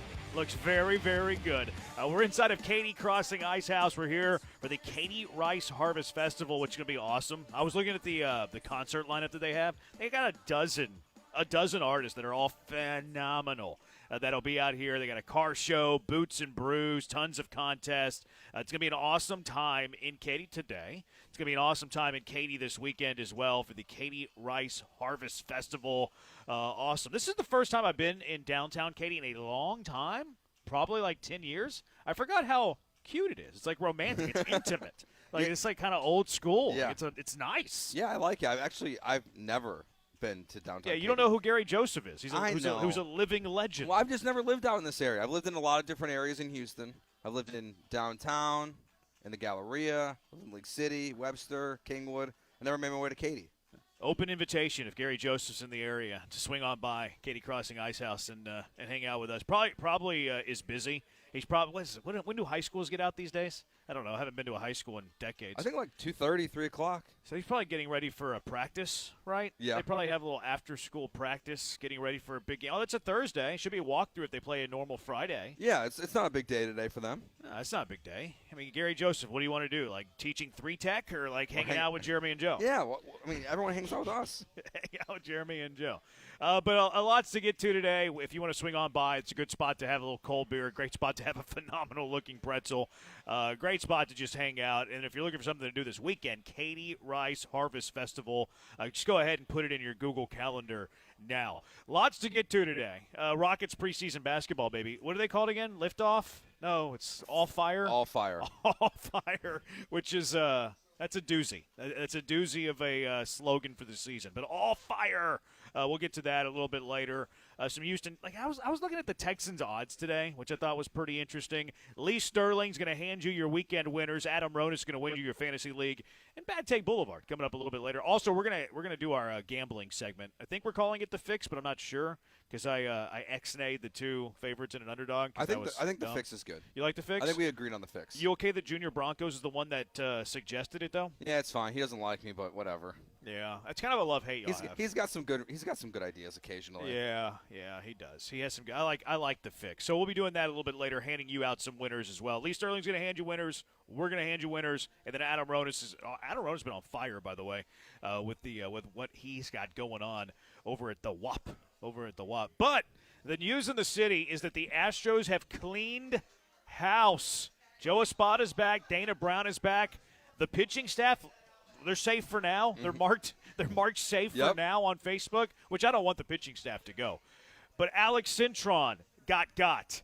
Snetker got. Andrew Ball, who is that guy? He got. Assistant general manager for the Houston Astros. The one of the catching coaches who I've never heard of got. And then probably the biggest one, I think the hitting coaches in this guy, the biggest ones, Jeremiah Randall got. A lot of people got. That were employed by the Astros prior to today. Yeah, I think that when you go back to earlier in the week and we got the report from McTaggart that, Espada and Dana Brown were staying, it was, okay, what's going to happen next? Well, this is a full house cleaning, basically. For everyone that – this feels like fans are going to be happy today. Like, these are all the names you'd want gone. You've got a catching coach that many of us don't know, but Yiner can't catch. You've got a hitting coach that can't hit. You've got the trainer that can't stay healthy. You got an assistant GM who's a leftover from James Click, who I guess no one really cares about that guy getting fired. Sorry, except for him and his family. I pulled up his bio, Joe. Okay. I think people might care more than you're letting on about it. I don't think they know they care, but they should care. Okay. So Andrew Ball in his bio, he got hired by Click, like you mentioned, so Dana Brown he just inherited him. His job was primarily focusing on Major League roster management, player evaluation, procurement, whatever that means, contract negotiation, rules compliance. He also oversees research and development and Sports medicine and performance. Oh, okay. So he oversaw the training process. So you get rid of your head athletic trainer, and you get rid of the guy in the front office who oversaw sports medicine and performance. That makes sense then. I mean, this is, of all the things that were wrong with the Astros, it's like they all agreed with us, that they agreed what the problems were with this team, and those are the guys that have been let go, that the Astros are moving on from. I don't really have an issue with any of these, to be honest with you. Like, if Andrew Ball, if that's his role, good. It's a huge problem for the Astros. Jeremiah Randall, guys don't stay healthy. They don't get diagnosed correctly. Is that all his fault? No. But you're the head athletic trainer. You are at the top of the food chain in that category for the Houston Astros. I'm not surprised he lost his job. Snicker, I'm not surprised. Like, this to me feels like very logical decisions that if you're going to bring back Joe Espada and bring back Dana Brown, the other people – you got to have other fall guys. Yeah. If it's not the top guys, it's going to be other guys. So they're going to change everything around. What Jim Crane is saying here to me is I don't believe that Dana Brown and Joe Espada are the problems. It's other people within the organization. Now, Joe Espada, to me, also is on the hot seat now. Oh, for sure. He's on the hottest of hot seats. I mean, Espada and Dana Brown, with everything that we know, have 1 year left on their contract. Yeah. So, like, next year is a prove-it year. And, look, a lot of this could just be, like, perception, right? Like I talked about the training staff, and it's like, who knows? Like, Jeremiah Randall might not have anything, like, no blood on his hands, right? We think he does because he's the head athletic trainer, but maybe it's your ultrasound guy. Like, who knows? Like, who really knows? Like, we don't know how the sausage is made. Now, Jim Crane should, but for the perception and the peace of mind of Astro fans, like, this had to be done. Like, this had to be, okay, we didn't make the playoffs. Like, we need people to blame. Injuries were a concern. But also the way you went about the injuries are kind of, like, weird. Like, kind of incompetent in a lot of ways. So we're not going to stand for this. We're going to move on and show everybody that we mean business, which is how you should be handling things. I agree with you about Dana and Joe. Next year is going to be a prove-it deal. Like, we talk a lot about, players on their final year, their showcase year, their final year of a contract, all of that, and it's their prove-it year. Well, next year is Joe Espada and Dana Brown's prove-it year, which I don't necessarily always love a general manager in a prove-it year because you see, like, Bill O'Brien moves, like, hey, I'm going to trade the future for Kenny Stills. Yeah. So, like, that needs to be something that you manage and overlook and, hey, Dana, everything has to cross my desk, which we think is the case anyways. So, like, that has to be something you keep in mind. I think Andrew Ball and Jeremiah Randall you can kind of pair into the same, like, medical window. Sorry, Nick Casario, you don't know what that is. I'll have to educate you on that one day.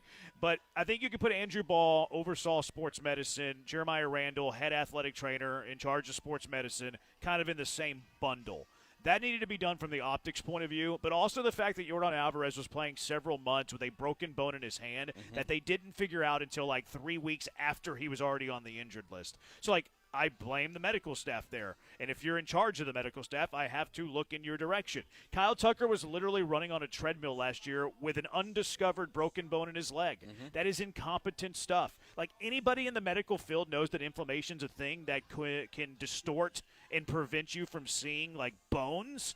And if you don't have that baseline knowledge, why wouldn't you be getting other MRIs? That's incompetent. So I'm glad that Jim Crane has finally done it from at least, at minimum, an optics point of view, and then at maximum, just general incompetence. It lies somewhere probably in that middle. I wish you would have done it last year for the Kyle Tucker saga because the same stuff keeps happening over and over.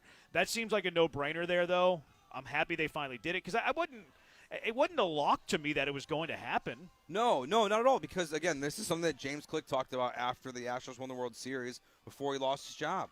That they were going to reevaluate the return-to-play process, something that, based on his bio, Andrew Ball would have had a say in, with all that stuff. Jeremiah Randall would have had a say in.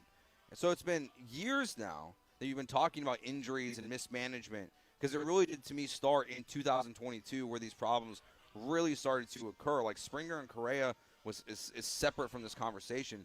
But in 2022, this is where the problems started to become a thing for the Astros. So it's about damn time that they made this move. I understand people, like, you're right, we don't know everything. But Jim Crane knows everything. And Jim Crane can't be happy with it. Everyone in the Astros organization should be held to the same standard. And that is the standard to winning championships, going to the ALCS. And to me, they let go of everyone today that has at least some fault outside of maybe Joe Espada and Dana Brown of why the Astros did not make the playoffs this year. Yeah.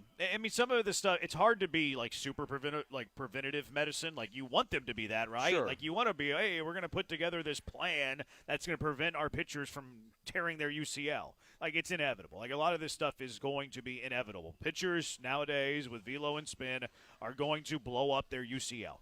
That is just a fact of the matter. Now, are there preventative things you can put in play where you limit that by 10%? Hopefully. So that's what I'm hoping for, is that they go out and they find, like, the best leading medicine, like find whoever. Like, I would probably go do a little bit of research and find the team that is the best at, like, okay, guys not on the IL, maybe elbow injuries, and like, okay, this team, I think, at least statistically, is the best at this. Is some of that good luck, some of that good fortune? Yeah, a lot of it is. But go and find out, okay, this is the team that's the best in this. I'm going to go find the right-hand man there. And then I want to be blown away by his presentation on what they do to prevent injuries and then to get players back while they don't have broken bones on their body, whether it's a leg or whether it's a hand. The other big coupling that fell today, Snitker and Cintron both get the boot. They are both gone. The Astros are moving on from both of their hitting coaches, Alex Cintron, Troy Snitker. This has been something with every time you have an offense that struggles, it's always the hitting coach's fault. How much of that is reality? That's a good question. A lot of these guys have their own hitting coaches. But again, from a perception point of view, I think that it needed to be done. Yeah, I think when you look at, where this team is, what their flaws have been offensively, how do you not make a change? What's the argument against of status quo? Like, how could there be any argument to say, hey, we're going to run it back with the same group of guys? It's the right decision. It's not even a question. You're right. It doesn't guarantee a fix, but there's also, to me, it feels like there's a messaging thing here that's part of this. They talked in the offseason about being more patient, and that's why they acquired someone like Isaac Paredes, that there was going to be a fundamental change within the Astros' approach at the plate. They didn't achieve that. It didn't seem like until Carlos Correa got here that they even saw a sign of life of that. So if the messaging is not getting across from your hitting coach, then you have to make a change. It's really simple. And yeah, you're right. It doesn't fix everything. So now it's if things don't look better next year for Yiner, it's for sure it's all on Yiner. If things don't improve for other guys, if Jake Myers takes a step back next year, it's more on Jake Myers. But for now, these are the fall guys. These are the guys that you're blaming for the issues at hand. The players are at fault too, 100%.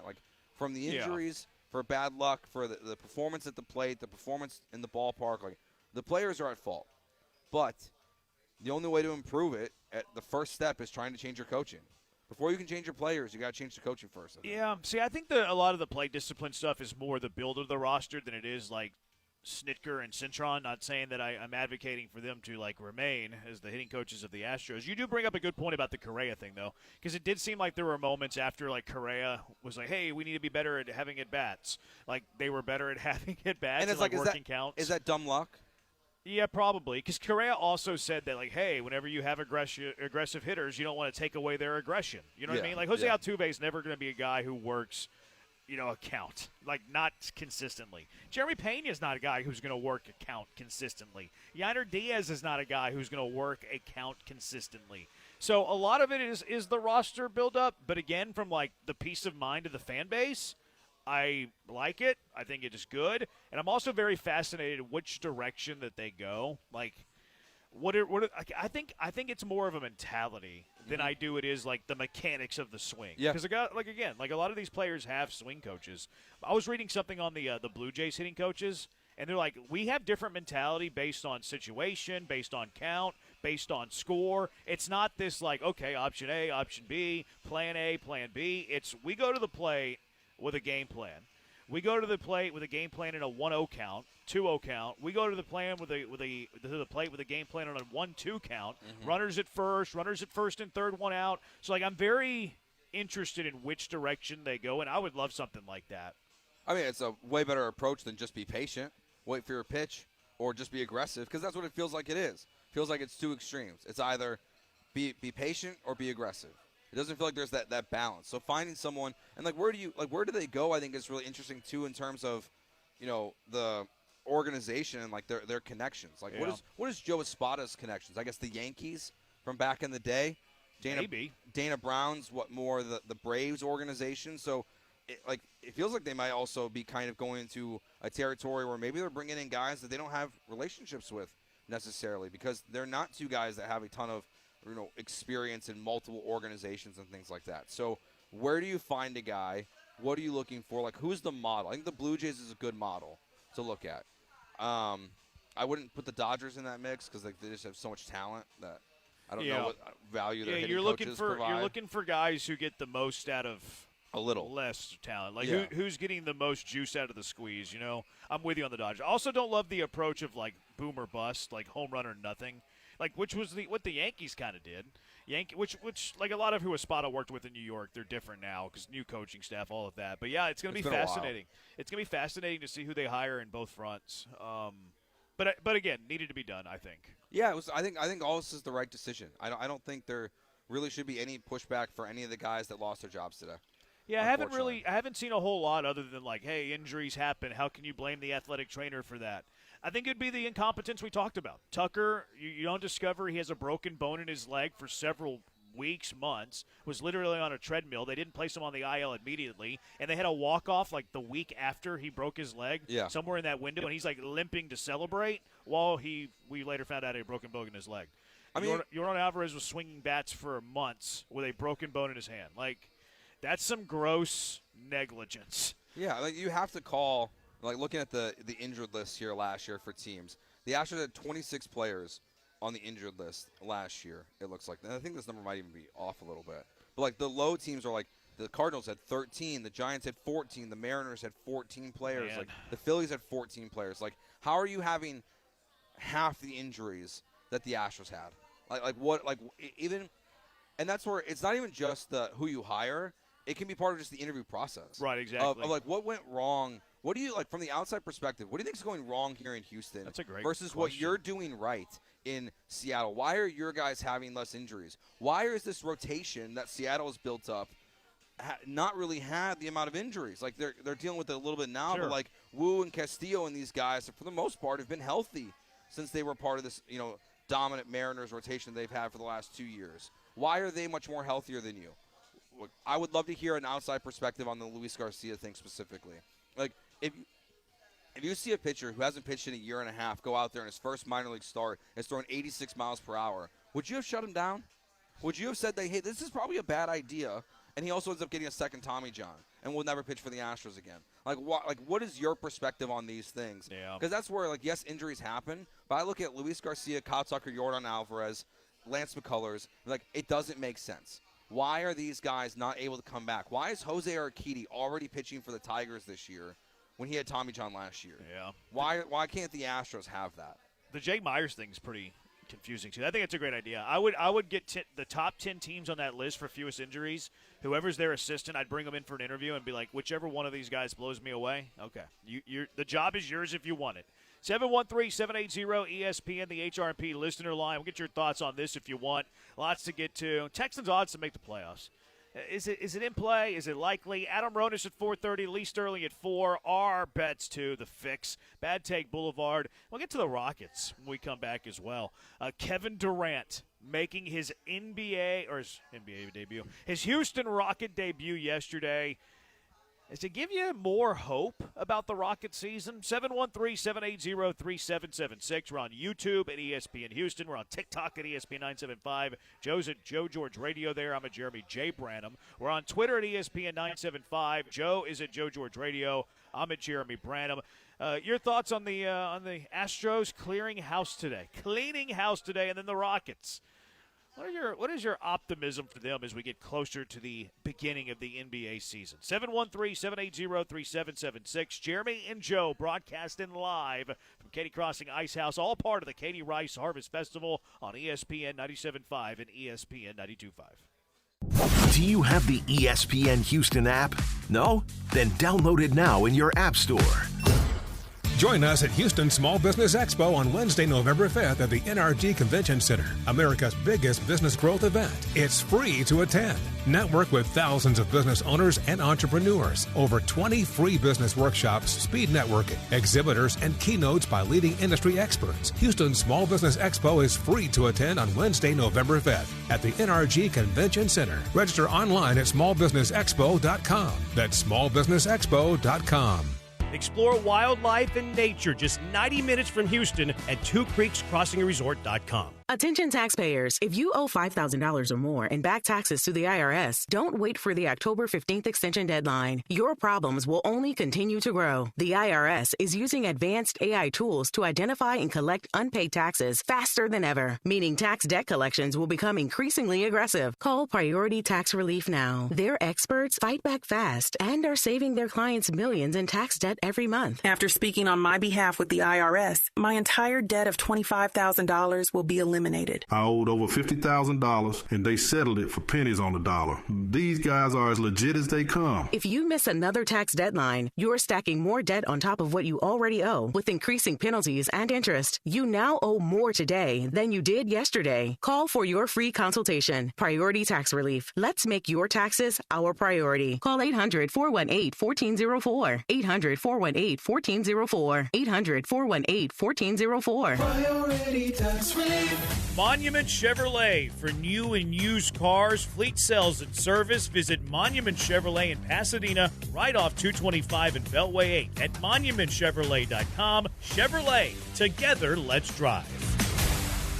The Preview College Basketball Exhibition doubleheader is coming to Fort Bend Epicenter Sunday, October 26th, featuring Texas A&M versus Arizona State and the preseason #1 ranked Houston Cougars versus Mississippi State. Get your tickets now at etix.com. Let's hydrate. Grab a Rambler Sparkling Water, the official sparkling water of ESPN 97.5 and 92.5. A Texas mineral blend available in original lemon lime, grapefruit, satsuma, blackberry, and now wild cherry. Get Ramblin', Houston. Small businesses look for banking partners who make fast and efficient decisions. Veritex Community Bank has a lending team standing by to help you navigate through the loan process. Visit veritexbank.com for more details. That's VERITEX bank.com. Member FDIC, subject to credit approval. Hey guys, it's BMAC, and I'm excited to tell you about Burger Chan and their great new promotion to celebrate football season. Every Monday after the Houston Pro Team wins, Burger Chan will be giving out a free side with your entree. Just tell them BMAC sent you, mention ESPN 97.5, or say Go Texans, and it's yours. And they've expanded their hours with dinner service until 9, Wednesday through Saturday, so more time to try their curly fries, tots, and the best burger in town made any way you want it. Burger Chan's got you covered on every Victory Monday. Check out their full menu at BurgerChanHTX.com. Kane is in the building.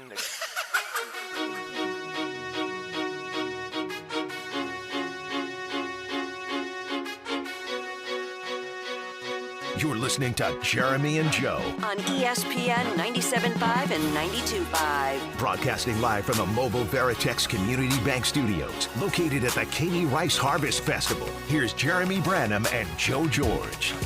Out here, Katy Rice Harvest Festival, inside of the Katy Crossing Ice House, where there's going to be your sports zone Saturday and Sunday. You can hang out around here, good food, good drink, good music, good times.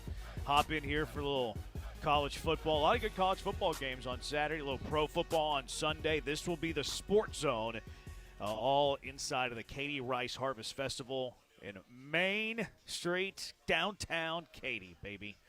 Chandler Rome said that technically the Astros did not renew Jeremiah Randall's contract. So technically, it's like James Click. They just didn't renew his contract. It wasn't technically a firing, but we know how that goes. Yeah, I mean, he had to apologize for that, I guess. Technically was not fired. They didn't fire Jeremiah Randall. But it's the same thing. They didn't renew his contract. They didn't offer him a new one. It's the same thing. Yeah, it's the same thing. If your contract is not renewed and your performance has not been good, you've been terminated. Yeah. You just don't get a severance package. This junkie on the text line, no video today. What are you, a pervert? No, we're not. We don't have the camera here. Dell stole it. Yep. So Dell has it for tomorrow. Dell has the camera. We don't have it. You can blame Dell. Why do you want to see us anyways? Why do you want to see our ugly mugs? Text line's getting on to you for flexing. Weird flex. Joe living in so many areas. Not a flex. Another junkie. I like how Joe just casually dropped. He lived in all the rich areas of the city. Yeah. Hashtag silver spoon. Yeah, when I was making $12 an hour at my last job. Silver spoon. When I was working 3 jobs. What are you doing on the side, dude? You selling drugs? I used to work at Lids. What were you putting inside the little flap inside the hat? Is that how you're making ends meet? Yeah. That's where you're hiding it? Yeah, just I'm always fascinated with the in. way that these drug dealers and these drug kingpins hide their drugs. Like when they do like the watermelon? I haven't heard that one. Oh, yeah, they hide in watermelon sometimes. Really? Avocados. There's a bunch of different ways that you can hide it. You can hide it in, fruits. Watermelon's a fruit, Joe. Yeah, well, in the bottom, you can in the fruits itself, or just in the barrels. Yeah, you can do it. Bunch of different ways. I just finished a documentary, which we might talk about later. Not so much. I guess it is a little documentary, but it's more like made for TV thing where they were crushing down the bars of cocaine. Okay. They're I think they were mixing with Everclear. Okay. And then they were pouring it into wine bottles. Oh. And then they were just importing the wine. Okay. And then they had a scientist on the other end who was fixing it. That was then solidifying it again. Ah. Which the science there is kind of baffling. You don't think of these drug kingpin. Well, I guess if it's such big business, you have some pretty good scientists. Yeah, you got some smart people working there. Yeah, isn't that crazy? I mean, Pablo had to have a lot of smart people working for him in Colombia. Pablo Escobar, he was. I remember he was outside and he was cold and he just started burning the money because they didn't have wood. Yeah. That's insane. They have that much money. Yeah. Yeah. Crazy. Anyways, Eric the Buyer, guys are going to get injured and you shouldn't be fired for something that's just a fact of life in baseball. But the way the training staff handled guys coming back from injury completely warrants crane clearing house. Yeah, I agree with that. But also, I don't know how you can ignore the Tucker leg break and the Jordan hand break. Those to me should not be overlooked. One time, okay. Still don't love it, but one time, okay. But it happens twice. Then throw in a little Jake Myers there. Throw into the Luis Garcia. Okay. It's too much. He pitched last summer. Looked awful. Had to shut him down. Bring him back. He still didn't have the velo, but was getting out somehow. The Lance McCullers thing. There was just so many. Yeah, I think even the Jake Myers one might be. That was bad to me. It might be the worst one. The fact that they put him out there and he didn't even make it to the first pitch. That's really bad. Yeah. He got hurt on his way to the position. Yeah. Jordan was taking swings in batting practice and his hand was still aggravating him. Tucker was running on treadmills and doing other things. Jake was running to center field. Yeah, this calf is no good. Knew a trafficker, says a junkie on the text line, he'd hide weed in peanut butter jars. Nice. Gotta be creative. Was that before they decriminalized it? I guess you can still get in trouble for if it's big enough, I think. Yeah, I think so. If it's a certain amount. I don't know the amount, obviously. What'd you like about the Rockets and the Hawks yesterday? Did you watch a little preseason basketball? I did, just for you. Yeah, I watched it off the DVR today. I got about 3.5 quarters. I got about late third quarter where I turned it off. Yeah, 2 minutes in the third, somewhere in there. Probably pretty similar to what I watched. I mean, it's just with this one we already knew. Yeah. But the smoothness and the way that Kevin Durant plays basketball. Yeah, he's really good. It's just awesome to see it happening for the Houston Rockets. The mid-range that's there, I mean, how efficient he was last night. I would say it was a little more than I even thought. I think, 23 minutes, I think, last night is what he ended up with. But just the ease in which Kevin Durant can score and seeing that immediately impact this roster in a preseason game, it stands out so much more than anything else that happens in the game. I think they're going to take a little bit of a dip defensively. Not because I don't think they're capable, but I think just because of the players they're going to have out there. I'm not calling Kevin Durant a poor defensive player, but I think he might take some possessions off. But if you look at like Jalen Green last year, as a pick and roll defender, was one of the highest graded pick and roll defenders in the NBA. He was a good defender. So Reed Shepherd's not going to be that. No, in fact, I think Reed Shepherd's going to get attacked. Yeah, of course he is. So if he's playing 25 minutes a game, I think that's going to bring down your overall team defense an iota at least. Yeah, and Kevin Durant is not going to be the level of defender that some of the other guys are. If he's in the lineup instead of, last year it would have been, let's say, Tari Eason. He's not going to be that level of defender. They are going to be worse defensively this year, specifically when you have Durant and Shepherd on the floor. And watching the game last night and thinking about what you just said too is that's why I wonder where Reed Shepherd fits in. It's do you want to have two guys that an excellent basketball team can attack, or do you want to have one guy? Are they they're going to attack KD, but you can help KD, right? Are they going to? But if they can attack, if they can put KD and Reed Shepherd in a pick and roll situation, that's not ideal. And I think Shepard, if he can't pick it up defensively, I have questions. And that was the problem why he didn't play last year for a lot of it. Like, you can score, yes. But, like, if he doesn't hold up defensively, I wonder what his role is going to end up being on this team. Yeah, like I'm not worried about the overall team defense, but I do think it's going to drop from the level where they were at last year, just because I think that the team defense was really good last year. It's not to a point where I think it's going to be a problem, and I still think they're going to grade out very well relative to the NBA. I just think that their team ranking is going to be a little lower than it was last year, but I do think they'll make up for that offensively. Like, their offense is going to be good. Like, I'm bullish about this offense because you have two hubs. Like, you have Kevin Durant, who you can play through. You have Alpi Şengün, who you can play through, and either one of those guys is going to draw help, or it's going to get the other guy looks. Yep. Other guys looks. Yeah, and that's why, I mean, and what they're going to do, I think with each other, like the things that Alpi and Kevin Durant will be able to do offensively is going to be, it could be one of the most dynamic duos we have in the NBA this year. I'm not trying to go full Ryan Hollins here, be too hyperbolic, but they can attack a defense in so many different ways, in the paint, in the mid-range, on the outside. I mean, I like the aggressiveness we've seen from Jabari so far. I think I'm guessing there's a limit to that we'd want to see. Yeah, I'm okay with him being aggressive. I just don't want him to be like, hey, I'm going to take everybody off the dribble. I like what I saw from him a little bit yesterday. Like, hey, if you have a shot, take it. Like, you have the green light when it's there.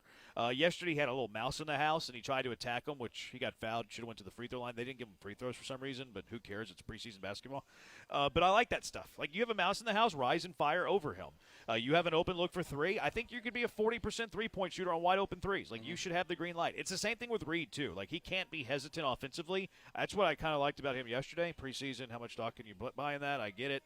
But, like, he had open looks, and a lot of times they weren't, like, 100% clean. Like, it wasn't like, oh, my goodness, you're wide open. It was like you're coming off a screen, catch and shoot with the defender closing out on you, like pretty close, but, you know, you have a clean look.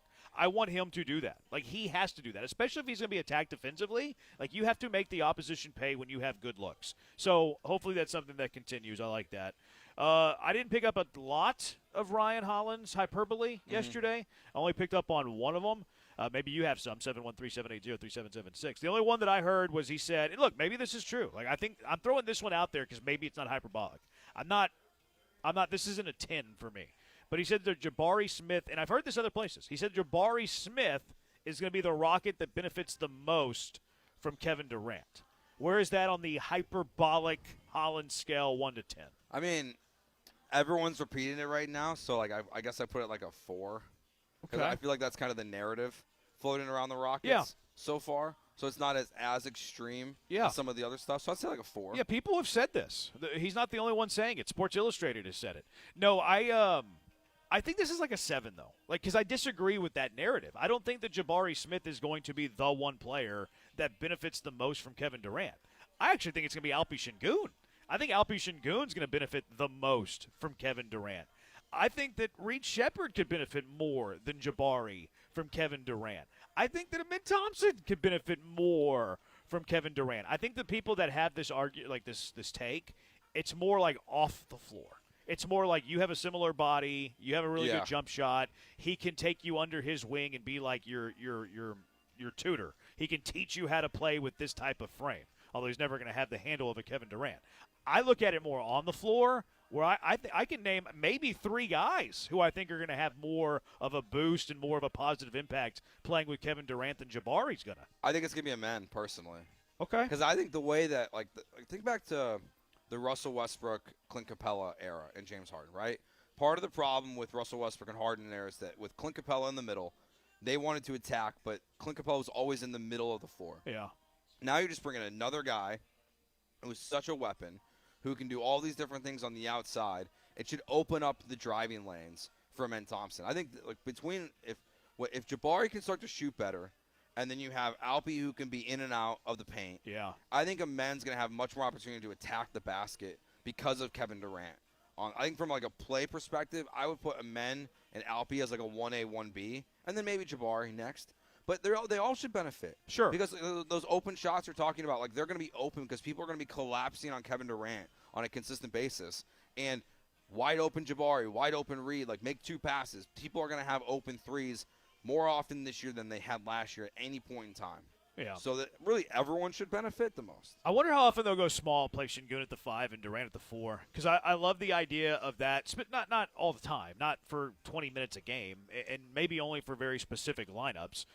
Maybe only whenever you're going all in offensively. Like, I'm not talking about all the time. I'm just kind of, daydreaming here a little bit.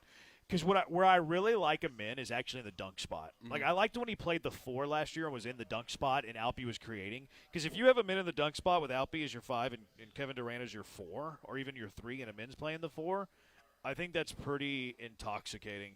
Like, that can be pretty difficult to stop. Because a Min's either A, going to be left open whenever somebody else is driving to the basket, or he's a great offensive rebounder. Mm-hmm.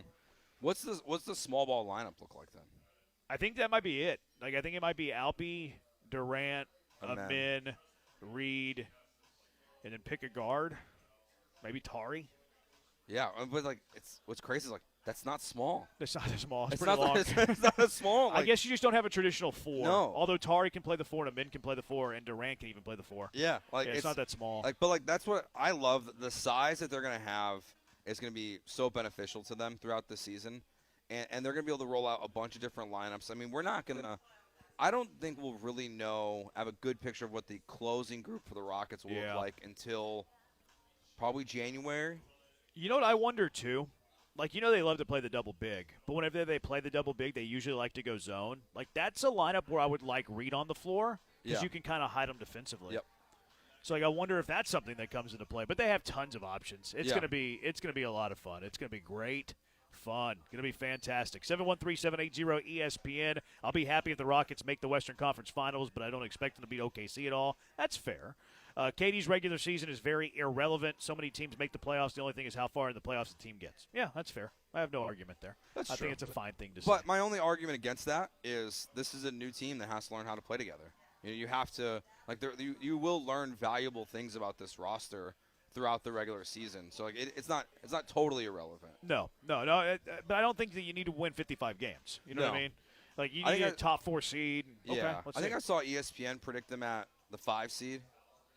See, although if OKC is going to be the 1, I'd rather them stay off their side of the bracket. Yeah. So, I mean, that's stuff we can talk about later. 713-780-ESPN, HR&P, listener line. Coming up next, let's take a look at some of these Texans odds. Win total, playoffs, miss the playoffs. How realistic is it actually? It's Jeremy and Joe broadcasting live from inside a Katy Crossing Ice House, all a part of the Katy Rice Harvest Festival, which is going to be awesome over the next few days. 713-780-3776. Jeremy and Joe, ESPN 97.5 and ESPN 92.5. You know one of my favorite things to do? One of my favorite things to do is to be in the Underdog app at all times of the day. You can find me inside of Underdog all the time. It's because Underdog is awesome. Football season's in full swing. Underdog is the best place to get in on all the action all season long, even out of season. It's when I do my best work. You're in Texas, and Texas is the best place to make picks and win money on Underdog all season long. It is so easy playing on Underdog. All you have to do is pick whether or not your favorite players will go higher or lower on stats like rushing yards, reception, receiving yards, touchdowns, sacks, and so much more. Also on Underdog, you can pick teams now. Get your picks right. You can win up to 5,000 times your cash. You can play with as little as $1. Because I love you, they're giving you $100 in bonus funds or bonus entries when you play your first $5. Just download the app and plug in promo code KILLERB. Got a little Thursday Night Football tonight. Little Eagles-Giants. Do you know ball? Saquon Barkley, 87.5 rushing yards. How do you feel about that? You like the higher or lower there? Jackson Dart getting another start, 179.5 receiving or passing yards, higher or lower? Jalen Hurts is at 196.5 passing yards, higher or lower there? You know ball, go prove it. Download the Underdog app today. Sign up with promo code KILLERB to score $100 in bonus funds or bonus entries when you play just your first $5. That's promo code KILLERB, KILLERB. Underdog. Make picks, win money. Must be 18 or older and present in Texas. Terms apply. See assets.underdogfantasy.com/web/play and get terms_DFS_.html for details. Concerned with your play, call 1-800-GAMBLER or visit ncpgambling.org. ESPN 97.5. Has your roof started to experience leaks or been damaged from recent storms? When it comes to roofing in Houston and surrounding areas, Brinkman is the only name to trust with your roofing needs. Brinkman's team of professionals will work with you and only if necessary, your insurance company to get your roof repaired or replaced with as little inconvenience to you as possible. There's no substitute for Brinkman quality. Visit them at brinkmanquality.com. That's BRINKMANN quality.com. Right now at the Home Depot, shop fall savings and get up to 40% off select appliances like Samsung. Upgrade your kitchen this fall with the Samsung Bespoke 4-door refrigerator. Now featuring the dual auto ice maker with Sphere Ice. Only at the Home Depot. You'll have perfectly chilled drinks for every gathering. Don't miss fall appliance savings at the Home Depot. Offer valid October 2nd through October 22nd. U.S. only. See store or online for details. Actual price will depend on product and subscription plan. Featured products are compounded drug products, which the FDA does not approve or verify for safety, effectiveness, or quality. Prescription products require an online consultation with a healthcare provider who will determine if appropriate. See website for details, restrictions, and important safety information. Want a boost in and out of the bedroom? Hims has you covered. Introducing a new 2-in-1 approach to level up your game. Tadalafil for better bedroom performance and zinc for testosterone support. Turn things all the way up and find affordable treatment options at up to 95% less than brand names at hims.com/joy. That's hims.com/joy. Hi, this is Harold Gunn. And this is Bill Olson. Texas Outdoor News is the longest-running, most award-winning outdoor radio show in the state for a lot of good reasons. We bring you the latest news and information about hunting and fishing across our great state and beyond. And our guests are who's who from industry, government, and the field. Texas Outdoor News is brought to you by Ford Trucks and your best in Texas Ford dealers. Join us Saturday mornings at 6, Sunday at 7 on ESPN 97.5. Your home for sports is ESPN 97.5 and 92.5.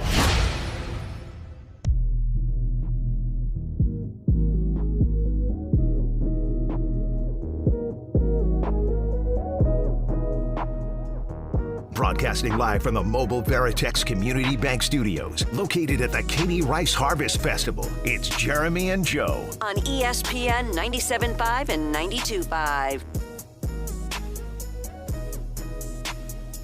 Welcome back in. Jeremy and Joe broadcasting live from inside the Katy Crossing Ice House. This is your home for the Sports Zone.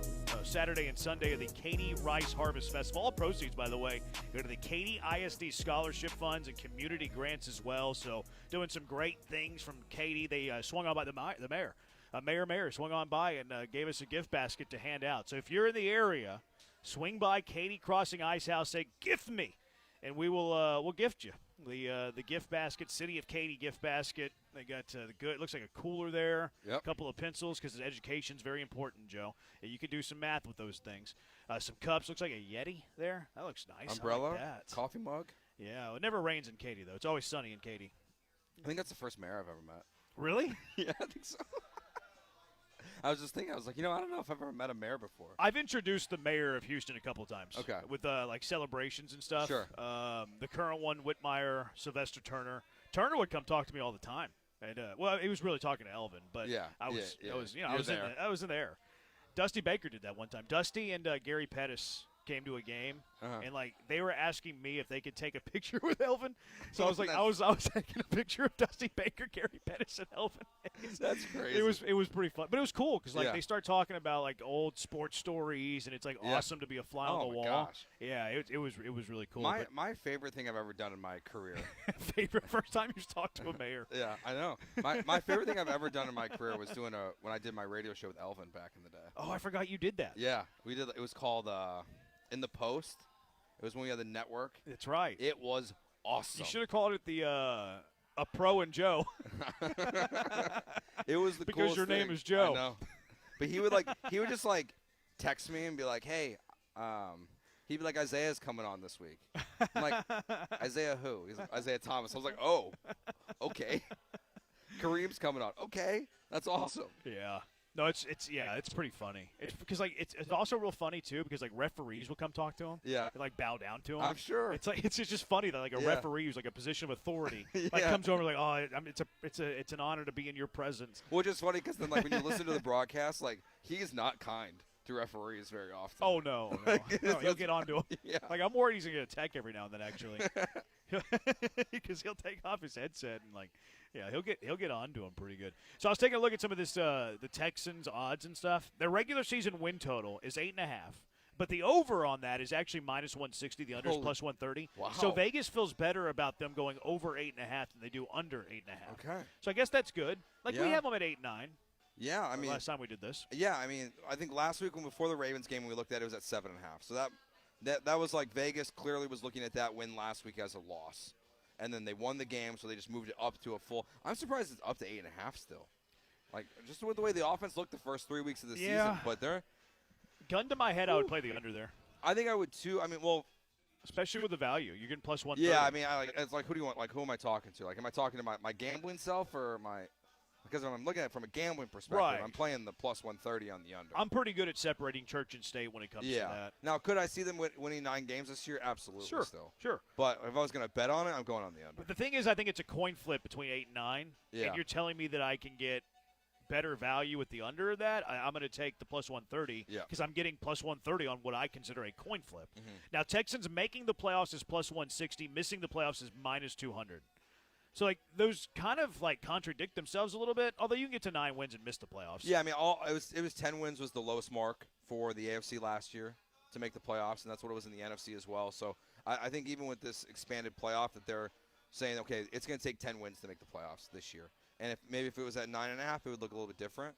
You might just want to, like, parlay these, honestly. Like, if you want to take the over, maybe also take them to make the playoffs. That's not a bad idea. And if you're going to take the under and take them to miss the playoffs. Because you get a little minus 160 on top of a plus 160. Yeah. Yeah, it's a good idea. Like, balance it out a little bit. What would that pay out, you think? Like plus 350? Oh, that's one thing. I have no idea how parlays work. Well, you put bets together, Joe, and they calculate the odds. How they calculate the odds. No, I understand. Like, it's hard to do the math. I understand. They got 20-leg parlays at ESPN Bet, LeBurge and Lake Charles. I made a 10-team parlay today. Did you really? Well, whenever I bet NFL games only, whenever I bet my weekly slate of NFL games, I always make a parlay of all my picks just in case I have a stupid week. Yeah.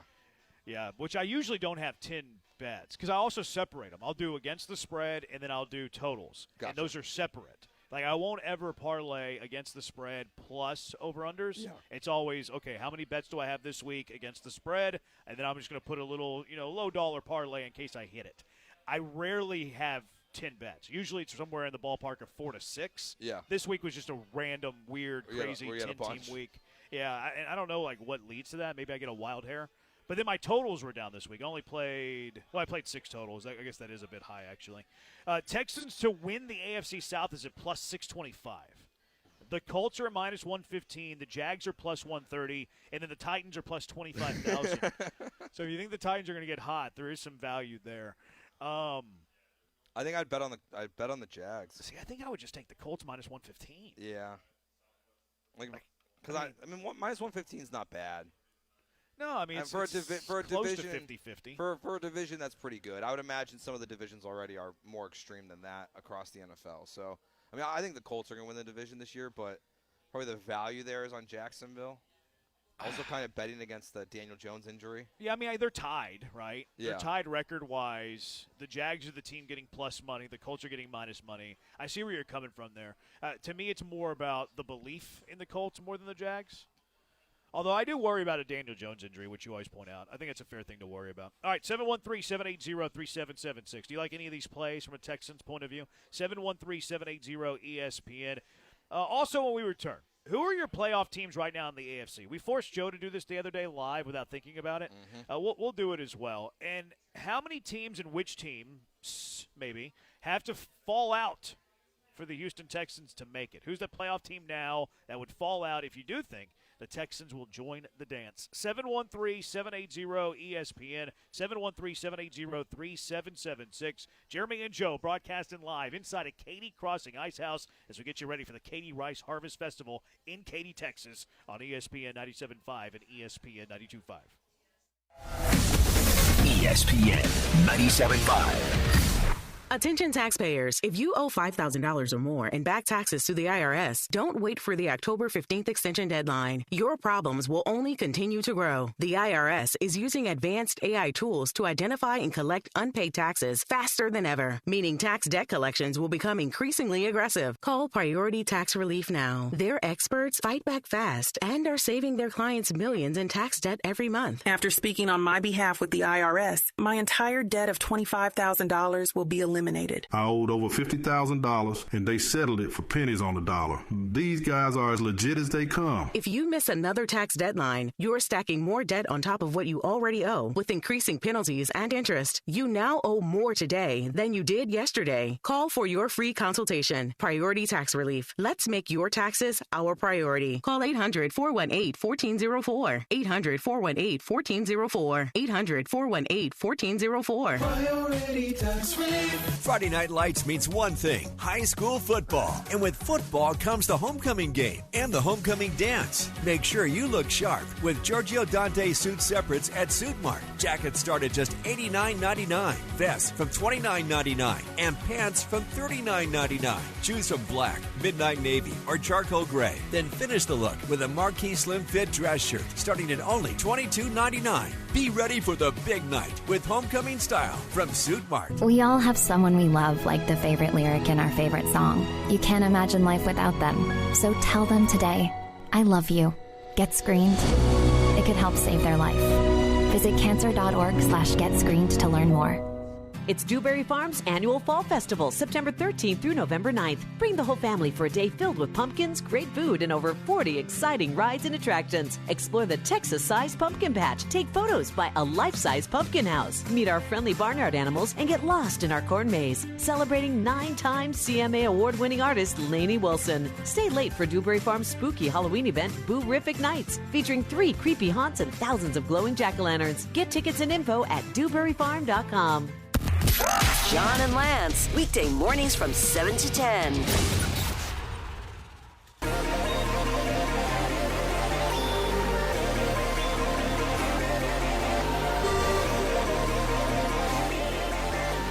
Broadcasting live from the mobile Veritex Community Bank Studios, located at the Katie Rice Harvest Festival. It's Jeremy and Joe On ESPN 97.5 and 92.5. Jeremy and Joe broadcasting live from inside of the Katy Crossing Ice House here for the Katy Rice Harvest Festival. Pretty awesome. I was looking at this. They have a rice cooking contest one of the days. They have it on Saturday. You can drop off your dish at 10 a.m. What do I have to do to be a judge for that? That's what I was. I want to. If you give me some of that, I'm all in. Have you ever judged anything? No. They don't trust me. They say my eyes don't work. Well, I meant for like food. I don't think so. You never done like a chili contest or anything like that? No, I don't think so. We should change that. Yeah, I like food. I like. You're to a local eat. celebrity. I'm a local minor celebrity. I tell my family that. I do like to eat. Yeah, that's what I'm like. That's good. I'm a very. What's like the first level of like foodie you could be? A foodie? Like an E? Like I'm like maybe a wannabe foodie. I'm probably that. I'm probably a wannabe foodie. Okay. Because I do like to, try places. And try I do things. feel like if we had to pick one, we'd go taco eating. Okay. Like yeah. I mean, best wings taco? would be up there. Yeah. Like wings. That's a little racist of you that you said the taco thing. You invented Taco Tuesday. Yeah, but that's true. I did invent that. That's the second time you've accused me of that, and you're wrong. But it's going to be a great time out here at the Katy Rice Harvest Festival. The lineup that they have on Saturday and Sunday, and all you have to do is go to KatyRiceHarvestFestival.com. Check out the full radio line or the full entertainment lineup, all of the cool things they got going on, contests. They have a parade, great spot for the kiddos. They have a car show, Boots and Brews. Stop by here from inside of Katy Crossing Ice House for your sports zone on Saturday and Sunday. Watch your college football, watch your pro football. KatyRiceHarvestFestival.com for all that information. And we're doing some giveaways a little bit later too. Some tickets. Maybe a family 4-pack if we're feeling very nice. If you're nice to us, maybe a gift card to get you through the door. But we're going to be doing some giveaways throughout the final couple of hours of the show as well. 713-780-3776. 713-780-ESPN. So which playoff team in the AFC or playoff teams will drop out? Will drop out if you believe the Texans have a path, have a chance? All right, so here are my top 6 that I think are for sure going to make the playoffs at this point. Colts, Bills, Chiefs, Steelers, Broncos, Jaguars. Those are the 6 in, I think. I think the last spot is going to come down to the Chargers. So many injuries. Both their running backs are out. Both their tackles are out. I mean, I don't know if I'm still a full believer in this Quentin Johnston experience so far. The Chargers, the Patriots, the Texans would be my next 3 teams. Okay. So I think it's the Chargers have to fall apart this year. I think it starts there. The injuries are happening, though. Yeah, they are. Like the injury, it's not far-fetched for the Chargers to miss the playoffs. No. They've had tons of injuries. Hampton's the latest to land on the IL. They're having issues with that offensive line. Herbert, all of a sudden, because the offensive line's a little patchy, a little less than, he's having some issues there as well. So I do think that the path exists. You're going to have your 4 divisional champions. East, I think it's going to be Buffalo. The North is really up in the air right now. The Ravens are still the betting favorite to win the AFC North. But the thing that I think that you just took a lot for a team there, because I don't think they would have a wild card team. So, you're going to have an AFC North champion, but you're not going to have a wild card. So, who cares how that race plays out? They're getting one playoff team. The AFC West is a mess because they're all 3-2. Kansas City's 2-3, but they're the Kansas City Chiefs. Obviously that's going to be a bid division, and then you have yourself in the South. So let's go AFC West champion. Mm-hmm. Let's just say the Colts win the AFC South. So those are your 4 teams. So where do the wild cards come from at that point? I think you're looking at another AFC West team. Mm-hmm. I think it's Broncos, but yeah. So that gets you up to 5. Mm-hmm. You're at 5 there. I think there's going to be a second AFC South team, and maybe it's not you. Maybe it's Jacksonville. So now you're at 6, and I think that final one is up in the air. I think that one's up for grabs. Maybe it's the Patriots. Maybe it's a third AFC West team. Maybe it's a third AFC South team. I think that's where your contenders are. I think it's very much in play. I think there's very much a path there. Yeah, I think so too. And what's interesting is even though I agree with you what you said about the North, I do think there is a scenario in which the Texans end up at 9-8, are fighting for the last wild card spot, and we'll be looking back at this last game, saying, "Man, the Ravens got hot after Lamar came back, but you hold the tiebreaker." That would have to mean that they're fighting for a wild card, and the Steelers are running away with the division. I think all 3 teams could be fighting for 9-8, where it's the Steelers, the Texans, and the Ravens are all about to be 9-8. Yeah. And maybe the Steelers have the tiebreaker over the Ravens, and the Texans have it over the Ravens. So that helps keep them in. Because I think you're right. I think one team from the North is going to get in. So I think it's ultimately going to come down to the Chargers and their health, the Patriots' easy schedule, because it's very easy. And for realness. And how for real are they? And then the Texans are going to have to beat teams, that are good. You can't go 1-2 in your next 3 games against the Seahawks, the 49ers, and the Broncos. No, you're going to have to play well. You're going to have to be a good football team. How much do you look at potential playoff thieves from your team's perspective? Say it again? How often or how early or do you look at other games around the NFL from a perspective of your team, and that the team that you're watching can steal one of your playoff spots? Are you watching the Patriots this weekend and be like, "Oh, I need them to lose because that's a spot that the Texans can occupy"? Not normally. See, I don't do that much either. I mean, later. Maybe I should though. Later in the season, yes, but not at this point in the season. It feels so early because even as we're discussing this, it's still we're 5 games into the season. I feel like I don't typically playoff watch until week 10. Right. Because that's really when you know. So I think it's a little early. But if you have watching. But if you have an AFC team playing an NFC team, and you're looking at it from a Texans lens, shouldn't you always be rooting for the NFC team? Yes. But I never do that. No, I don't do that either. Should we be doing that collectively as a fan base? Most likely. Probably. Yeah. Normally, that's what we would do. But that's what we should do. But I think, I guess it's been so weird because it's felt like the last 2 years, specifically with not even the last 2 years, the last 4 or 5 years. You either have known the Texans aren't going to be a playoff team, or they're basically running away with the division, it feels like. So you're not really focused in on what's happening outside of the division. It really hasn't really mattered. Yeah. So now I feel like we have to put a little more emphasis on what's going on with this team. I do too. Baseball, I'm rooting against the division all year long. Yeah, because it's going to matter. Yeah, I'm not watching the races per se, but hey, Seattle's playing the Twins. Like, go Twins, Yeah. you know? But I don't really do that in the NFL. No. Like, it's weird that I don't, though, because it's the same theory. It's the same It's value. the exact same thing. Who has a better chance to win the conference finals, Rockets versus Thunder or Texans versus Bills? Rockets? Yeah, I would say Rockets. I would say Rockets in a landslide. I don't think the Thunder are as untouchable as people make it seem like.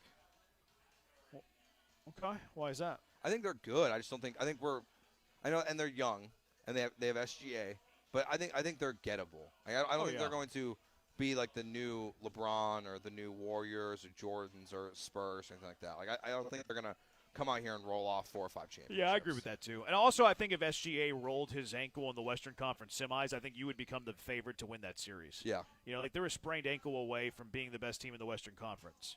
Like where you could not really – like the Texans aren't a sprained ankle away from being the best team in the AFC. They're multiple sprained ankles away from being the best team in the AFC. The Rockets are one sprained ankle away from being the best team in the West. Who do y'all think is going to win the AFC North? Gun to your head right now, who wins the North? I think I still go Steelers. Yeah, I'm on the other side of that. I go Baltimore. It doesn't feel like the Lamar stuff. It doesn't feel like we're going to see a quick return for him. And at some point, there's a gap where you can't make it up. Texter says Steelers, Broncos, Colts, Bills, wild card, Chiefs, Chargers, Jags. I think it's a fair 7. Yeah. I mean, I disagree slightly. I think the Ravens win the North, not the Steelers. I think the Steelers see a bit of a fall off there.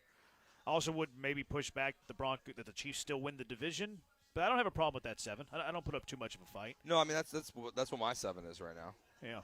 So Did you text that? No. Are you looking for support? Nope.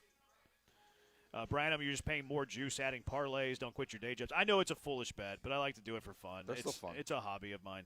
Favorite conversation was with Kenny Smith about Barkley when Kenny left his cell phone at my restaurant in Clear Lake. Spent 15 minutes chopping it up about old Chuck. That's great. Yeah. I heard Kenny Smith is great. All right, 713-780-3776. Do you want to win money? Do you want to win money betting your games this week? Of course you do. Lee Sterling, Paramount Sports, going to hand you out some winners when we return. Jeremy and Joe broadcasting live inside a Katy Crossing Ice House as we get you set for the Katy Rice Harvest Festival on ESPN 97.5 and ESPN 92.5. You're listening to ESPN 97.5. Dream Rate Mortgage, the ultimate mortgage hookup. Visit 975loans.com. NMLS number 248247, equal housing lender. Hi, I'm Danny Clark, owner of Collectors Firearms. We're celebrating our 50th year in business, and we would like to invite you to come see our 12,000 guns in stock. Don't let the name fool you. We carry all the latest and greatest guns, in addition to the antiques and collectibles. We even have a tank right out front. Have you been putting off cleaning your guns? Bring them to us, and we will give you a basic cleaning free of charge while you wait. Come see us at Westheimer at Voss, CollectorsFirearms.com. That's CollectorsFirearms.com. Your fantasy roster is set. The Smack Talk is heating up, and this season, ESPN Bet is giving you more ways to ride with your squad. Introducing the ESPN Bet Fan Center, where you can instantly link and bet on your fantasy teams right in the ESPN Bet app. An enhanced sports betting experience only from ESPN Bet, the sports book for sports fans. Download the app and link your ESPN Bet and ESPN accounts to get started today. Must be 21 plus. Gambling problem? Call 1-800-GAMBLER. Terms and conditions apply. See app for details. Coach Saban here. On the field or on your walls, coverage matters. That's why I go with Behr Marquee Interior Paint and Primer from the Home Depot. Exceptional hide, advanced stain blocking, and over 1,000 colors to choose from. Behr Marquee delivers one-coat coverage that stands up to real life. One-coat coverage, no overtime. Behr Marquee, only at the Home Depot. How doers get more done. Valid only when tinted to colors from the Behr Marquee Interior One-Coat Hide Collection. This is your deep inner voice. Exit 18th. Take the 18th Street exit. Exit 18th. Yanni Damaris here. If you're sitting anywhere on the 610 loop, stuck in traffic, exit 18th Street and grab a cold drink at Damaris Barbecue. We'd love to have you, and you'd love being here. We've got a full bar, beer, wine, liquor, and frozen drinks. And you could even be a family hero by taking home some delicious dinner. You heard me. 18th Street. Exit 18th. And get to Damaris Barbecue. This is ESPN 97.5, brought to you by Zata Jewelers, KFNC, and 97.9 HD2 Mont Bellevue, Houston. Houston standing by, over. Jeremy and Joe starts now. On ESPN 97.5 and 92.5. Broadcasting live from the Mobile Veritex Community Bank Studios, located at the Katie Rice Harvest Festival. Here's Jeremy Branham and Joe George. Broadcasting live. This will be the Sports Zone for the Katie Rice Harvest Festival on Saturday and Sunday. Dip in here, cool off, watch some great college football, watch some great pro football. Maybe you put some bones on some of these games, and it's why we have our guy, Lee Sterling, Paramount Sports, joining us right now. Lee, I would ask you how you are, but nobody cares. They care about you giving them winners. LSU, South Carolina. LSU favored by 9.5. It means more. How do you feel about this one? Well, LSU has really done almost nothing this year on offense. I mean, that's what's surprising. They are, though, coming off of a bye and a loss, so I think you can be assured they're going to bring it here.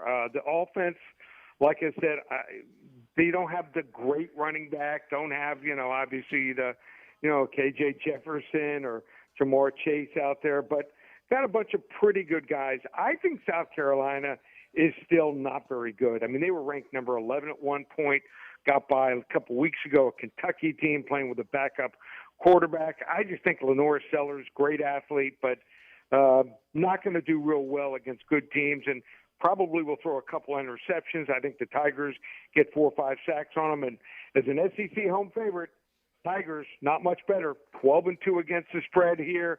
Sometimes you got to lay it if you want to play it. LSU, 31-17.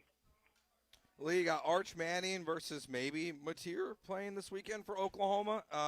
This game, I was surprised to see Texas the favorite, honestly, as a 1-point favorite in this game. Who's winning the Red River this year? So I'm going to go into this thinking he's not going to play. I mean, it's going to be tough after that surgery to come back. So I'm basing it on Michael Hawkins probably starting here.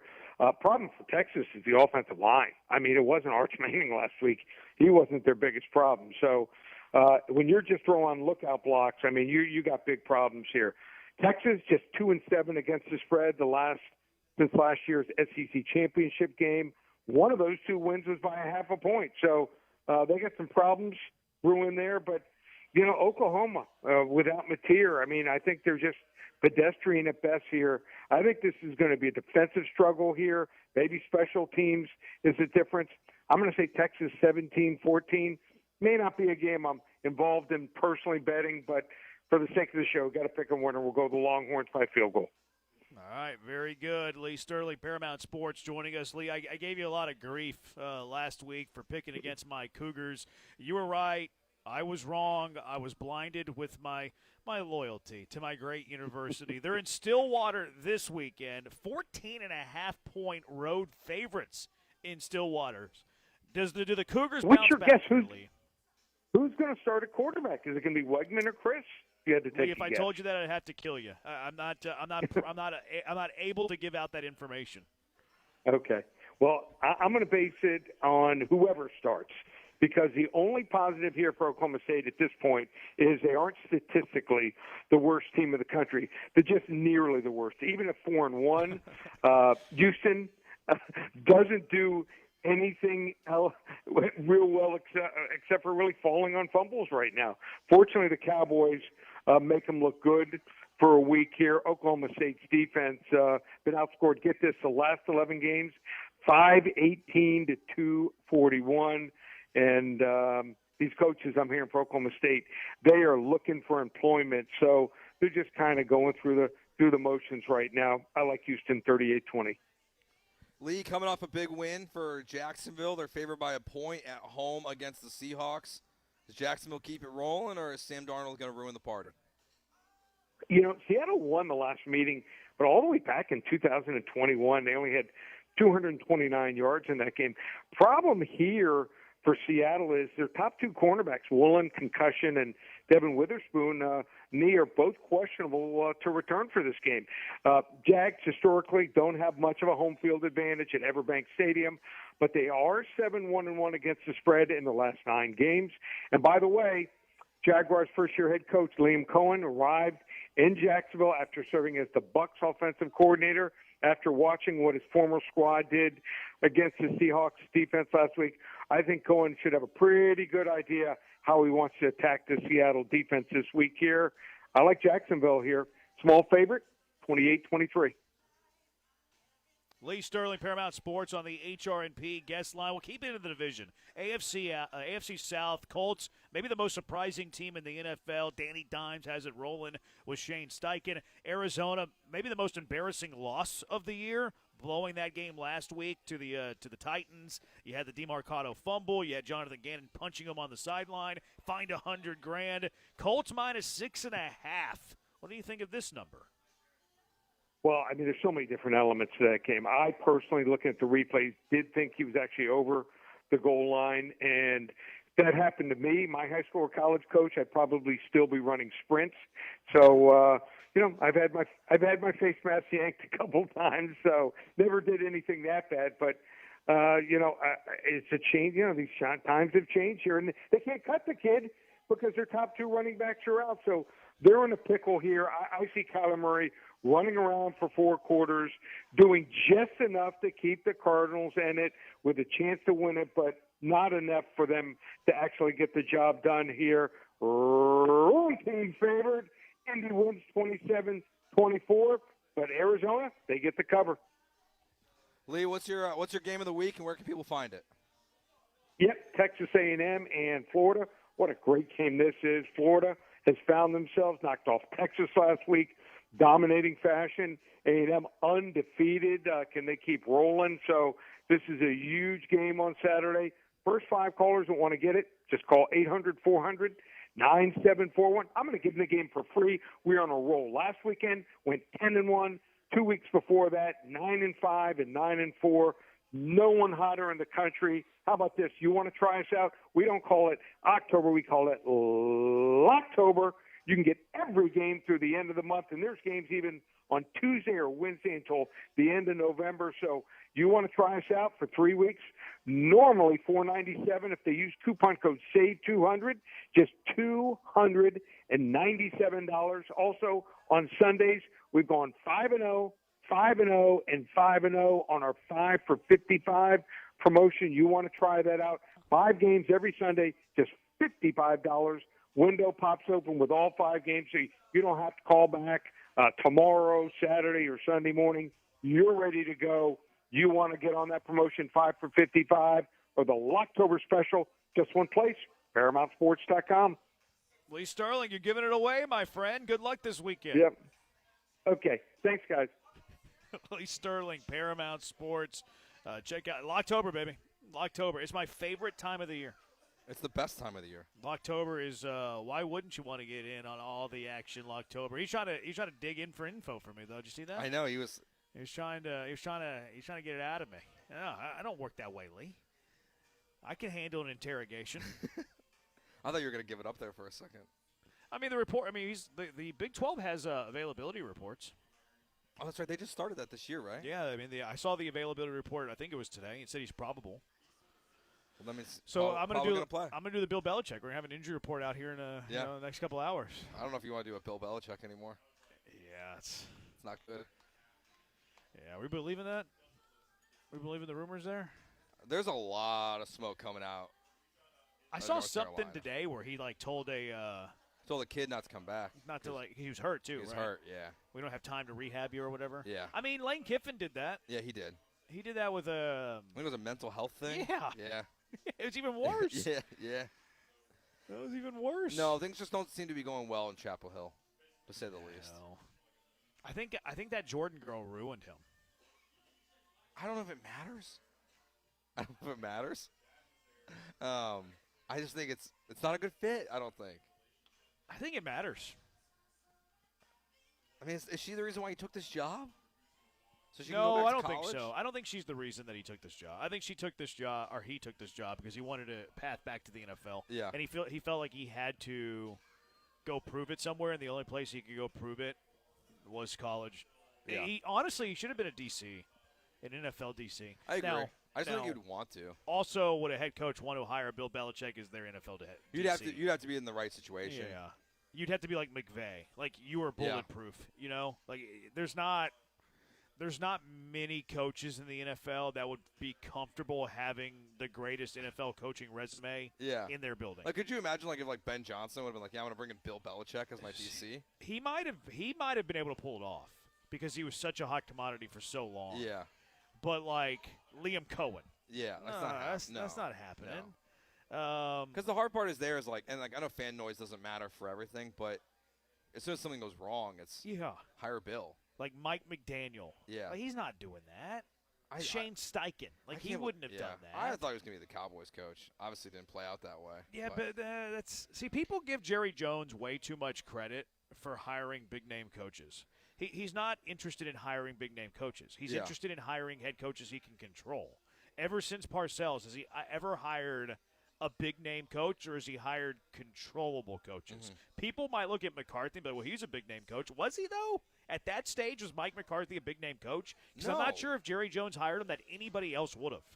No, Mike McCarthy, remember he admitted to not even watching the Cowboys film at the opening press conference? That's bad. Like, I mean, because McCarthy was out of work for... No one else would have hired McCarthy. At least a year, right? No one else would have hired McCarthy. He was not a big-name head coach. No. He was a guy who was desperate to get back into it, that was willing to be controlled by Jerry Jones. And that's why he isn't coaching now. Yeah. Like, it's not like McCarthy got a job this last offseason. He's never going to get a head coaching job. Yeah. He might not even get another OC job. You know what I mean? Yeah. Yeah, it's insane. All right, 713-780-ESPN. Jeremy and Joe broadcasting live from the Katy Crossing Ice House, all a part of the Katy Rice Harvest Festival. Begins Saturday, continues on Sunday. Great concert lineup, got great theater, great entertainment. They got a parade, they got rice contest, car show, boots and brews. You're going to love it out here at the Katy Rice Harvest Festival. All right, our picks when we come back as we give you the Junkies the fix. 713-780-3776. Jeremy and Joe on ESPN 97.5 and ESPN 92.5. But first, a moment on Pro Dunk Hoops. They make the highest quality basketball goals you'll find. You, your significant other, your children, your neighbors, all of your friends. They're soon going to be jonesing to play some basketball. We're already seeing some preseason. College basketball right around the corner. Regular season is right around the corner. You're going to want to play some hoops. And if you're going to play some hoops, you need a goal from Pro Dunk. Highest quality basketball goals in the business. Nothing like the big box stores. Tempered glass backboard gives you that true, authentic feel. Stainless steel hardware. It's height adjustable. They got a breakaway rim if you're going to throw down some slams. You can throw down some slams because you can lower that sucker all the way down to 5 feet, all the way up to 10 feet, and anything in between. Their accessories, top-notch. They got LED light kits so you can play at night. They got backstop nets so you don't have to chase the basketball around. They got pull pad lettering so you can put whatever you want on that sucker,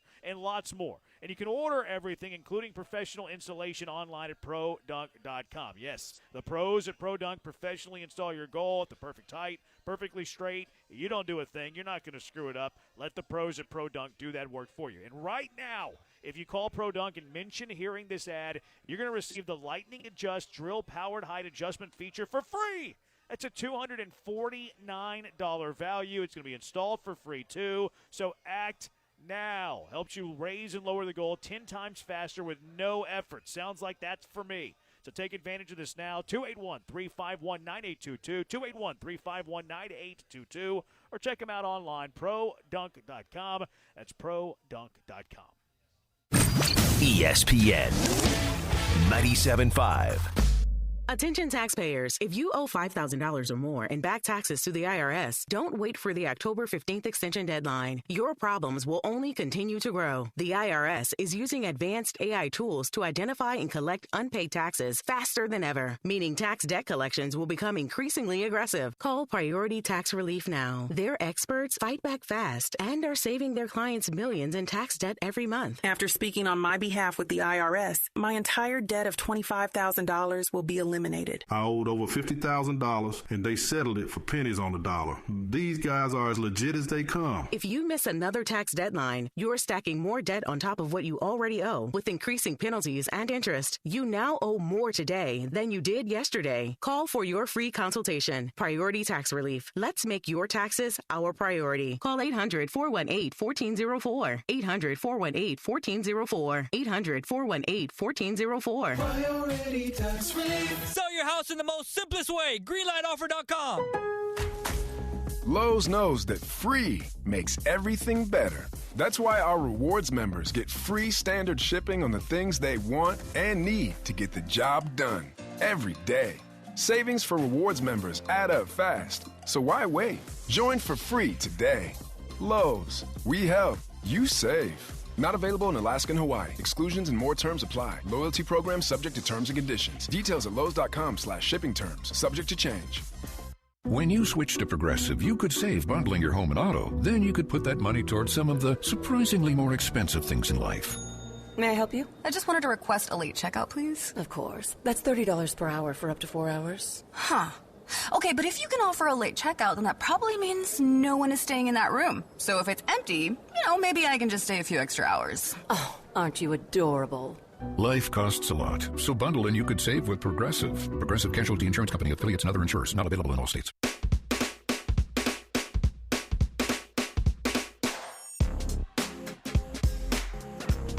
You're listening to Jeremy and Joe on ESPN 97.5 and 92.5. Broadcasting live from the Mobile Veritex Community Bank Studios, located at the Katie Rice Harvest Festival. Here's Jeremy Branham and Joe George. Jeremy and Joe, ESPN 97.5, ESPN 92.5, live from the Katy Crossing Ice House as we get you set Saturday and Sunday, the Katy Rice Harvest Festival. Got a loyal listener come pick up the City of Katy gift pack. That's awesome. That's good to see. Love that. Also, how about we give away a couple of tickets to the Katy Rice Harvest Festival Saturday, Sunday. Caller number 3, 713-780-3776. You win a pair of tickets to the Rice Harvest Festival here in Katy, the Katy Rice Harvest Festival. You're going to love it. Great entertainment lineup Saturday and Sunday. Got the parade for you. They got tons of contests, a car show, boots and brew, and then, of course, stop inside. The Katy Crossing Ice House, get your football on, get your cold beer on, get your food on. The giant pretzel still leaving an impression on me. But cold beer, good food. Happy hour right now, too. You get a little, 16-ounce? I think it was a 16-ounce for $3. That's not bad. That's pretty good. You want to split a pretzel? That's really good. No, it's the opposite of macho. That's the opposite of macho, man. Oh, thank you. Yeah, look at that. $3 16-ounce cold beers during happy hour. You get a little Mexican beers for $4. How about that? You got a peso to spare? Although I don't know the exchange rate these days. Did you just ask me to split a pretzel? Opposite of macho. They're huge. That is the most opposite of macho thing you've ever said to me. Rocky Caserio fires D'Amico now that Bill Belichick is available, so we can finally be Patriot South. That would be so. Could you imagine how bad that would feel? I don't know if I could do this anymore. I'm like, I don't. That might be my tipping point. I mean, it would be kind of fun. It would be fun. I mean, it would be the content would be. It would be kind of fun. Yeah. But I don't think they'd win a whole lot of games. No. I don't think it'd be good for the left column. No, I don't think the Belichick stuff that's going on right now in North Carolina gets fixed if he had an NFL job. No. Like, he's out there hiring his kid, Lombardi, right? Or which was it? Yeah, he's Michael the GM. Lombardi's the GM. He's the GM. It's very strange what they're doing. I saw some people trying to say that he's the reason that they're so bad and not Belichick. I mean, they just got there. No, they didn't just get there. So it takes time to build, but they're worse than they were last year with Mac. I mean, if you could just spend, you need to find $30 million or $50 million, like Stanford just got. Yeah, I wonder if that's spread out though. It's got to be spread out. I wonder if it's $50 million. Here you go, $50 million for the next 10 years. I'm giving you $5 million per year contribution. Did Andrew Luck just take it out of his own bank account though? It was anonymous. That's what I'm wondering. Maybe. I mean, he made a lot of money, but he didn't make the most money he could have. No, it's true, and he wasn't exactly Arch Manning on commercials. Yeah, and I bet you there's a lot of rich people in Palo Alto. Yeah. You know what I mean? All right, let's get to our fix. This is what we give to you, the junkies. And you have to be a junkie to follow our plays, too, because the leader in the clubhouse is me. I am fresh off an 0-3 weekend. Yep. I am 1 in my last 6. I have fallen to 6-6 on the year after beginning the year 5-1. Joe's at 5-7. He's climbing back to 500. 2-1 last week, and then Brian and Dead last 4-8 after a 1-2 week. So we also make this a draft. So worst record gets the first pick. Brian is on the clock. Brian is not here, but he sent us a list. He's on the Patriots. -3.5 this weekend. Patriots are on the road inside the Superdome against the Saints.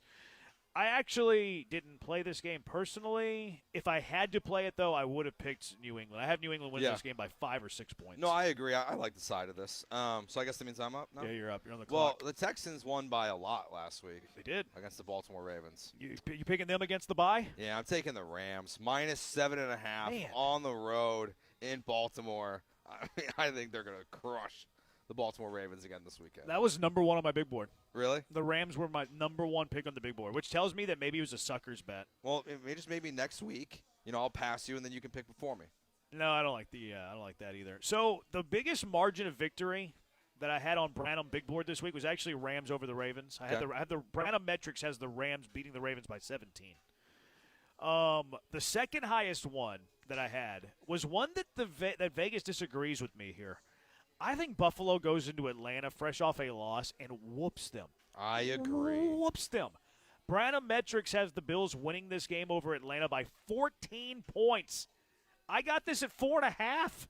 I think they clobber this line. Give me the Bills to get right in Atlanta on one of 2 games on Monday Night Football. Bills -4.5. I guess I'm next up. I hate betting road favorites. Hate it. It's against every fiber of my being.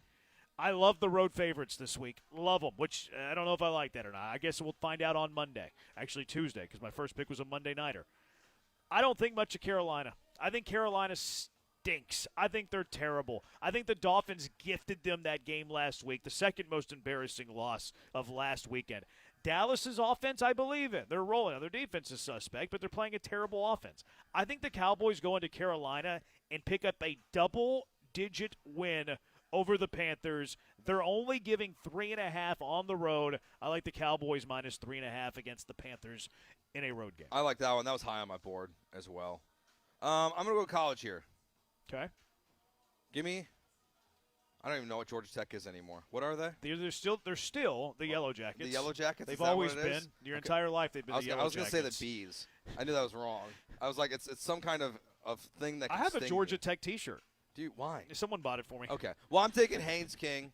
I'm taking Georgia Tech. Virginia Tech is awful this year. It's a big number, but I like Georgia Tech -14.5 at home against Virginia Tech this weekend. Yeah, that is a big number. Virginia Tech is not good, though. Interim coach there. Georgia Tech heading to the college football playoff, it looks like. They're good. I like good. their coach, man. And Haynes King is he the best quarterback to come out of College Station since Kyler Murray? Yep. Yeah. He might. What's the other option? I mean, he came out pretty recently from College Station. Yeah. Like, there hasn't been a whole lot since. I mean, Wigman. How long has he been in college for? It feels like he's been in I think he's a 6-year senior. I think so, too, because he's been there forever. Yeah, there's not many options. Their schedule's interesting. Like, they don't play Miami, so they're Oh, really? Yeah. Yeah, but they'll play in the ACC title game. Yeah. But they'll probably already be secured. But they play Georgia the last week of the season. Oh. So like if they lose back-to-back Georgia versus Miami, like could they be in position to fall out of the playoff at that point? If I wouldn't put them in. I wouldn't put in a 2-loss ACC team. It depends on a lot of stuff. Yeah, like if they're close, they beat Georgia last year, or they won by a field goal. Did they? Or they lost by a field goal. It was a close game last year, I think. Yeah, I think they might have lost. I don't know. Yeah. I don't remember. I think that's right though. I think they lost on a game-winning field goal last season against the Bulldogs. Oh, they lost 44-42 in 8 overtimes. 8? Yeah, they're doing the 2-point conversions. With the current rules, there was 8 overtimes? Yeah, they're going back and forth 2-point conversions. I remember it being close. I didn't remember that. That seems like something I should have remembered. Brian's going to finish it up here with 2. He's taking my takes. He likes the Colts -7.5, home for Arizona. There is some thought that Kyler Murray might not play in that game, which, do you even know Arizona's backup quarterback? I have no idea. Jacoby Brissett. Jacoby Brissett is the backup quarterback, said AJ. They Thank might be you, AJ. better off. I didn't know that Jacoby Brissett was there. Yeah, so Brian likes the Colts at home against Arizona. The Colts are giving in that football game. They're giving 7.5 points, and he's going to wrap it up with Maryland getting 6.5 points. I don't bet the college football game, so I don't know who Maryland's playing. But the Terps, they've been mostly good this year. He likes Maryland plus the points. Are they playing this week? You're looking for ranked games. They're not playing. You know what I did? No, I didn't. I looked at the ACC. Oh. Maryland is home for Nebraska. Okay. And Maryland is getting – I forgot they're in the Big Ten. They're getting 6.5 points. Okay. I went to the ACC. Oh, that's a boomer mistake there. All right, my last one. Last year, Caleb was struggling. It wasn't good in the first half. They handed it off to an offensive lineman. He fumbled at the 1-yard line. And the Bears were still in position to take down the Washington Commanders before the Hail Mary. Ben Johnson, 88 points in his last 2 games as the Lions offensive coordinator coming off the bye week. I'm taking the Bears on Monday Night Football plus 4.5. I have Washington winning that game by a touchdown. Wrong. Brandon Metrics have 0-3 last week, Brandon Metrics. 1-5 in the last 2 weeks.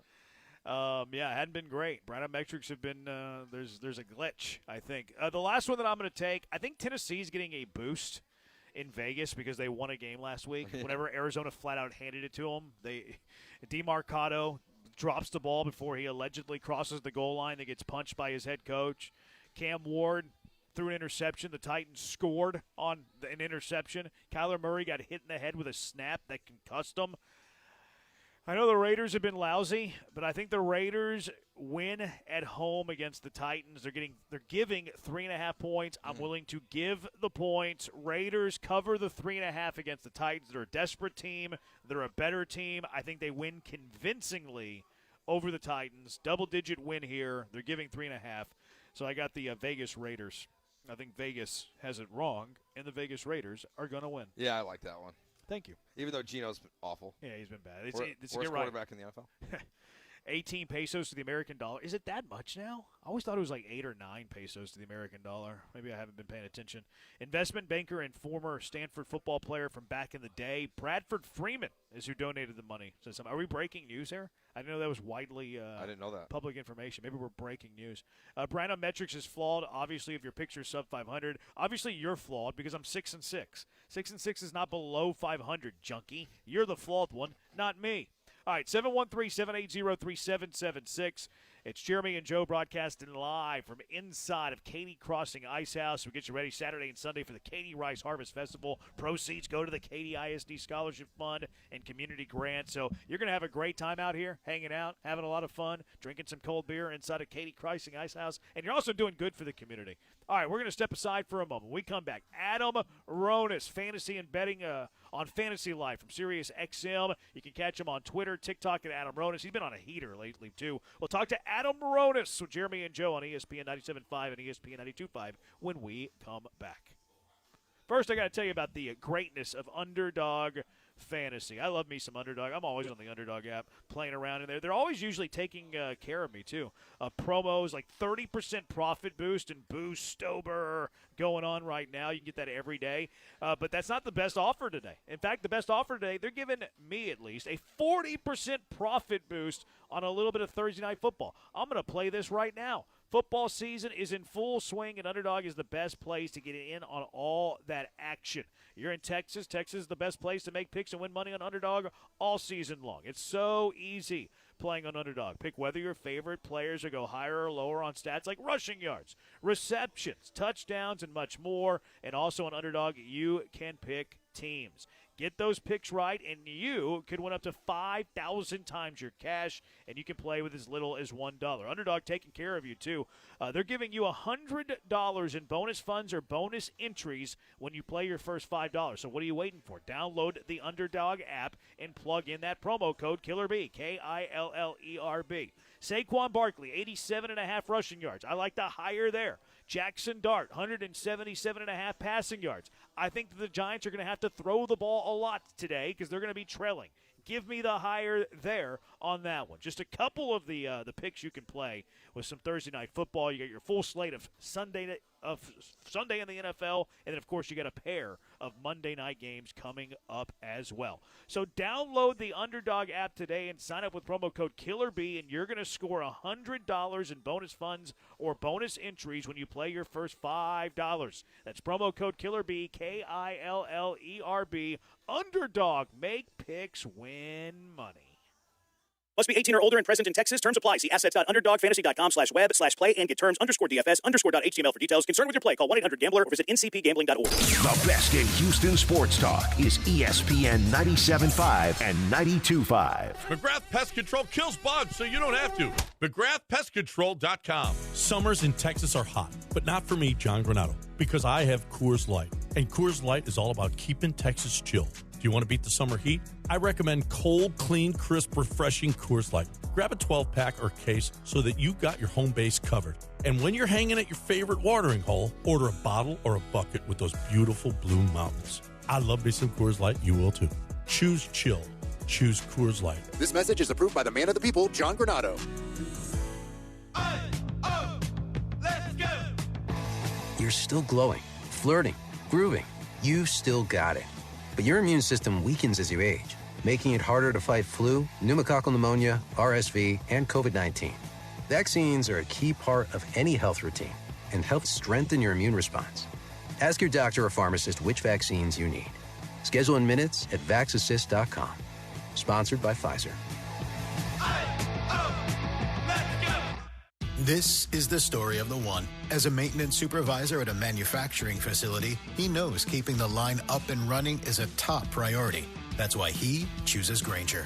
Because when a drive belt gets damaged, Grainger makes it easy to find the exact specs for the replacement product he needs. And next day delivery helps ensure he'll have everything in place and running like clockwork.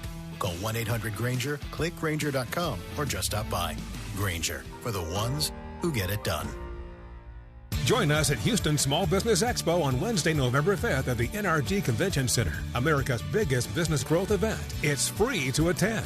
Network with thousands of business owners and entrepreneurs. Over 20 free business workshops, speed networking, exhibitors, and keynotes by leading industry experts. Houston Small Business Expo is free to attend on Wednesday, November 5th at the NRG Convention Center. Register online at smallbusinessexpo.com. That's smallbusinessexpo.com.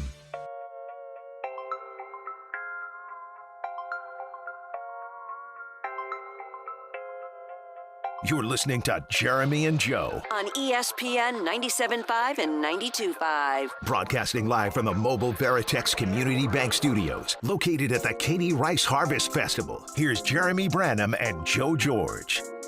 Inside of Katy Crossing Ice House, Saturday and Sunday, the Katy Rice Harvest Festival is going to be fantastic. Great weather. It's going to be a great time for you. We're going to give away a family 4-pack coming up a little bit later. But let's go out to the HRP guest line, being joined by Adam Ronas, who's been red hot, by the way. Fantasy Life on Sirius XM. Find him on TikTok, Twitter at Adam Ronas. Also, he's been on, was it 13 of 16, Adam, that you've hit? Yeah, the bets have been really good. Week 5 in the NFL with 10-1. So hoping to continue that streak tonight. I got 2 plays in the Eagles-Giants game. You can check that out at WAP.com or just find him on TikTok, Twitter, at Adam Ronas. You can find his link right there in his bio. Let's talk a little bit fantasy, Adam. Let's start in Houston. I like to do that. Everybody's spinning their fab on Woody Marks, and then he gets outproduced by Nick Chubb. Are the Texans running backs just unplayable at this point? Yeah, I wouldn't say that because we're just dealing with so many injuries right now, but expectations have to be tempered on Woody Marks after what we saw last week where it seems like they feel like he's not that complete back yet. And Nick Chubb did have a good game, but I do think that was a product of playing a bad defense. Obviously, they'll be on the bye this week. So I think if you have Marks, you're holding on to him. We have a lot of bye weeks coming up. Only 2 teams on bye this week and next week, but I think week 8, there's 6 teams on bye. So I would hold Marks for sure, but you don't feel as confident starting him after what you saw in week 4 against Tennessee when he had a really good game. They scaled him back against Baltimore. Adam, what are we doing with T. Higgins if he's on your roster? Chase Brown, is there a Joe Flacco boost all of a sudden? Because he can complete some passes, but like, how does this change from like the Bengals' weapons in fantasy football for the year? It gives you a little bit of hope just because Jake Browning was really bad. And the final stats for Browning last week look good because it all came in the fourth quarter, but the first three quarters were brutal. I know a lot of people are going a little bit more crazy for Flacco being there in Cincinnati. The problem is it's still a very bad offensive line, and he cannot move. What you hope is he's a veteran quarterback that knows get the ball to your best players. You know, he didn't have great receivers in Cleveland. He wasn't playing well. This is not the same Flacco that we saw from 2 years ago when he had that run to win Comeback Player of the Year. But at least he has confidence in getting rid of the ball quickly, and he knows to get the ball to Chase and Higgins. So I think you feel a little bit better. Again, it's not like, oh, right, everything is solved now and these guys are going to go off. But at least it gives you a glimmer of hope because what we saw from Browning was really bad. He did have really difficult matchups. It's another tough one this week against Green Bay, who's coming off a bye week. But at least it gives you a glimmer of hope with Higgins. Adam Ronis joining us on the HRP guest line. Find him on social media at Adam Ronis, Twitter, TikTok. Find a link to his WAP.com where he's been killing it lately. Adam, maybe some are in a tight end jam. Maybe I'm asking for a friend. Maybe they have a little Brock Bowers. Maybe they have a little Jawan Johnson. Who are some of these mid-range, waiver wire tight ends that you can stream if you have an injured tight end or a tight end on a bye? Yeah, Mason Taylor is definitely one for the Jets. He has seen his target share go up every single week, and we know that the Jets don't have any competent receiver opposite Garrett Wilson. We also know Garrett Wilson's going to see a lot of Patrick Surtain this week. Doesn't mean they're going to go away from him. You know, A.J. Brown had a decent game against him. We saw Quentin Johnson put up numbers against him, but usually it means the quarterback's not going to target the receiver as much. So Mason Taylor's in a good spot. I really like what I've seen from him. I picked him up a couple weeks ago. I actually started him last week. So I think that's someone to look out. Theo Johnson tonight for the Giants going up against the Eagles because Wan'Dale Robinson in the slot has a really tough matchup against Cooper DeJean. Darius Slayton is out, so they're probably going to look at him. Jake Tunges from San Francisco. Looks like George Kittle's going to miss another week. They hope that he's going to be back next week.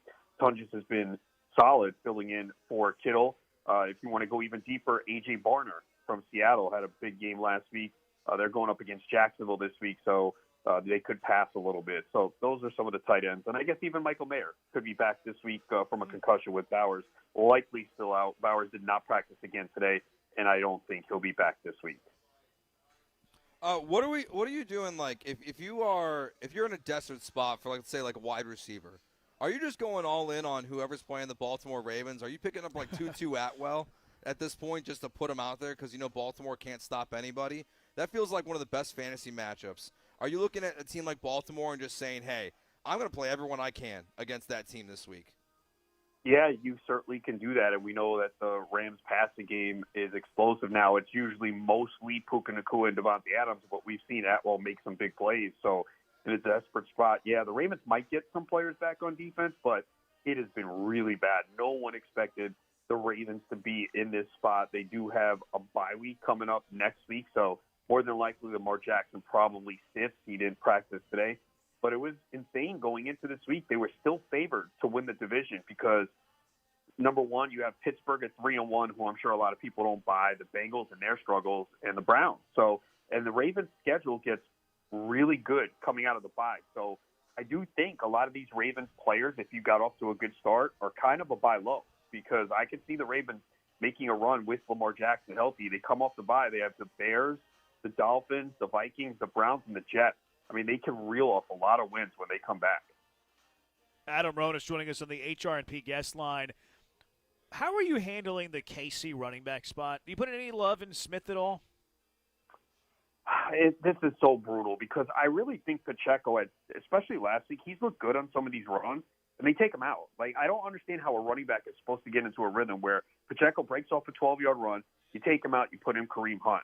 Rashard Smith, they talked about last week getting more work. He only played 6 snaps, but he touched the ball 4 times and had 3 receptions and looked good in the passing game.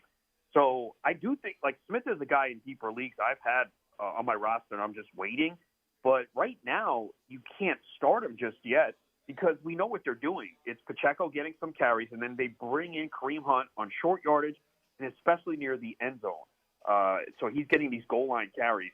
So it makes it very difficult to really use any of them right now. Of course, again, we're going to be coming up in some situations with bye weeks. But, I mean, Kareem Hunt is so touchdown dependent at this point. Yes, he had 2 touchdowns last week, but he only had 7 carries for 49 yards. Pacheco's in the same area. But Smith is a guy they've talked up. But, again, we still only saw 6 snaps. At some point, though, they're going to need something out of this backfield, and they seem reluctant to really go with Pacheco. So I do think Smith is someone to stash on your bench in deeper formats. Is there anyone like you're keeping an eye on in fantasy of someone you're hoping gets traded to another team in the NFL? Like, I don't like A.J. Brown as an example. No one thinks he's going to get traded. But, like, is there anyone you have your eye on of like, man, I just hope this guy ends up in a different situation for my fantasy team for the back half of the season? I mean, the obvious one is Alvin Kamara, a veteran, and that team's going nowhere, but it seems like he's not going to get traded. I guess the other guy, he's in a good situation now, but maybe Breece Hall with the Jets 0-5, and he's going to be a free agent. A lot of times, though, it's players that we're surprised about. Like, there's always these trade rumors, and then it's someone out of nowhere that we're just like, wow, okay, I didn't see that coming. So usually we don't get that big splash, but, I mean, those are a couple of running backs that maybe you could see. I think more so you want to see these rookies coming off a bye. Like, for example, this week with the Bears, do they increase Luther Burden? We saw him have that one big game against Dallas. Do they work him in more? Colston Loveland when he starts to get healthy. Matthew Golden this week coming off the bye. I still don't like that Green Bay situation with the receivers. Christian Watson is practicing, and he could be back. It's just the same story with Green Bay every year. They just spread the ball around way too much. But I am intrigued to see if we see a little bit more from Golden this week. Adam Ronis, you can find him on TikTok and Twitter at Adam Ronis. Been killing it right now. He's handing out a bunch of winners on his WAP. He's won 13 of his last 16 bets, 10-1 in the NFL last week. Adam, what you got going for everybody this week? Yeah, we'll definitely have a bunch of NFL picks coming tomorrow and Saturday. You got 2 for tonight in the Eagles-Giants game and 1 in the Brewers-Cubs game. So just go on Twitter at Adam Ronis. You can see it in my bio, and you can use the promo code 50OFF to get 50% off. Adam, we always appreciate it. Stay hot. I'm going to try. We know that you will cool off at some point. You just try and ride this hot streak. As long as you don't have a streak that's the opposite. You don't want to go 1-10. Even if 7-5 this week, I'll take it. Absolutely. Be 17-6 over the last 2. Stay hot, Adam. We appreciate it. All right. Good luck this weekend, guys. You too. It's Adam Ronis joining us on the HR&P guest line. You can find him on SiriusXM, on Fantasy Life, on TikTok, and on Twitter at Adam Ronis. Been on fire, man. Been on fire. He's crushing it. I was tracking him on Twitter, and it's just like posting all his winners. I'm like, man, this guy's hot. He's red hot. He's scarlet hot. All right, 713-780-3776. What are the worst takes of the week? What belongs on Bad Take Boulevard? 713-780-3776. It's Jeremy and Joe inside of Katy Crossing Ice House as we get you set for this weekend's Katy Rice Harvest Festival in Katy, Texas. It's Jeremy and Joe, ESPN 97.5, ESPN 92.5. First a moment on HR&P, Human Resources and Payroll. It's Cougar owned by Mike Holly. U of H class of 1990. Go Cougs. Chris Fisher's over there. He's an Aggie. He's good people, too. Granado's little boy. He's over there as well. We love HR&P, and HR&P is the best. Great ally to have on your side. They're always staying up to date on what's trending in the business world. You don't want to do that. You don't want to stay on top of all that. It's time consuming. They do it for you. And they've been protecting the interests of businesses for 25 years. That's so long. HR&P provides comprehensive human capital management services, including HR compliance, benefits administration, payroll, maybe workers' comp, maybe you're hurt on the job. HR&P will also work with you to customize a plan for whatever you need. There's nothing cookie cutter about HR&P. You need a little help, a lot of help, anything in between. HR&P will create a plan for what you and your business needs. Their customer service, top notch, second to nobody. You'll never talk to a stranger on the other side of the line. You'll be calling someone familiar with you and familiar with your company. I can speak to that customer service. I can attest to it. Anytime a question, quick to get a quick response, very easy to understand. Thankful for HR&P. So business owners, let HR&P take on the demands of human resources and eliminate your HR burden so you can get back to growing your business. Give them a call at 281-880-6525. Let HRP customize a plan for you, 281-880-6525, or check them out online at hrp.net. That's hrp.net. Do you have the ESPN Houston app? Download it now in your app store. Trust, price, and ease of transaction. That is GiveMeTheVin.com. We love to buy cars. People don't trust car buyers. People think the price is going to be wrong, and people think it's going to be a hassle. Trust, price, and ease of transaction. That is what we do at GiveMeTheVin.com, and that's what makes us America's best car buyer. Go to GiveMeTheVin.com right now and get a quote on yours. Sell us your car. GiveMeTheVin.com. So easy you can do it in your underwear. Hi, I'm Danny Clark, owner of Collectors Firearms. We're celebrating our 50th year in business, and we would like to invite you to come see our 12,000 guns in stock. Don't let the name fool you. We carry all the latest and greatest guns, in addition to the antiques and collectibles. We even have a tank right out front. Have you been putting off cleaning your guns? Bring them to us, and we will give you a basic cleaning free of charge while you wait. Come see us at Westheimer at Voss, CollectorsFirearms.com. That's CollectorsFirearms.com. Attention taxpayers. If you owe $5,000 or more and back taxes to the IRS, don't wait for the October 15th extension deadline. Your problems will only continue to grow. The IRS is using advanced AI tools to identify and collect unpaid taxes faster than ever, meaning tax debt collections will become increasingly aggressive. Call Priority Tax Relief now. Their experts fight back fast and are saving their clients millions in tax debt every month. After speaking on my behalf with the IRS, my entire debt of $25,000 will be eliminated. I owed over $50,000, and they settled it for pennies on the dollar. These guys are as legit as they come. If you miss another tax deadline, you're stacking more debt on top of what you already owe with increasing penalties and interest. You now owe more today than you did yesterday. Call for your free consultation. Priority Tax Relief. Let's make your taxes our priority. Call 800-418-1404. 800-418-1404. 800-418-1404. Priority Tax Relief. Your home for Texas A&M athletics is ESPN 97.5 and 92.5. Kick 'em. Time to welcome some new takes. Right this way. To Bad Take Boulevard. If only there was something in your head to control the things you say. It's the dumbest argument ever. With Jeremy and Joe. Can I just say that I'm an idiot for listening to you? Junkie on the text line. What's the name of the head coach for the Chargers? Jim, because he's a Michigan man. I remember. I'm never forgetting. Y'all doubt me. I'm never going to forget now. I know which one's Jim. I know which one's John. I'm golden. Tate. 713-780-3776 if you have any other, mental challenges for me. What belongs on Bad Take Boulevard this week? Are you familiar with Sal Licata? I am now. Yeah, I wasn't familiar with. Actually, you know what? I take that back. I was familiar with Sal Licata. I didn't know his name. I've seen his videos and stuff like that. But here was Sal Licata, WFAN, after the Yankees rallied to win Game 3 of their ALDL series against Toronto to make it a 2-1 series. Blue Jays leading, but Sal Licata after Game 3 when the Yankees got their first win. The Blue Jays are DOA, dead on. It's over. I don't care who pitches in Game 5. They stink. Paper Tigers. That's what. Look, that's what they were all year long. The Blue Jays confirmed everything that I felt all year long last night in one game. Like, that was as predictable as it goes. Rodon got smacked around. Predictable. Yankees bats pounced on the Blue Jays. Predictable. Blue Jays soiling themselves. Predictable. Kicking the ball all over the place. Like, the Blue Jays. Hey, where's Buck Martinez at? I watched two teams play last night. You know which one coughed it away because they couldn't catch the ball? The Blue Jays.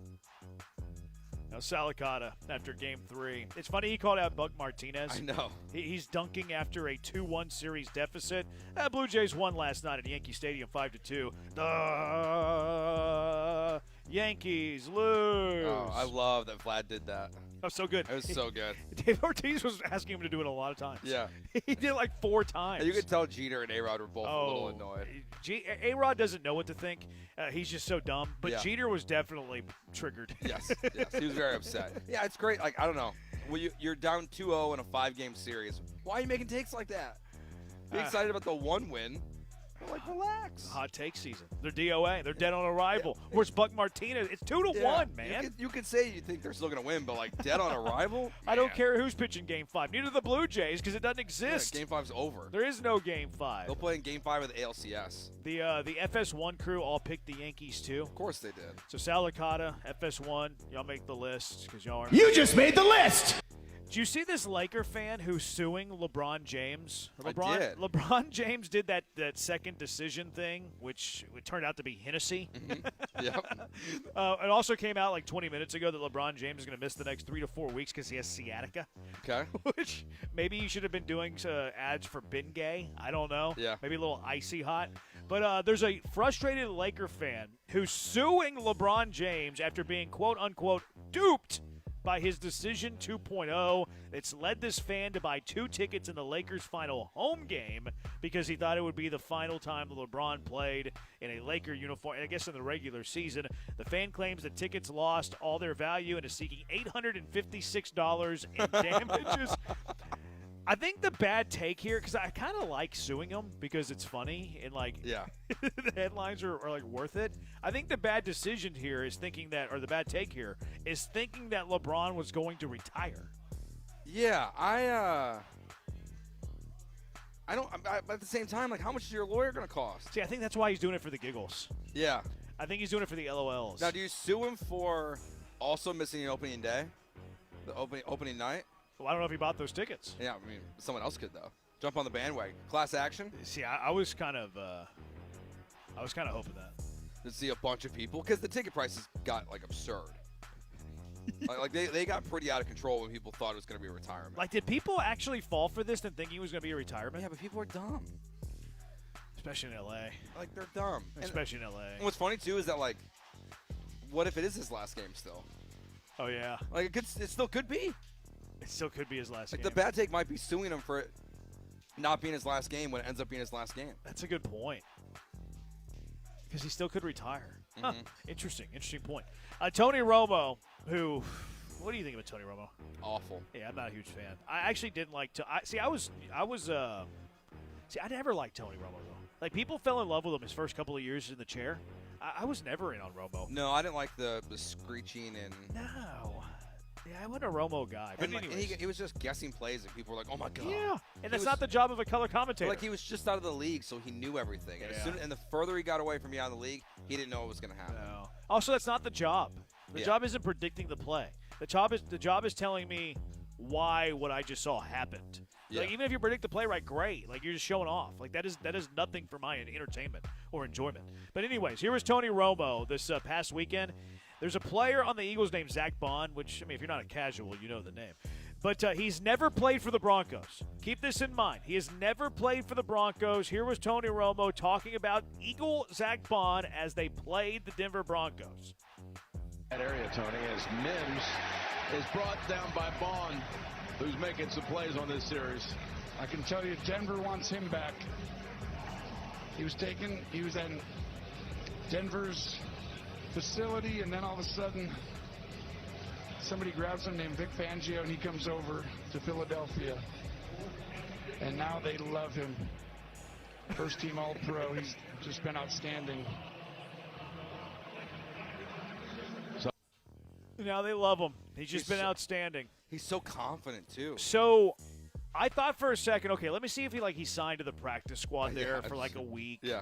Like I was like, because there's a lot of players who they sign for a week on a practice squad, they're let go, and they go to multiple teams, never playing a game, but they're in 3 or 4 different teams. No. Zach Bond was drafted in the 3rd round of 2020. He spent 4 years with the Saints before going to the Eagles last year and is now an Eagle again. He has never been a Denver Bronco. He has never been in that facility. What is Tony Romo talking about here? I don't even know. Is there another player on the Eagles? There might be. I'm sure there is. Came over from Denver? He probably confused them. But they would love to have him back. What do you think Jim says? He was I think he just ignores it and rolls on and says, hello, friends. Like, you don't think he says anything after the game? I don't think so. Yeah. I don't think so. I mean, I don't know their relationship. You know. Yeah, and who knows what a producer is doing. A producer should tell Romo that. Yeah. It shouldn't be the play-by-play guy. But he makes so much money. Like I would imagine some of the producers are probably even, like, scared of him. Maybe not though. I've worked with some TV crews like behind the camera, and a lot of those producers are like, they're like mother sons of guns. Really? Like, yeah, they'll get into you. They'll be like, no, this is it. Like they'll be nice like in your ear, but like they're cussing you off out of your ear. Yeah, clearly they don't work with Carl Ravitch. Those guys. I mean, I bet you they're in Ravitch's ear all the time. Just telling them, hey, that's wrong. This is pretty funny though. Zach Bond went to high school at Brown Deer. His high school name was Brown Deer. Brown Deer? I've never heard of anything like that. Brown Deer High School in Wisconsin. Oh, okay. For Zach Bond. Pro Football Focus, they ranked secondaries in the – you know how they do their rankings. Yep. They ranked secondaries in the offseason. The number one secondary in the NFL, according to Pro Football Focus, their predictors, the Baltimore Ravens. Oh, gosh. You just made the list. Baltimore Ravens, PFF. Yikes. PFF got a shout out from Nick Caserio the other day, though. Did he? Did yeah, they really? Nick Caserio was kind of flexing that Eddie Ingram's been good. Okay. He's like, look, Pro Football Focus has him as one of their top guards. So, like, he says that in one breath, but then he's like, Pro Football Focus, they don't know anything. It's like, well, you can't cite one and then discredit them in the same sentence. But see, that's why I don't like Pro Football Focus, because I think that's what everyone does.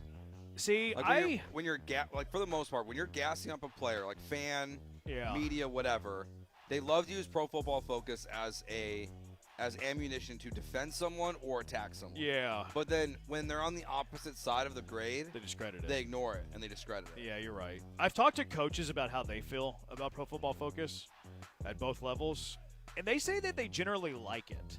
They say it's generally, I don't want to use the word good, more like okay-ish.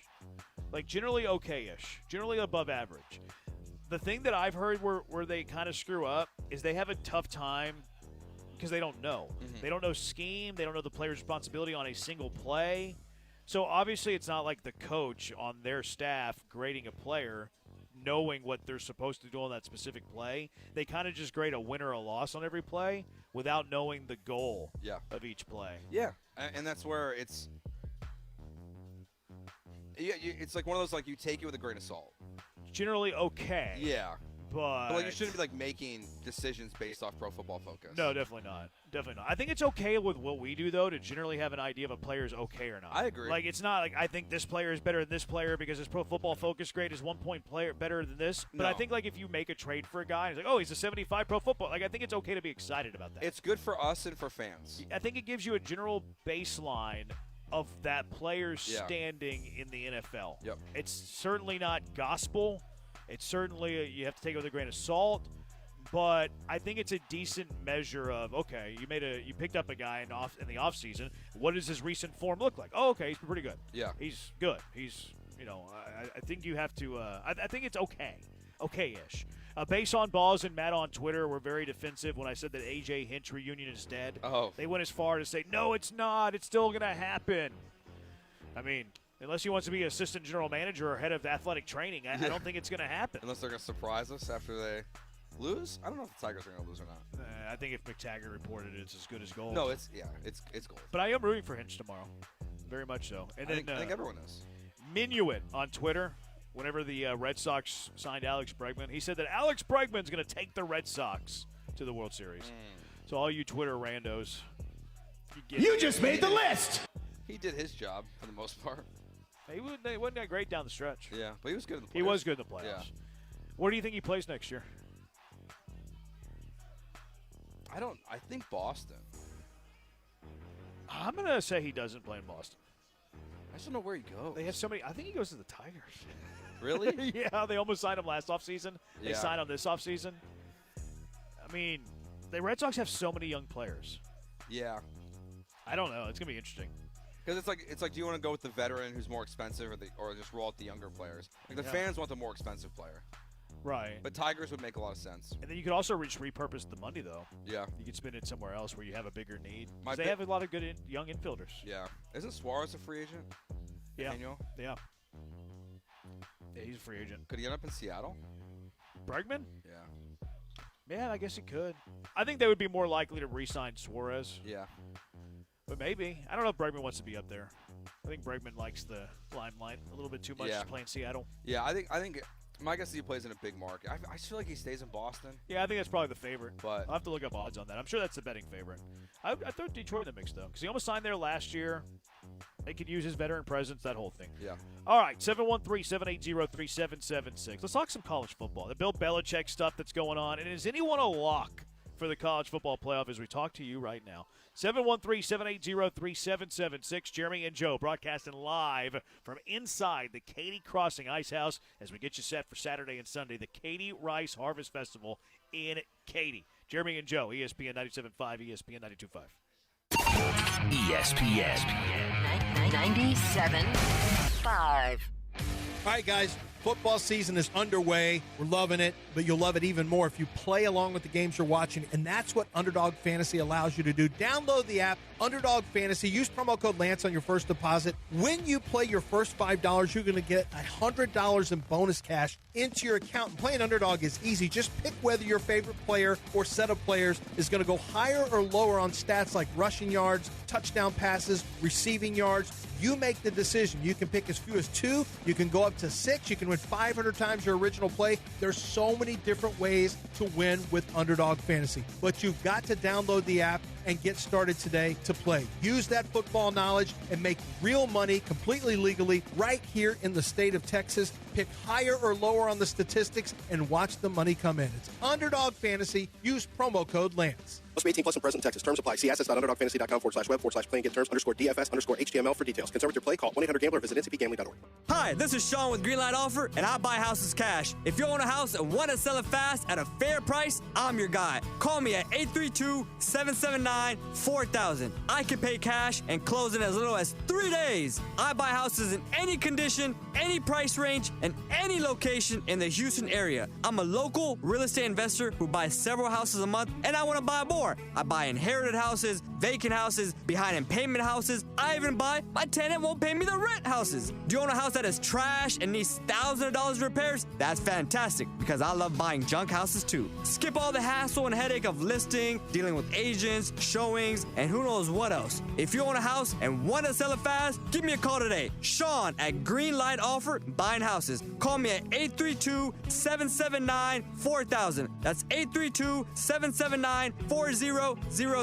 Call for Sean with Greenlight Offer, and I'll get your Greenlight number on your house today. Woo! Hey, it's Kirk Herbstreit. On game day, great prep makes all the difference. Same goes for your pizza. That's why I go with Frigidaire Stone-Baked Pizza Oven. Fresh pizzas go from dough to done in just 2 minutes. Whether you're throwing a party or squeezing in dinner between plays, this oven delivers hot, crispy, restaurant-quality pizza right from your kitchen. Only from Frigidaire. Game-ready pizza. Get it today at the Home Depot. How doers get more done. From kickoff to cash out, ESPN Bet has the tools you need to score more on game days. Bet smarter with stats at your fingertips. Get personalized parlays built just for you. And with your fantasy team synced right in the app, you can back your squad. Right now, new customers get $100 in bonus bets when you bet $10. Sign up with promo code USL to get started. Must be 21 plus. Gambling problem? Call 1-800-GAMBLER. Terms and conditions apply. See app for details. Offer not available in New York. Houston's independent voice for sports talk. ESPN 97.5, presented by Zadok Jewelers. KFNC 97.9 HD2 Mont Bellevue, Houston, a Gal media station. Houston standing by, over. Jeremy and Joe starts now. On ESPN 97.5 and 92.5. Broadcasting live from the mobile Veritex Community Bank Studios, located at the Katy Rice Harvest Festival. Here's Jeremy Branham and Joe George. Show starts at 3, not 5 after 5, but we're going to give you a family 4-pack. 2 adults, 2 kids, 2 carnival passes to the Katy Rice Harvest Festival. It's going to be so much fun. The weather's going to be good Saturday and Sunday. They got great entertainment lined up on both days. Some great country music coming up. They got a parade on Saturday morning. Who doesn't love a good parade? They got a rice cooking contest. That's a lot of fun. I'm jealous they didn't invite me to judge that bad boy. A car show. Little car show at the Katy Rice Harvest Festival. I'm looking at pictures of last year, too. These things are awesome. Some of these old cars here, these are fantastic. They got Boots and Brew, too. We're broadcasting live from the Katy Crossing Ice House. They're going to be wide open Saturday and Sunday. This is the Sports Zone, in fact, of the Katy Rice Harvest Festival. They got a lot of good football coming up Saturday, a lot of good football on Sunday. So in the middle of checking out all of this great music, carnival rides, this whole thing, you can stop in here, watch your football. So a family 4-pack, 2 adults, 2 kids, 2 carnival passes. Caller number 3, 713-780-3776. Caller 3, 713-780-3776. Family 4-pack to the Katy Rice Harvest Festival is yours. 2 kids, 2 adults, 2 carnival passes. KatyRiceHarvestFestival.com for more information. Or if you're unfortunate, don't win the family 4-pack. 713-780-ESPN. On the text line, Tony needs to stop with the Botox, by the way. Freak. I haven't noticed that. I haven't noticed that either, but I probably won't be able to avoid seeing it now. My wife watches a lot of Bravo. Okay. So I think I'm pretty familiar with Botox. I'm not a fan of it. I don't think that it makes you look better. No. Like, they still like the duck lips and stuff, like Alex Rodriguez. Like, yeah. I think it's it looks so fake. Yeah, but then the ones where like when you move like your eyebrows, your whole face has to move. Yeah, or to do it. Or you smile and like nothing moves. Yeah, that's strange. Yeah, I'm not a Botox fan. Hard pass. I'm anti-Botox. This junkie on the text line says that Zach Bond took a visit there during the pre-draft process to Denver. Okay. Yeah, but it was a completely different regime. Yeah. Like I think what happened here is I think Sean Payton, who was the coach at the time when Zach Bond got drafted by the Saints, I think was probably because they have production meetings. I bet you that Sean Payton, as he was talking to Nance and as he talked to Romo, was like, we had him back when he was drafted, and I don't think Tony Romo put 2 and 2 together. I think that's very fair. I think that's what happened. That's a very good guess. That's my theory, anyways, and I'm sticking to it. Like, who cares if he went there in a pre-draft workout when Sean Payton wasn't there? You know what I mean? Well, even if he was, like, okay, everyone goes on a pre-draft workout. You go on how many of those things? At least 4 or 5, most likely, if you're an average player. You can't. We're gonna say about every single player in the NFL. Like, you can't use that. It's not. That's not the reasoning. Yeah, I think he got it crossed up there is what happened. He got Fromber, Cesar Salazar crossed up. They're big rivals. This texter talking about Brown Deer High School. He says that Brown Deer High School, they're big rivals with Whitetail Polytechnical. That's a pretty good line there. Eric the Buyer says that's the number 1 rule in data journalism. Come in with an agenda and move the goalpost to fit your narrative. That's a good point. Another junkie on the text line. Bregman got $40 million for a 273 average, 16 homers, 62 RBIs. He stinks. I mean, I see your point. He did have an 821 OPS and a 128 OPS plus. Plays good defense, had good leadership. That said, the full body of work this year is not worth $40 million. No, I think the projected market I saw was people were saying 25. Ooh. In the offseason. He wouldn't be happy with that. No. Well, I mean, that's what happens. Like, when you get good offers, but you think you want more, no one in the last couple of years of free agency is coming out on a good side of this. Is it a lock that he opts out? No. Because, I mean, he's still got $40 million for the next 2. I know a lot of that's deferred, but if he's – I mean, if they're honest with himself, let's say he gets 100 for 4, which is the 25 AAV. And a lot of times those projections are low, but let's just go with it. Let's say he gets $25 million a year, 100 for 4. Why would you want 100 for 4 as opposed to 80 for 2? Especially because you know you're going to get a contract on the other side of it, too. He'll make more money. If he makes 100 for 4, he'll make more money doing 80 for 2 and then becoming a free agent after 2 years. Yeah, and Boris will know if that's what his market is. Yeah, maybe he won't opt out. Maybe we're putting the cart ahead of the horse there a little bit. Because if he makes $25 million a year, I don't want to opt out. If it's me, I'll take the $40 million. Even if part of that's deferred. Yeah, you definitely take the $40 Now, we are, probably discrediting the real-time value of the dollar, if you want to get economical. Yeah, yes. But, Bregman didn't do himself favors in terms of getting that contract, being able to opt out and do it. That's what happened with Cody Bellinger. These guys who have signed these short-term deals, they haven't really been able to opt out of them and then make a bunch more money. Yeah. It didn't really happen with Correa. Correa opted out, and he got a good contract. He got offered a couple of contracts. But He couldn't pass the physical. Yeah. He just couldn't pass the physical on the other end. So Bill Belichick, there's rumors that he's been discussing buyout options with North Carolina administration. This is if you believe it. There was also the Pablo Torre at the beginning of the year where he's like, yeah, he's not going to sign. He's not going to coach one game at North Carolina. Yet, here we are, coaching games at North Carolina. So if we buy that, how much validity do you give that report? I buy it a lot. To me, there's too much smoke here happening. And I know that Bill Belichick and North Carolina put out a joint statement yesterday. But we see teams say they support their managers or their coaches all the time when reports are coming out that someone's getting fired or buyouts are happening, specifically in the college game. I feel like when a school has to come out and say we support our coach, that feels like the nail in the coffin, the final one.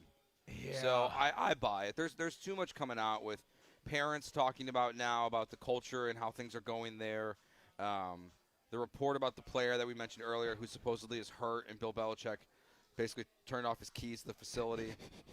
The Patriots stuff that's happening where scouts can't come in. There's reports that they can't share Drake May highlights on social media. And then magically, as soon as that report is out, they start showing them. There's too much going on with this Belichick stuff this thing. I don't think he's the coach next year. Yeah, that's about where I'm at. I don't think it's going to be like a mid-season thing. I don't think that he's going to be bought out during the year. Yeah. But I'm getting closer and closer to the opinion that he will not be coaching in North Carolina next year. Yeah, and I don't think this is not going to end up being a situation like you had with Auburn right now, right, with Bruce Pearl's son taking over the program. Yeah. Like, it's not like Steve, I know, is there, Steve Belichick. It was there to be the coach in waiting. That's all getting thrown out in the trash. They're going in a different direction. They're going to have to tear this thing down again and find a new coach.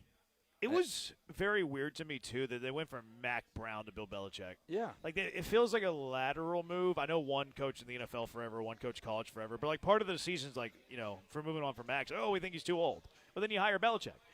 If you were going to hire Belichick, you would think that it was coming off the heels of, a young coach who, wasn't mature or something like that. You wouldn't think that North Carolina would go from one old coach to another old coach. Yeah, it doesn't make any sense. Honestly, it would have made more sense if you just hired Steve Belichick and made Bill the DC. And, that was the plan, to go to a new young head coach instead of going with another old guy. Because now you have to go young. It's going to be a way different market this year. Last year, you're one of 2 openings in the Power 5 or in the Power 4. Now we've already got, 5 openings? North Carolina feels like 6, and it feels like there's going to be some big jobs that are going to open. I think it's a good job, though. I think it is a good job, too. I think they can be fine, but this was a disaster. No, think back to his first game. Who's there? You've got Michael Jordan, Julius Peppers. You've got, big-time athletes across all these different sports that are there to support Bill Belichick. If anything, that's a sign that it can be a very good job. Yeah. That you can get money funneled into your program. Yeah. It's just so crazy that Bill Belichick has been a college football failure. It's Bill Belichick. I know, but it's Bill. The way things went in New England at the end, I don't think we should be too surprised. Nick Saban was throwing strays at Bill Belichick about Mac Jones. Yeah. He was like, he got bad coaching in New England. Yeah. And, Belichick's his boy. Yeah. They're taking Cole Strange in the first round, who's getting DFA'd this year. Yeah. They're taking N'Keal Harry, or whatever his name was, at the end of the first round. It's still his name. I thought there might have been something else after I think Harry. it is N'Keal Harry. The draft process was bad and flawed, and they didn't bring in real talent for years. That's why they're in the position they are now. So I'm not too surprised that it's gone poorly. I didn't think it was going to be maybe this bad, but it's very bad. That Tyquan Thornton's he's been pretty good in Kansas City. I'm not trying to nitpick. It's weird how Tyquan Thornton, who got no love in New England, all of a sudden pops up in Kansas City and he's catching every deep ball. Yep. It's okay, well, maybe they had a bad usage of him, too. Even to Mac Jones, look what he's doing so far with San Francisco. Yeah. He put up better tape last year in Jacksonville than he did in New England after his rookie year. The rookie year was good, but then it was a mess. This is the guy who thought that replacing Tom Brady with Cam Newton was a good idea. Yeah. The fall off is real. And I think the only time we'll see Bill going forward is if McAfee brings him back. I'd bring him back. Like, that's part of the buyout rumors that he's like – he wants a media job. Is that he would do it if he was offered an NFL or a media job right now, which now is not the season. Like, it's not hiring season. Yeah, you're not bringing him in right now. Like, no. I mean, while I haven't enjoyed Mike McCarthy's appearances on the Pat McAfee show. Do they have McCarthy on there? That's a boring one. He's their Belichick replacement. I like Arians. Yeah, I like Arians. Arians is good. Yeah, why would you bring in McCarthy? I know. Like, so you're gonna bring in Bill like mid-season? I mean, I guess you could. Yeah, you could, but you're not really replacing him out or anything. But how much is though? Okay, but how much of that is like? Does this tarnish the media side of it? Like. I don't think that much. Because like, we see coaches who are bad that get good jobs. I mean, like I have to listen to Jason Garrett every Saturday. Yeah. Try to sound intelligent when I know what he is. But I think it tarnishes it a little bit. But not to the point where, like, it would turn listeners away or anything like that. Yeah, I don't think so either. Like, you're not looking at those media guys as like, hey, that he was a good coach last year. Yeah. In fact, a lot of them aren't good coaches because they get fired and then get into media. Keith says, which flameout is worse, Bill at North Carolina or Urban at Jacksonville? This one's been pretty bad. I would probably go. I would probably say Urban at Jacksonville, just because like Urban had NFL players somewhat, whereas like Belichick completely turned over a roster. Like, I think it's harder, and like I don't know if they spent that much money on it either. Yeah, I think Urban's worse. I mean, wasn't the grinding photo while he was with Jacksonville? That was apparently like he didn't go on a team flight. Yeah, and, like went somewhere else, and like while he was there, he did that. His not wife was grinding up on him at a bar. That said, Belichick has Jordan. Yeah, but at least they're together. Well, for nefarious reasons. Yeah, for now.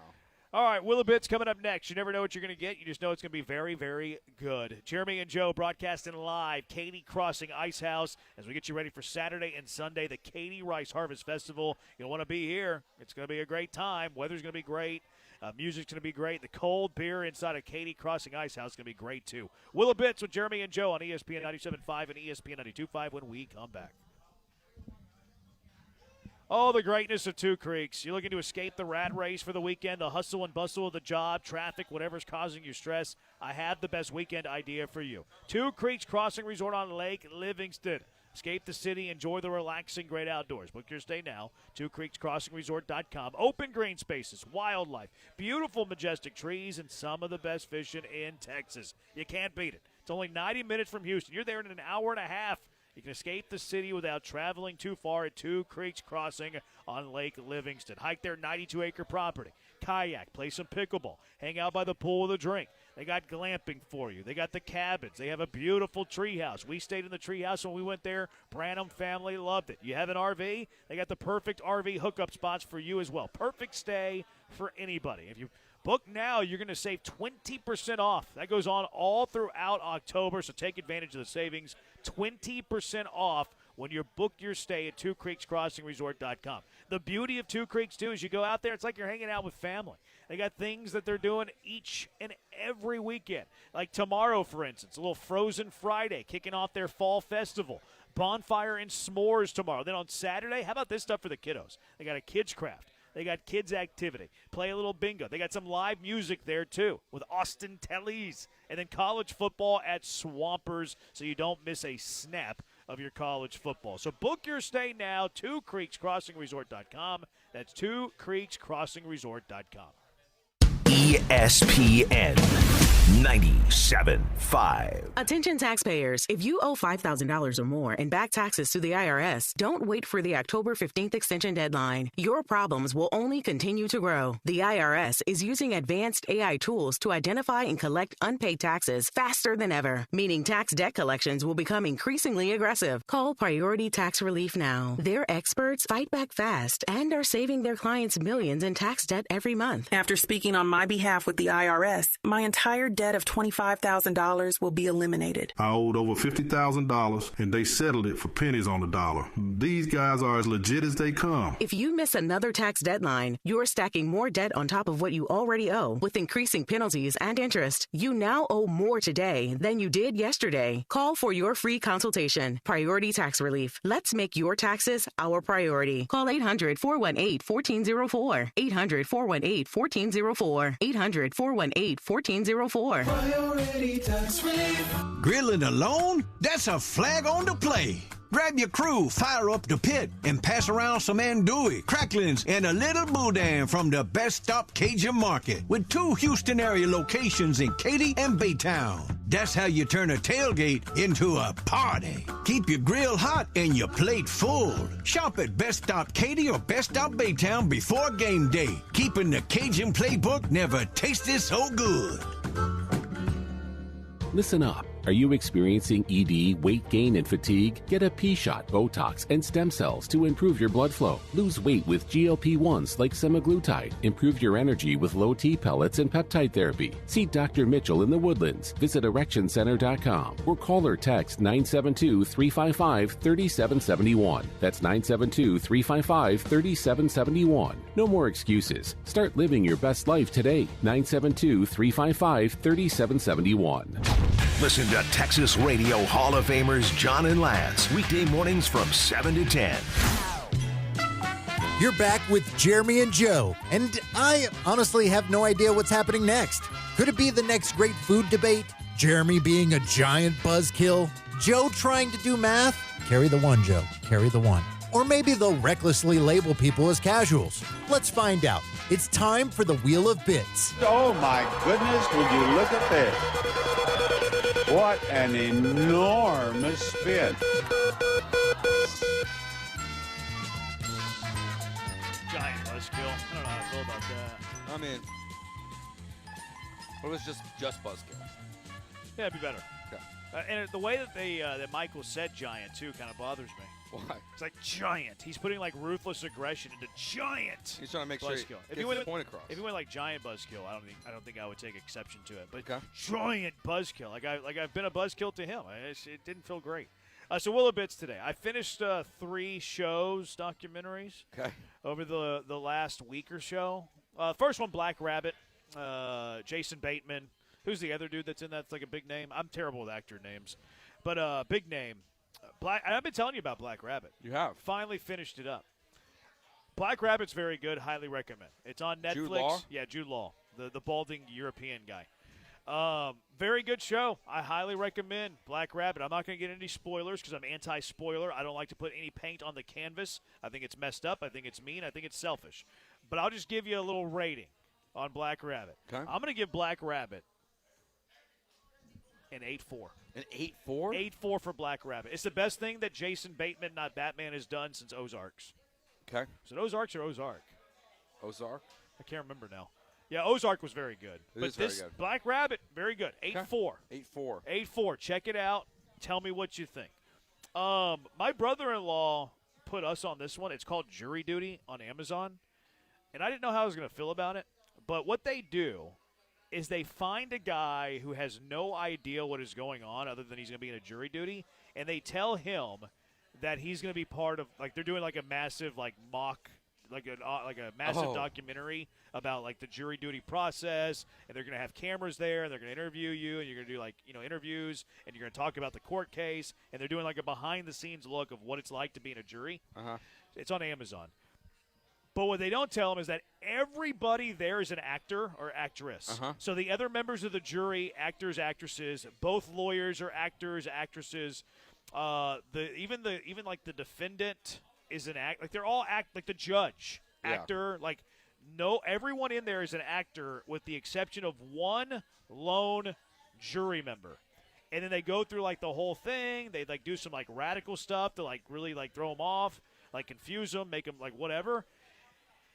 Finished it. It's not bad. Is it not funny? bad. Like it's probably like I'll give it like a 6-7. Okay. Like it's not fantastic television. It's like one of those shows that you watch like as you're going to sleep. You don't want to have to think. Like I don't watch Black Rabbit if I'm really tired. Like I don't watch like those big time dramas if I'm really tired. I like to fall asleep with like a sitcom, something funny, something that's easy watching where I don't have to think. Yep. Like it's more of that, but it's actually not bad. Did you watch like the original version of this? No, this derives from something else? It was called the Joe Schmo Show. I've heard of the Joe Schmo Show, and I remember the end where he's like, what is going on? Yeah, it was Spike But I didn't watch it. It was Spike TV, 2003, 2004. It was like same. Was it like a Big Brother thing? Kind of, yeah. Like they made it reality TV? Yeah, it was reality TV, but he was the only person that wasn't an actor or an actress. Yeah. In it, yeah. Yeah, I never watched Joe Schmo. I never watched it, but it was not bad. Like it has its moments. Yeah. Where it's like, okay, like and it's not hard watching. Like it's not a drama that you're watching here, but that one was okay. And then the other one that I finished up was another one on Amazon actually. It's called Cocaine Quarterback. Okay. Have you heard of this? No. So this guy who was a volleyball player actually at USC is the guy who turns into a drug kingpin. Why it's called Cocaine Quarterback, I'm not really sure. But he actually walked onto the USC football team. Like, he was a guy, he was doing steroids, he was like a great athlete, so like, hey, you're going to come play football. So he walked onto the USC football team when they had, like, Lindell White. They actually had Lindell White, like, doing, like, stuff. Like, he was interviewed for this. Lindell White. Yeah. Yeah, so he was at USC during that era. Pete Carroll, Reggie Bush, Lindell White, Matt Leinart. Like, he was there during the peak of USC football. I think he was only there for 1 year, though, and he was a walk-on, never played. He played volleyball and then walked onto the football team.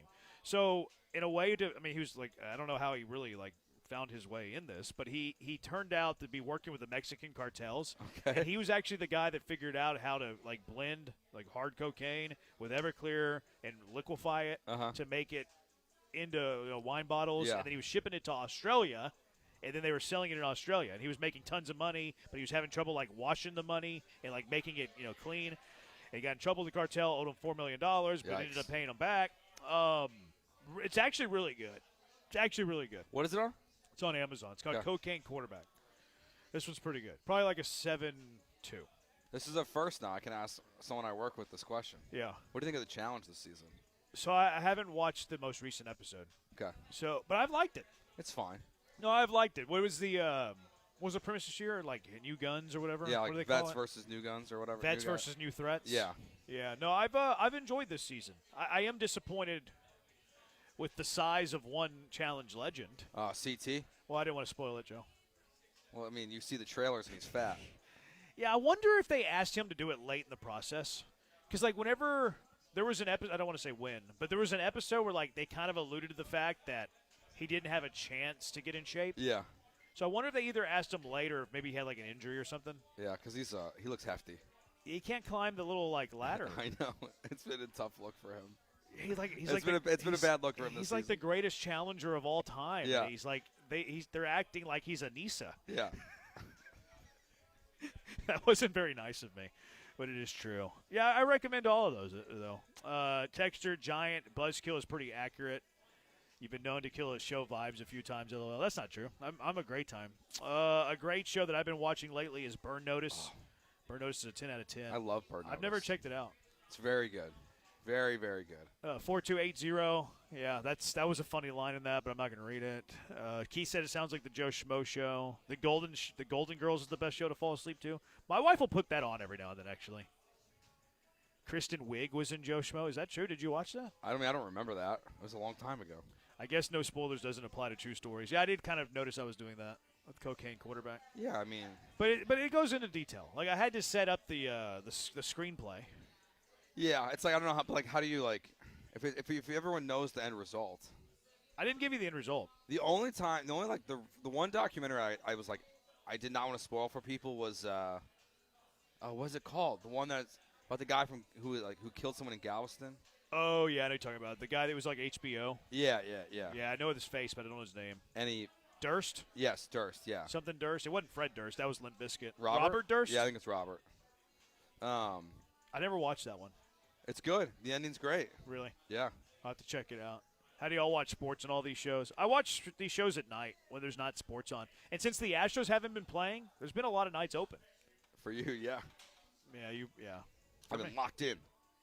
Yeah, you've been locked in with the Cubs. I don't have to worry about that. I keep track of baseball on my phone, whether I'm watching it or following along. I stay up late, too. I stay up way too late. How late? I think I was at bed at like 2 o'clock last night. Oh, my goodness. I'm usually in bed by midnight. Yeah, or asleep by midnight. I'll stay up late. All right. Rocket-burning questions. Joe and Age take you the rest of the way. What are the rocket-burning questions as we get ready for the start of the NBA season? 713-780-3776. Jeremy and Joe inside of Katy Crossing Ice House as we get you set for Katy Rice Harvest Festival coming up this weekend. Jeremy and Joe and Age on ESPN 97.5 and ESPN 92.5. Your home for sports is ESPN 97.5 and 92.5. The annual Katie Rice Harvest Festival is happening October 11th and 12th in Katy Historic Town Square. Check out country music artists like Sawyer Brown, Kylie Fry, and more performing free outdoor concerts. Plus, the carnival is back. Get all day or weekend unlimited ride carnival passes now. For the adults, visit the Sports Zone and enjoy adult bevs while you watch the big rivalry game between Texas and Oklahoma on Saturday. Get advance tickets and carnival passes now at KatieRiceHarvestFestival.com. That's KatieRiceHarvestFestival.com. Friday Night Lights means one thing, high school football. And with football comes the homecoming game and the homecoming dance. Make sure you look sharp with Giorgio Dante suit separates at Suit Mart. Jackets start at just $89.99, vests from $29.99, and pants from $39.99. Choose from black, midnight navy, or charcoal gray. Then finish the look with a marquee slim fit dress shirt starting at only $22.99. Be ready for the big night with homecoming style from Suit Mart. Let's hydrate. Grab a Rambler Sparkling Water, the official sparkling water of ESPN 97.5 and 92.5. A Texas mineral blend available in original lemon lime, grapefruit, satsuma, blackberry, and now wild cherry. Get Ramblin', Houston. When the storms show up, so do all those pesky storm-chasing roofers trying to get you to file an insurance claim. The group of professionals at Brinkman Quality Roofing are not the guys that will be knocking on your door. Call them today at 281-480-7663. That's 281-480-ROOF. They will evaluate your roof and determine what is the best course of action for you and your home. There's no substitute for Brinkman Quality. That's BrinkmanQuality.com, BrinkmanQuality.com. Sell your house fast for cash at greenlightoffer.com. The future depends on teachers. Every day, teachers are shaping our tomorrows, starting their students on journeys that will change the course of history. Right now, in a classroom somewhere in the United States, there's a teacher inspiring a future scientist who will make preventing pandemics their life's work, sharpening the mind of an aspiring environmentalist who will help combat climate change, and generating possibilities for a student who will be the first in their family to graduate college.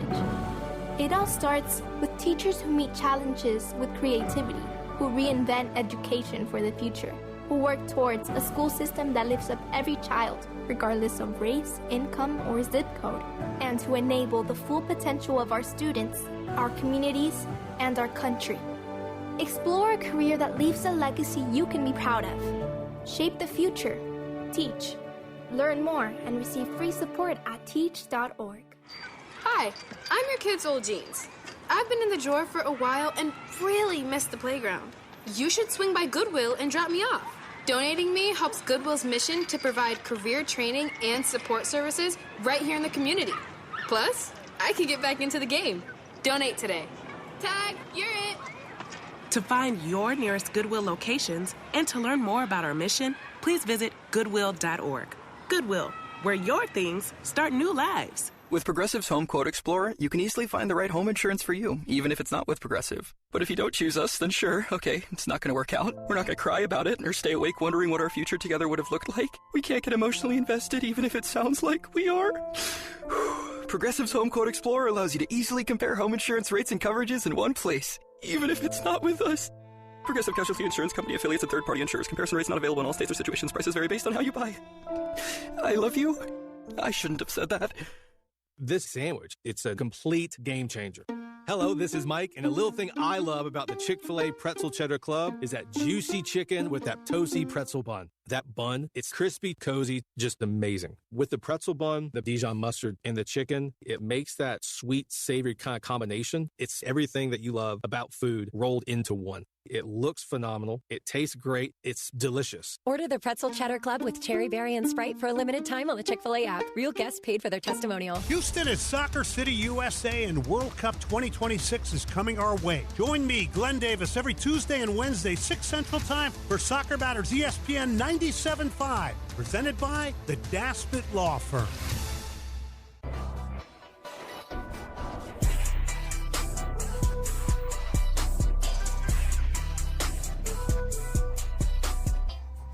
Broadcasting live from the Mobile Veritex Community Bank Studios, located at the Katy Rice Harvest Festival, it's Jeremy and Joe. On ESPN 97.5 and 92.5. Jeremy and Joe here on ESPN 97.5 and 92.5. Just Joe and AJ hanging out with you for the final 30 minutes of the show. Jeremy had skedaddle. We're hanging out here at the Katy Crossing Ice House, getting you ready for the Katy Rice and Harvest Festival coming up this weekend. Really going to be a cool event. Music, concerts, all going on all weekend. They'll have the rice eating contest or the rice tasting contest going on this weekend. Lots of fun stuff. Really cool area to be in. And right now we're here inside what's going to be the sports zone. So if you're coming out with your family and you're like, hey, you know what? I want to get away for a little bit, AJ. You come over here, you watch UT Oklahoma. You watch the Red River here inside of Katy Crossing Ice House. AJ, we're going to get to our these Rockets burning questions that the Athletic put out. And then we'll get through a couple of our own questions we have about the Houston Rockets this year. We'll start with the first one here. It's a more of an in-depth basketball question, I would guess, but you'll be out there, AJ, covering the Rockets for us all year long. Right. It's can the Rockets figure out spacing in half-court situations? I think it's an interesting question about, I think can is probably not the word I would use personally. I think it's going to be how long. How long does it take the Rockets to figure this out? Because I think with Kevin Durant and Alpi and the point guard situation, you're going to be able to make it work. But the point guard situation is really the key of it. It's what is it going to look like in a game that's late if Reed Shepherd is in at point guard and you're playing the Thunder and they're pressing him at half court? What's it like him getting across half court even to then establish the offense? So I think I'm not too concerned about what the half court situations are going to look like. Right. I'm almost more concerned about getting across half court this season.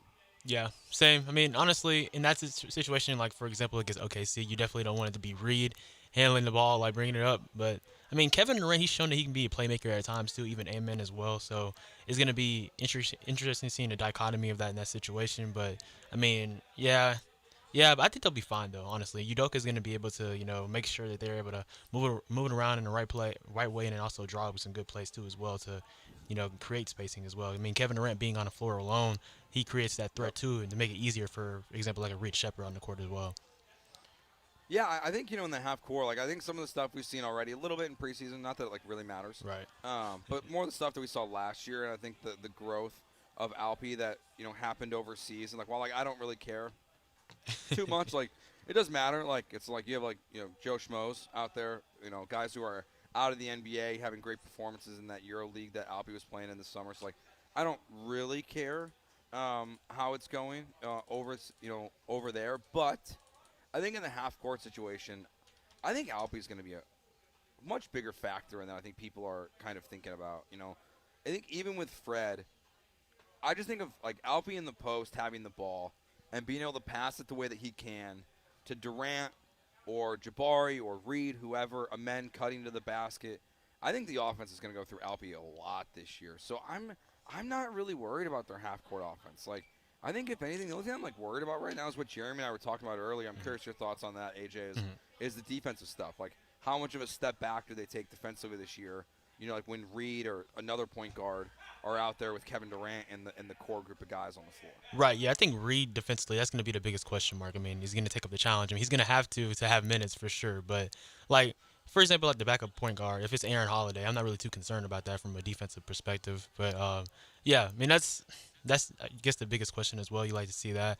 From a defensive perspective, though, I mean, Udoka, that's what he hangs his hat on. So, I mean, I'm not really too concerned about the Rockets in that department.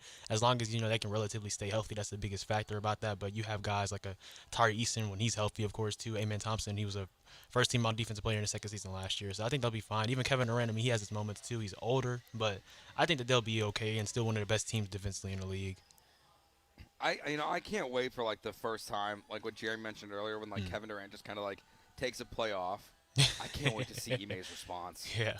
Because I don't think Ime is going to hold back, and it'll never be in a position to where you're at the end of a game, we're so unhappy with the way that Kevin Durant has played, we're taking him off the court like he would do with Alpi and Jalen Green. It's never going to get to that extreme. Right.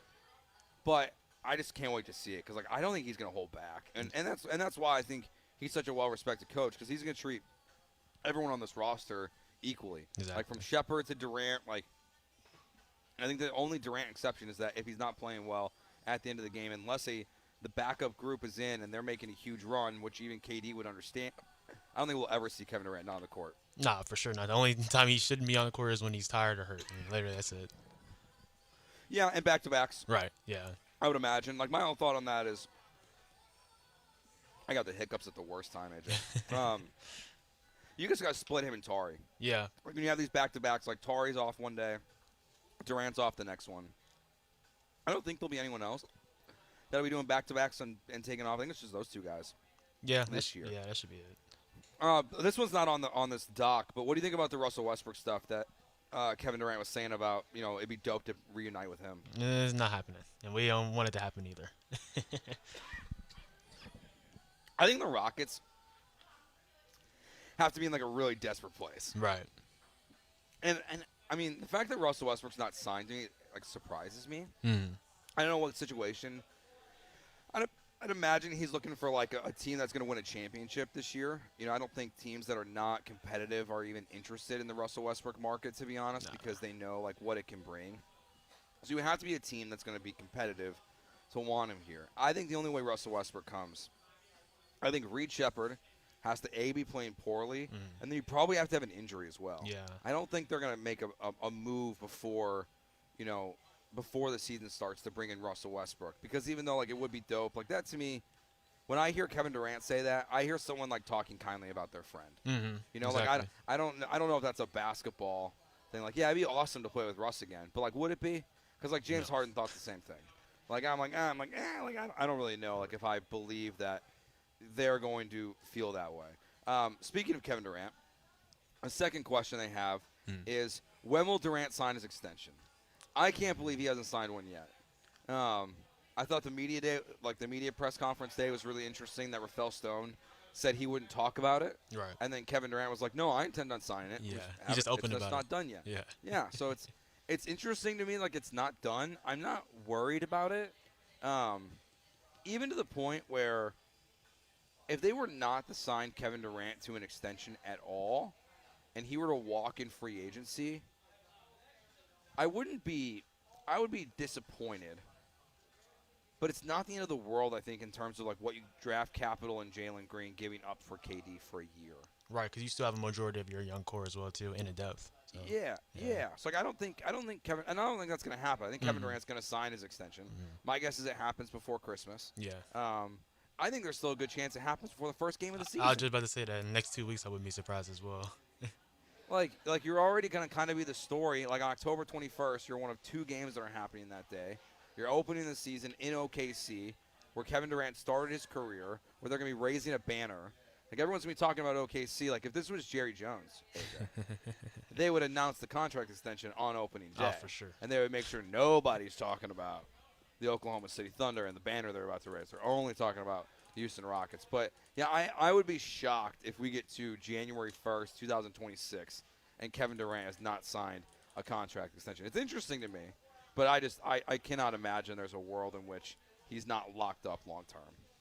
Yeah, same. I mean, but you make the deal though, knowing that that's going to happen as well too. So I guess there's no pressure on it. But I mean, the longer you wait though, those questions are going to continue to arise as well. So. My next one that's off the board here. Do we have to listen to Kay Adams' podcast every week? Because Kevin Durant's on it. I mean, hey, he's trying to shoot a shot. Okay. Yes, dude. But like, how has it not happened yet? I don't know. It's the most like obvious public flirting relationship we've ever seen. It is. I'm not sure it's not happening. We just don't know it. Right.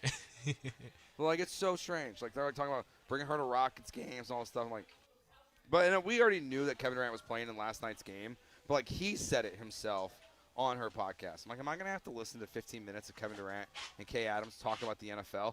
And maybe honestly, it might be good for the show because I don't know enough about Kevin Durant's football takes. Like, it might be like Bad Take Boulevard watch every week. I mean, maybe he has good takes. He might have better takes than I do, AJ. Yeah, I mean, like, he's a Commanders fan, so. Oh, yeah, that's right. He is. He's got to be loving Jaden. I don't blame him. And the last one they have here for the burning questions for the Rockets is, do the Rockets have too many guys? What are your thoughts on that? Too many guys, like, do they mean it's like almost like too many dudes on their roster. No, I mean, I don't think so. That's never a problem. I mean, if anything, that's a good problem to have a lot of depth and things like that. That's what I would describe that as. So I would say no to that. Yeah, I'd say no, too, because, like, even though, like, on paper, you look at a box score and it's like, or just the roster, and you're like, how are all these guys going to play? Well, before the season, it was like, well, how are they going to mix in Aaron Holiday with Reed Shepard with Fred VanVleet? Well, no, because Fred's out for the season, right? Right. Like, how are you going to mix in? Like, how does Capella fit into the mix with Steven Adams and Şengün? Well, Adams is also not going to play in back-to-backs, so he's going to factor in there. They're also, like, he might not play a ton of minutes early on. Like, I don't think Capella's going to be part of a playoff rotation. He's making, like, $7.25 million a year. Like, he is a low-level contract. If anything, Capella's, like, likely be part of a trade at the deadline. Yeah. So I don't think the Rockets have too many guys, especially with where they're at with their roster. Like, you have older veterans in, Steven Adams, Clint Capella, which is weird to call him an older veteran, but he is. Kevin Durant.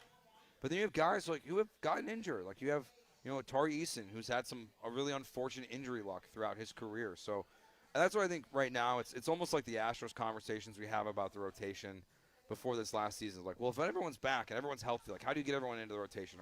Or the conversation we're having about the infield next year. How do you work out Paredes and Walker and Pena and all these different guys and Correa and make it work? Well, most likely what's going to happen is like someone's going to get hurt. And that's kind of how I feel about this team right now, is that they have enough, like they have so much depth that it's great because they can withstand injury, A, and B, someone's going to get hurt. Right. And like it's only going to be a good thing that they have all these guys on the roster. Yeah, it's just the nature of the game. I mean, you want to have the extra insurance too, because I mean, if you weren't as deep though, then you would be kind of cooked, honestly. Actually, they had one more on here. I didn't scroll down far enough. Okay. It was the double big revelation a real thing with Adams and Şengün? I think it is. Yeah. I don't think they're going to go to it a ton.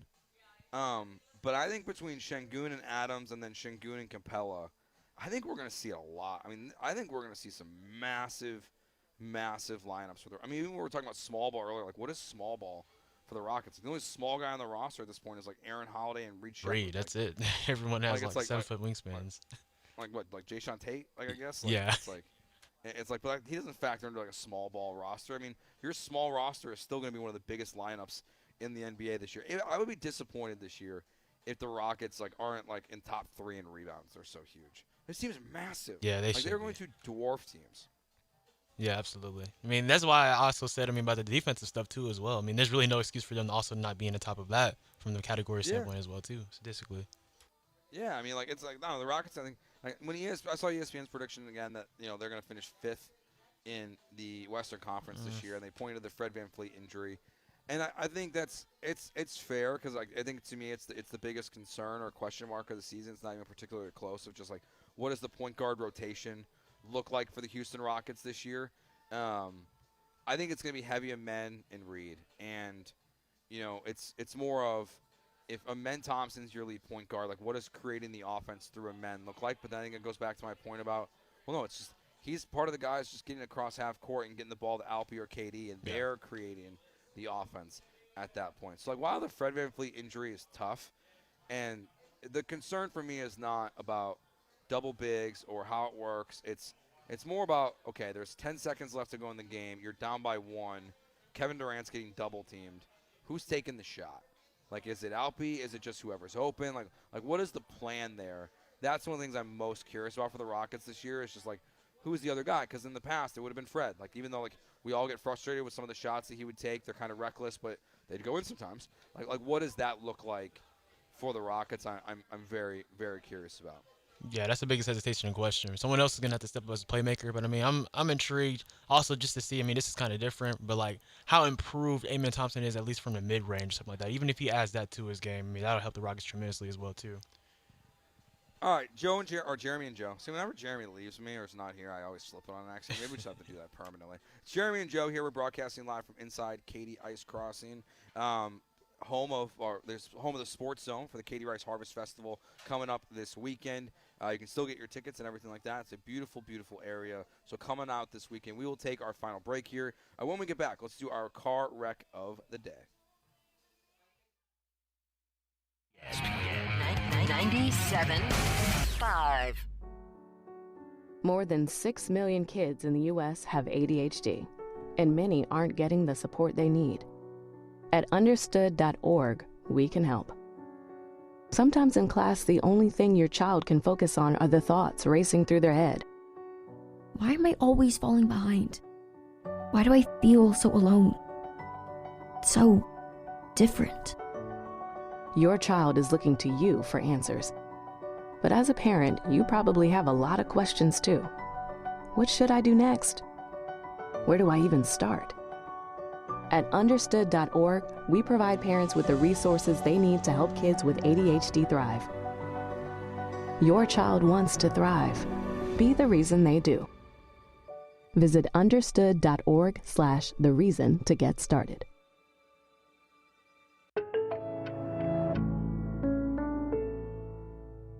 When your car is making a strange noise, no matter what it is, you can't just pretend it's not happening. That's an interesting sound. It's like your mental health. If you're struggling and feeling overwhelmed, it's important to do something about it. It can be as simple as talking to someone in your community, or just taking a deep, calming breath when you need it. Nice. For mental health resources, check out loveyourmindtoday.org. At loveyourmindtoday.org, you'll find information that may help you get through a tough time. Things like tips for dealing with stress, how to navigate difficulties like financial worries, anger, substance use, and more. You can also find real stories of how people navigated their own mental health challenges. Because once you start to address the problem, you can go so much further. Visit loveyourmindtoday.org. That's loveyourmindtoday.org. Brought to you by the Huntsman Mental Health Institute and the Ad Council. Mommy, how come I can't sit in the front seat? Because I love you and you're just not ready yet. Putting your kids in the right seat for their age and size is an act of love. Check that your kids are in the right seat at nhtsa.gov/the right seat. Love protects. A message from NHTSA and the Ad Council. Attention taxpayers. If you owe $5,000 or more in back taxes to the IRS, don't wait for the October 15th extension deadline. Your problems will only continue to grow. The IRS is using advanced AI tools to identify and collect unpaid taxes faster than ever, meaning tax debt collections will become increasingly aggressive. Call Priority Tax Relief now. Their experts fight back fast and are saving their clients millions in tax debt every month. After speaking on my behalf with the IRS, my entire debt of $25,000 will be eliminated. I owed over $50,000 and they settled it for pennies on the dollar. These guys are as legit as they come. If you miss another tax deadline, you're stacking more debt on top of what you already owe with increasing penalties and interest. You now owe more today than you did yesterday. Call for your free consultation. Priority Tax Relief. Let's make your taxes our priority. Call 800-418-1404. 800-418-1404. 800-418-1404. Priority Tax Relief. Do you have the ESPN Houston app? Download it now in your app store.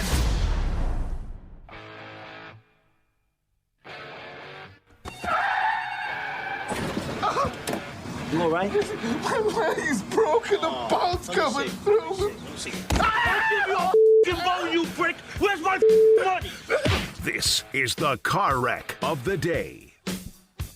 All right, car wreck of the day here. Jeremy and Joe, ESPN 97.5 and 92.5. We'll be out at East River 9 all day tomorrow. John and Lance Trudell will be there till noon. The promo team will be hanging out there still from 12 to 3, giving out stuff, T-shirts, koozies, all that fun stuff. And then myself and Sean Mapes, because Jeremy will be off tomorrow. We'll be back on Monday.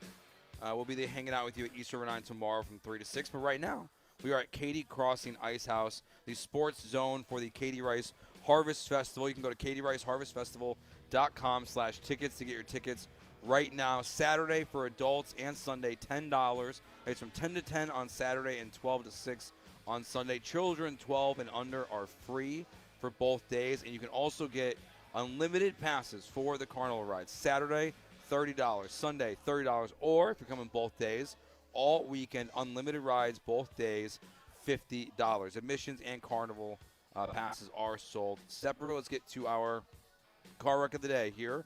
AJ, I'm gonna go first, okay? Because I had to do this today. I was made aware of this story yesterday. I saw the headline. I saw the post.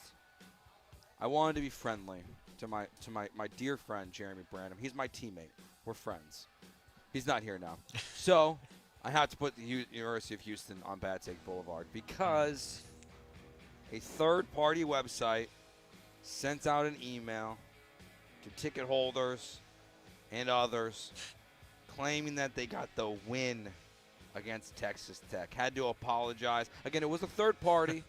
I appreciate the Houston Athletics Department saying ultimately it was they're responsible for the error. It's not really their fault, so I'm not putting them on the car wreck of the day. I'm putting this third-party operator on car wreck of the day. Get it right. Don't embarrass our Cougs. That is bad. That's bad. You think they did it on purpose? Not great. No. Unless it's a Texas Tech fan. And it's like, I'm going to get him here. But I don't know. No, it's not on purpose. But, it's more, honestly, it's more funny than anything. Like, it's not a big deal. I think even, like, having to put out a statement, like, I don't think they needed to do it. I think they just should, like, put, like, a GIF out and be like, or GIF, however you say it. Like, my bad. But, like, no, we appreciate the statement. But the third-party operator or contractor who did this, car wreck of the day. AJ? For me right now, it's this Giannis and Bucks situation because, he's back and about to play with them, stuff like that too. But then Shams reported something about the Knicks and Bucks having rumors in August, stuff like that too. And then now Giannis saying something, I believe in his team, but now if in 6-7 months I change my mind, that's human too. It's an inevitable breakup, honestly, at this point to me. Yeah, and I'll just throw, Giannis, like, what are we doing, man? October 7th? Right. Like, this isn't when you do this. Nah. You do this in July, man. Like, unless he's trying to get traded before the start of the season, which I guess could be on the table. But, like, this is not something you do on October 7th that you let Shams Charania put out a story in which you're clearly quoted because you're unsure about your roster even after the addition of Miles Turner, which, duh. But, like, it's October 7th. Like, what are we doing? It's very strange to me. It makes no sense. This whole Giannis thing, maybe he's trying to play. I think he's trying to be the nice guy and was hoping the Bucks would just trade him. But I think he's going to have to let the claws come out a little bit if he wants this thing to go down. So, all right. That will do it for us. Remember, check out the Katie Rice Harvest Festival coming up this weekend. KatieRiceHarvestFestival.com/tickets to get your tickets today for Saturday and for Sunday. So for Jeremy, I am Joe. Thanks to everyone out here in Katy for having us today. Awesome environment. We even got to meet the mayor today. So that will do it for us. Be back with you tomorrow. Me and Sean Mapes live from East River 9. Have a good one. Peace. ESPN 97.5. Hi, I'm Danny Clark, owner of Collector's Firearms. We're